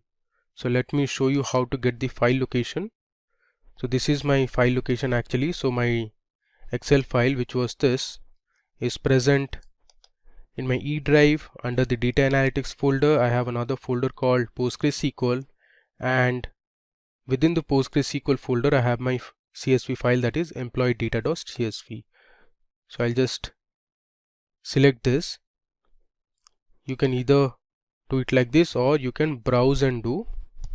Okay, now my format is CSV. Next, I'm going to select my headers as yes, and then let me go to columns and check if everything is fine. Alright, so I have all my columns here. Let's click on OK. You can see I have a message here which says import _export Alright, so here you can see successfully completed. We can verify this by using select star from employees again. If I run this, alright, let me close this. There you go, it says 150 rows affected, which means we have inserted 150 rows of information to our employees table. You can see we have the employee ID, these are all unique. We have the employee name, the email, we have the address and the salary. Let me scroll down so that, okay, you can see we have 150 rows of information. That means we have 150 employees in our table. Okay, now we are going to use this employees table and explore some advanced SQL commands. Now there is an operator called distinct. So say if I write select address from employees, this is going to give me 150 address of all the employees. There's some problem here, I did a spelling mistake. There should be another D. If I run this again, our query will return 150 rows. You can see we have the different country names under address, that is Russia, we have France, there's United States, we have Germany, okay, and I think we have Israel as well. Yeah. Now suppose you want to display only the unique address or the country names, you can use the distinct keyword before the column name. So if I write select distinct address from employee, it will only display the unique country names present in the address column. If I run this, see, it has returned us 6 rows of information. So we have Israel, Russia, Australia, United States, France and Germany. Alright. Now, as I said, there are a few null values which don't have any information. So you can use the isNull operator in SQL to display all the null values that are there. Suppose I want to display all the employee names where the email ID has a null value. So I'll write select star from employees where email is null. So this is another way to use your where clause. If I select and run this, there you go.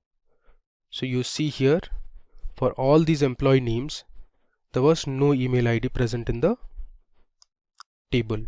So it has returned us 16 rows of information. So around 10% of employees do not have an email ID, and if you see, a few of them do not have an email ID and also they don't have a department. So if you want to know for those employees which do not have a department, you can just replace where department is null instead of where email is null. Now if I select this, okay, it has returned us 9 rows of information, which means around 5% of employees do not have a department. Moving ahead, now let me show you how the order by clause works in SQL. Now the order by is used to order your result in a particular format, let's say in ascending or descending order.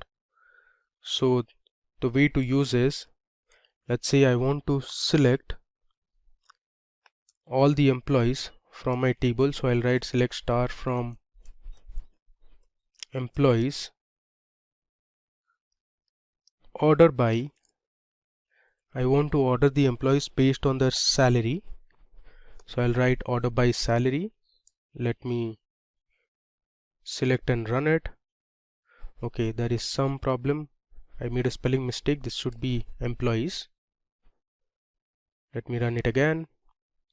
Okay, now if you mark the output, our result has been ordered in ascending order. So all the employees which have salary greater than $45,000 appear at the top, and the employees with the highest salaries appear at the bottom. So this has been ordered in ascending order, which means your SQL or PostgreSQL orders it in ascending order by default.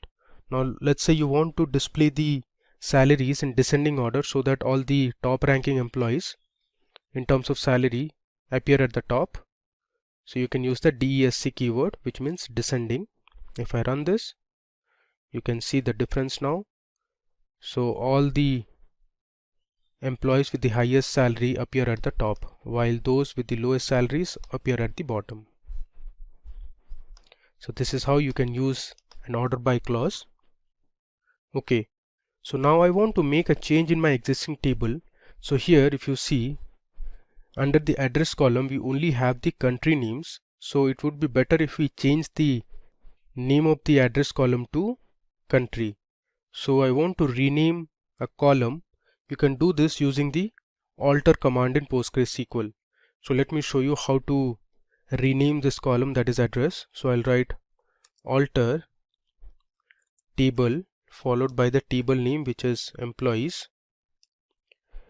Then I'm going to use rename column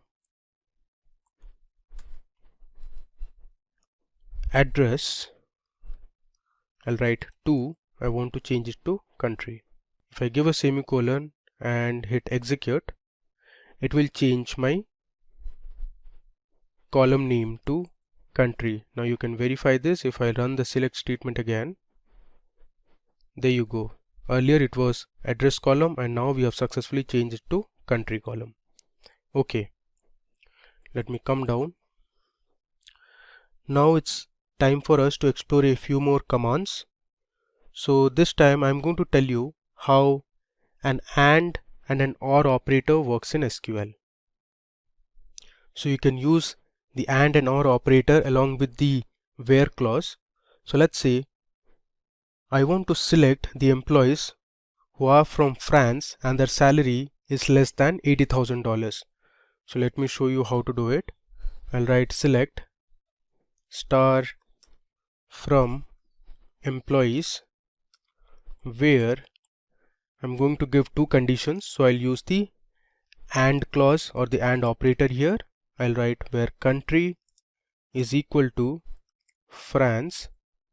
Now mark here, I'm not using address because we just updated our table and changed the column name from address to country. So I'll write country equal to France, and my next condition would be my salary needs to be less than $80,000.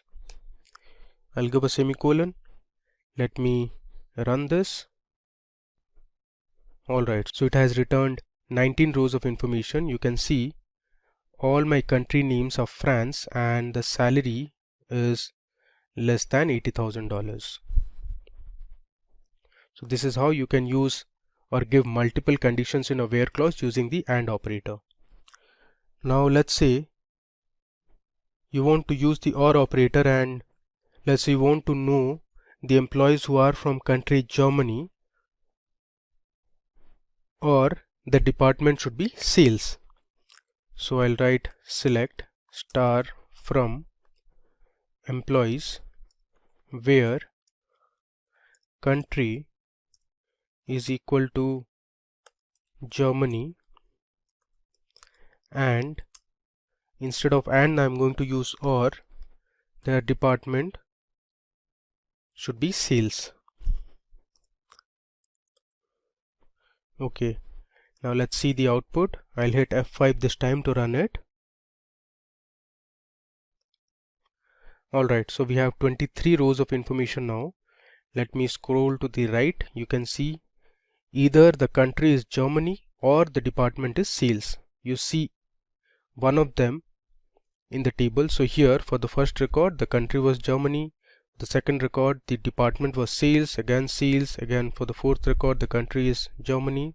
So this is how the OR condition works. So if one of the conditions are true, it will return the result. It need not be that both the conditions should satisfy. Now in PostgreSQL there is another feature that is called limit. So PostgreSQL limit is an optional clause on the select statement. Now this is used as a constraint which will restrict the number of rows returned by the query. Suppose you want to display the top 5 rows in a table, you can use the limit operator. Suppose you want to skip the first 5 rows of information and then you want to display the next 5, you can do that using limit and offset. So let's explore how limit and offset works. I'll write select star from employees. Let's say I'll use my order by clause. I'll write order by salary, let's say in descending, and limit it to 5. This is going to display the top 5 employees which have the highest salary. If I run this, there you go. You see it has given us 5 rows of information, and these are the top 5 employees that have the highest salary. Okay, so this is one method of, or one way of using the limit clause. Now in case you want to skip a number of rows before returning the result, you can use offset clause placed before the limit clause. So I'll write select star from employees, let's say order by salary, descending. This time I'm going to use limit 5 and offset 3. So what this query will do is it will skip the first 3 rows and then it will print the next 5 rows. If I run this, there you go. So this is how the result looks like. Okay. Now there is another clause which is called fetch. Let me show you how that works. I'll copy my previous SQL query. I'll paste it here, and here after descending I'm going to write fetch first 3 row only. So my fetch is going to give me the first 3 rows from the top. There you go. It has given us the first 3 rows, and you can see the top 3 employees that have the highest salary, since we ordered it in descending order of salary. Alright. You can also use the offset along with the fetch clause. I'll copy this again and let me paste it here. Now after descending I am going to write offset, let's say 3 rows, and fetch first 5 rows only.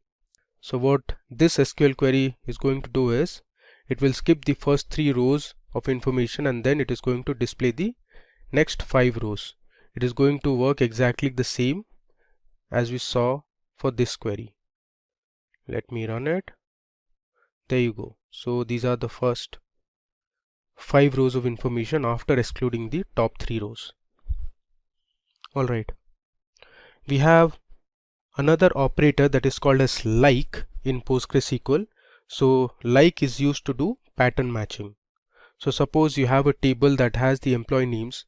You forgot the full name of an employee, but you remember the few initials. So you can use the like operator to get an idea as to which employee name it is.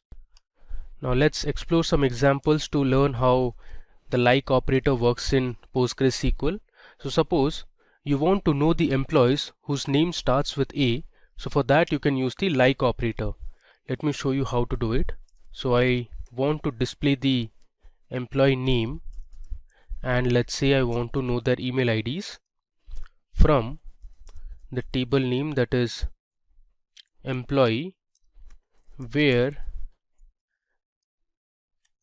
since I want to know the employees whose name starts with A, so I'll write employee name like. Now to use the pattern is within single quotes I'll write A and then followed by percentage. Now this means the employee name should have an A in the beginning, and percentage suggests it can have any other letter following A, but in the beginning or the starting should be A. If I run this, so there is an error here. The name of the table is employees and not employee. Let's run this again. There you go. You can see there are 16 employees in our table whose name starts with A. You can see this column employee name, all of them have a letter A in the beginning. Okay, now let me just copy this command or the query. I'll paste it here. Let's say this time you want to know the employees whose name starts with S. So instead of A, I'll write S.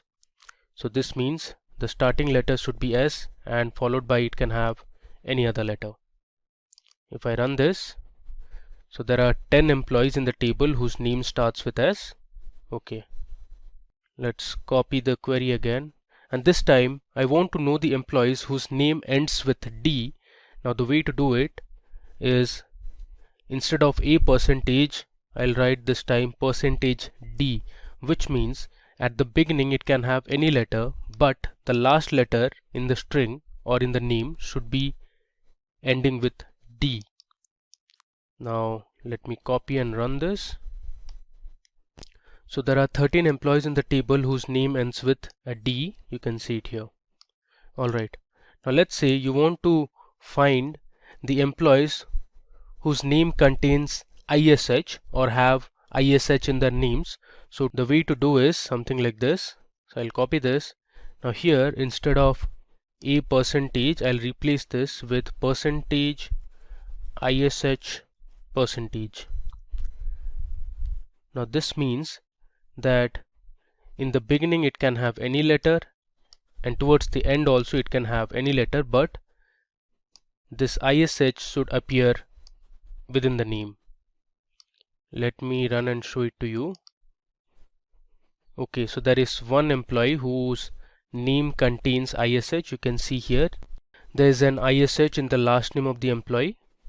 Alright, now suppose you want to find the employee name which has U as the second letter.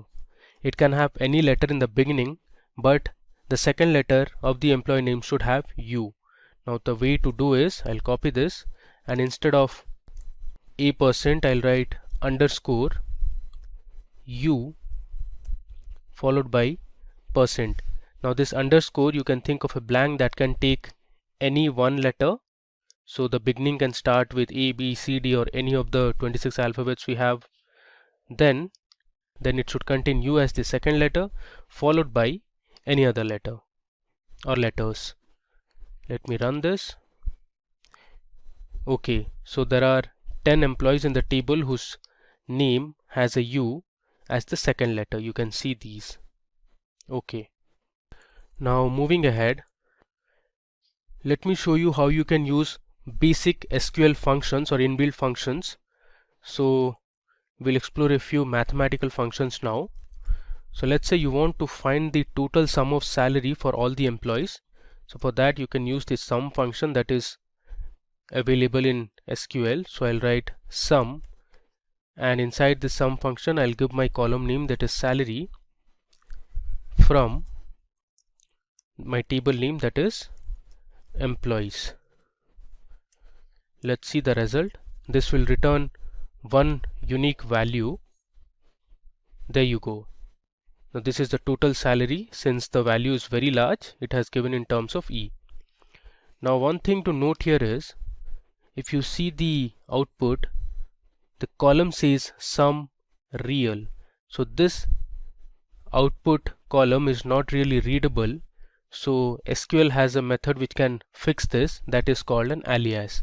So since we are doing an operation of summing the salary column, we can give an alias to this operation by using the as keyword. So if I write sum of salary as, let's say total salary, then this becomes my output column. You can see the difference if I run this. Okay, you can see now in the output we have the total salary. Now this is much more readable than the previous one. So this is a feature in Excel where you can use or give alias names to your columns or your results. Now similarly, let's say you want to find the average of salary for all the employees. Now SQL has a function called AVG which calculates the mean or the average salary. If I write AVG, and I can edit my alias name as well. Let's see, I'll write mean salary. Let's run it. You can see the average salary for all the employees. It's around $81,000. Okay, now there are two more important functions that SQL provides us, which is max and minimum. So if I write select maximum or max, which is the function name of salary, as let's say instead of total I'll write maximum. So this will return me the maximum salary of the employee. Let's run it and see what is the maximum salary that is present in the salary column. Alright, so we have $1,19,616 as highest salary of one of the employees. Similarly, you can use the min function as well. I'll just write minimum and this will return me the minimum salary of one of the employees in the table. I'll replace the alias name as minimum. Okay, now run it. This will give me the minimum salary that is present in our table. So it is $45,685. Okay.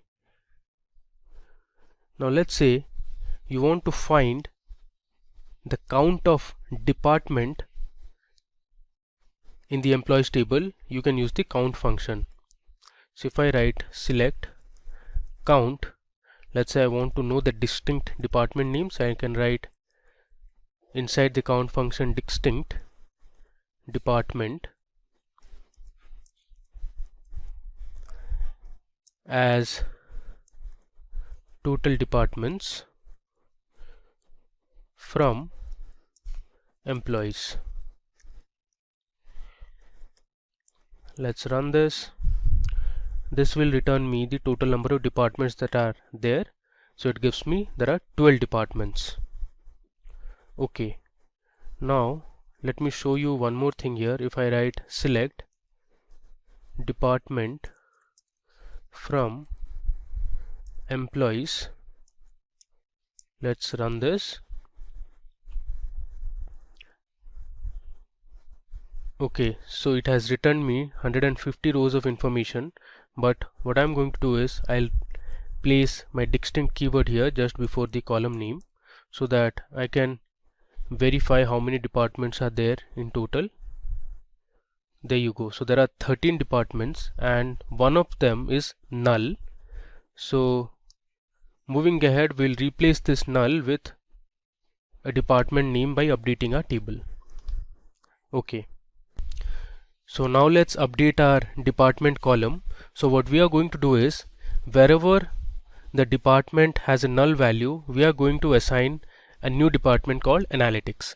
So earlier we have also learned how to use the update command, so I'm going to show it again. So we'll write update followed by the table name, that is employees. I'm going to set my column, that is department, equal to, within single quotes, my name of the department would be analytics, where department is, I'll say null. So wherever the department has a null value, we'll replace those information with department, that is analytics. Let's run this. You can see query returned successfully. Now let's say I'll run this command again, and this time you can see the difference. There you go. So we have 13 rows of information and there is no null department now. We have added a new department, that is analytics. Okay, now we are going to explore two more crucial commands or clauses in SQL, that is group by and having. So let's learn how group by clause works in PostgreSQL. So the group by statement groups rows that have the same values into summary rows. For example, you can find the average salary of employees in each country or city or department. So the group by clause is used in collaboration with the select statement to arrange identical data into groups. So suppose you want to find the average salary of the employees based on countries, you can use the group by clause. So let me show you how to do it. I'll write select. I want the countries and the average salary for each country. So I'll use the average function, that is avg, and inside the function I'll pass my column, that is salary. I'll give an alias name as, let's say, average underscore salary, from my table name, that is employees. Next, I'm going to use my group by clause. So I'll write group by. Since I want to find the average salary for each country, so I'll write group by country name.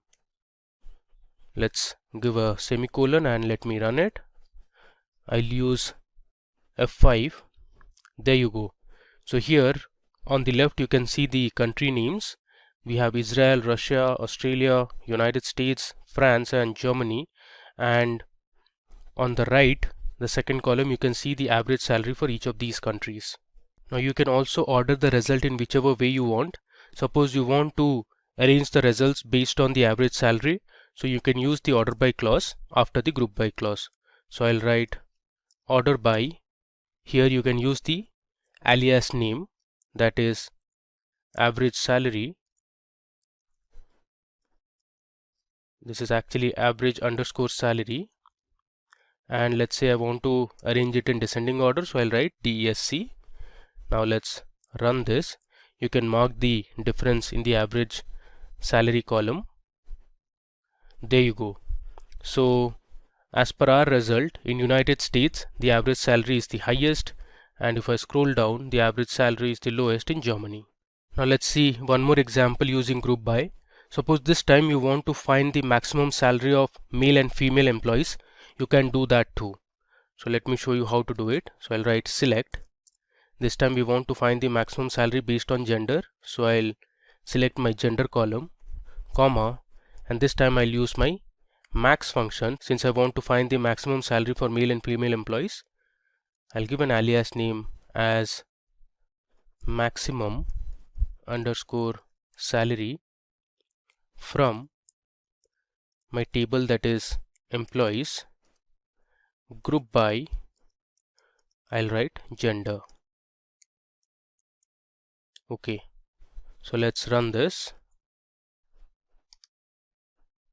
There you go. You can see, so one of the female employees had a highest salary of $1,19,616, while of that of a male was $1,17,654. Alright, now suppose you want to find the count of employees based on each country. You can use the count function along with the group by clause. So I'll write the select statement, select. Since I want to count the employees based on each country, so I'll first select my country column, and then I'm going to use the count function. I'll write count emp underscore id from my table name, that is employees. I'm going to group it by country. So this query will give me the total number of employees from each country. You can see here Israel there are 4 employees, in Australia there are 4 employees, in Russia we have 80 employees, in France there were 31, in United States we have 27, so on and so forth. Now let me scroll down. Okay, now it's time to explore one more clause, a very important clause that is used in PostgreSQL, that is having. So the having clause works like the where clause. The difference is that where clause cannot be used with aggregate functions. The having clause is used with the group by clause to return those rows that meet a condition. So suppose you want to find the countries in which the average salary is greater than $80,000. So you can use the group by clause and the having clause to get the result. So I'll write my select statement as select country, comma, I want the average salary, so I'll write avg of salary. I can give an alias name as average salary from employees. Now I'm going to group it by each country. So group by country column, since I want to find the countries in which the average salary is greater than 80,000, so I'll use having clause after the group by clause. I'll write having average of salary is greater than 80,000. Now this condition cannot be specified in the where clause, so we need a having clause. You cannot use aggregate functions along with where clause. Let me just run it now. There you go. So we have Russia and United States where the average salary is greater than $80,000. Alright. Now let's say you want to find the count of employees in each country where there are less than 30 employees.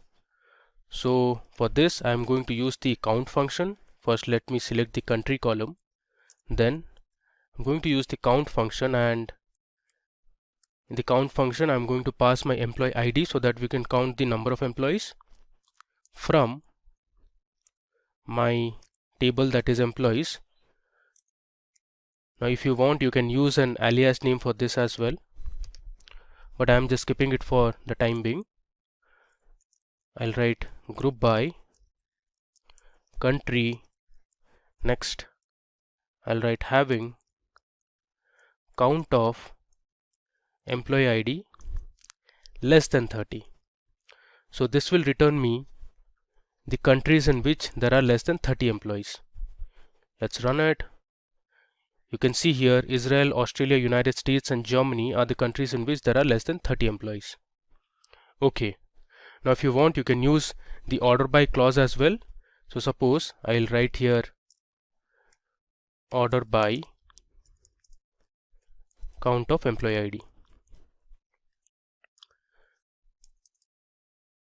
So what this will do is it will arrange my result in ascending order of employee ID count.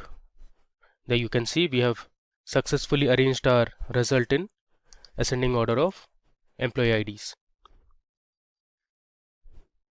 Okay, next we are going to explore one more feature of PostgreSQL, that is of using a case statement.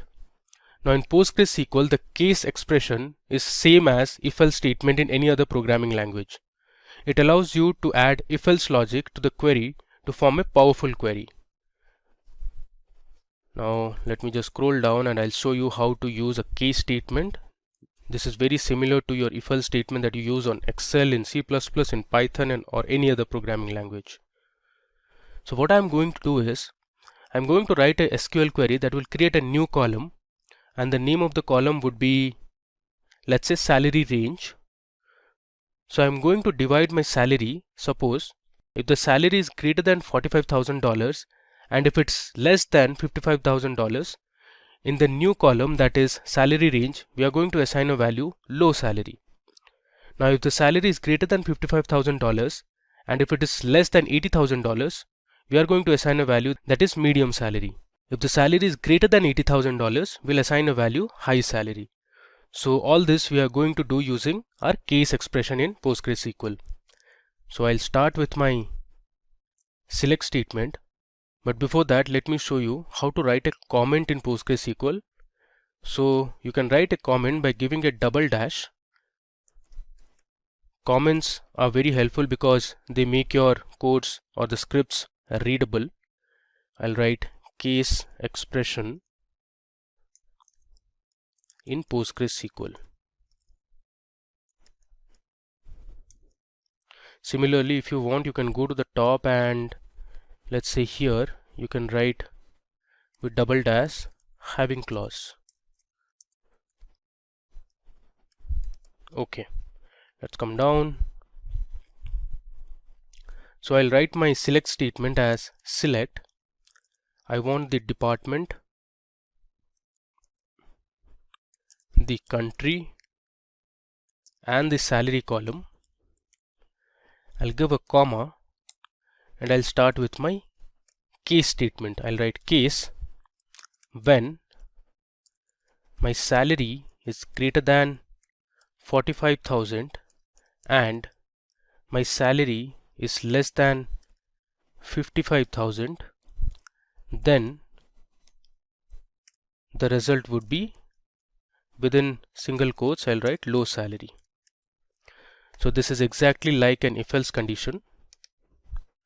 Next, I'll write another case when salary is greater than 55,000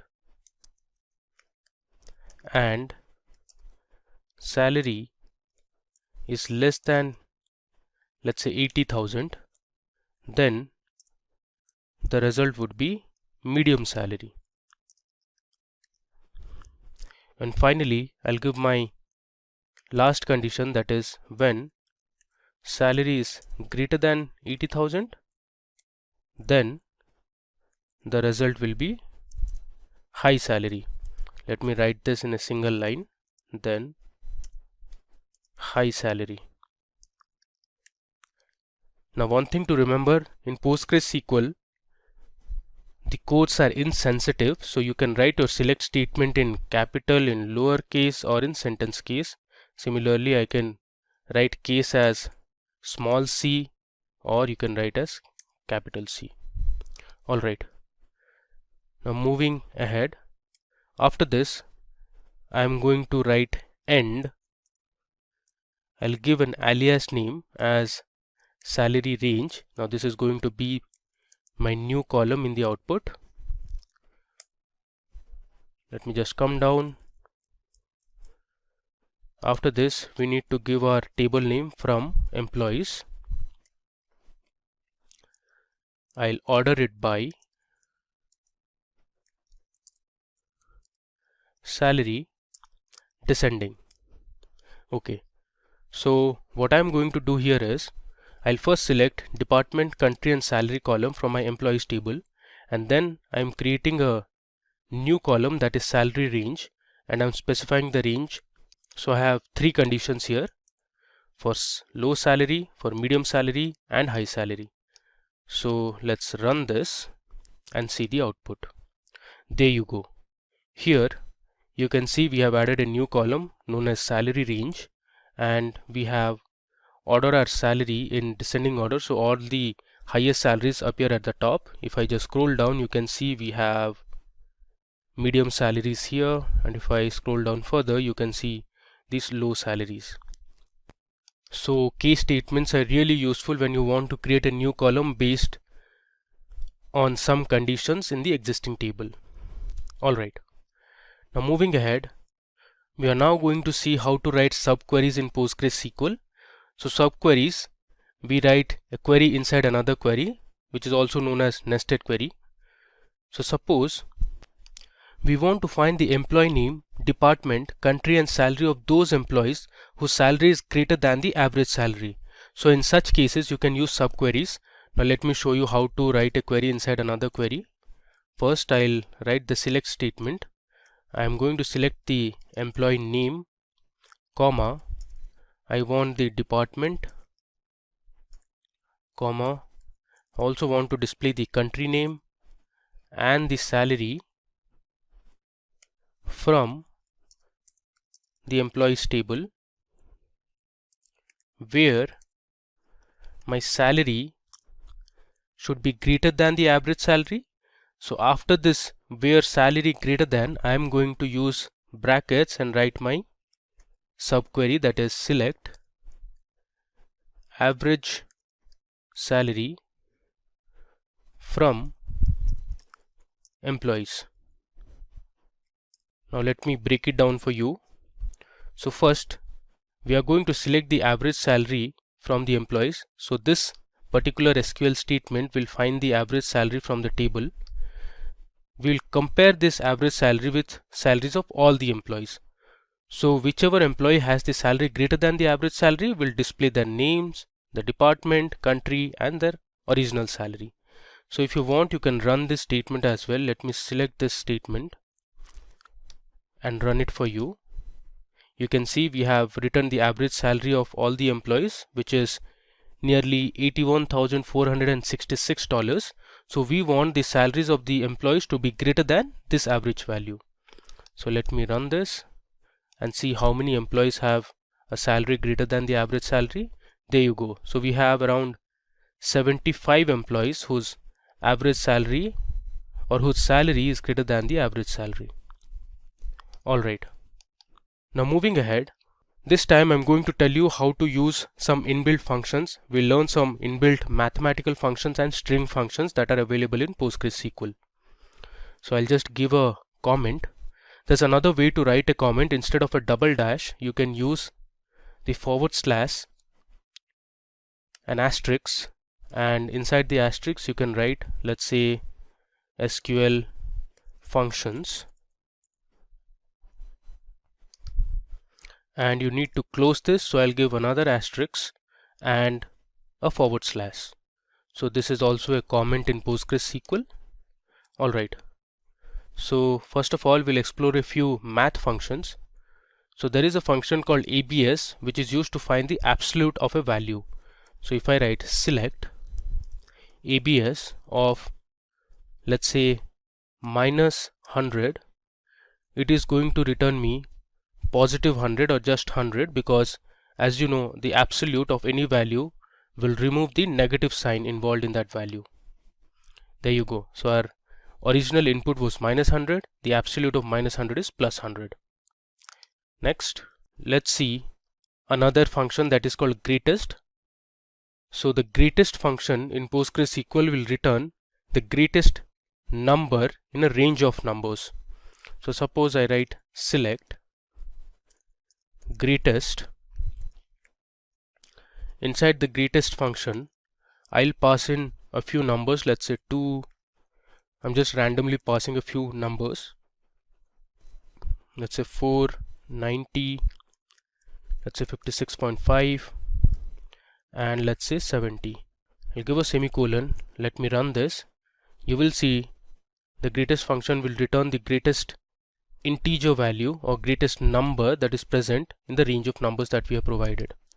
So in this case, 90 was the largest number or the greatest number, so we got the result as 90. Again, you can use an alias for each of these statements. Now, like greatest, we also have a function called least, which is going to return the least number present in a range of numbers. If I run this, so the result is 2, because 2 is the least number that is present in this selection. Alright, now there's a function called mod which is going to return the remainder of a division. So suppose I write select mod, and this takes two parameters, let's say 54 divided by 10. As you can guess, the remainder is 4, and so is our result. You can see it has returned the remainder 54 divided by 10, the remainder is 4. Alright, if I scroll down, now let's see how to use the power function. So I'll write select power, let's say I want to know power 2, 3, which is 2 cube, that is 8. Let me just run this. There you go. So the result is 8. You can also check, let's say, power of 5, 3, it should be 125. Alright. Next, you can use the sqrt function that is available in PostgreSQL to find the square root of a number. I'll write sqrt, and let's say I want to find the square root of 100. You can guess the result. The output should be 10. If I run this, you can see the output here 10. Let's say I want to find the square root of, let's say, 144. You can again guess the result. It should be 12. Let's verify it. Okay, there is some error. Let me verify it again. There you go. It is 12. Now, there are a few trigonometric functions as well. You can use the sine function, the cos function, and the tan function. Let's say I want to know the sine of 0. If you have studied high school mathematics, you would know the sine of 0 is 0. You can see the result, it is 0. Let's say you want to know sine 90. If I run it, you can see the output here 0.89. Alright, Now there are other functions like ceiling and floor that you can use. So let me show you what the ceiling and floor function does. I'll write ceiling. Let's say I'll pass my floating value as 6.45 and let me run it. You can see the ceiling function returns the next highest integer, that is 7 in this case, since the next highest integer after 6.45 is 7. Let's see what the floor function does, and let me run it. As you can see, the floor function returns the next lowest integer, that is 6 in this case, or the nearest lowest integer to any provided decimal value. Okay. Now that we saw how to use mathematical functions, there are a few string functions available in PostgreSQL. So let's explore them as well. I'll write string functions. Okay. We'll scroll down. Cool. There's a function called character length that gives you the length of a text string. Suppose I write select, give the function as character length, and inside this function I'm going to pass in a text. Let's say India is a democracy. This is my text. Let me run this. Okay, you can see the result here, which is 20, since there are 20 characters in my string that I have provided. Alright, now there's another function called concat in PostgreSQL. So concat is basically used to merge or combine multiple strings. So I'll write select concat, within brackets I'll give the text string. Now let's say I want to combine PostgreSQL I'll give a space, comma, I want to merge PostgreSQL is, I'll give another comma and write my final word, that is interesting. Now what we have done is, inside the concat function we have passed in separate strings, and now using the concat function we want to merge the three strings. Let's see what the result is. I'll run it. Alright, let me just expand this. You can see here we have concatenated the three strings successfully, so the output is PostgreSQL is interesting. Okay. Now there are functions like left, right and mid in PostgreSQL. So what the left function does is, it will extract the number of characters that you specify from the left of a string. Let's say I'll write select left and I'll pass in my text string as India is a democracy. I'll copy this and I'll paste it here. Let's say I want to extract the first 5 characters from my string, so I'll give 5. So what it will do is, it will count 5 characters from left, so 1, 2, 3, 4 and 5. If I run this, it should ideally print India for me. There you go, it has printed India for us. Alright, similarly you can use the right function to extract few characters from the right of a string. Let's say you want to extract, let's say I'll give 12 characters from right, so from here onwards it will count 12 characters. I'll change left to right now. Let me select this and run it. So you can see here, this is the output. From the right it has counted 12 characters and returned a democracy. Okay. Now there is a function called repeat. So the repeat function is going to repeat a particular string the number of times you specify. Let's say I want to select and use my repeat function, and inside the repeat function I'm going to pass in, let's say India, and I want India to be displayed 5 times. I'll give a semicolon and run it. In the output you can see India has been printed 5 times. Okay, let's scroll down. There is another function, a string function in PostgreSQL called as reverse. So what reverse function is going to do is it is going to print any string passed as an input in reverse order. So if I write select reverse, and inside the reverse function I'll pass in my string, that is India is a democracy. I'm going to use the same string. I'll copy this and I'll paste it here. I'll close the quotes and the brackets. Let's print this. You can see it here. India is a democracy has been printed in reverse order. There you go. Alright, now this time we explored a few inbuilt functions that are already present in PostgreSQL. Now PostgreSQL also has the feature where you can write your own user-defined functions. So now we will learn how to write a function of our own in PostgreSQL. So let's create a function to count the total number of email IDs that are present in our employees table. So for this we'll write a function, a user-defined function. So let me give my comment as user-defined function. Okay, so let me start by first writing create. So this is the syntax to write a function in PostgreSQL. So I'll write create or replace function, then I'll give my function name as count emails,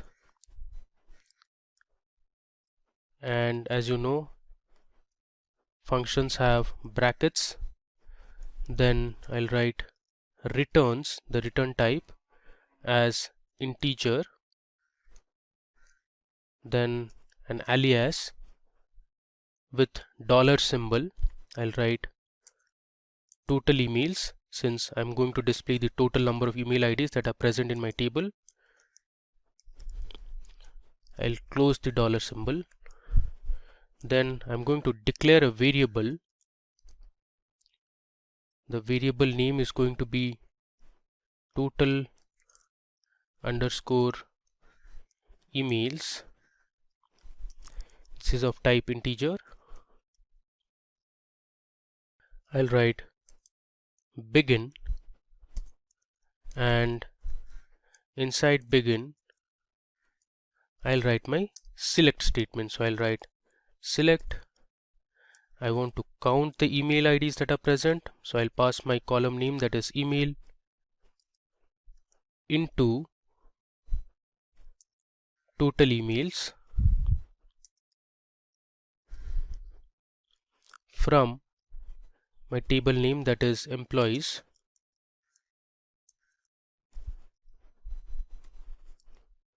I'll give a semicolon, and then we'll write return total emails. As you know, user-defined functions often return a value, so hence we have mentioned the return statement as well. And now I'm going to end my function. Then the next syntax would be, let me just scroll down. Okay, so here I'll give my dollar symbol again, followed by total underscore emails. Next I'll write my language as PostgreSQL. So the way to mention is PL PG SQL. Let's give a semicolon and end it. So this is my user-defined function that I have written. So I created a function with the function name count underscore emails, and this would return integer as an alias, which is total underscore emails. We declared that variable as an integer. Then we started with a begin statement that has my select statement, where I am selecting the count of email IDs that are present in the employees table, and I am putting the value into total underscore email. So I have used the into keyword, and this returns the result as total underscore emails, and I have ended. Let's run this. Okay, there is some problem. There is an typo, so this should be integer. Okay, let me run it once again. There you go. So you've successfully created a user-defined function. Now the final step is to call that function. Now to call this function, I'm going to use my select statement and the function name, that is count underscore emails. I'll give a semicolon. Let's execute this. There you go. So here you can see there are 134 email IDs present in our employees table. Now one thing to mark is there are total 150 employees in the table, but out of them 134 employees have email IDs, the rest of them don't have, so they would ideally have null values. Alright, so that brings us to the end of this demo session on PostgreSQL tutorial. Let me go to the top. We have explored a lot. So we started with checking the version of PostgreSQL. Then we saw how to perform basic mathematical operation, that is to add, subtract, multiply. Then we saw how to create a table that was movies. We inserted a few records to our movies table. Then we used our select clause. We updated a few values. Then we deleted one row of information. Then we learned how to use the where clause. We learned how to use the between operator. We also learned how to use the in operator. Let me scroll down. We created a table called employees, and then we learned how the distinct keyword works. We also learned how to use isNull with where clause. We learned about the order by clause. We saw how to alter or rename a column. Then we explored a few more examples on where clause, where we learned about and or operator. Then we learned how to use limit and offset, as well as the fetch operator or the fetch keyword in PostgreSQL. Moving further, we learned about the like operator in SQL, which was used to perform pattern recognition or pattern matching, you can say. Here we saw how to use basic inbuilt PostgreSQL functions like sum, average, minimum, count, maximum. Next, we saw how to update a value in a column using PostgreSQL update command. We learned how to use group by. Then we learned how to use having clause. Then we learned how to use case expressions in PostgreSQL. So we saw how case expression is similar to our if-else in any other programming language. We explored a few mathematical and string functions, and finally we wrote our own user-defined function. So that brings us to the end of this tutorial on PostgreSQL. Now if you want to get this SQL file that we have used in the demo, you can give your email IDs in the comment section and our team will share this SQL file with you over email. So, what exactly is a CTE, you ask? Now, if you are a beginner in SQL, let's say you wanted to club two different tables or more different tables, maybe 3 or 4, right? So you will be using one keyword, which is join, right? And let's say you may have to create a query in such a way that you have to club different tables and you have to extract the results from one table into another and finally create a output table, right? So this might be sounding a little too complex. So basically what CTE does is it acts as a temporary table, right? Now you can write a query and save it as a CTE, right?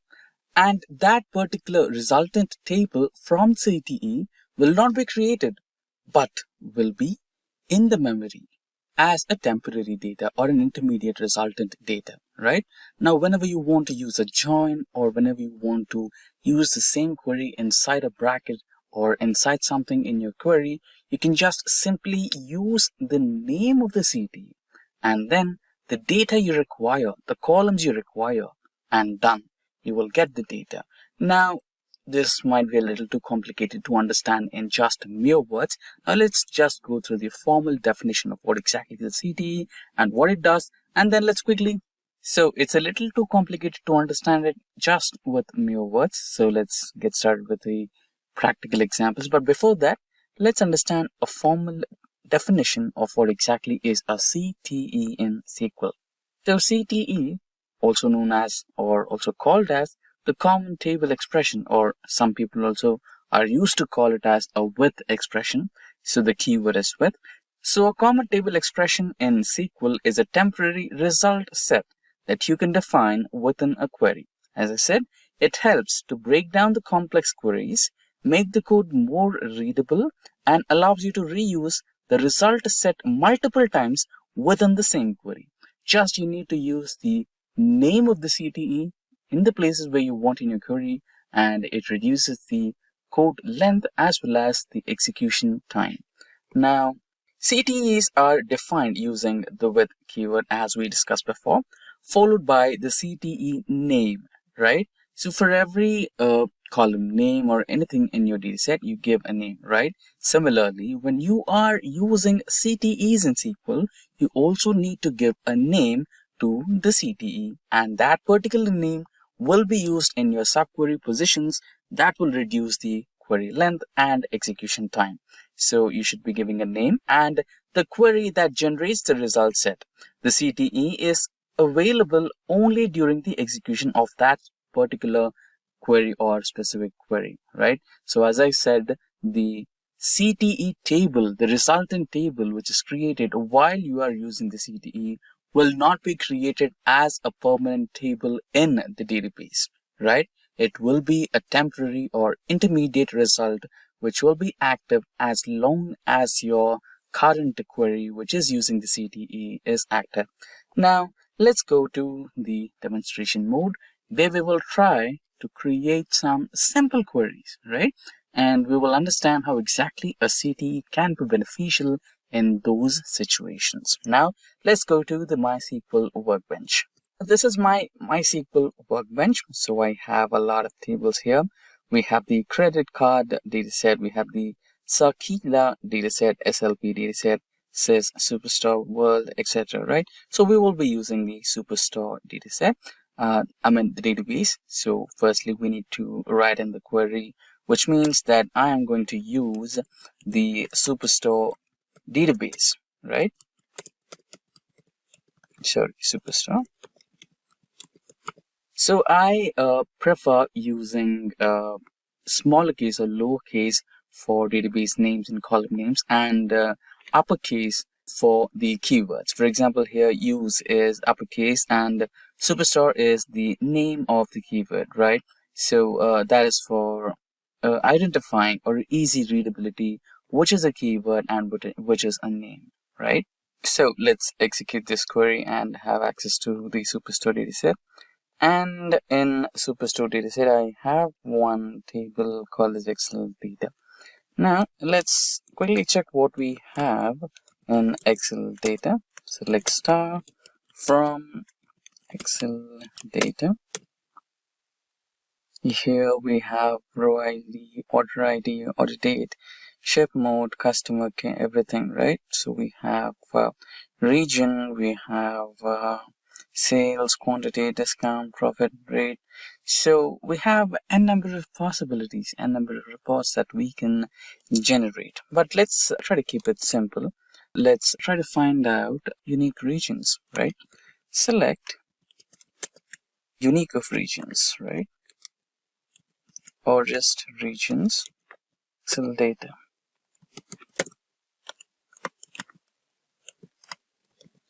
Group by regions. So let's quickly execute this statement and see the output, or maybe we can make some modifications to it, right? Instead of that, you might want to use distinct function so that you don't get all 10,000 plus rows. So basically, this particular dataset has about 10,000 or more rows in it, and it's not real, it's completely made up report using artificial intelligence. So we use ChatGPT to create 10,000 rows of data for 30 years, maybe from 2000 or 2001 to up to 2030 or 31, right? So we don't want all those 10,000 plus columns, rows. So let's use a distinct here and try to execute this statement so that we get 5 of the regions what we have. So there you go. We have 5 regions as expected: Northeast, Southwest, and Central. Now you can also select a kind of maybe average of sales, maximum of sales, and total sales. So this is bringing us somewhere. We can, try to find out region-wise sales, right? So region-wise sales grouped by years, like 30 years. What was the sale happened in the year 2001, right? We begin from 2000 or 2001 to all the way up to 2030 or 2031, right? So we can see if there is an increase in the year-on-year sales or decrease in the year-on-year sales. We can identify the best performing year, the worst performing year, right? So this sounds like a good use case. Now let's go to the code where I've written it as a CTE and understand the workflow. So here I have named my CTE as sales CTE. So I'm starting it with the keyword with, right? So with sales CTE as. Now this is our query, right? What am I doing? I'm extracting. So according to the data set, we have the date, right? So the date is year, month, and date of that particular day, right? But we want just the year.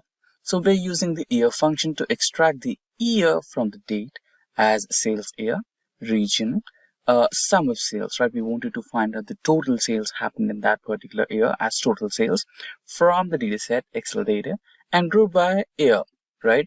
We wanted it in increasing order. So 2000 to all the way up to 230 or 2031, correct? So that's how it is. And I'm saving all this as a CTE named as sales CTE. Now I want to select some parts of that particular CTE. So I want to select sales year, region, total sales from sales CTE, which is right over here, and order it in form of sales and region, right? Now let's try to copy this code and run this in our workbench. Right, now let me close this quickly so that we have a complete view of the code, right? So let's now select all the code. So now we have selected this particular code. Let's try to run this and see the output. There you go. We have the output, but there is something wrong. We did not get the years, right? So all the 30 years of data, here it is grouped by region, which is fine. Okay, we don't want region, we want to group it by year. That's okay. And the thing is, we need to fix this particular year. So maybe there is something wrong with the order date, right? So I think the database has saved this particular. Oh, okay. Since this is generated by ChatGPT, maybe the data type of the date is other than data, right? Other than data type. It may be string. Now we might have to do some typecasting to change the data type of the order date, and let's quickly do that. So now we have updated the year. So what we have done is just cast here, right? So we have changed the string type of date to the normal date, which follows by year, month, and date. So this is a simple typecasting that you can do, and rest everything. And we've also added a where condition. So where date is not added or date is equals to null, then you can just ignore that. And now let's try to execute this query, and we have also removed that region thing, right? Group by region or order by region. So we want that to be ordered according to the year, which should start with 2001 or the first ever year to the last ever year according to the dataset. Now let's select the entire CTE query and run that and check our outputs. So there you go. So you have the year-on-year sales from 2001 to all the way up to the year 2030 and 2031, right? So that's how the CTE or common table expressions in SQL or the with query in SQL can be used. So welcome to the demo part of the SQL project. So in this we will do digital music store analysis. Okay, so this SQL project is for the beginners. So what you will learn from this project, main thing is like, so what's the objective of this project, this particular project? So this project is for beginners and will teach you how to analyze the music playlist database, and you can examine the dataset with SQL and help the store understand its business growth by answering simple questions. So as you can see, I will show you. So I have three set of questions. First one is easy, okay, and the second one is moderate, and the third one is advanced level. So we have three set of questions: easy, set, moderate, and the advanced. Okay, so every set is of three questions, I guess. Yes, in every set there is three questions. So okay, in easy one there are 5. So we have 5 plus 3 8, 8 plus 3 11. We have 11 questions to solve. Okay, from this you will understand how you can analyze data with SQL, how you can extract something from database, how you can store something like this. Okay, so, and one more thing, I will show you the schema of the particular data set which we will soon we will restore. So we have the tables in this: artist, album, track, media type, genre, invoice line, invoice, customer, employee ID, playlist track, and all. Okay, so this is the music playlist database schema. So without any further ado, let me create one database. So here, just right click, create database.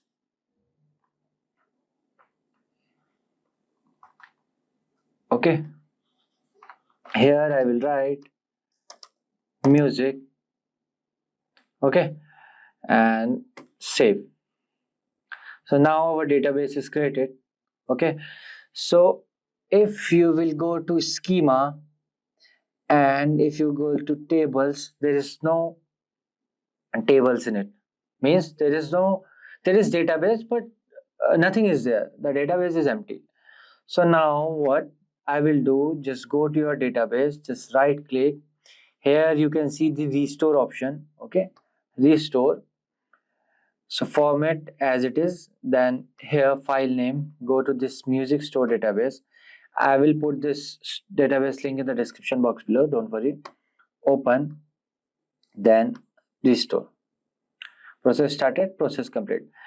Some people will face this that the process is failed or something. Okay, so for that what you have to do, just go to file, then preferences. Here you have to set the path, just binary path. Okay, see, I am using the 15th version. Okay, so I have set the path here also and this also, but you have to set this path is important. Okay, if you will not set this EDV advanced server path, it's fine, but this path is most important. Okay, but for the future reference I have added on the both. So what you have to do, you have to just see where you will find this path. Just go to this PC, then OS, then program files. Here you will find this PostgreSQL. Then I'm using C15, 15, then bin. So you have to copy this path, right? You have to just copy it and paste it here, and then select this one. After that, just save. you won't find any failed thing. Okay, the process will complete, right? So now let's move forward and see the tables. Okay, it's still empty. Why? Just refresh it. See, now you can see all the columns in my tables. Okay, so what I will do for the checking, I will run one query here. Okay, let me close it. Okay, I will write here select star from album. Okay, let me run it. So now, as you can see here, my table is working fine, everything seems good. Okay, so now what we will do, we will solve question one by one. Okay, so the first question, let's see the first question, easy one. Who is the senior most employee based on job title? Okay, who is the senior most? Okay, so I will write here like the first question is who is the senior most employee based on job title. Okay, so this is our question. So we know we have the table name called employee, so we will select that table first. So I will write here select star from employee. So you should know which table should to select. Okay, so here as you can see in this question, there is word employee.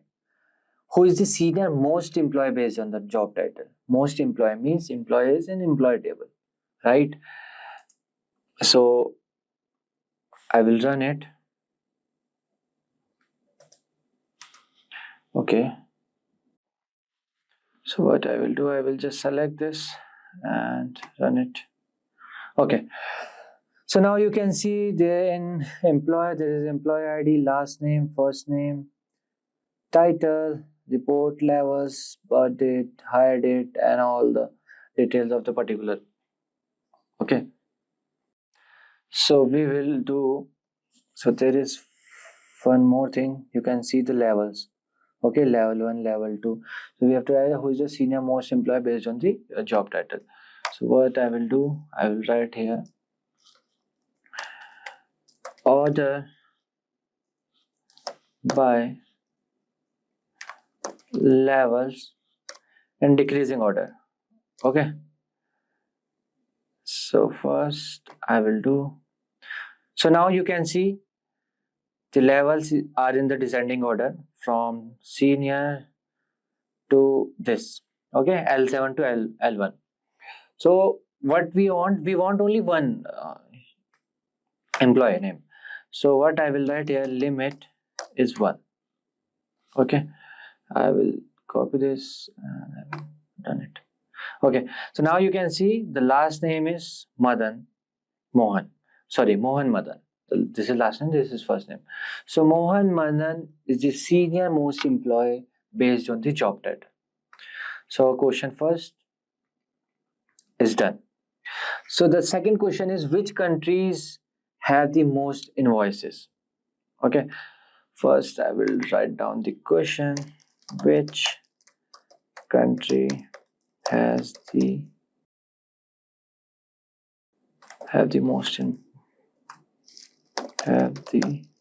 most invoices.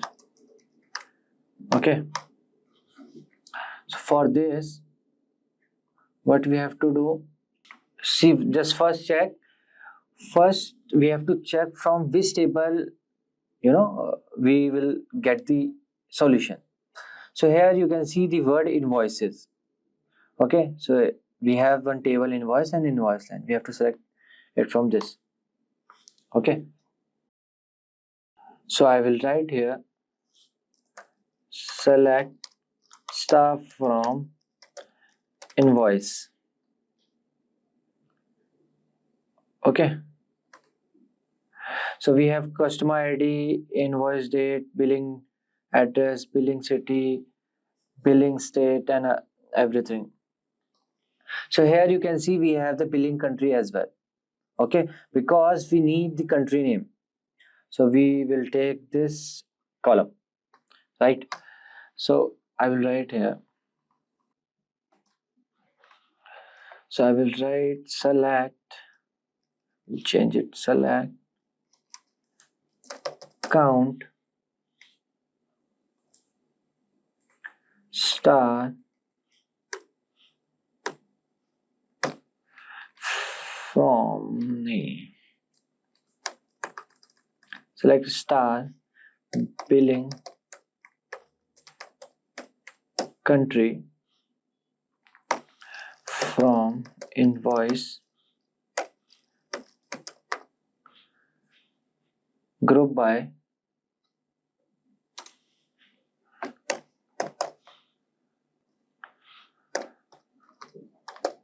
billing country. So why I am doing this group by? Because as you can see, we have USA multiple times, USA, then Canada also, then the other countries as well. So from this I will get only the one. Okay, I will group them and I will get the one. Fine. So from this we will get the count. So after this I will write order by. So here I will write C descending. Okay, let me run it. So now you can see the billing. This is the billing order. Okay, so or you can say the invoices. USA got the 131 and Canada 76, Brazil 61. If I will write here again that limit 1, what I will get? See, USA. We got the USA. So USA is the country which have the most invoices. Okay. If you will remove this limit, so you will get the other country as well. Second in Canada, third is Brazil, and like this. Okay. And the third question is, what are the top 3 values of total invoices? Okay, again we need the same table. Okay, first I will write the question. Third question is, what are the top 3 values of total invoices? Top 3 value of total invoices. Okay, I know I can just solve this question by the second one, but I want to do it from the starting. Okay, so first I will take select star from invoice. Let me run it.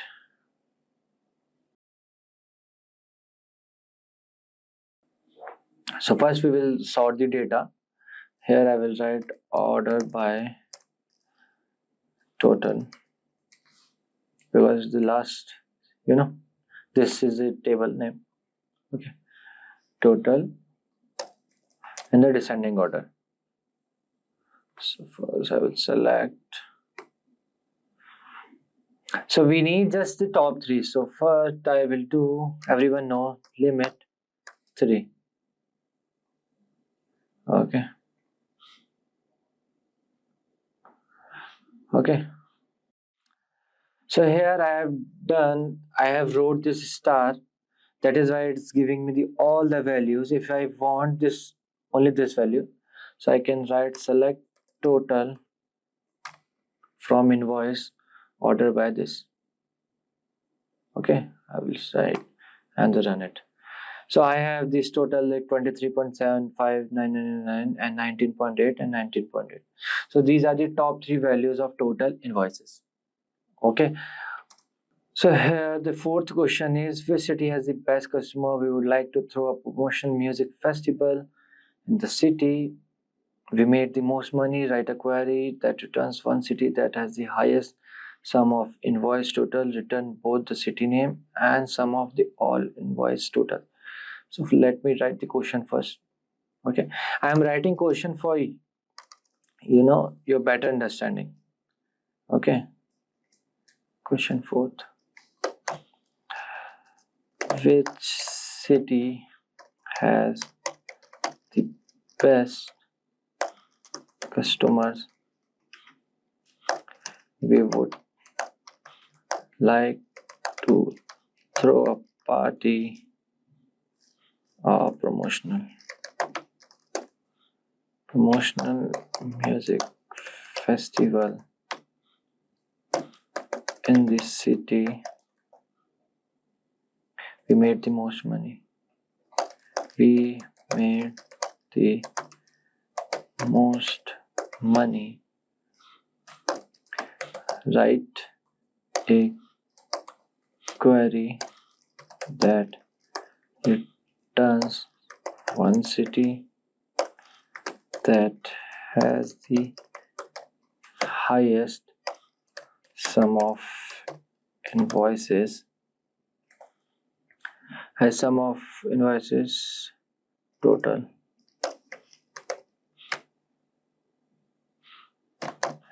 Return both the city name and sum of all invoices. Okay.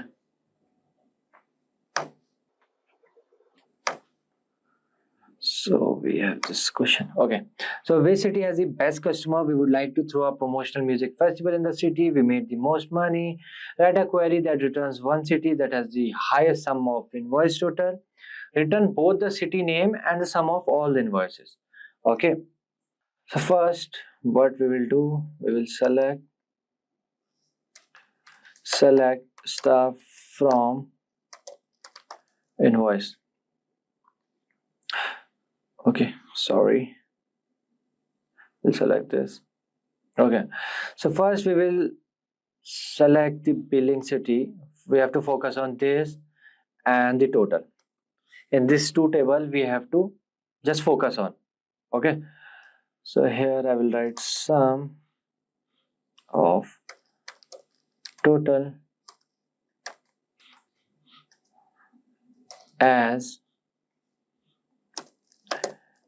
invoice total, comma billing city from invoice. So this time we will do group by billing city because we need the city names. Then I will add order by invoice total in the descending order. Seems good. Select sum total as invoice total billing city from invoice billings. Okay, so let me select this. So as you can see, the highest billing city is Prague, and the best customer is from the Prague city. Okay, so which city has the best customer? Obviously Prague, or sorry for the mispronunciation. Okay, so this is how we have solved our fourth question as well. Okay, because written both the city name and the sum of all the invoices. This is the city names and the invoice total. Okay, moving forward to our fifth question, which is again the long one. Who is the best customer? The customer who has spent the most money will be declared the best customer. Write a query that returns the person who has spent the most money. Okay, so I will write here who is the best customer, the customer who has spent the most money will be declared the best customer. So write a query that returns the person who has spent the most money. Okay. Yeah. So who is the best customer? The customer who has spent the most money will be declared as the best customer. Write a query that returns the person who has spent the most money. Okay. So for this, we have to take this customer table data. Okay.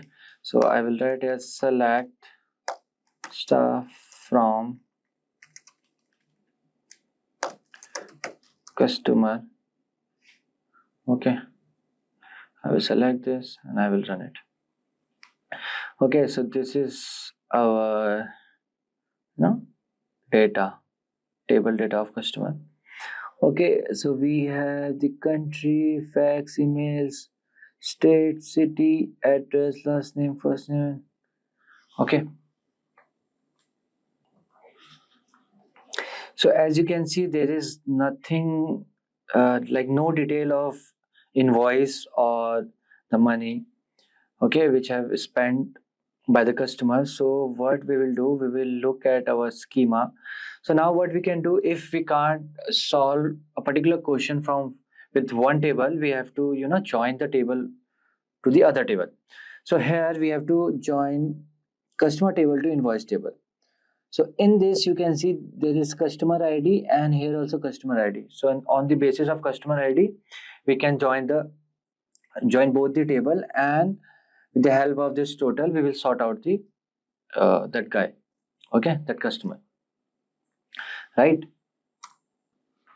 So for this I will write here select customer dot customer ID comma customer dot first name comma customer dot last name, because we need the full name of that guy, comma sum invoice dot total as total. Okay, let me can be pause. Okay, I don't need the search pad, right? Then I will write from customer, okay, my bad, then join invoice on customer dot customer ID equals to invoice dot customer ID, then I need group by, okay, group by customer dot customer ID. After this let me order it by the descending order, so the most spend customer will come up. So I will write here order by total, the descending order, then limit equals to 1. Fine, let me run it. Let's see what output should become.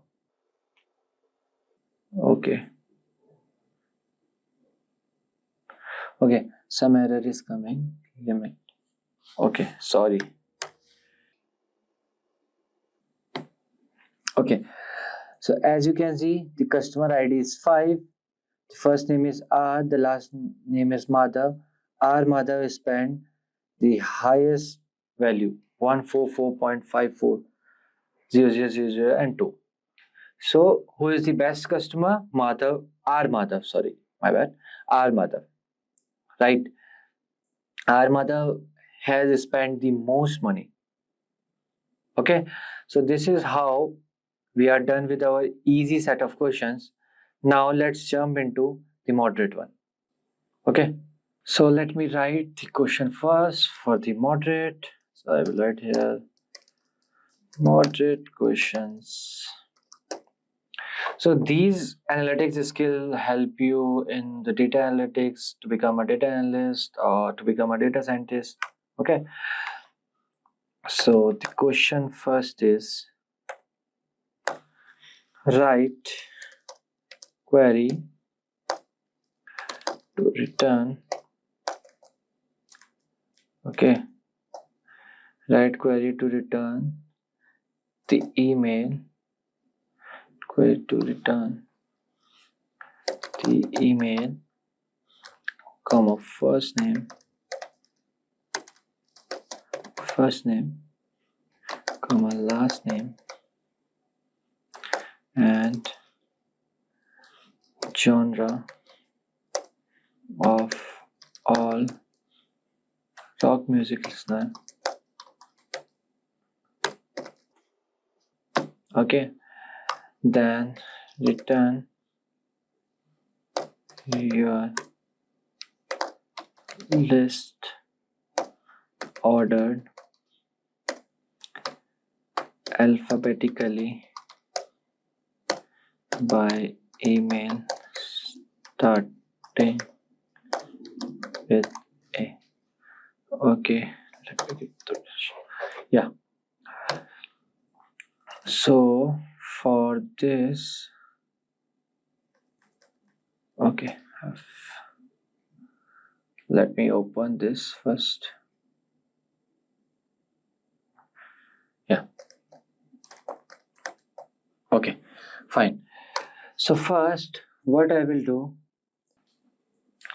So now in this question, as you can see, we have to return the email, first name and the last name and the genre of all rock music listener.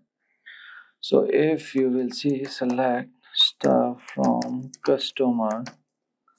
Okay, let me run this. And if I will see, there is no column name genre.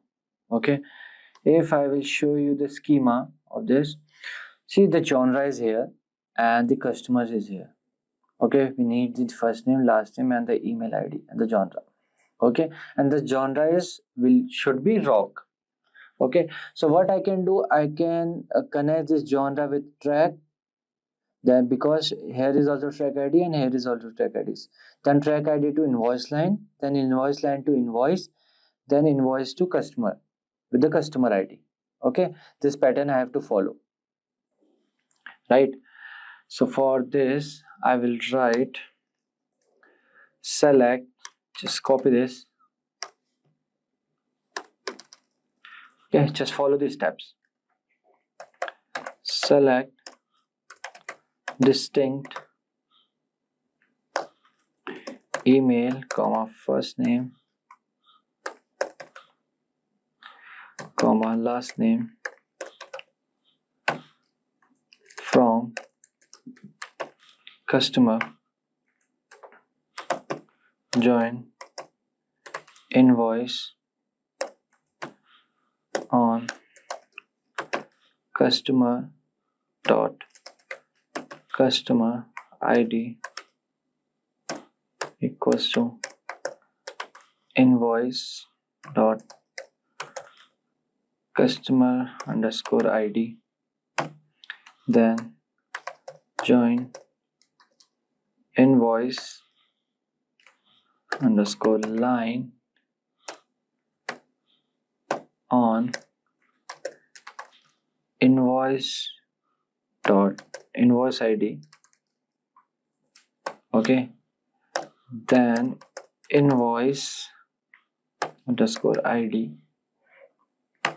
then where track ID should be in. Here I will do select track ID, okay, from track, then join genre, yeah, on track dot genre dot id equals to genre dot genre id, where this is important, genre name like rock, because we need, as you can see, write a query to return this is this and genre of all rock music listeners. Okay, rock, right? Then order by email.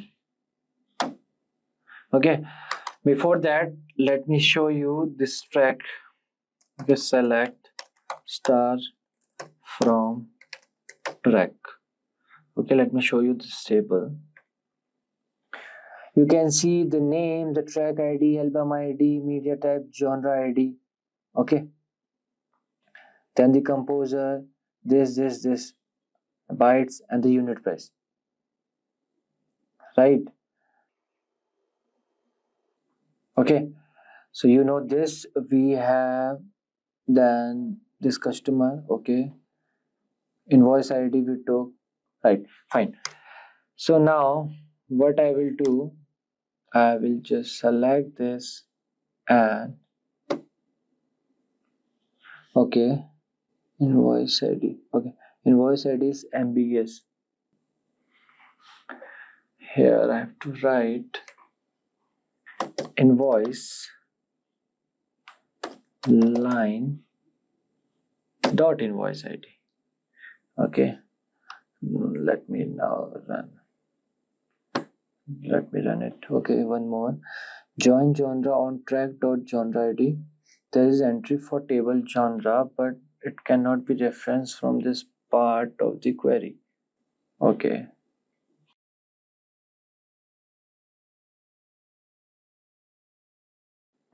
Okay.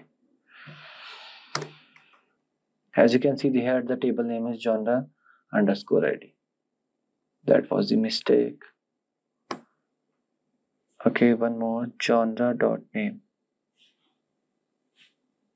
Spelling mistake. Sorry, my bad, guys. No issues, it happens.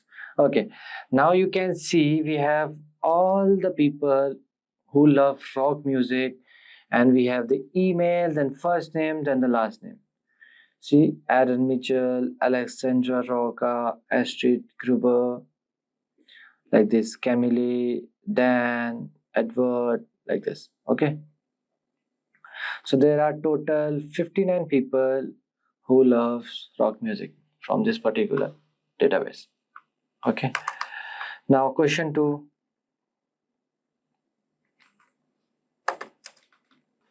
Question 2 is, first let me show you. Let's invite the artists who have written the most rock music in our dataset. Write a query that returns the artist name and the total track count on the top 10 rock bands.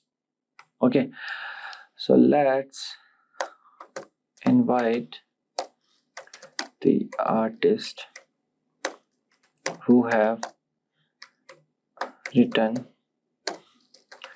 the most rock music in our data set. So write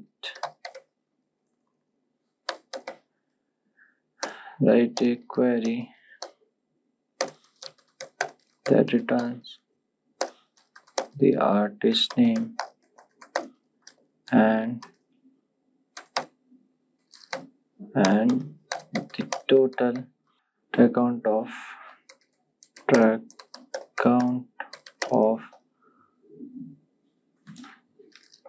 top 10 rock bands.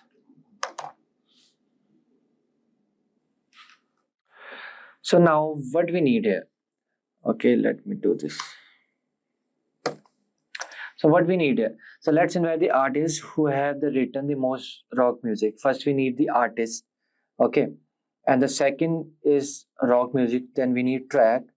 Okay, and the total track count means we will get from the track. So here we have track column, track table, and we have the artist. So now let's see the schema part. So we need genre. Okay, for the rock music. Then we have to combine this with the track ID because genre ID is there. From track ID to album because we need the artist name. See, artist ID and artist ID. So this is how we have to connect the table. Now, so for this, I will write here. Just follow the steps. Select artist dot artist ID comma artist dot name comma count artist dot artist ID as number of songs because we need the total number. Okay, who have written the most rock music, number of songs. Fine, from track. Now we have to join album on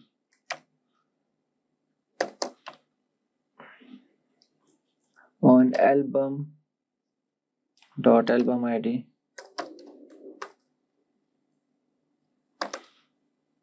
equals to track dot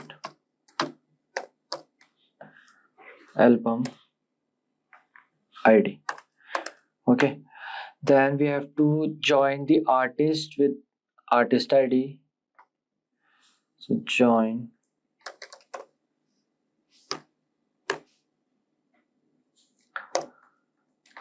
artist column on the basis of artist ID equals to then album to album dot artist ID. Okay, so here I have joined the artist to the album column table. Okay, then I have to join genre to the track table with the track table. Okay, so here I will write join genre on genre dot genre ID equals to genre ID. Okay, sorry, track ID, track dot genre ID. Okay, so here I will write where genre dot name like rock. Okay, rock. Fine. Then I will group by, my bad, group by artist dot artist ID. I need the ID as well. Then order by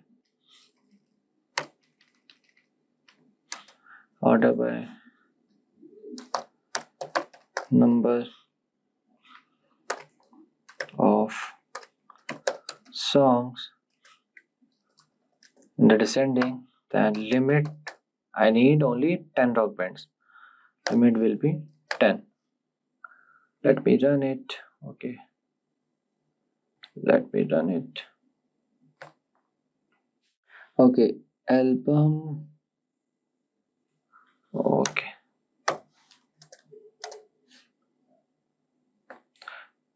now let me run it. Okay, now you can see this guy, Led Zeppelin, artist ID is 22 and wrote the most songs 144. Then U2 122, Deep Purple 92, then this, then this.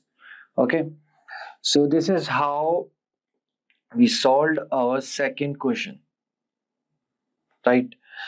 So now the third question.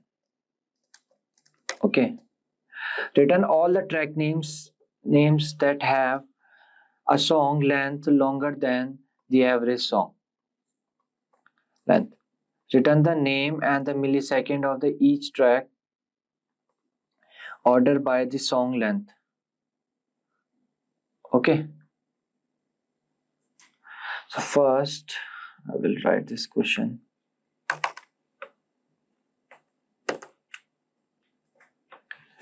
Q3. So return all the track names that have a song length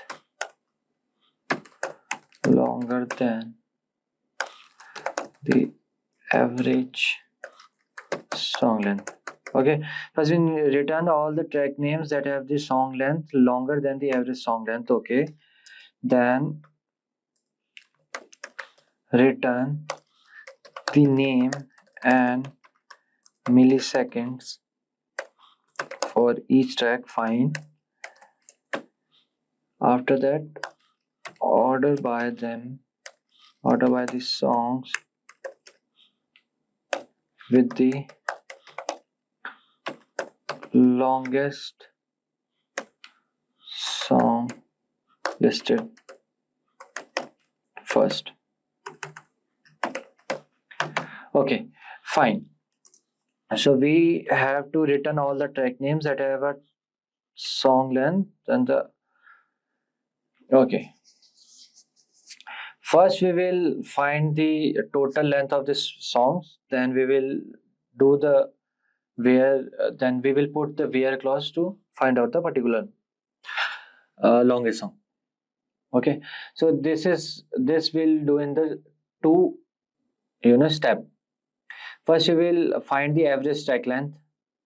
Okay, so I will write here select name comma milliseconds. Okay, from track where milliseconds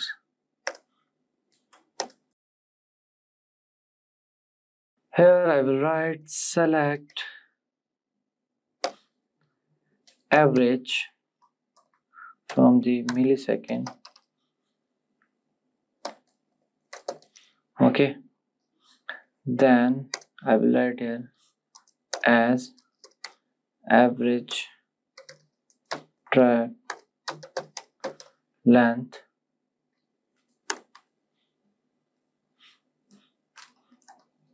okay, then here I will write from track. After this I will write here order by milliseconds. I need in the descending order. Okay, So let me run it.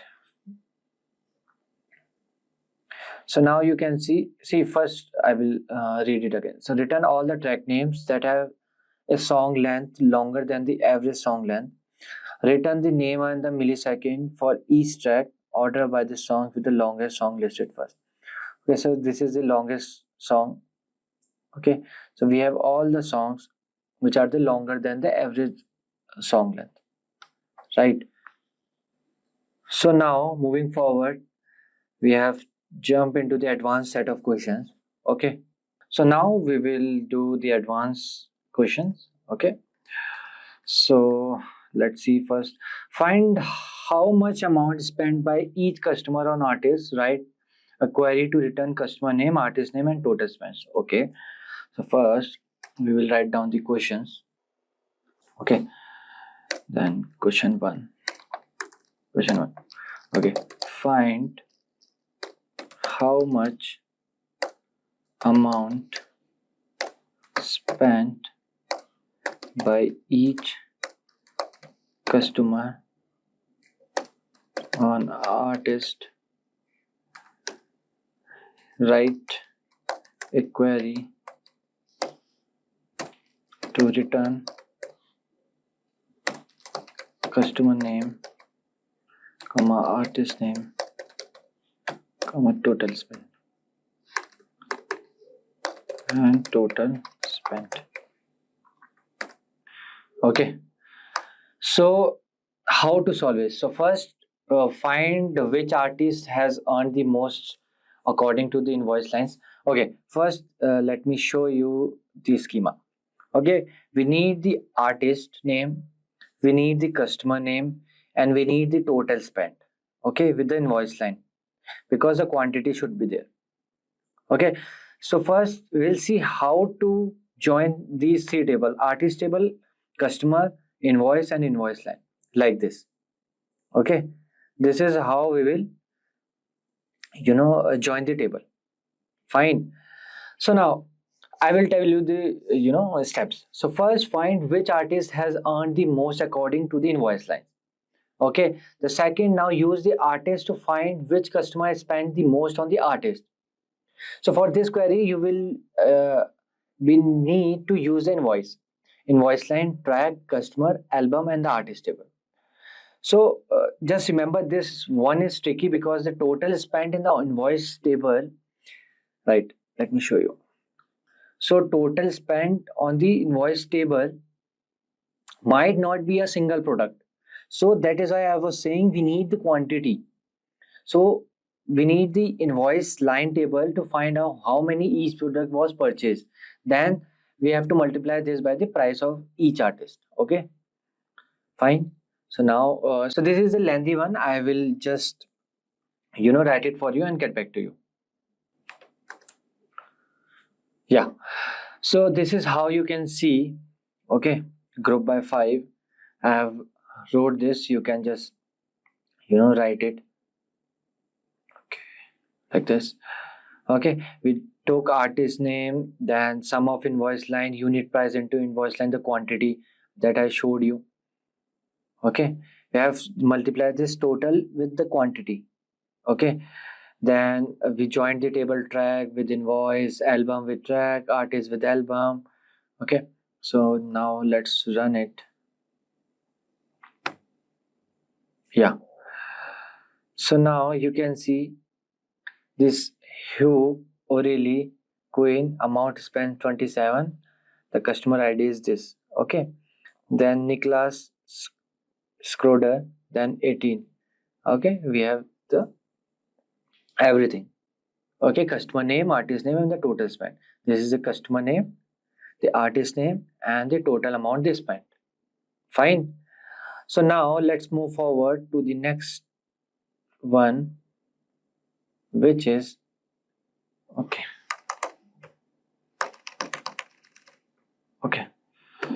Yeah, so the second one is this. We want to find out the most popular music genre for each country. We determine the most popular genre as the genre with the highest amount of purchase. So write a query that returns each country along with the top genre. For countries with the maximum number of purchases, shared return all the genres. Okay, so what I will do first, I will write the question. Okay, so question 2. So find out the most popular music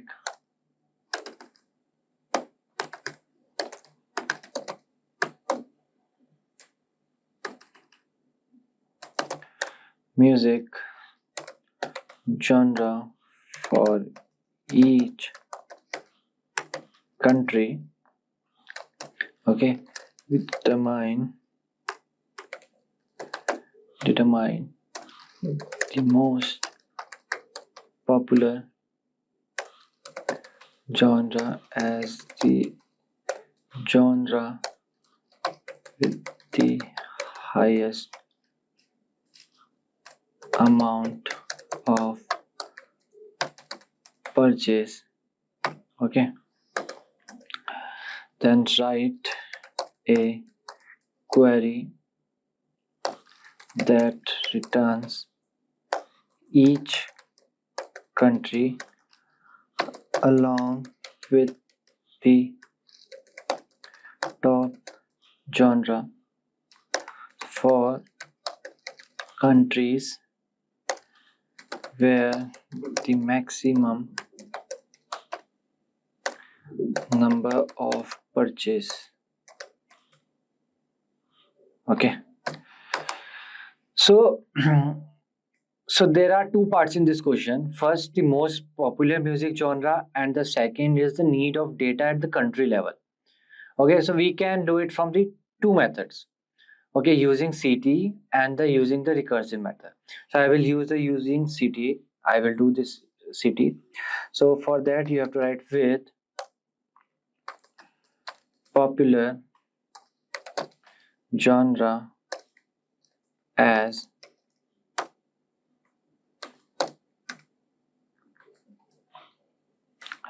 select count invoice line dot quantity. Okay, as purchases comma customer dot country comma genre dot name comma genre dot genre id. Okay, then here I will write row underscore number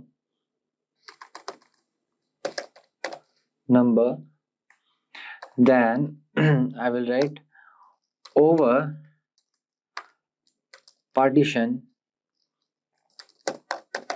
by customer dot country order by count invoice line dot quantity. Okay, into descending order.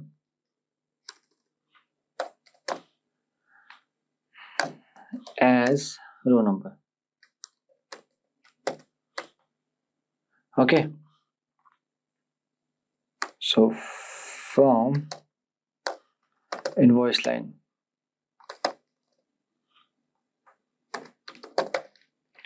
okay, yeah, so here I will join the tables. Join invoice on invoice dot invoice id equals to invoice line dot invoice id. Okay, then again join customer on customer dot customer ID dot ID underscore ID equals to invoice dot customer ID. Fine. Then again we have to join track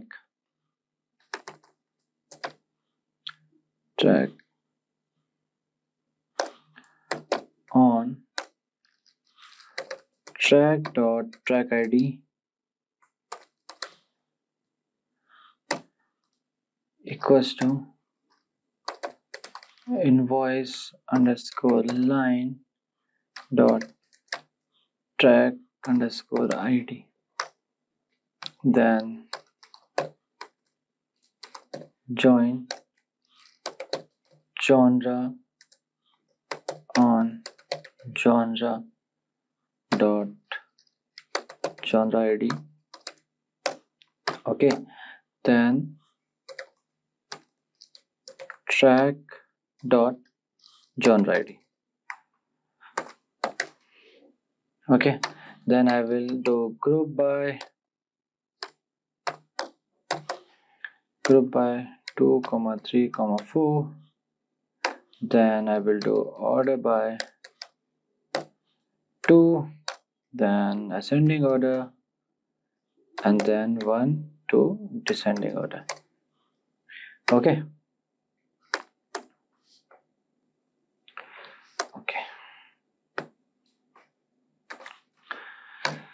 Then now I will write select star from popular genre where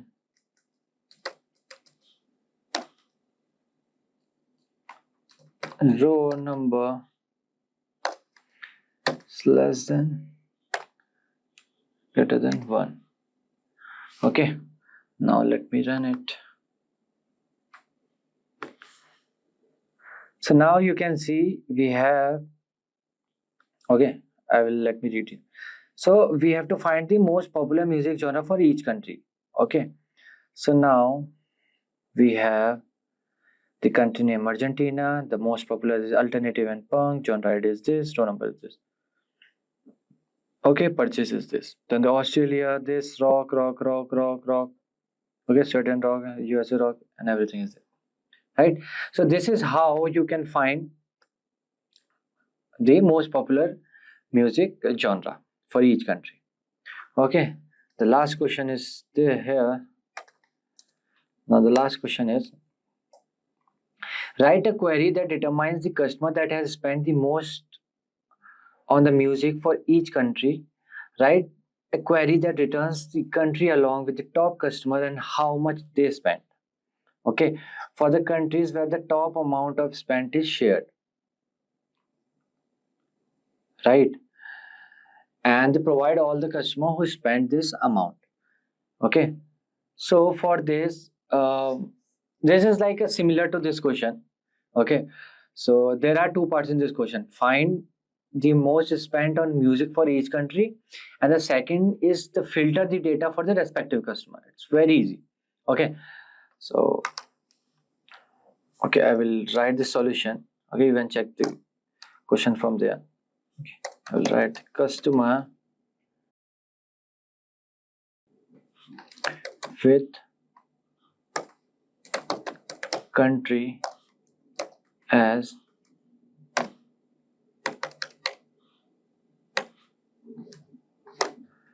I will here select customer dot customer ID comma first name comma last name comma billing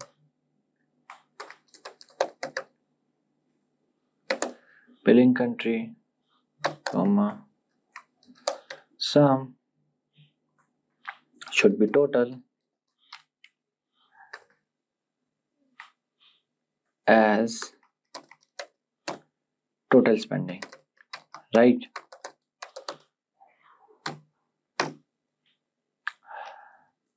Then I will write row number, same over, we have also written here, no? Right? The same we have to write here, over, then partition by billing country,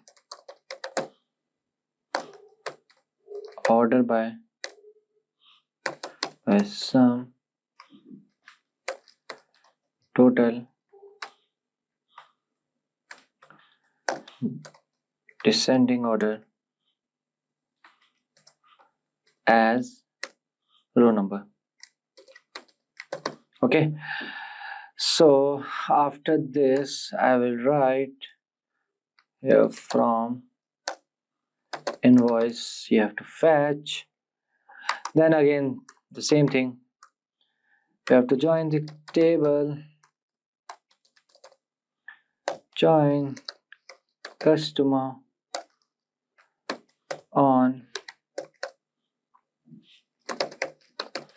customer dot customer ID equals to invoice dot customer ID. Okay, then here I will write group by 1, 2, 3, 4, okay, that's it. Okay, then I will write here order by 4 ASC ascending order, 5 to descending order. Fine. So now I will write here select star from customer with country where ROW number is 1. Fine. So let me run it. See, we have first name, last name, billing country, total spending, row number, and the customer ID. Let me show you the question. Here, write a query that determines. Okay, let me make it this one. Okay. Yeah. So write a query that determines the customer that has spent the most on the music. So customer, we have the customer name for each country. Write a query that returns the country along with this. So we have the country name with the top customer and how much they spend. We have the total spending for the countries where the top amount is shared. Provide all the customer who spent this amount. Okay, so we have everything here, right? We have this Lewis from Brazil, this is okay with the customer ID. So this is how you can solve these questions. So till now I can say you have a good data analytics skills. So for this I can say this will help you in the interview of data analyst in data science or any SQL. Okay, Picture this, you are in an interview and the interviewer asks, can you write a query to find the top 5 sales records? You freeze for a moment, thinking, am I ready for this or not? Don't worry, SQL might sound complicated, but it's actually a super useful tool that lets you interact with databases. Have you ever wondered how all those apps and websites stores and organize their data? Well, that's where SQL comes in. SQL, which stands for Structured Query Language, is a universal language for talking to databases. It's super powerful and lets you do things like pull out specific information, add new data, update existing stuff, or even delete things you don't need. It's basically your magic key to manage huge amounts of information with ease. Exactly. And if you're aiming for a career in tech, whether it's a database administrator, data analyst, or software developer, SQL is a must-have skill. Databases are at the heart of almost every application. So knowing SQL can unlock some really exciting opportunities. Now here's the exciting part. This video is your secret weapon to master SQL interviews. We have packed it with 45 carefully chosen SQL interview questions that cover everything you need to ace those tough questions. So we'll be starting with the basics like how databases work and then diving into advanced query challenges, and by the end you'll be fully prepared to tackle any SQL question thrown at your way. So let's dive in and get you closer to your dream job. So let's get started. So now let's start with a SQL interview question. We'll cover every question starting from basic level to advanced level. So now let's look at our first question, which is very basic. What is SQL? So we all know that SQL stands for Structured Query Language, and it is the language which is used to talk to databases. Think of it like giving instructions to a computer system that stores and organizes data. For example, if you want to find out all the customers who ordered a specific product, then SQL can help you do that with a simple command. You can also use SQL to add new data, like entering a new customer details into a database. If you want to update someone's phone number, SQL has got you covered. Or maybe you want to delete old records that are no longer needed, SQL can handle that too. Here's a quick example. If you want to find all the customers in New York, you could write something like select star from customers where city is equals to New York. So we are using this command to find all the customers in New York. Remember, if you want to find out all the specific data from the table, you have to use the star command. And if you want to add new customer, you can just simply write insert into customers, name, city, and then you can also insert value name, which is John, and you can just enter the specific location. So SQL works the same way across many popular databases like MySQL, PostgreSQL, or SQL Server, which is why it's such an important skill for anyone working with data. So now let's look at our second question, which is what are the different types of SQL commands? So SQL commands are like instructions you give it to a database to tell it what to do. There are different types of commands and each one has a specific purpose. So let me explain these in simple terms. Remember, if an interviewer asks you such questions, simply explain using the proper keywords and use proper definitions and easy language. That's it. So the DDL command we have, which stands for Data Definition Language. It basically defines the structure of the database. For example, if you want to create a table, or if you want to alter a table, or if you want to drop a table. Then we have DML, which stands for Data Manipulation Language. It deals with the actual data in the database. For example, insert, update, delete, all of these things. Then we have DCL, which is Data Control Language. It will manage permissions and access control. So if you want to manage permission or access control, then you have to use this particular type of SQL command, which is DCL, which is grant and revoke. Grant will provide access rights and revoke is used to remove the access rights. We also have TCL, which stands for Transaction Control Language. It will manage transactions in the databases. For example, commit is used to save changes, rollback is used to undo changes, and save point is used to create intermediate points in a transaction.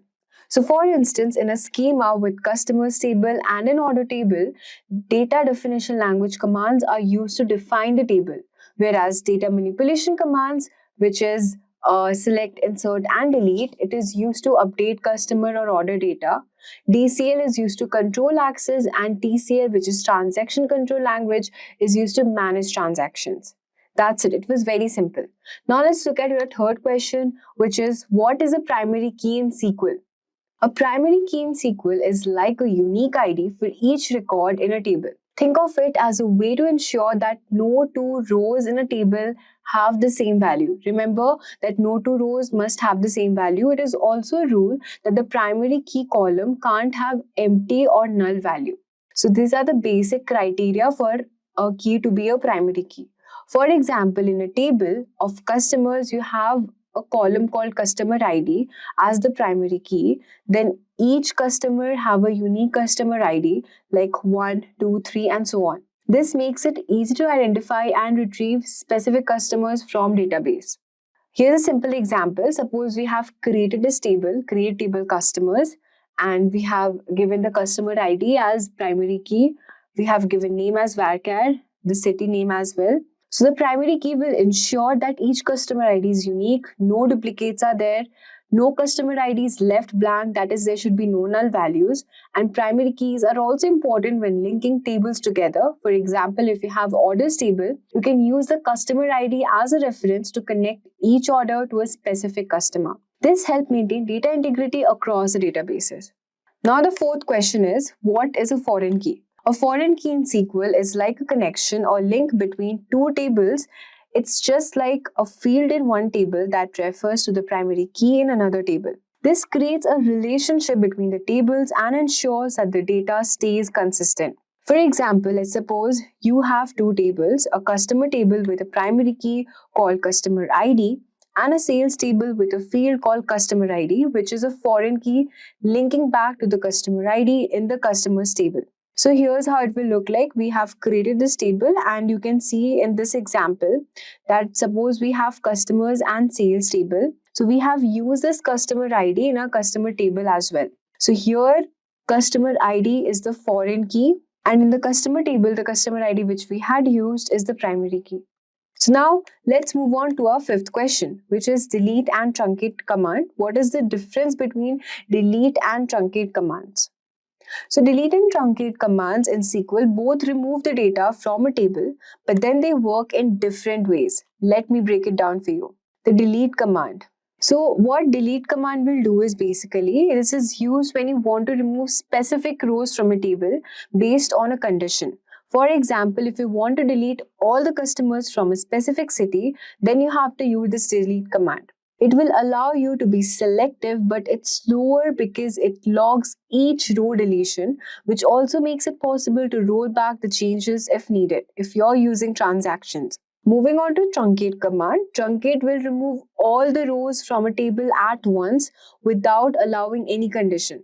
For example, if you just want to remove all the rows just in a one go, you have to use this truncate command. Just simply write this query as truncate table. Suppose the table name is customers. Is much faster because it doesn't log individual row deletions and it simply clears the entire table in one go. However, you can't roll back a truncate operation in most databases once it's done. So the key differences is delete is for specific rows, truncate is for clearing the entire table.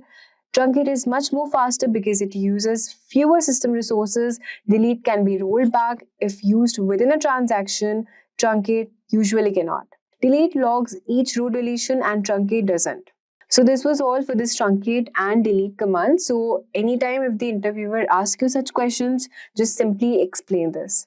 Now let's move on to the sixth question, which is, what is a join in SQL and what are its types? So this is one of the most important questions you'll be getting to know in the interviews. You'll be asked such questions in the interviews. So basically, a join in SQL is used to combine a data from two or more tables based on related column, like a column key that links them together. It's just like connecting pieces of puzzles. Join help you see the bigger picture by merging related data. For example, if you have a customer table and a sales table, you can use the join to see which customer placed which order by linking them through a common column, such as the customer ID. So you all know what a join in SQL, and let's discuss its type. So join types are basically, there are 4 types of join, which is inner join, left join, right join, and full outer join as well. So what inner join will do is, it will combine rows from both tables where there is a match in the common column. Think of it as the overlapping section in the Venn diagram. Only rows that exist in both the tables are included. The left join, or we can call, or the left outer join, it will retrieve all the rows from the left table and the matching rows from the right table. Remember, the left join will retrieve all the rows from the left table and only the matching rows from the right table. If there is no match, the result includes null values for the right table's column. Think of it as including the entire left circle in the Venn diagram along with any matches in the right circle. Right join or the right outer join is similar to the left join, but it will retrieve all the rows from the right table and matching rows from the left table. If there is no match, null values are included for the left table column. Think of it as including the entire right circle in the Venn diagram along with any matches on the left circle. Then we have the full join. Full join will combine rows when there's a match in the either table. If no match is found, it includes null or the missing values from the either table. Think of it as combining both circles in the Venn diagram. Everything from both tables are included. Now let's move on to the seventh question, which is, what do you mean by a null value in SQL? It's very easy. Null value in SQL means that a column has no data. It's missing or unknown. It's not the same as an empty string or the number 0. Those represent actual value, while null represent no value at all. For example, if you have a table of customers and one of the row doesn't have a phone number, then the phone number column for that row would be null. See, we have listed this in the table here, you can see. If you do not have any data, just simply write null. So the next question is, define a unique key in SQL. So a unique key in SQL ensures that all values in a column or a combination of columns are unique. That is, no duplicates are allowed. It's like having a rule to make sure that no two rows in a table must have the same value in that column. For example, in a user table, the email column can have a unique key to ensure that no two users can register with the same email address. Remember the key points. Unlike a primary key, a table can have more than one unique key. Unique keys allow null values while primary keys do not. So these are very important to remember. So if you're asked a difference between a primary key and a unique key, just simply say that unlike primary key, a table can have more than one unique key, and unique key allows null values while primary key doesn't. So here is a table we have listed below, that is create table users, and we have given user ID as integer primary key, and then we have email varchar as a unique key. So here the email column is a unique key so that each email must be different. It should not be the same. Now let's look at our next question, which is, what is a database? A database is an organized way to store and manage data. Think of it like a digital filing cabinet where information is neatly arranged in tables with rows and columns. Each row represents a record and each column represents a specific detail about that record. For example, a database for a library must have a table for books. Then the rows could represent individual books and the columns could include the book title, author, and the publication year. The main purpose of a database is to make it easy to store, manage, and quickly retrieve data whenever you need it. Databases are used in everything from apps and websites to banking system and e-commerce platform. Now let's look at our question number 10, which is explain the differences between SQL and NoSQL databases. So here's a simple explanation. SQL databases are structured, which means they can store in tables with rows and columns, like a spreadsheet. They follow predefined schema, meaning the structure of a data is fixed and you need to define it before adding any data. These databases are great when you need consistent and reliable data, like for banking system or inventory management. Examples are MySQL, Oracle, MS SQL, PostgreSQL, etc. And SQL databases are also known as RDBMS, which is Relational Database Management System. Let's talk about NoSQL databases. So NoSQL databases are flexible and do not use table. Instead, they can handle unstructured or semi-structured data. So NoSQL database is dynamic, where data is primarily stored in JSON objects, key value pair, graph nodes, etc. They don't have a specific structure. Such databases are mostly not preferred for performing complex query operations, and the examples include MongoDB, CouchDB, Elasticsearch, etc. So now let's move on to question number 11, which is what is a table and a field in a SQL? So a table is like a spreadsheet that stores data in an organized way using rows and columns. Each table contains records and the details. For example, a table named employees could store information about employees in a company, whereas a field is a column in a table and it represents a specific attribute or property of the data. For example, in the employees table, fields could be employee ID, name, and department. So here's a simple example of the table. You can see here the field's name, or we can say column, and we also have the records or the rows, we can say that. So in this table, the entire table is called employee. Each row or record stores information about one employee, and each column or field represents specific details like employee ID, name, and the department.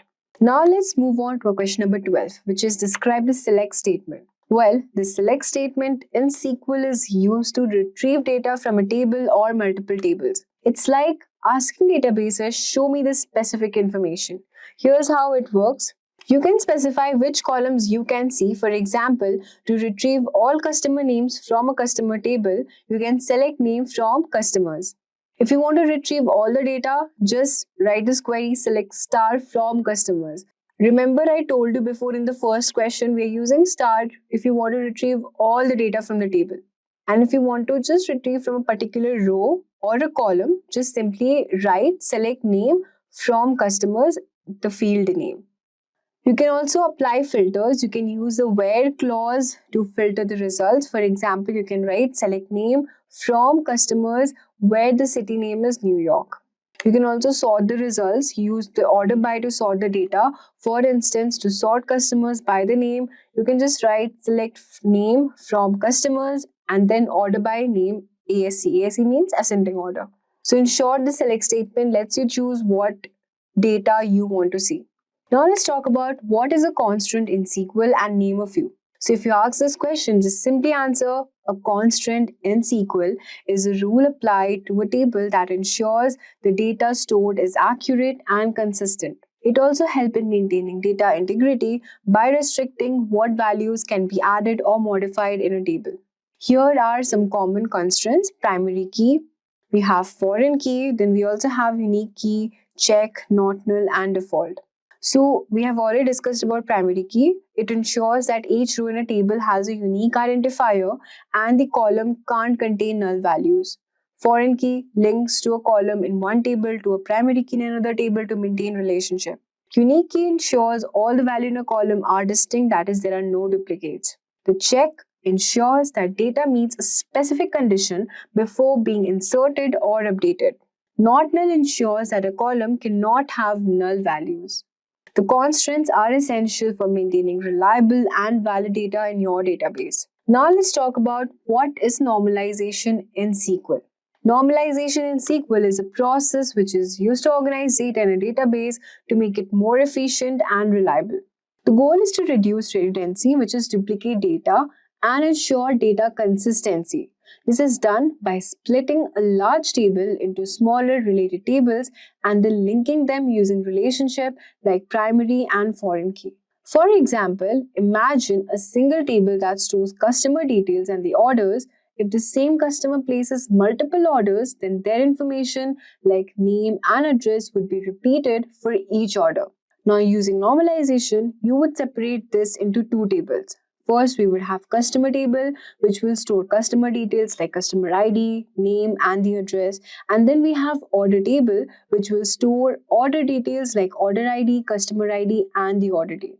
Now, by linking these tables using customer ID, you can also reduce duplication and ensure that any changes to customer details are updated in just one place. Now, let's talk about question number 15, which is how do you use the where clause? It's very easy. So just answer the where clause within SQL queries serves the purpose of selectively filtering rows according to a specified condition, thereby enabling you to fetch exclusive those rows that align with the criteria you define. For example, select star from employees where department is equals to HR. Now let's move on to question number 17, which is difference between union and union all. So union is used to merge the contents of two structurally compatible tables into a single combined table. The difference between union and union all is that union will omit duplicate records, whereas union all will include duplicate records. Very easy. Union will omit duplicate records and union all will include duplicate records.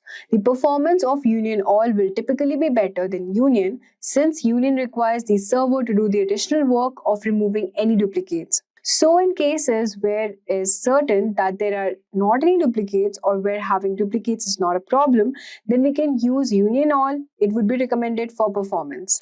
So now let's move on to the question number 18. So here a table is given below and you will have to say what will be the result of a query. The query is select star from runners where ID not in, select winner ID from races. So the answer is, given the simple data provided, the result of this query will be an empty set. So the reason for this is as follows. If the set is being evaluated by the SQL not in condition contains any value that are null, then the outer query here will return an empty set, even if there are many runner IDs that match winner IDs in the races table. Question number 19 is, what are indexes in SQL? Indexes in SQL are just like having a shortcut to quickly find data in a table. Instead of searching through every row one by one, an index creates a sorted structure based on one or more columns, making data retrieval much more easier. For example, you can think of an index in a book. If you're looking for a specific topic, you can go to the index at the back and find the page number instead of flipping through every page. Similarly, in database, an index helps the system quickly locate the rows you need. So here's how it works. If you often search for customers by their name, creating an index will speed up those queries. You can just write create index IDX customer name on customer and then the customer name. The database uses the index to find the row, so you just have to run a query which is select star from customers where name is John, and then you can use the index to find the row with name is equals to John much faster. Let's move on to question number 20, which is explain group by in SQL. The group by clause in SQL group rows with the same values in a column, allowing you to apply functions like sum, count, or average to each group. For example, in a sales table to find total sales by region, you just simply have to write this query which is select region, some amount as total sales from sales group by region. So the group the sales by region and calculates the total for each. It's a quick way to summarize data by categories. So now let's talk about question number 21, which is what is an SQL alias? A SQL alias is a temporary name you can give it to a table or a column in a query to make it easy to read or work with. It's like giving a nickname to something for clarity. For example, if you have a column named first name, you can use an alias to rename it as first name in the query results. You just simply have to write this query as select first name as first name in capital letter, last name as last name from employee. Here the AS keyword assigns the alias and the output will show the columns as first name and last name. Aliases are also useful for tables. So for this, you can just write the code as select E first name from department table. So this shortens table name for easier referencing. Aliases are not permanent, they only exist while the query is running. Now let's talk about the question number 22, which is explain order by in SQL. So you can answer this question like the order by clause in SQL is used to sort the result set of a query based on one or more columns. You can specify each column sorting order, ascending or descending. For ascending, you have to use ASC, and for descending, you have to use DESC. Okay. So just have to simply write this query as select star from product order by price DESC. Now let's talk about question number 23, which is differences between where and having in SQL. The where clause is employed to restrict individual rows before they are grouped, such as when filtering rows prior to a group by operation. Conversely, the having clause is utilized to filter groups of rows after they have been grouped, like filtering groups based on aggregate values. The having clause, it cannot be used without the group clause, whereas the where clause specifies the criteria which individual records must meet the selected query. It can be used with the group by clause. Question number 24 is what is view in SQL? One more important question. So, an SQL view is essentially a virtual table that will derive its data from the outcome of a select query. Views serve multiple purposes, including simplifying intricate queries, enhancing data security through an added layer, and enabling the presentation of targeted data subsets to users, all while keeping the underlying table structure hidden. Now let's move on to question number 25, which is what is a stored procedure? So if you are asked this question, just simply say a SQL stored procedure comprises of pre-compiled SQL statements that can be executed together as a unified entity. These procedures are commonly used to encapsulate business logic, improve performance, and also ensure consistent data manipulation practices. That's it. Now let's move on to question number 26, which is one more important question, which is what is triggers in SQL? A SQL trigger consists of a predefined sequence of actions that are executed automatically when a particular event occurs, such as when an insert or delete operation is performed on a table. Triggers are employed to ensure data consistency, conduct auditing, and streamline various tasks. So you can use insert trigger, update trigger, or delete trigger accordingly. Now let's talk about what are the aggregate functions, and if you know them, name a few. It's very easy to answer. Aggregate function in SQL perform calculations on a set of values and return a single result. At first, we have minimum, which will get the minimum value from the resultant set. Then we have the max function, which will give you the maximum value from the resultant set. The sum will give you the sum of values from the resultant set. Average will give you the simple average of the resultant set. And the count will count of numbers records from the resultant set. Now let's talk about question number 28, which is how do you update a value in SQL? The update statement serves the purpose of altering pre-existing records within a table. It involves specifying the target from the update, the specific columns to be modified, and the desired new values to be applied. For example, if you want to update, you can use query like update employees, set salary is equals to 6,000 where the department is IT. Now we'll be moving on to some intermediate SQL interview question and answers. So one of the question is, what is a self-join and how would you use it? I would like to repeat again, these join types of question is very important. These are often asked in interviews. So talking about what is a self-join in SQL is a type of join where a table is joined with itself. It's useful for comparing rows with the same table or exploring hierarchical relationship, such as finding employees and the managers in an organization. So imagine if you have an employee table, so you have employee ID, name, and the manager ID. So if you want to find each employee and the manager, you can use a self-join. You can just simply write a query as select ename as employee, mname as manager, from employee, left join employees on manager. So I've already discussed with you before what is the meaning of left, right, and self-join. So here the table joined with itself using manager ID to link each employee to the manager. A self-join is helpful for comparing rows in the same table or working with hierarchical data. So now let's move on to question number 30, which is explain different types of joins with example. At first, we have inner join. The inner join will gather rows that have matching values in both the tables. Then we have the right join. It will gather all the rows from the right table and any matching rows from the left table. Left join will gather all the rows from the left table and any matching rows from the right table. And the full join will gather all rows where there is a match in either table, including unmatched rows from both the tables. Very easy. Now let's move on to question number 31, which is what is subquery and provide it using an example.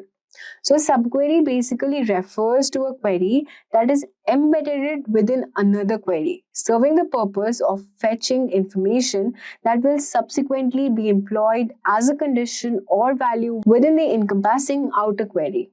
So you can just use this query, which is select name from employees where salary is greater than select average from salary from employees. Now the next question is how do you optimize SQL queries? So basically the answer to this question would be something like SQL query optimization involves improving the performance of SQL queries by reducing resource usage and execution time.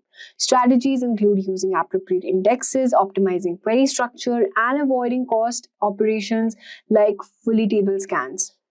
Now let's talk about question number 33, which is what are correlated subqueries?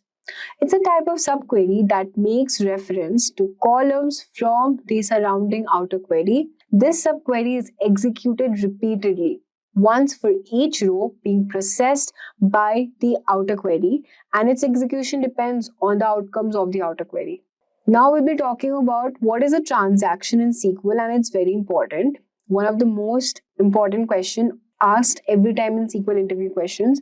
So basically, a transaction in SQL is a group of one or more SQL commands that are treated as a single unit. It ensures that all the operations in the group either succeed completely or fail entirely. This guarantees the integrity of the database. Imagine you're transferring money from your bank account to a friend's account. Then the bank first deducts the amount from your account and then it adds the same amount to your friend's account.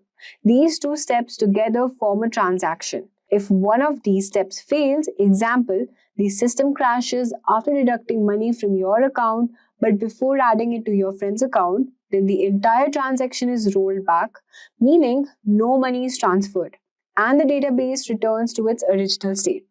So you can also explain this question with the help of example that would be more, clear to the interviewer. Now let's talk about what are ACID properties in SQL. So basically, ACID stands for atomicity, consistency, isolation, and durability. And these are key properties that ensures database transactions are reliable and maintain data integrity. Atomicity, you can think of it as all or nothing.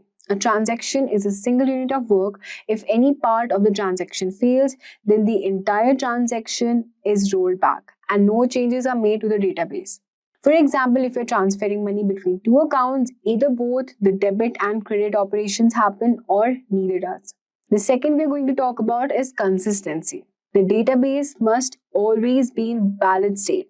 A transaction takes a database from one valid state to another, following all the rules and constraints. For example, if a transaction adds a record that violates a rule, like a duplicate primary key, then the transaction fails, keeping the database consistent. Isolation, transactions don't interfere with each other. Even if multiple transactions are running at the same time, each transaction works as if it's the only one happening. Example, if two people are updating the same record, then one transaction will wait until the other is complete. Talking about durability, once a transaction is committed, it's permanent. Even if there's a power outage or system failure, the data is saved and it won't be lost. After you complete an online purchase, the transaction is stored securely even if the server crashes immediately after. So this was for the ACID properties. And now we'll be moving on to our next question, which is how do you implement error handling in SQL? Error handling in SQL is a process to manage and respond to errors that occur during query execution. Different database systems have specific ways to handle errors. In SQL Server, the try-catch block is commonly used. The try block contains the main operation, while the catch block handles errors if they occur. For instance, in a transaction, you can use rollback in a catch block to undo changes if something goes wrong. Similarly, in Oracle, the exception block within PL SQL is used to handle errors. If an error arises, the exception block executes, rolling back the transaction and then logging the error message. By implementing error handling, you ensure that operations fail gracefully without corrupting data, making the database operations more reliable and secure. Next question, which is describe the data types in SQL. SQL supports various types of data types which define the kind of data a column can hold. These are broadly categorized into numeric, character, data type, and binary types.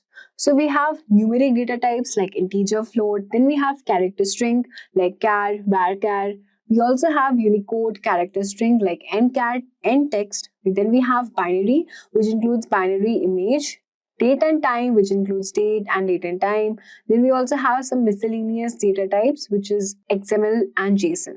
So the next question is explain normalization and denormalization. Often this question is asked in this way also, or it could be asked something like explain the difference between normalization and denormalization. So to answer this, you have to just simply explain what normalization is, which I have already discussed before.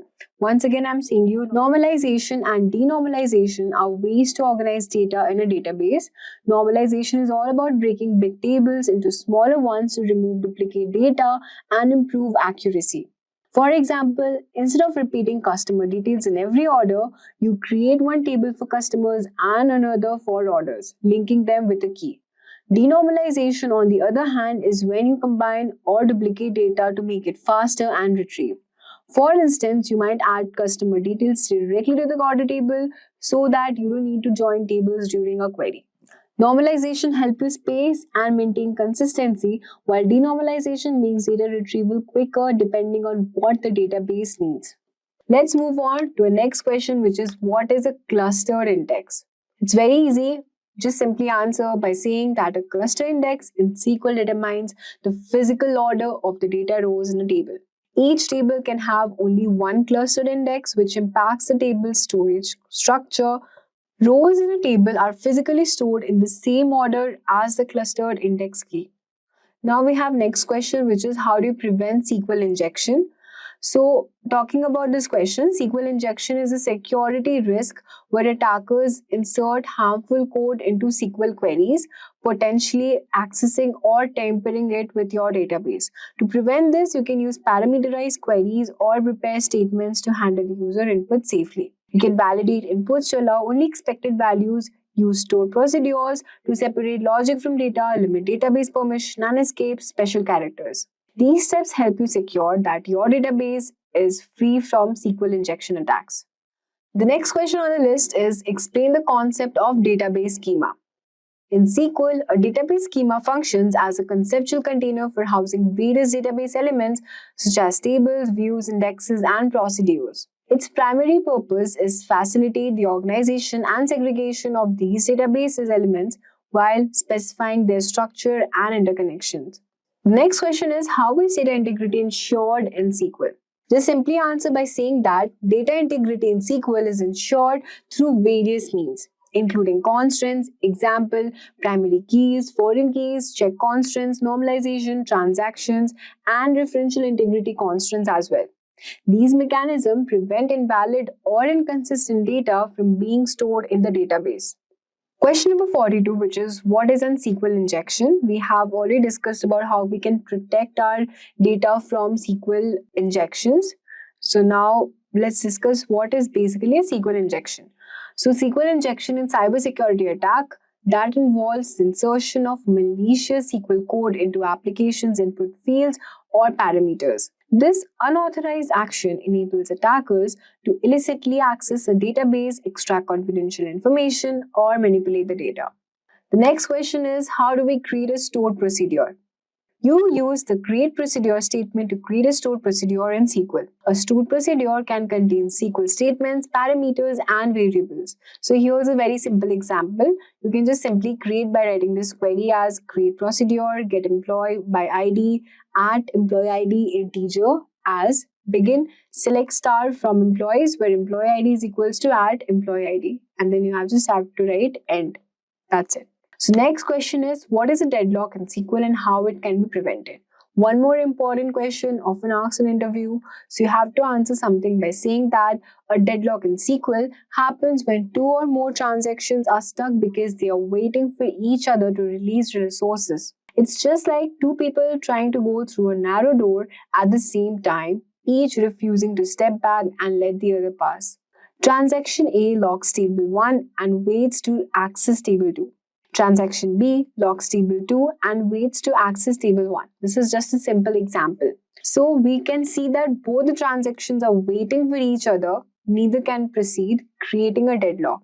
So it's very simple. And how we can prevent this deadlock is by locking hierarchies. Always access resources in the same order so that transactions don't block each other. Timeouts. Set a time limit for transaction to wait out for the resources.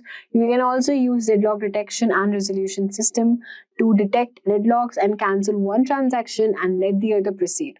Now let's move on to a last question on the list, which is difference between in and exist. In basically works on list result set. It doesn't work on subqueries, creating a virtual table with multiple columns. Compares every value in the result list. Performance is comparatively slower for large result set of subquery. Whereas the exist works on virtual tables, it is used with correlated queries, exist comparison when match is found, and the performance is comparatively fast for larger result set of subquery. So guys, that's it for this video on the top 45 SQL interview question asked in SQL interviews. So that concludes our SQL full course. If you have any doubts or questions, you can ask them in the comment section below. Our team of experts will reply you as soon as possible. Thank you and keep learning with Simplilearn. Staying ahead in your career requires continuous learning and upskilling. Whether you're a student aiming to learn today's top skills or a working professional looking to advance your career, we've got you covered. Explore our impressive catalog of certification programs in cutting-edge domains, including data science, cloud computing, cybersecurity, AI, machine learning, or digital marketing. Designed in collaboration with leading universities and top corporations, and delivered by industry experts, choose any of our programs and set yourself on the path to career success. Click the link in the description to know more.